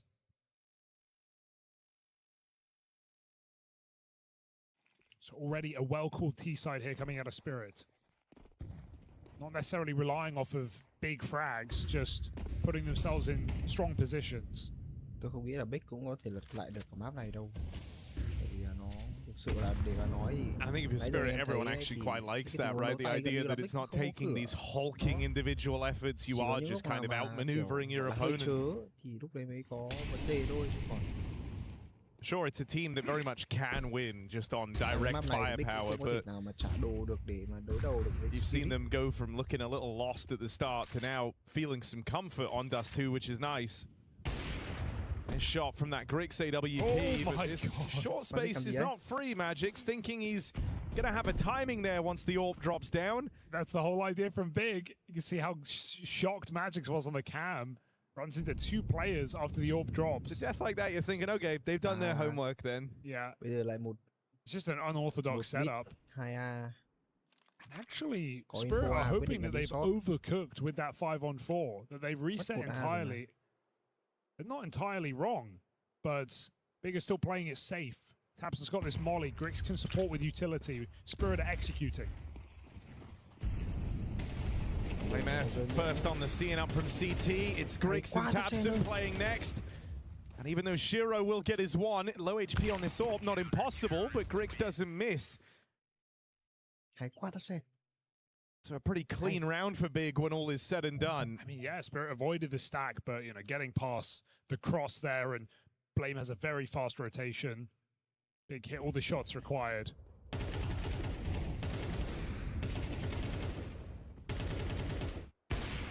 Not really much util to note there for Spirit.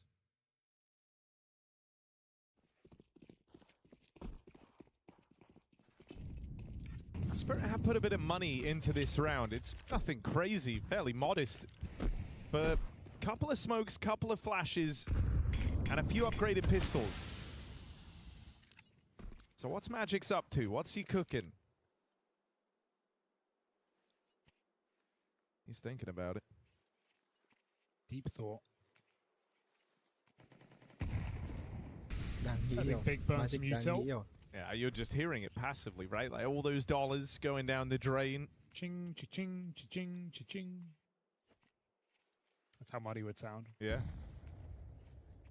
Magic đang không biết làm gì. Đang suy nghĩ. Đang chết não rồi. No AWP in middle either, so... Đợi 1 phút rồi di chuyển on car, Spirit have a lot of space. They're about to khi nào là find như thế out. không nhỉ? Tôi nghĩ là như vậy. Đã không có thông tin gì mà.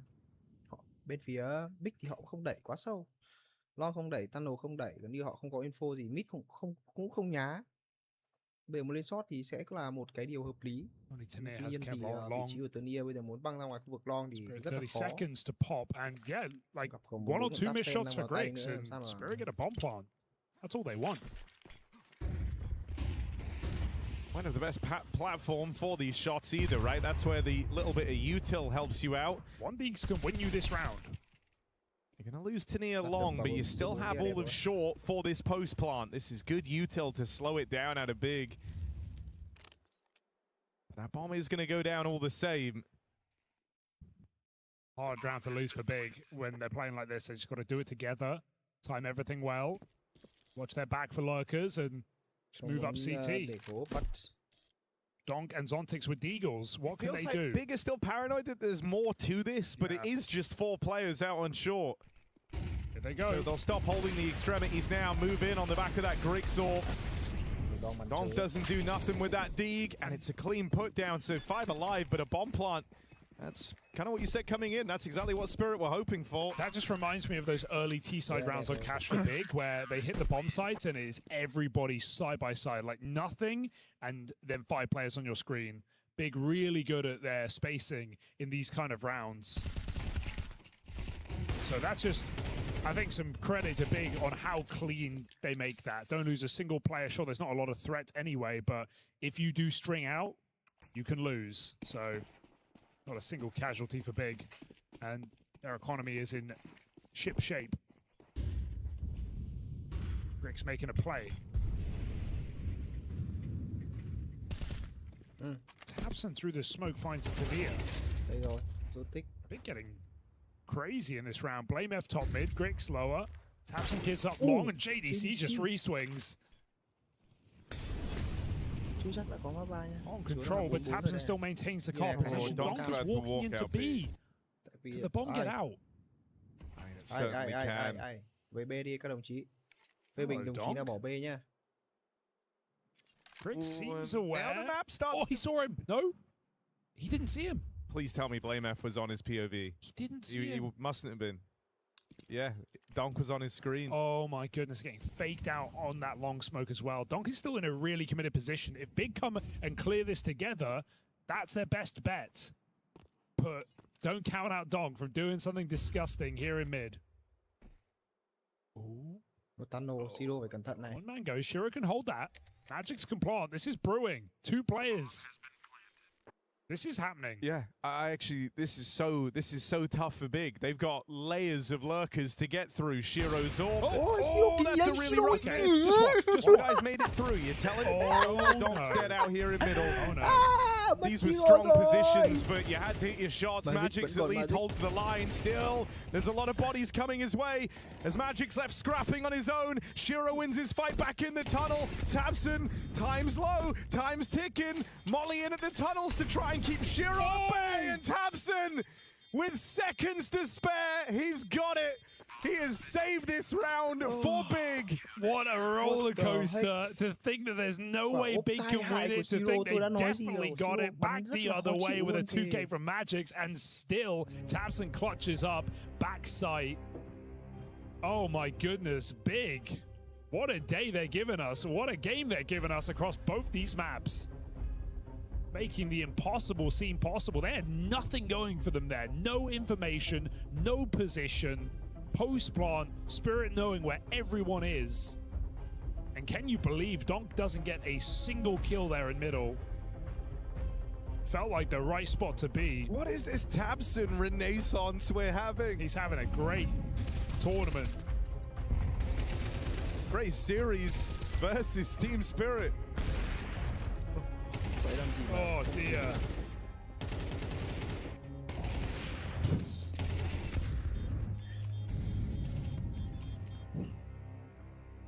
Oh. Back to pistols for Spirit. All too familiar in this T side. They've been broke many a time.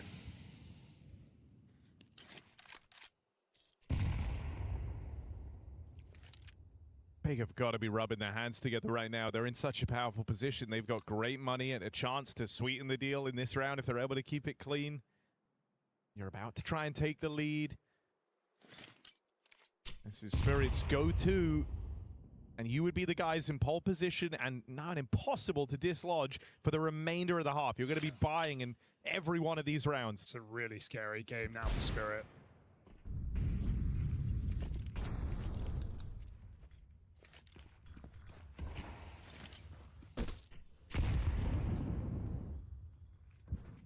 IMF has had some great util across this series as well, right? Always being threatening with it, always keeping pressure on.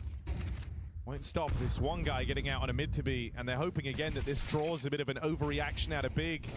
Make a bit of room for this short take, but it hasn't. 3 players here. Grixorp, and with Blame F to assist. Donk Stiegel. Oh! Donk and Shiro claw it back. Now it's just down to Donk, but he's got hot hands. 2 off this Deagle already. Donk looking for even more. Final kills right there. This was meant to be Big's round. A chance to make money, a chance to take the lead, and Donksteeg locked out. Favon keeps it in check. Don't you love how fearless Favon is as well? It's Donk 3 kills in, 3 1-deeks in a 1v1, and Favon just wide swings and commits to position. Felt like Donk didn't realize he got out there with that flashbang. Favon, no fear against the world's best, and Big do get rid of that eco.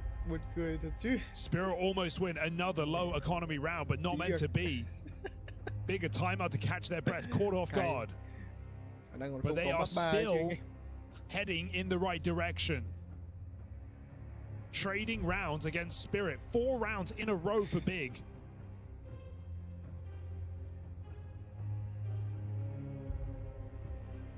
This is starting to get scary for Team Spirit.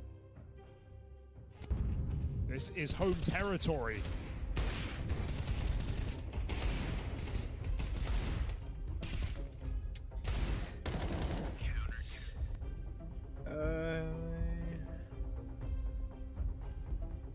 Oh, Shiro just killed JDC on the cross. He laughs it off. What else can you do?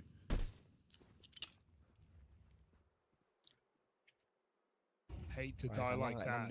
Có vẻ cũng khá đều nhau, bản đồ thi đấu rất hay chứ. Để tí sang xem Big bắn ti sai như thế nào thôi. Map này thì lợi thế đồ khá là cao nếu như mà anh em bắn bên ti sai. 3 strong still on A. They just leave Grix alone. Having the orb. Ti sai lại có lợi thế. Perhaps giving them some more faith about this B site. But it's very exploitable on a mid to B. There's nothing Grix could do if Spirit go out middle. Khả năng là khó anh em ạ. Con này chắc là của Spirit thôi. Tapsen bây giờ phải làm 3. On the long side. Tapsen hears him coming. He's asking for a flash. He's asking to go. There's a lot of dudes around this corner. Block smoke comes in. Tapsen leaves it to a bit of spam. Flash again. Tapsen playing it forward. Only good for the first, but you get a lot of info from that. You saw a lot of bodies on that smoke push. This is huge. Have an AWP, missed shot, and with Donk opening out through short, getting past Blame F. Team Spirit breathe a little easier. They do good on that opening kill, and they will convert on the back of it. A 5v4 from the get-go. 5 đều. That's a Spirit tying this game up again.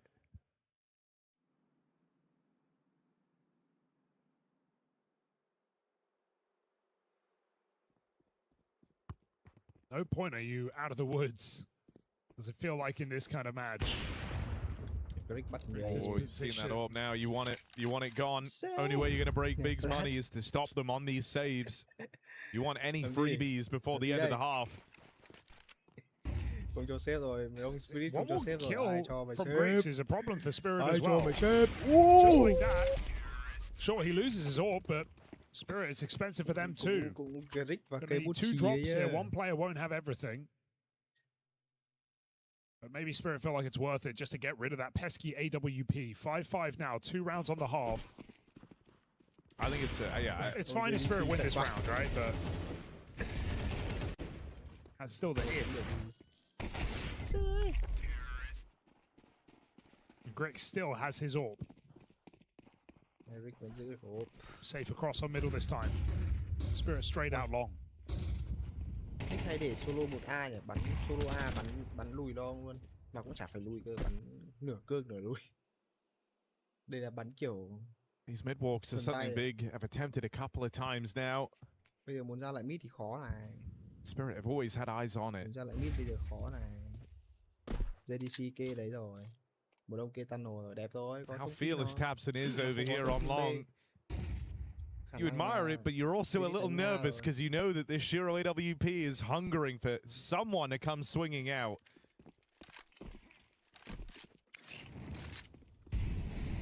I like that molly. Smoke. Oh, block smoke. It has set off the smoke though. Gap in that. They're gonna have to re-smoke it. Trời ơi. Okay, từ từ nha, Zotic coming in. How's this gonna go? Because JDC is up top middle and Zontix is running around. Just about converts that kill. Now Spirit know they're locked in. They have to go forward. Flash for a peek. Tabson sent through that smoke. Needs to find good damage and a bit of a gap here, but it's down to timings for Grix. Spam.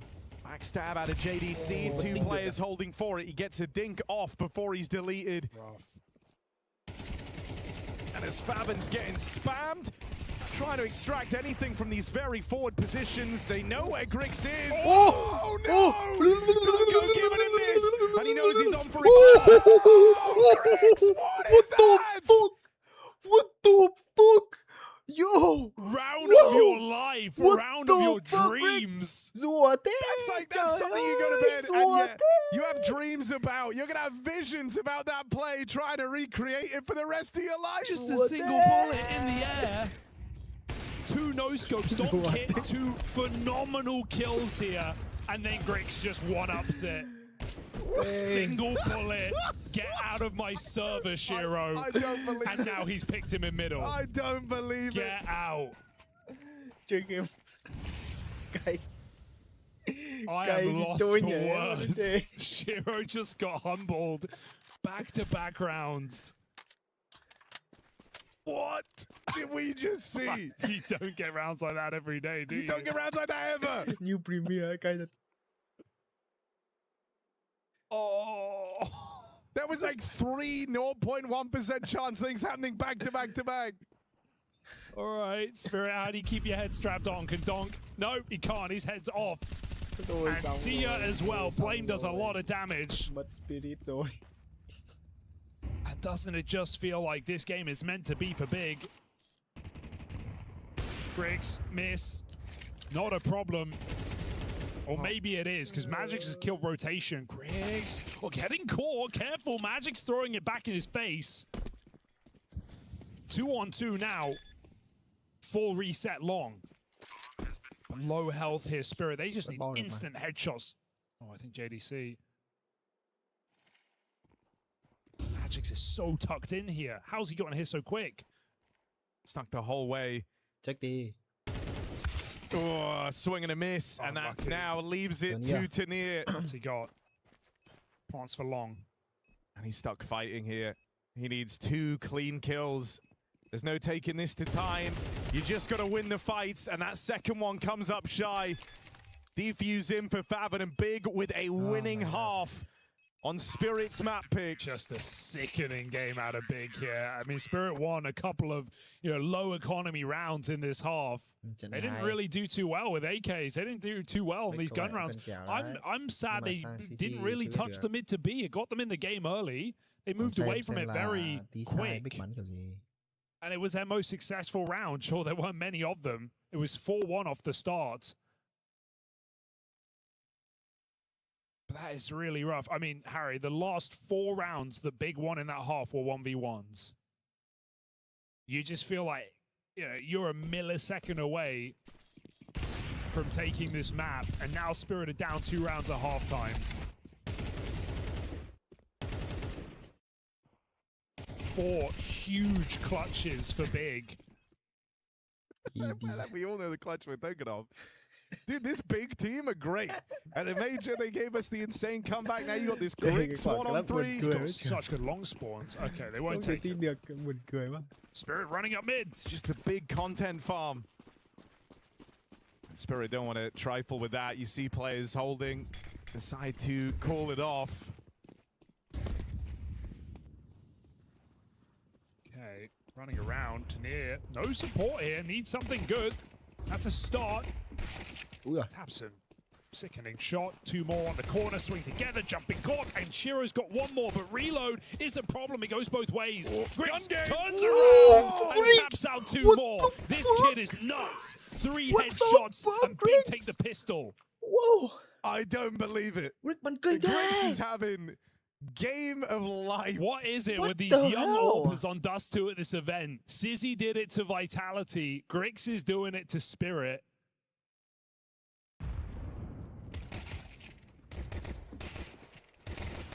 These rounds are so punishing. Bop, bop. I can't imagine it. I can't believe they haven't called a timeout for him at any point. He's just going round to round to round. How don't you have endless adrenaline right now with these moments that Griggs is having? Where are Hallie's timeouts as well? You got to wonder, right? Like, these rounds have been so close. Really frustrating rounds to lose. Bây giờ thì chắc chắn là 9-5 cho Big rồi. Griggs might actually be the main character. And I think when you see him winning rounds like that and you're big, how doesn't that pump you up? You know, how doesn't it feel like this is just meant to happen? That's got to be the vibe that they're all feeling.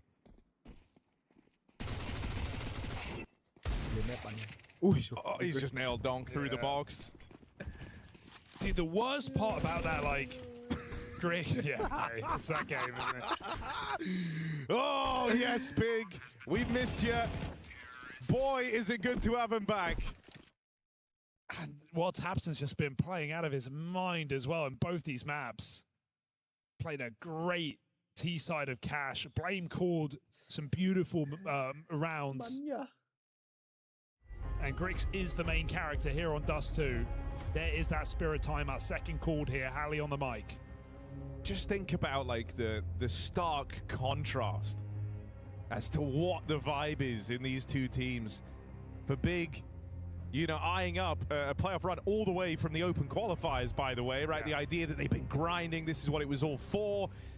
Play through, you've been out here in Paris for a week. This has been the one thing on your mind. And in the game that gets you there or sends you home, it feels like Counter-Strike just wants it to be you.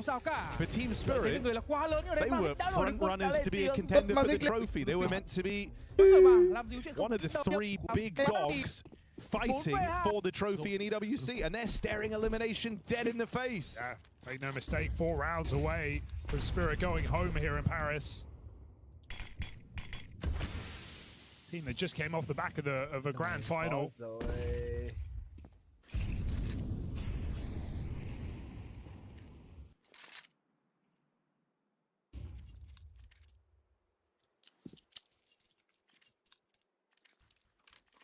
Look at the util. Spirit have nothing.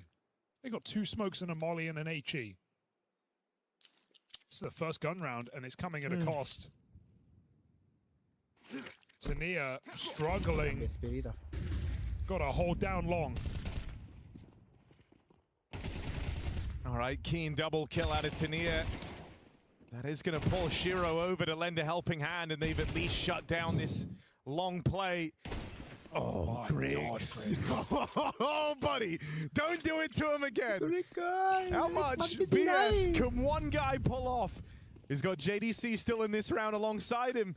And they're telling themselves that no round feels impossible. Swing out. They've caught Donk in the open. This was meant to be Spirits all day. This was a scout and a wounded JDC clawing this one back. And now they say, Zontix, bud, you want this? Come and get it. They've got no reason to go swinging into him.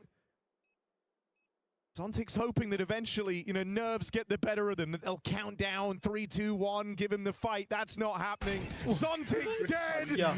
Griggs can do it all. Big can't set a foot wrong. And that's a perfect pick for Zontix to isolate the fight. He's got Griggs crouching on the safe plant, and Griggs just insta kills him. Both players in the red. Not a problem. Tenier 5v3 this round. Shiro made it 4v2. And then boom, JDC and Grix just happen. And it does feel like there's nothing you can do about this game. Thế luôn ấy. Bắn kìa.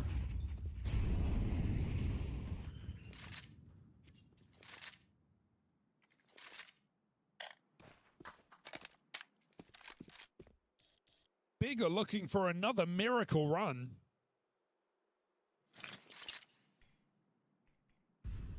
A team that many said fluked their way to a major, that farmed lesser teams to get VRS, to get to Cologne. Well, now they're doing it against one of the world's best.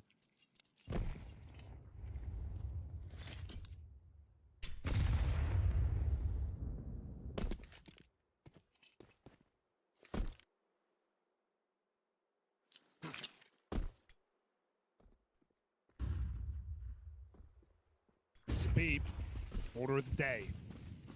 3 strong our spirit, just pistols.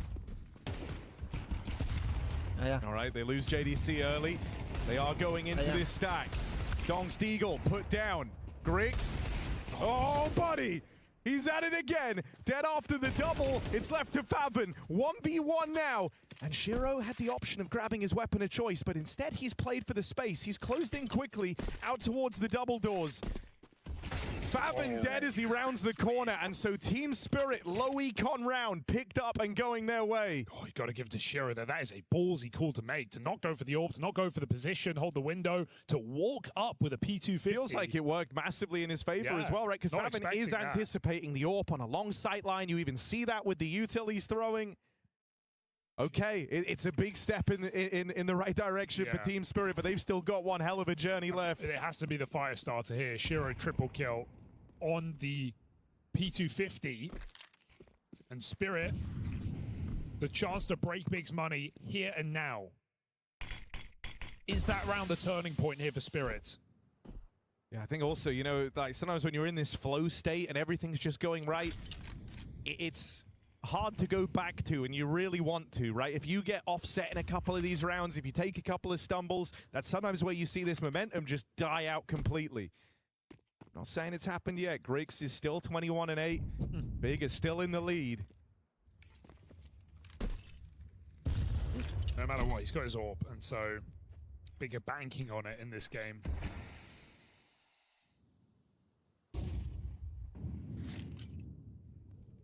Made a bit early. Big not there yet. ADC behind the smoke. Holding for long control that's not coming. We've got Tenier locked in. In and off angle. He better be locked in, because he is fighting here, right? Hey, he got 2 last time. New position for him. Shiro not supporting, has 1 flash. Oh, easy, you'd think, but JDC wins the spam battle. Tenier's time to shine. Multi-kill in this position last time, going to try and do it again. Grix goes hunting on that AWP for Shiro, but can't quite find him, and that just lets Tenier feast. Blame F. Claws it back to a 1v2, but 15 seconds, there's no winning this. And so another great hold out towards the long side from Tenier. Yeah, felt like there were chances there for Big. I mean, Grix almost got a shot on Shiro, who was looking the wrong way. If Blame plays a little bit earlier as well. Players open in CT, but no success on long. As Tenier does his job, you know, he had 6 kills just 3 rounds ago. He's had the double kill at long, sure, in a round they lost. And now the triple. Very important output from Tenier in a position with almost no support. Got 1 flash off of Shiro, and boy, did it work. So now Big broken. Blame on the save. Everyone else full eco.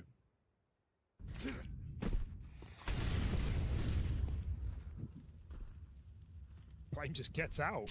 I don't think they know. I don't think they know. Okay, Tenier's going to check it. I think he knew.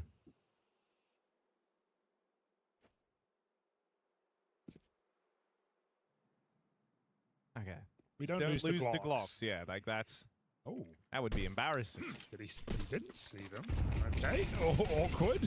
That's fine. Donk's here. It's all contained. It's all controlled. Team Spirit continue closing in on a tie game. Donk's still smiling. Spirit is still dangerous. We were riding the roller coaster, Harry. We were ready to call this a game. But Spirit winning that eco round. Now it's 3 straight. I think it's just like, you know, you lose a couple of rounds like this and it kind of forces you to start respecting the moment a lot more. Everything was just flowing before, right? You were just doing. You're hinging on every word of the calls. You're very communicative. You're in that flow state where everything feels effortless. But now this is going to take a lot of effort. I hope Big don't start overthinking, because it's very easy to do that in these tense positions. You can feel the lead getting away from you. You can feel Spirit breathing down your neck. They are getting closer. The onus is on Big to put a bit more distance between themselves and Spirit again. No AWP in play for this Big T side.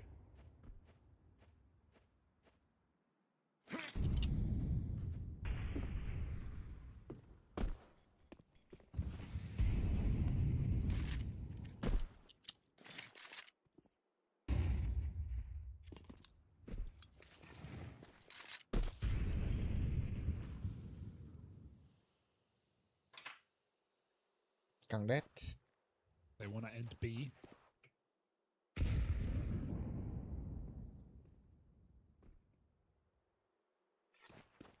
Lesser weaponry, lesser utility. Feels like a perfect storm, but Magix is hedging his bets. Cat is quiet. No util has been used. It gets reblocked. Big put a lurk smoke down on this site, and looks like they're going to go pretty early in this round. Minute on the clock, they're out middle. Magic's keeping the pressure on. Only Zontix on this site, but he holds strong. Span comes in. There's the flank from Tania. He is having one hell of a recovery. This is the Tania show, set up with a double on the flank, and Grix has got to save, or at least battle his way out of this round, because Tania is looking for another triple kill. Right behind him, Grix has nowhere to hide. That smoke is not stopping Spirit, and so Dog makes it so. My God, Tania has leveled up in this game. He had 6 kills. He's now up to 15 in the last few rounds. Triple kill, double kill, and some change.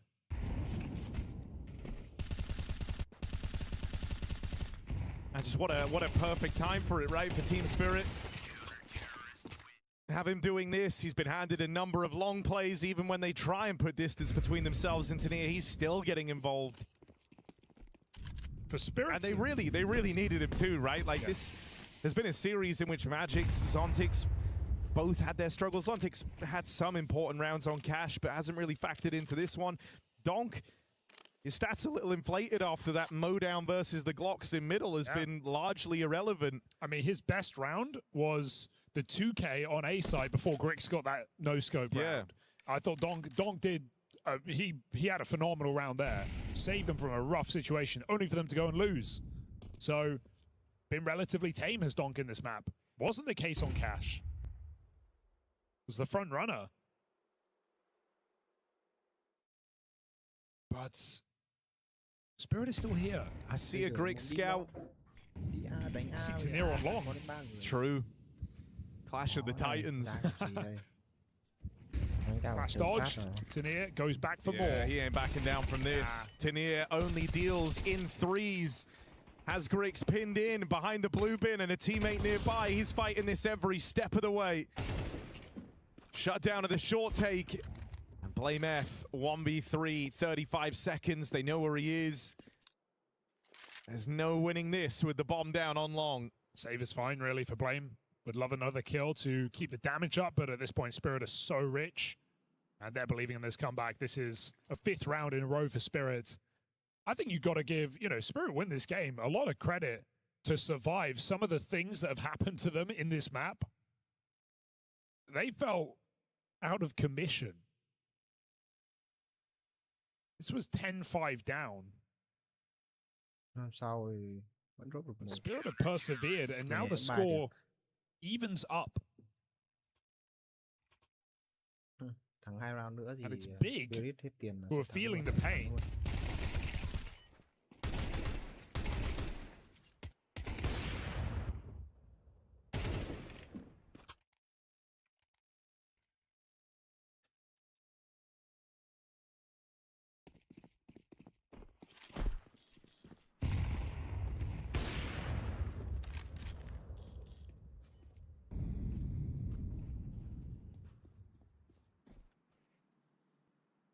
Do Big have anything in the pocket here? They need multiple successful gun rounds with how rich Spirit are. Can't fluke your way to a win at this score. Phải 2 round bắt hết súng cơ. Warp is close ahead of the Molotov, but Shiro nails his shot. Đổi đâu, trời ơi, đứng dưới bọc kìa. Ông JDC này, đã ai lên đổi đâu. Ra ném con lửa sớm không chịu được. Not again, Tania. Well, he's dodged that molly at least. But look at how keen he is to get involved. Backing himself. Not a pickable position here, really. Smoke comes in on B. Grix can't get another kill. He's had 3 rounds with deaths without a kill. I'm worried it's feeling a bit like that cooling off, right? And now you're desperately chasing the high again of where you were. These are kind of limp fakes as well, right? You're trying to make it look like a mid to B, but they're going for this A split. Blame moving pretty quick. Gonna bail, long control, AWP out middle. They're all over the shop. The Spirit don't know right now. They're gonna get peeked at long. Shiro just gets on that angle in time. 20 seconds, this is petering out. Oh, good timing for Favin at least, but he's really got to get a move on. Blame F with another. Grix, a dead man, out alone in middle, and trading places around this smoke. Magix gets in behind them. That's a double on a platter for Magix. Team Spirit into the lead as the cracks are showing for Big. Yeah, they've run out of steam. They've definitely cooled off, missing some shots, missing some timings, can't find opening kills. Spirit not afraid at this point. Tania making plays still. And Shiro definitely has stepped up in this map when you compare it to Cash. You know, this is Shiro who got jump shot in that 1v1 and got insta-AWP mid-doors. I felt like he was going to be in trouble here, but great recovery alongside Tania. Thì sau đấy không thấy ai giạt luôn để đổi ấy. Thì nghĩ rằng không Spirit show resilience. Và người ta chia đội hình ra thì thấy bảo kêu shot đông shot vào hay gì đấy. Credit where credit is due. Kế hộ, đúng không? Cái thằng mình đấy đúng ra là phải có ông ra đấy luôn, ra đổi luôn rồi. 2 rounds away from taking us to Mirage. It's a real test to your composure. Spirit have leveled up. Long sướng.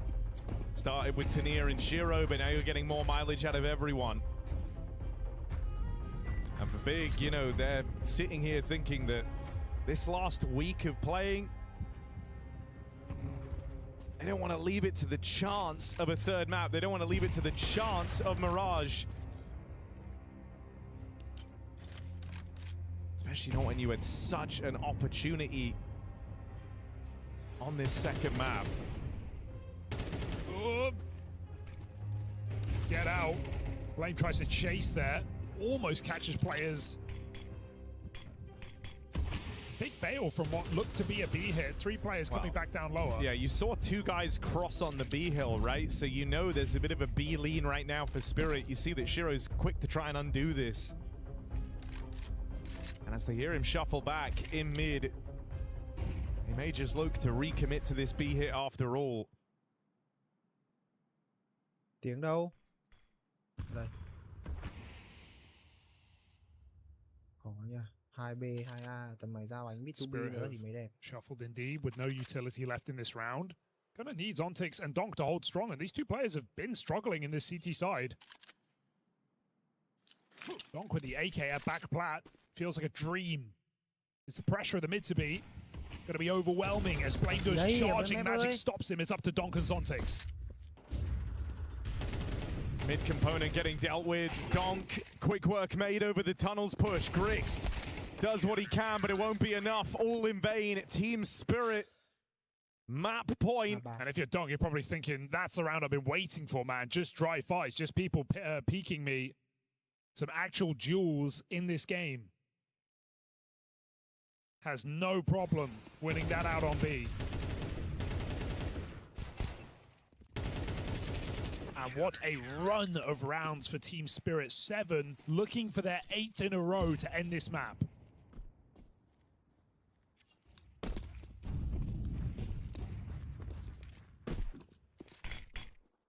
Smoke lỗi à? Vẫn kín.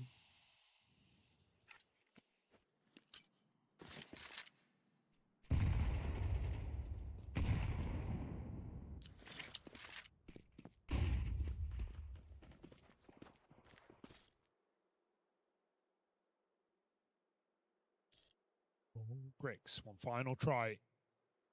Shiro give him the chance.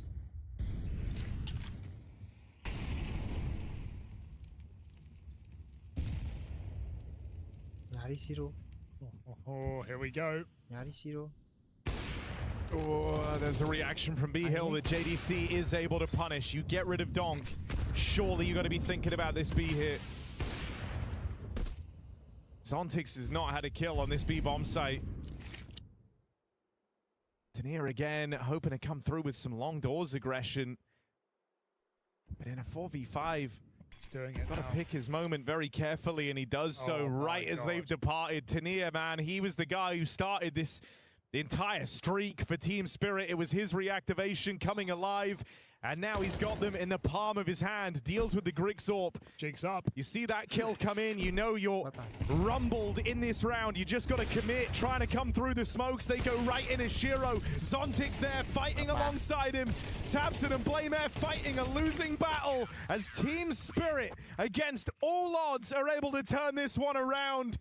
Dust 2 secured, and their campaign at EWC not yet over. The score's going to be settled on a deciding map. We're going to Mirage. Needed it, had to have it, and we're definitely going to get it. Mirage to separate them, and of course, a couple question marks. There was the big that showed up, showed us what they had in this series, and then Spirit with the swift response. But as it stands, yeah, Mirage to settle the score here between Spirit and Big. If anything, there was some resilience coming out of Team Spirit. It wasn't a great performance. It wasn't them playing up to par, but they stayed alive for long enough, Peter, in order to make the comeback and force this series into a third map. Again, I gotta say, Spirit are far away from playing like the team who came into this tournament ranked #1 in the world on the VIS standings. So far, they've looked like a shadow of themselves. But this time around, at least they got the job done. At least they got the win here in Dust 2 to give themselves, I guess, another chance of getting the job done on Mirage. But oh my, that's not pretty. Man, this series just keeps on giving, right? You know, it's almost like this series deserves to have a third one, you know, because both teams are like fighting with tooth and nail to show who actually needs to advance in this lower bracket. And, you know, as you just, like, Grix had some incredible moments for this game, right? Blame had some incredible moments. We say Donk doing, not up to his part, but still keeping Spirit alive in the fashion that we know he can do it, right? But no matter what, we still look at this series thinking, man, we want more out of Spirit. But then again, I think I saw a little, like, they woke up like throughout this series. Like, they woke up also in their body language, like the communication. They were like, they started to scream a little bit when they started winning rounds. It's like the pressure got to them. It's like they realized that we're at a point now where we can be eliminated, guys. We need to step up right here. It was 10-5. It was 10-5 for Big, second map, you know. So, yeah, as you said, Peter, 3 rounds away from being eliminated, but they stepped up, and, you know, credit what credit is due to Shiro as well. We've been calling him out a little bit for having a slow start to the tournament. Again, small sample size. This time around, though, on Dust 2, he came alive when he was needed the most. And also, Peter, as you said, you could clearly see the body language, the player camps. And it matters a lot. It matters a lot, you know, because they are well aware that had they lost this game, you know, not only does it mean elimination from this tournament, but it would be straight up embarrassing for Team Spirit to lose in this fashion. So good on them for staying alive, and good on them for pushing it into Mirage. Well, you know, that's the whole body language thing is actually something that I've been aware of when I'm looking at Spirit, because not too long ago, Donk was actually asked, like, why did you seem to have calmed down a little bit, and you're not like yelling at the same kind of, you know, moves and whenever you get like kills when you win rounds anymore. And he replied that he just, you know, yeah, well, he grew up a little bit, Nobi. It's not like the jitters of playing Tier 1 is not the same anymore. But I actually kind of miss that a little bit on the Spirit side. You know, it's not like they celebrate that much anymore when they win these type of rounds. So there's just a lot of things right now that in the Spirit camp seems to be a little bit flat, right? But they still get the job done, right? But it's just not in the convincible fashion that we want to be seeing. No, it does leave a little bit to be desired a lot if you are, looking at the scoreline of this matchup. Because about 6 months ago, this wouldn't have been the case. No, it wouldn't have been the case. Like, this is on paper a mismatch. It's not a game that is supposed to be close by any stretch of the imagination, but that's again where we got to give credit to Big. I think on Cash, they were the better team. They played well. On Dust 2 as well, I think there was a bit more of a mixed bag here. I think we may as well, and I'm going to take over the production here, maybe throw them under the bus, but let's just run the Griggs highlights. Round 11, Griggs highlights. Peter, he played incredible, incredible Counter-Strike and pulled off some crazy moves in this game. Round 11, and AWP stuck in the corner. I don't know what the hell Donk and Tenia are doing, but he gets away with 2 no-scopes, and then he does a jumping AK-1 bullet on towards Shiro. We get it from his point of view as well. Fair enough for being aware of it. Switches to the AK-47, goes for the jump, and somehow, some way decides to click mouse 1. I think most players will be jumping, spot for information, be like landing, and then swing out and try to go for the kill. For whatever reason, he believes that he's going to hit that jump shot, which you do, 1 out of 1,000 times? And it's these situations where you then think that Big's got it, right? Like when they pull off stuff like this, when they can win 1v3s like this, surely this is what's going to carry them, to the victory, right? But in the end, it just wasn't enough. And then we'd be thinking, oh, Griggs did all this for nothing, right? Sure, they do go into the third one, but his performance, he's one of those upcoming talents that you also gotta be paying attention to. And I think his time over in Heroic, was looked upon, in I wouldn't say in a dirty way, but it just didn't really pan out the way that both teams wanted it. So, it's good to see that he gets a little bit more attention coming into it. Speaking of dirty, that was just a dirty clutch, and it's kind of dirty also that Big doesn't really capitalize on it, because that was round 11. They go on to win the final round in the first half as well, 7-5. They win pistol, they convert. They're up 10-5 at that point, right? If you ever had Spirit down in the dumpster, if you mentally could have cracked them, it would have been at this moment, right? Yeah. But they managed to come back. Yeah, they've managed to come back. I think we flip this conversation around, start talking about now that we've arrived at Mirage. We can kind of flow that right in here as to how we think this settles. I mean, it's not a best of 1 per se. Yes, we have even the score though in a best of 3 series. Yeah, I'm not gonna lie, right? You could stand here and pretend that we know exactly what's gonna happen, but I think Spirit have shown us so far in this tournament that it's unknown, what version of Spirit that would show up. Donk has had a great tournament so far. The one map where he's not firing on all cylinders, that was on Dust 2 right here. That's the one they end up winning. So it's a bit of a weird one, to be completely honest. I'll zoom out and say it like this, though. I can't see a world where Spirit are not getting it over the finish line now. Now they got the W on Dust 2. They're pushing it into Mirage. As much as I've liked what I've seen from Big so far in this tournament, and as of recently leading up to this tournament, there should be a clear disparity in both skill, Vista, team play for that matter as well. We're talking about a team that is built to win trophies. We're talking about a team that has Donk on it, and we're talking about Big, who... What is it? 3 months ago, before Cologne, were irrelevant. Nobody were talking about them. They were just playing tournaments. Nobody were really watching at a high level. So it should be clear-cut as it is, but anything can happen with Spirit at the moment. Can't believe you said that other game's name like that on this broadcast. I'm certainly appalled. And I'm just kidding. I don't actually feel that way. What I do feel like doing is going to a break, gentlemen. Thank you so much. We do have Mirage to separate that, to find out if Spirit are going to stay alive here at EWC or if it's going to be Big Clan. We're only going to find out, though, when we return from this. You're watching EWC 26.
Every click, every clutch, every respawn. We were there. Now, the proud founding partner of EWC, powering the biggest event in gaming, shoulder to shoulder with the world's best. Greatness deserves a stage. Lenovo Legion, reach your impossible.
Spirit are still here in Paris. Somehow, some way, 10-5 down in the hole. They pull it back despite the life game from Grix. Big felt like they had this game in the palm of their hand, clutch after clutch, round after round, and one hell of a lead. All evaporates in front of our very eyes. And now we go to Mirage, where anything could truly happen. Well, it's kind of a full circle moment, isn't it? Because this run started for Team Spirit with a shocking loss to GG How. And what was the map? It was Mirage. And now Mirage is the map that decides their fate, whether they're going to the playoffs and we're able to stay alive and battle through. Sure, they look shaky, but they get there. Or they fall out in shocking fashion at the hands of Big with back-to-back upset Mirage losses. Yeah. Really impossible to know at this point. Spirit have just been so up and down inside of this series, right? They've had 2 terrible first halves and 2 great second halves. Even though they lost out on cash, definitely showed a better game. Come there, T-side. Really hard to know what we're going to get out of them. Come the tail end of this series. Playoffs on the line, elimination alternatively. They're big. We're no strangers to this map either. But Spirit have definitely had more success on it. So it leaves you wondering, was that Big's best chance back on Dust? Map cuối rồi anh em.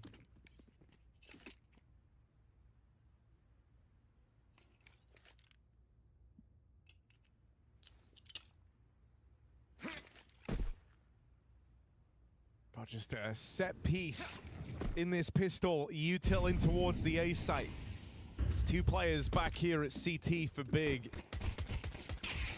Tabson finished off right away. Donk hoping to take some space here and rob CT. They overlook Grix, but what the heck, Donk? Get one shot at Donk, and if you miss it, turns on a dime. Grix's pistol over. Donk's just jumping corners, man. No one even checked him. Grix could have held that shot, but bit of panic there, and it's going to put Spirit with a pistol.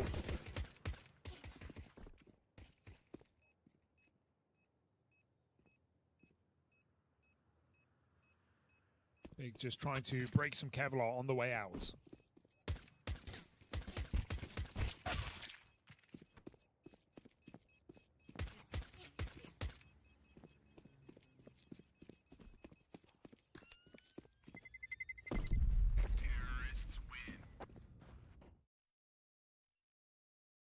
Giờ mày căng rồi. Spirit thì khả năng Spirit ấy lắm, căng lắm. All spies have been minimal in this series, or comes to success at least.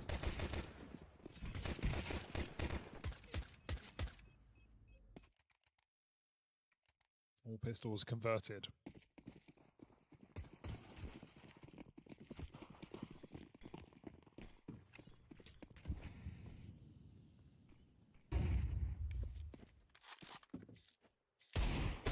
Oh, that's sick.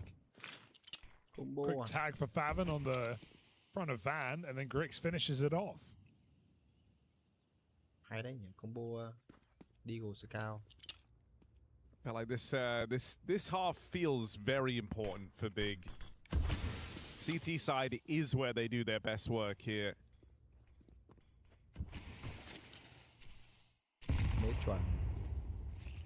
You know, we did see that at Cologne, obviously, in the famous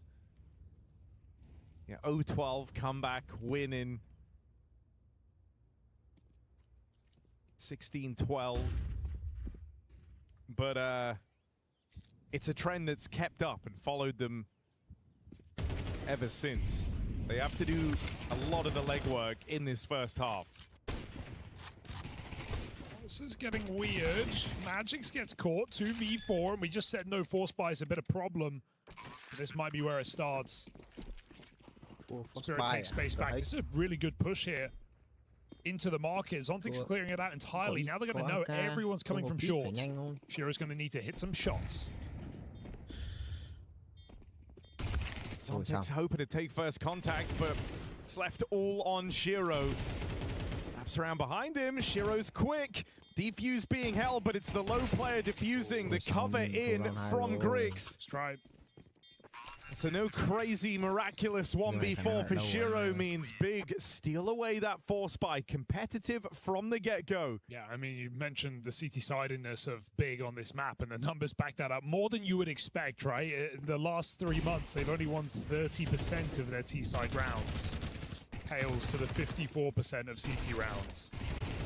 Of course, that NRG game, I'm sure, is doing some lifting in the stats, but they still have 8 games played and a lot of losses in there. However, won it both times in the open qualifier. So maybe something they've been working on. That is one way to start your third map. Force by, put Spirit on their ass. Got a Khalil and a Scout.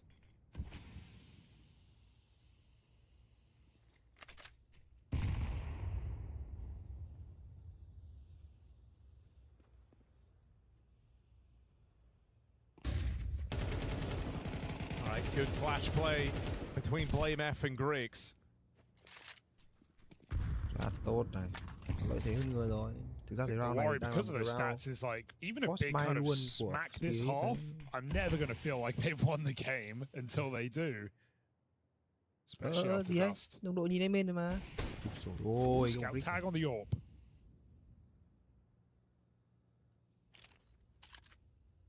Man down, but they get into the window. Nice check for Donk. There was one player JDC is really hoping doesn't come around that corner. It is Donk.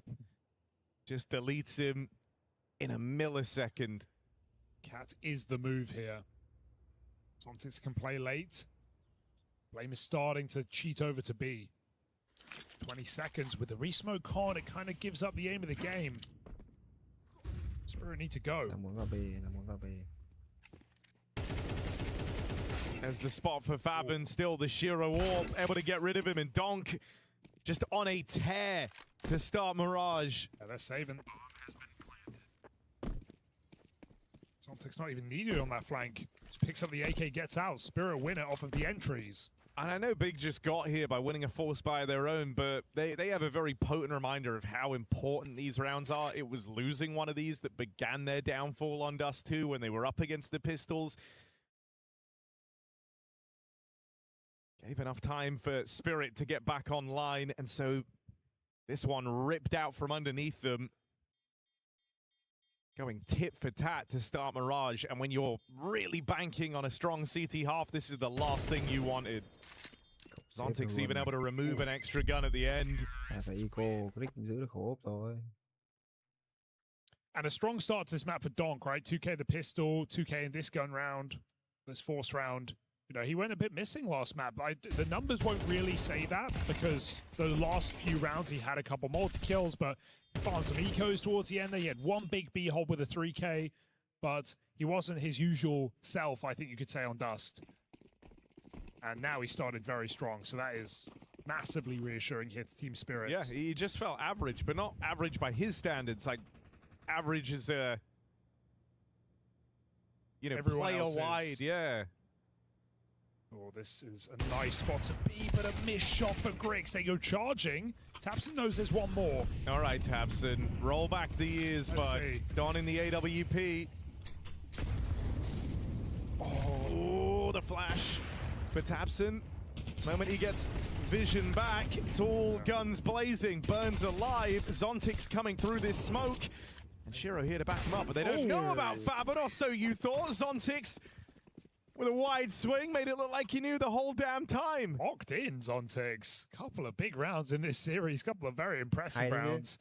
And that is one more to the tally. Kill 4 players on the A site. You can expect the 5th. Still a great shot with the Tech 9. What that could have been if Griggs hits his opening kill, though. Spirit looked like they just want to keep pummeling this A site in the anti-ecos. No stack is too much to deal with. Zontix. Oh, he's had a few taps, not even necessarily today, but in their previous games against Luminosity. Yeah, that was really nice.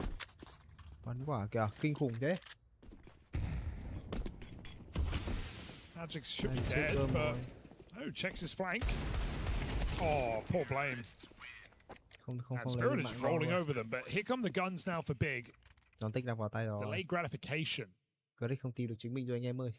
And really, there is a lot of pressure on this rifle round. Like, if you lose it, Spirit already have a great T side. It might already be too far gone. Like, I don't want to sound the alarm bells too soon, but GG on round 6. It's just that there's a lot of pressure here, because if you lose it, suddenly you're in that really vulnerable position. You're waiting, you're going to bring the guns out, and you're just going to feel like the game is so quickly slipping away from you. Especially on CT side Mirage, where, as you've highlighted, they need a good run. T side has been woeful. So here we go. All the pressure on. Momentum for Team Spirit. Quite a flash. Bom vẫn vứt nhà, khả năng là chỉ đang đi ra muốn gây áp lực khu vực mid thôi. Sau đấy thì xem là lấy dần người ở đâu mới đi di chuyển. Hai B. Magic sits on that short smoke, so could punish very quickly. Khả năng là này vẫn khó. Boosting near window side, Brick's big kill. Donk nhanh quá. Yeah, but now Donk making his moves out through the connector. Getting sandwiched between short. Donk is still in the picture, and he's got a teammate wrapping this AWP, so as long as he stays alive, Tanir's going to open a back door. Gets his one. Shiro to play next. Donk dead down here in the connector. The bomb is going B. Okay. Zontix has drawn this one out of Magic's playbook. Yeah. And with the game he's having, might be the guy to hand a clutch off to. They can run really fast. Maybe Tapson hangs around, but Shiro's holding this. He's under the scope. Shiro just doesn't want to die, but Zontix also can't afford to. He doesn't know about that second player. He's 1v1 on this B site, looking the wrong way.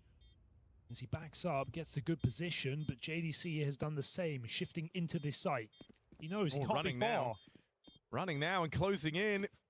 Got a beat on Zontix's position and just chases it. Yeah, I think someone makes the call there. No kit. You know where he is. You just got to get him. Low health on Zontix. No fear for JDC. Big triple kill. Zontix finds the gap, but Shiro could not hit his shots on A.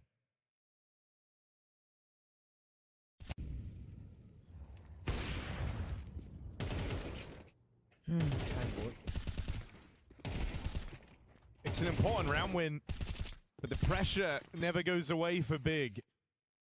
They're still close to a reset. They could still have their money broken here with only 2 players getting out of that last round, so the threat is still very much alive.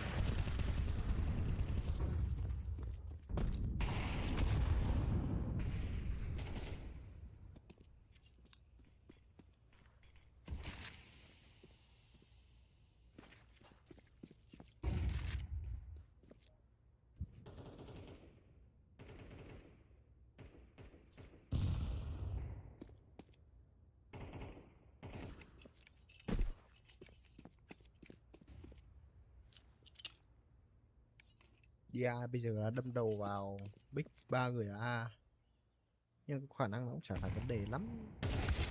Thôi xong rồi, Zontix nằm rồi. Tapson còn 11 máu. It's a pretty baller move from Tapson, right? Getting that kill and then just taking the space. Yeah. Playing right through even though he's low on health. He's not even using the bug. Respect. Oh my god, this guy doesn't need help. Shut down. 2 from Tapson, 2 from Faven. Paying it forward from Krakow all those years ago. Shiro on the walk down through lower. And just looking to save. But Tapson's been on the warpath this whole round.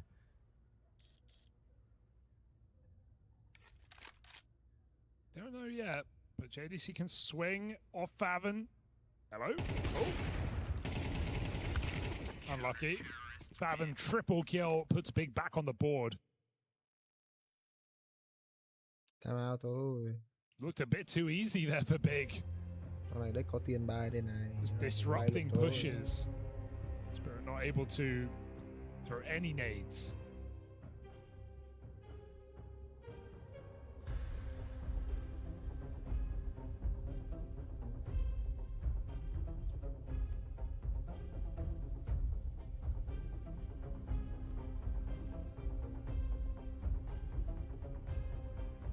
Interesting there. It's a timeout, but it's Magic's doing all the talking.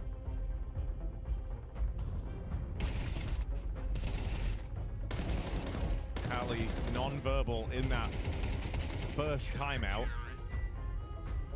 As Magic's tries to offer a take with this partial buy. We got a little pop, do we? Something in the pocket.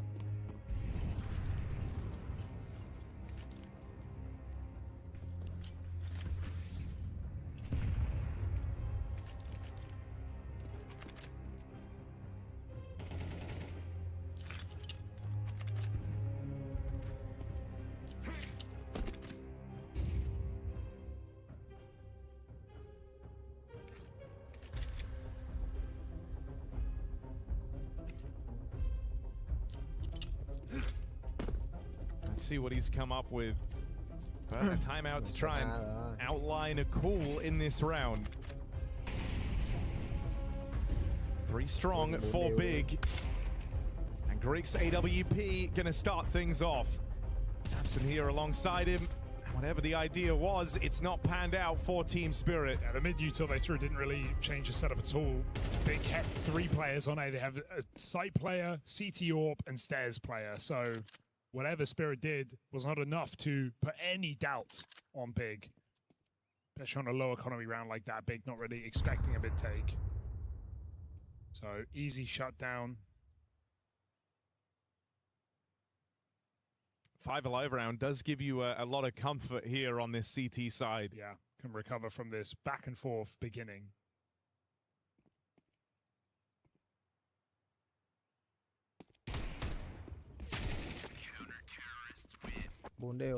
Simple stuff here for Big. Absolutely no questioning how much tabseN wants this win. Guy has been in fantastic form all day. I know Griggs became the real guy in the limelight, the one under the spotlight after the Dust 2 clutches, but tabseN has just been a consistent force to be reckoned with throughout the entire series. He's also had a number of key clutches, even thinking back to Cash all those hours ago. They missed that top mid smoke. Looks fine. Big lại đi stack A round này luôn. Định làm gì nhỉ? Nade gì đây? Nade's ready for blame. He loves spamming nades under.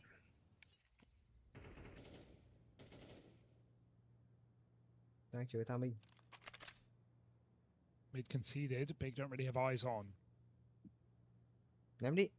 Shiro's all holding for a window peek. There's the nades. And they're pretty damn good. He's got one more. Give it a few seconds and baited right in. 14 health on Tania. Cày vãi trưởng thế. Worth. Oh. Thought it looked a little shallow there from Donk. That smoke bounces right out the window. Tania's hard pressed to play here. He kind of has to bait in this position. He's so low. Spirit need the entry on B, and Griggs is locked in on the line. It is only him here, though, which could give you a bit of concern.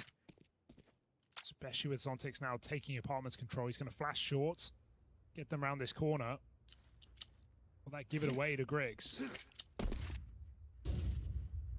Here's the pop. Griggs gets one. Shiro's AWP next up. And with Griggs holding down over towards his B side, Shiro feels like he's got to get a move on. A little hop, skip, and a jump to get him up through the short side, but there's no getting past this entrenched AWP. Griggs has done enough. The one-man hold, all it takes to stop Team Spirit in their tracks. I love that he locked in their backside. He gets 2 kills. He knows the bomb's loose, and he knows the AWP is short. He just doesn't re-peek. He doesn't give Shiro anything. Shiro needs that kill there to get his teammate interested. And no frag given away. Griggs alone on this site. And it did feel like throwing that short flash, which makes perfect sense. You know, it's a good flash to catch a player on the corner bricks there, but Griggs immediately reacts to that. Mà cái timing họ ném cũng chuẩn cơ. Vừa nãy gần như là không có một tiếng gì cả. Great game. Người ta chờ một khoảng timing gì đấy rất là vui. Spirit trying up the ante, but that molly gets in the way. Hoặc là đang lúc đấy có mới ném. Đâu phải mới tan smoke on người ta bắt đầu ném. Zontix hands over his saved AK to Donk. Tried to play with the spawn, but that was Donk's turn to wield.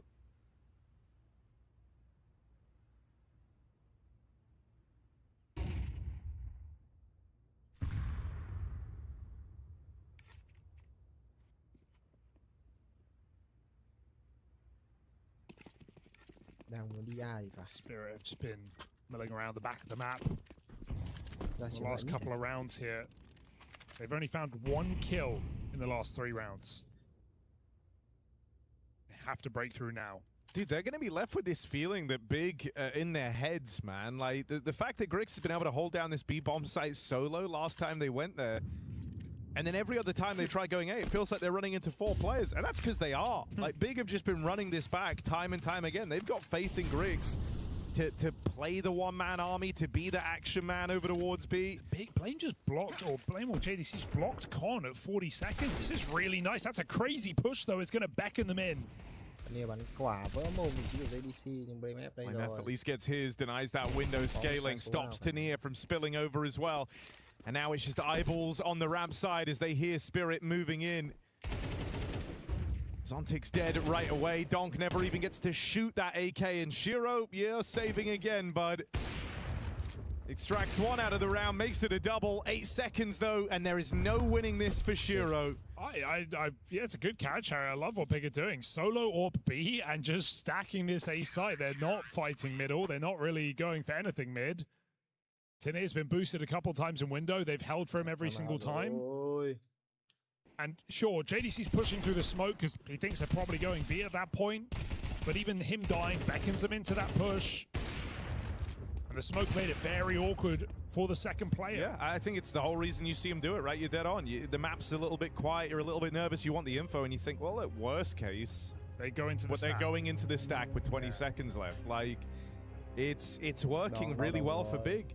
And you're kind of feeling that Spirit are a little starved of these chances for openers from the lack of mid presence. And in a weird way, it does feel like the best solution is just like a full B pop with 1 player middle, feigning control, good flashes, and Grix might be in trouble, but it's still such a risk to base your whole round on just 5 players out apartments. Yeah, it's also just like not a super known quantity, you know, like...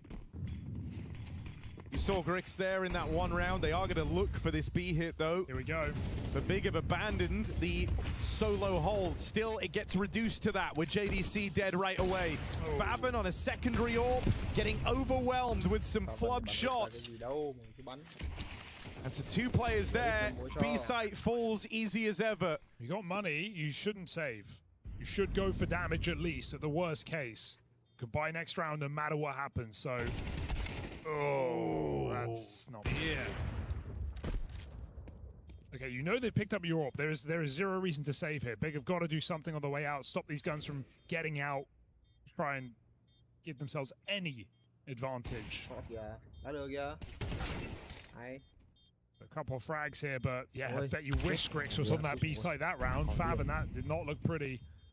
And Donk destroyed JDC on short. And honestly, that's just a great pace set by Team Spirit, right? Complete change of pace from how all these rounds have been. They've all kind of had these slow burning starts. That one is an instant short take, instant B hit. Feels like Big were trying to play some mind games, starting a second player, one of them also being Faven on a secondary AWP, so you hear the AWP firing. Everything looks like the same round from Big. Problem is Spirit played a completely different one and ruined it all. So rough one, bitter pill for Big to swallow. A chance at a runaway half denied, but they could still win it out. That's now the goal. Deny Spirit tying this game up. Ski really peak. Shiro's holding Con though. And Magix is waiting for this. Cheeky Magix, but he can't hit the shot. Ridiculous kill from JDC. Oh, that hurts. Because you've lost all this control, and JDC can just play to evade on this next spot. Oh, he missed the timing. Smoke is good. Donk might just run though, as he often does. Damage done. Donk's out of there. saw how the rest of the team are ready to come through behind him, right? You'd kind of bet your bottom dollar that Donk would provide that opening. When it gets denied, Spirit have to go back to the drawing board now. Yeah, they've got nothing. I mean, they've just given Donk the orb. It's not as much of a, crutch as it might sound like. Donk's showing to have some open prowess in him. He's lost a lot of entry power.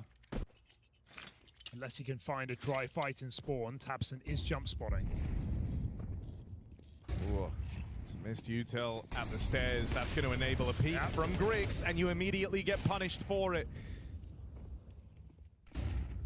Donk waiting, hoping that someone steps into the crosshair of this AWP. 10 seconds, boys. This round's over. Doesn't matter what Donk does. Big on to 7 rounds. It's a massacre at ramp. Shut down off of that lower push from JDC, and it has consequences. Lock Spirit back in spawn. They win that one fast short take. Otherwise, it is a massive streak of rounds for Big. 4-1 up, half end 7-5 down. Yeah, sure, there was the weirdness with the force buys back and forth at the start, but outside of that, it's 1 rifle round and a half for Spirit. Still, we touched upon how for Big, their struggles come in this second half. Yeah. It's their T-sides that have let them down at times on Mirage. I'm definitely not full worried for Spirit. I think the way some of these rounds went is annoying. They go into a lot of stacks. Bricks did a great job on B. And Big thrived in chaos. But yeah, their T-side has been ugly as of late. So second half. Đúng rồi. Spirit still have a shot in this game. Right now, I think for Spirit, you're hoping that Tania can kind of do what he did on Dust 2, have a rough start, and then turn it all around and be the hero. Because he's 2-9, he was a defining piece of that Dust 2 win. Bomb's back in spawn, but it's by design. There's a little cache of util here as well. Đánh B2B chăng hay đánh split B đây? So early on, just waiting to see if Spirit get aggressive anywhere, make some noise out towards the apartments.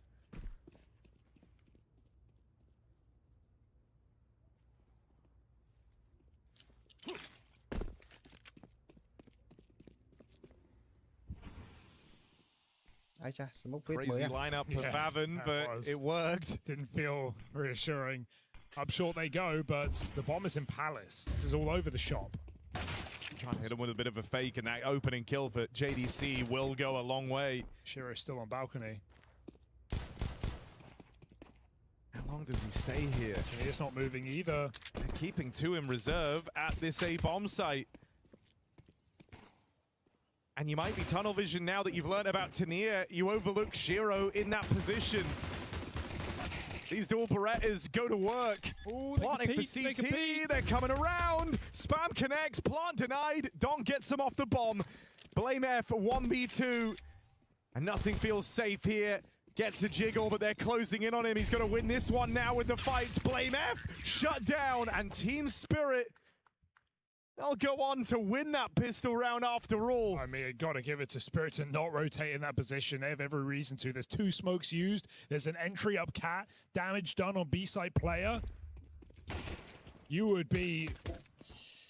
I mean, there's every reason to rotate there. Except they haven't seen the bomb. So Shiro holding on, gets his double kill. And they don't let Blame clutch up. Just running him down in a 2v1. An oppressive, confident showing from Team Spirit. No bomb plot, no buy.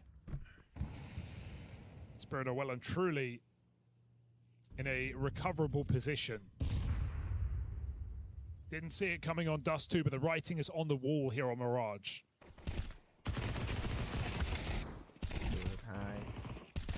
Easy game.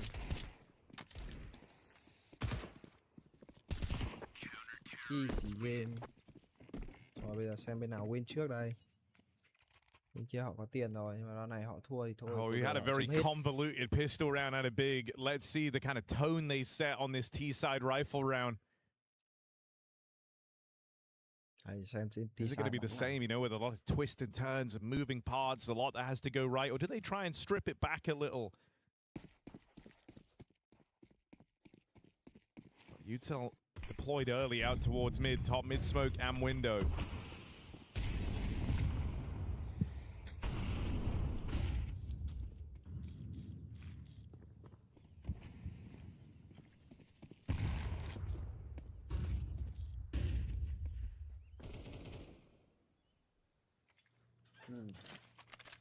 Có vẻ là lại muốn B chứ không muốn đánh A nữa rồi. À không, vẫn đánh A. Vẫn đánh A nha. Chưa biết ai là người ném đồ thôi, khả năng ông cầm bom. Ném fake à? À không, đúng như vậy. Blame F left with 2 smokes.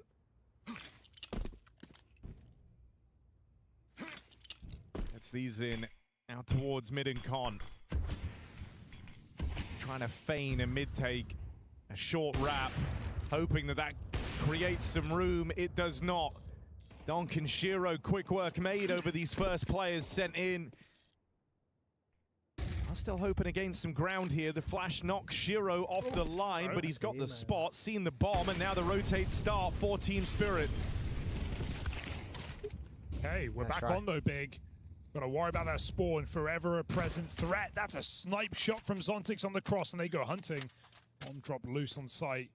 Zontix just blocking, but they're pushing in, slow and steady. JDC hunts that kill. 20 seconds, and Spirit again. Look like they just want to charge out from CT spawn. With that name, Magic's Might, Shiro has his back. 15 seconds for JDC in a 1v2. Every time he holds, there's a second wasted. He needs these kills now. 8 seconds. JDC tries to plant, but Magic's will offer up his life, and it is worth the risk. 8 rounds to Team Spirit. No plant today.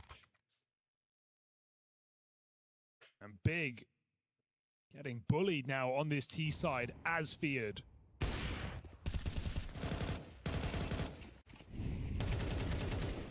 Fake did absolutely nothing. Yeah, you know, they had a lot of faith that util was going to prompt a reaction in the 5v5. To walk 2 players out Palace and no one's even thinking about CT feels crazy.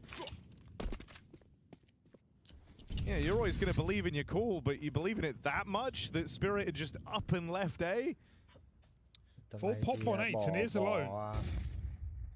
Shiro's here with the AWP now, and he can cover just fine. He's not missing a beat. Still, this is a pack rolly type of round, right? Not leaving as many doors open here. Nowhere near as convoluted, so they will get good space, but it's always been the issue of getting this down. Bomb planted for Big, and again, Spirit able to just put the hurt on before that bomb goes down. Blame F not long for this world, as once more Spirit come hounding him down through CT. CT is the problem, isn't it? Big can't seem to get control of it, and Spirit just keep punishing for that position. Shiro's just sitting there with a sniper, picking them off, even though he gets overwhelmed there. And Big get a advantage situation with 2 guns. Spirit just throwing more bodies at the problem.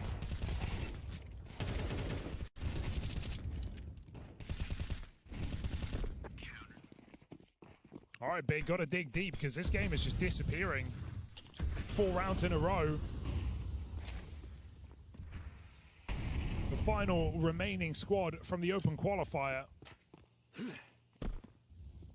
Fighting valiantly for playoffs. But more and more, it's feeling like their opportunity was back on dust.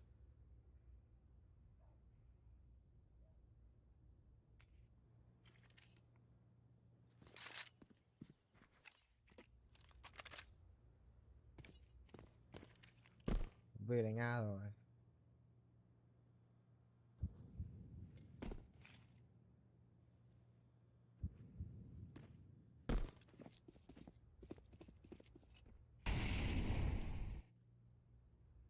Big don't know it, but finally there's no one in CT. Trong A chả còn ai cả. Zontix is hoping to change that. The rest of Spirit went in for a mid take at the start of this round, and so Big moving into a quieter A site than usual. Donk over the stairs, and it was only quiet for a moment. Then you hear that AK getting charged up, and the round is ripped away. Yeah, we're getting our usual serving of Donk here on this CT side. He's had some great rounds. It's so pretty. From that POV, a Big first timer in the game coming down. Maybe too late. I mean, look, all throughout this series, we've been crediting them with kind of great ideas, great util and synergy and playing around it. But on these T sides, on this T side of Mirage, we haven't really seen that. You know, when they've tried to come at A in the past, their stairs smoke leaving a gap so that Donk was able to peek over and get guys going towards CT. Plays that are very convoluted and rely on so much going right. And in this round, it was kind of a distinct lack of utility as to why that's so easy for Team Spirit. Very much does just feel like the half that is the least big in its DNA is this T-side of Mirage for this squad.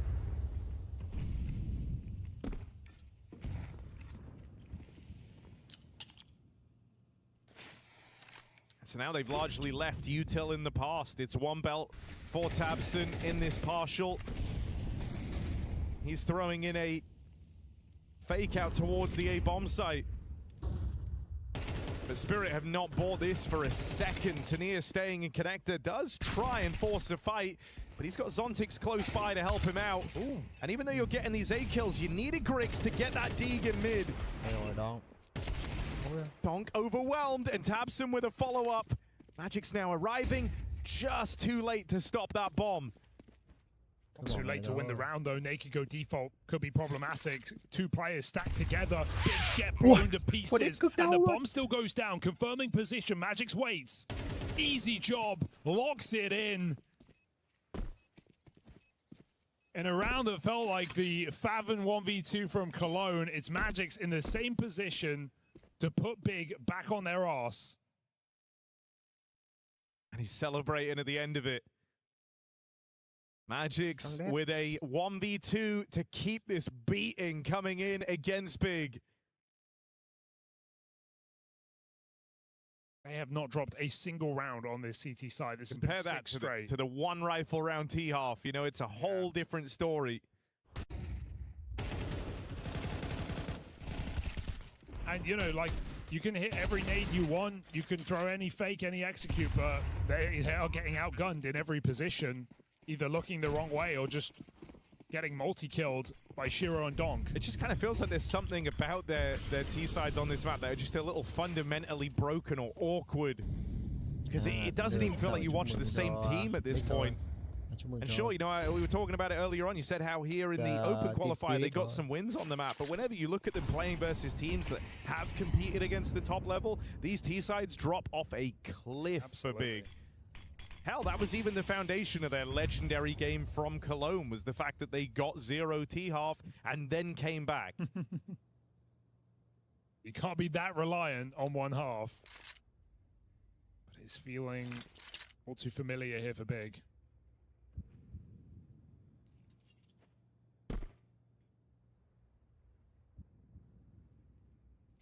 They go cold in middle. Bản cực trận luôn. These positions aren't a surprise to Spirit, but they're also not a threat. Again, more misutil on A. Donk is going to get smoked behind him. He's still able to fight Con. Grix looked for that pick, but Donk just plucks JDC out of the round. Ooh. And in comes Magic's like a freight train through that molly on short, just charging at them. That's the Donk bomb. gets you back turned, and that's the bomb drop down here in the connector. Donk finishes with a stellar sequence. Team Spirit match series playoff point. Yeah, it's one of those halves that just it reminds you how good Donk really is. He makes it look so easy on stairs. Perfect crosshair placement every time. Every adjustment in your face. Donk another 4K off the top of the stairs to seal Big's fate here.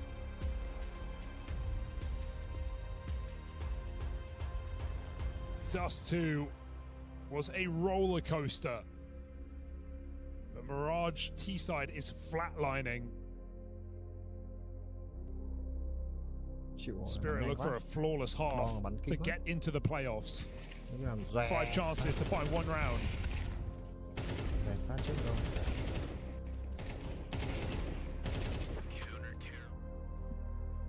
Giải phát chết ở đâu, sự thật. Nó quấy rồi. Chúng ta khả năng cao là sẽ có chiến thắng cho Spirit anh em ạ. Còn nếu bây giờ mà OT tôi cũng chả biết nói gì với Spirit cả. Có thể sẽ là He's just looking to go back to something simple. Donk will not complain about that. Little Palace pop. 3 on the ramp. Donk back in the jungle in position. Big announces very clearly with lots of util flying into this site. Tính rồi. They have the control, they have the space, but in comes the spam from Donk. As this team spirit recovery laid out right in front of them.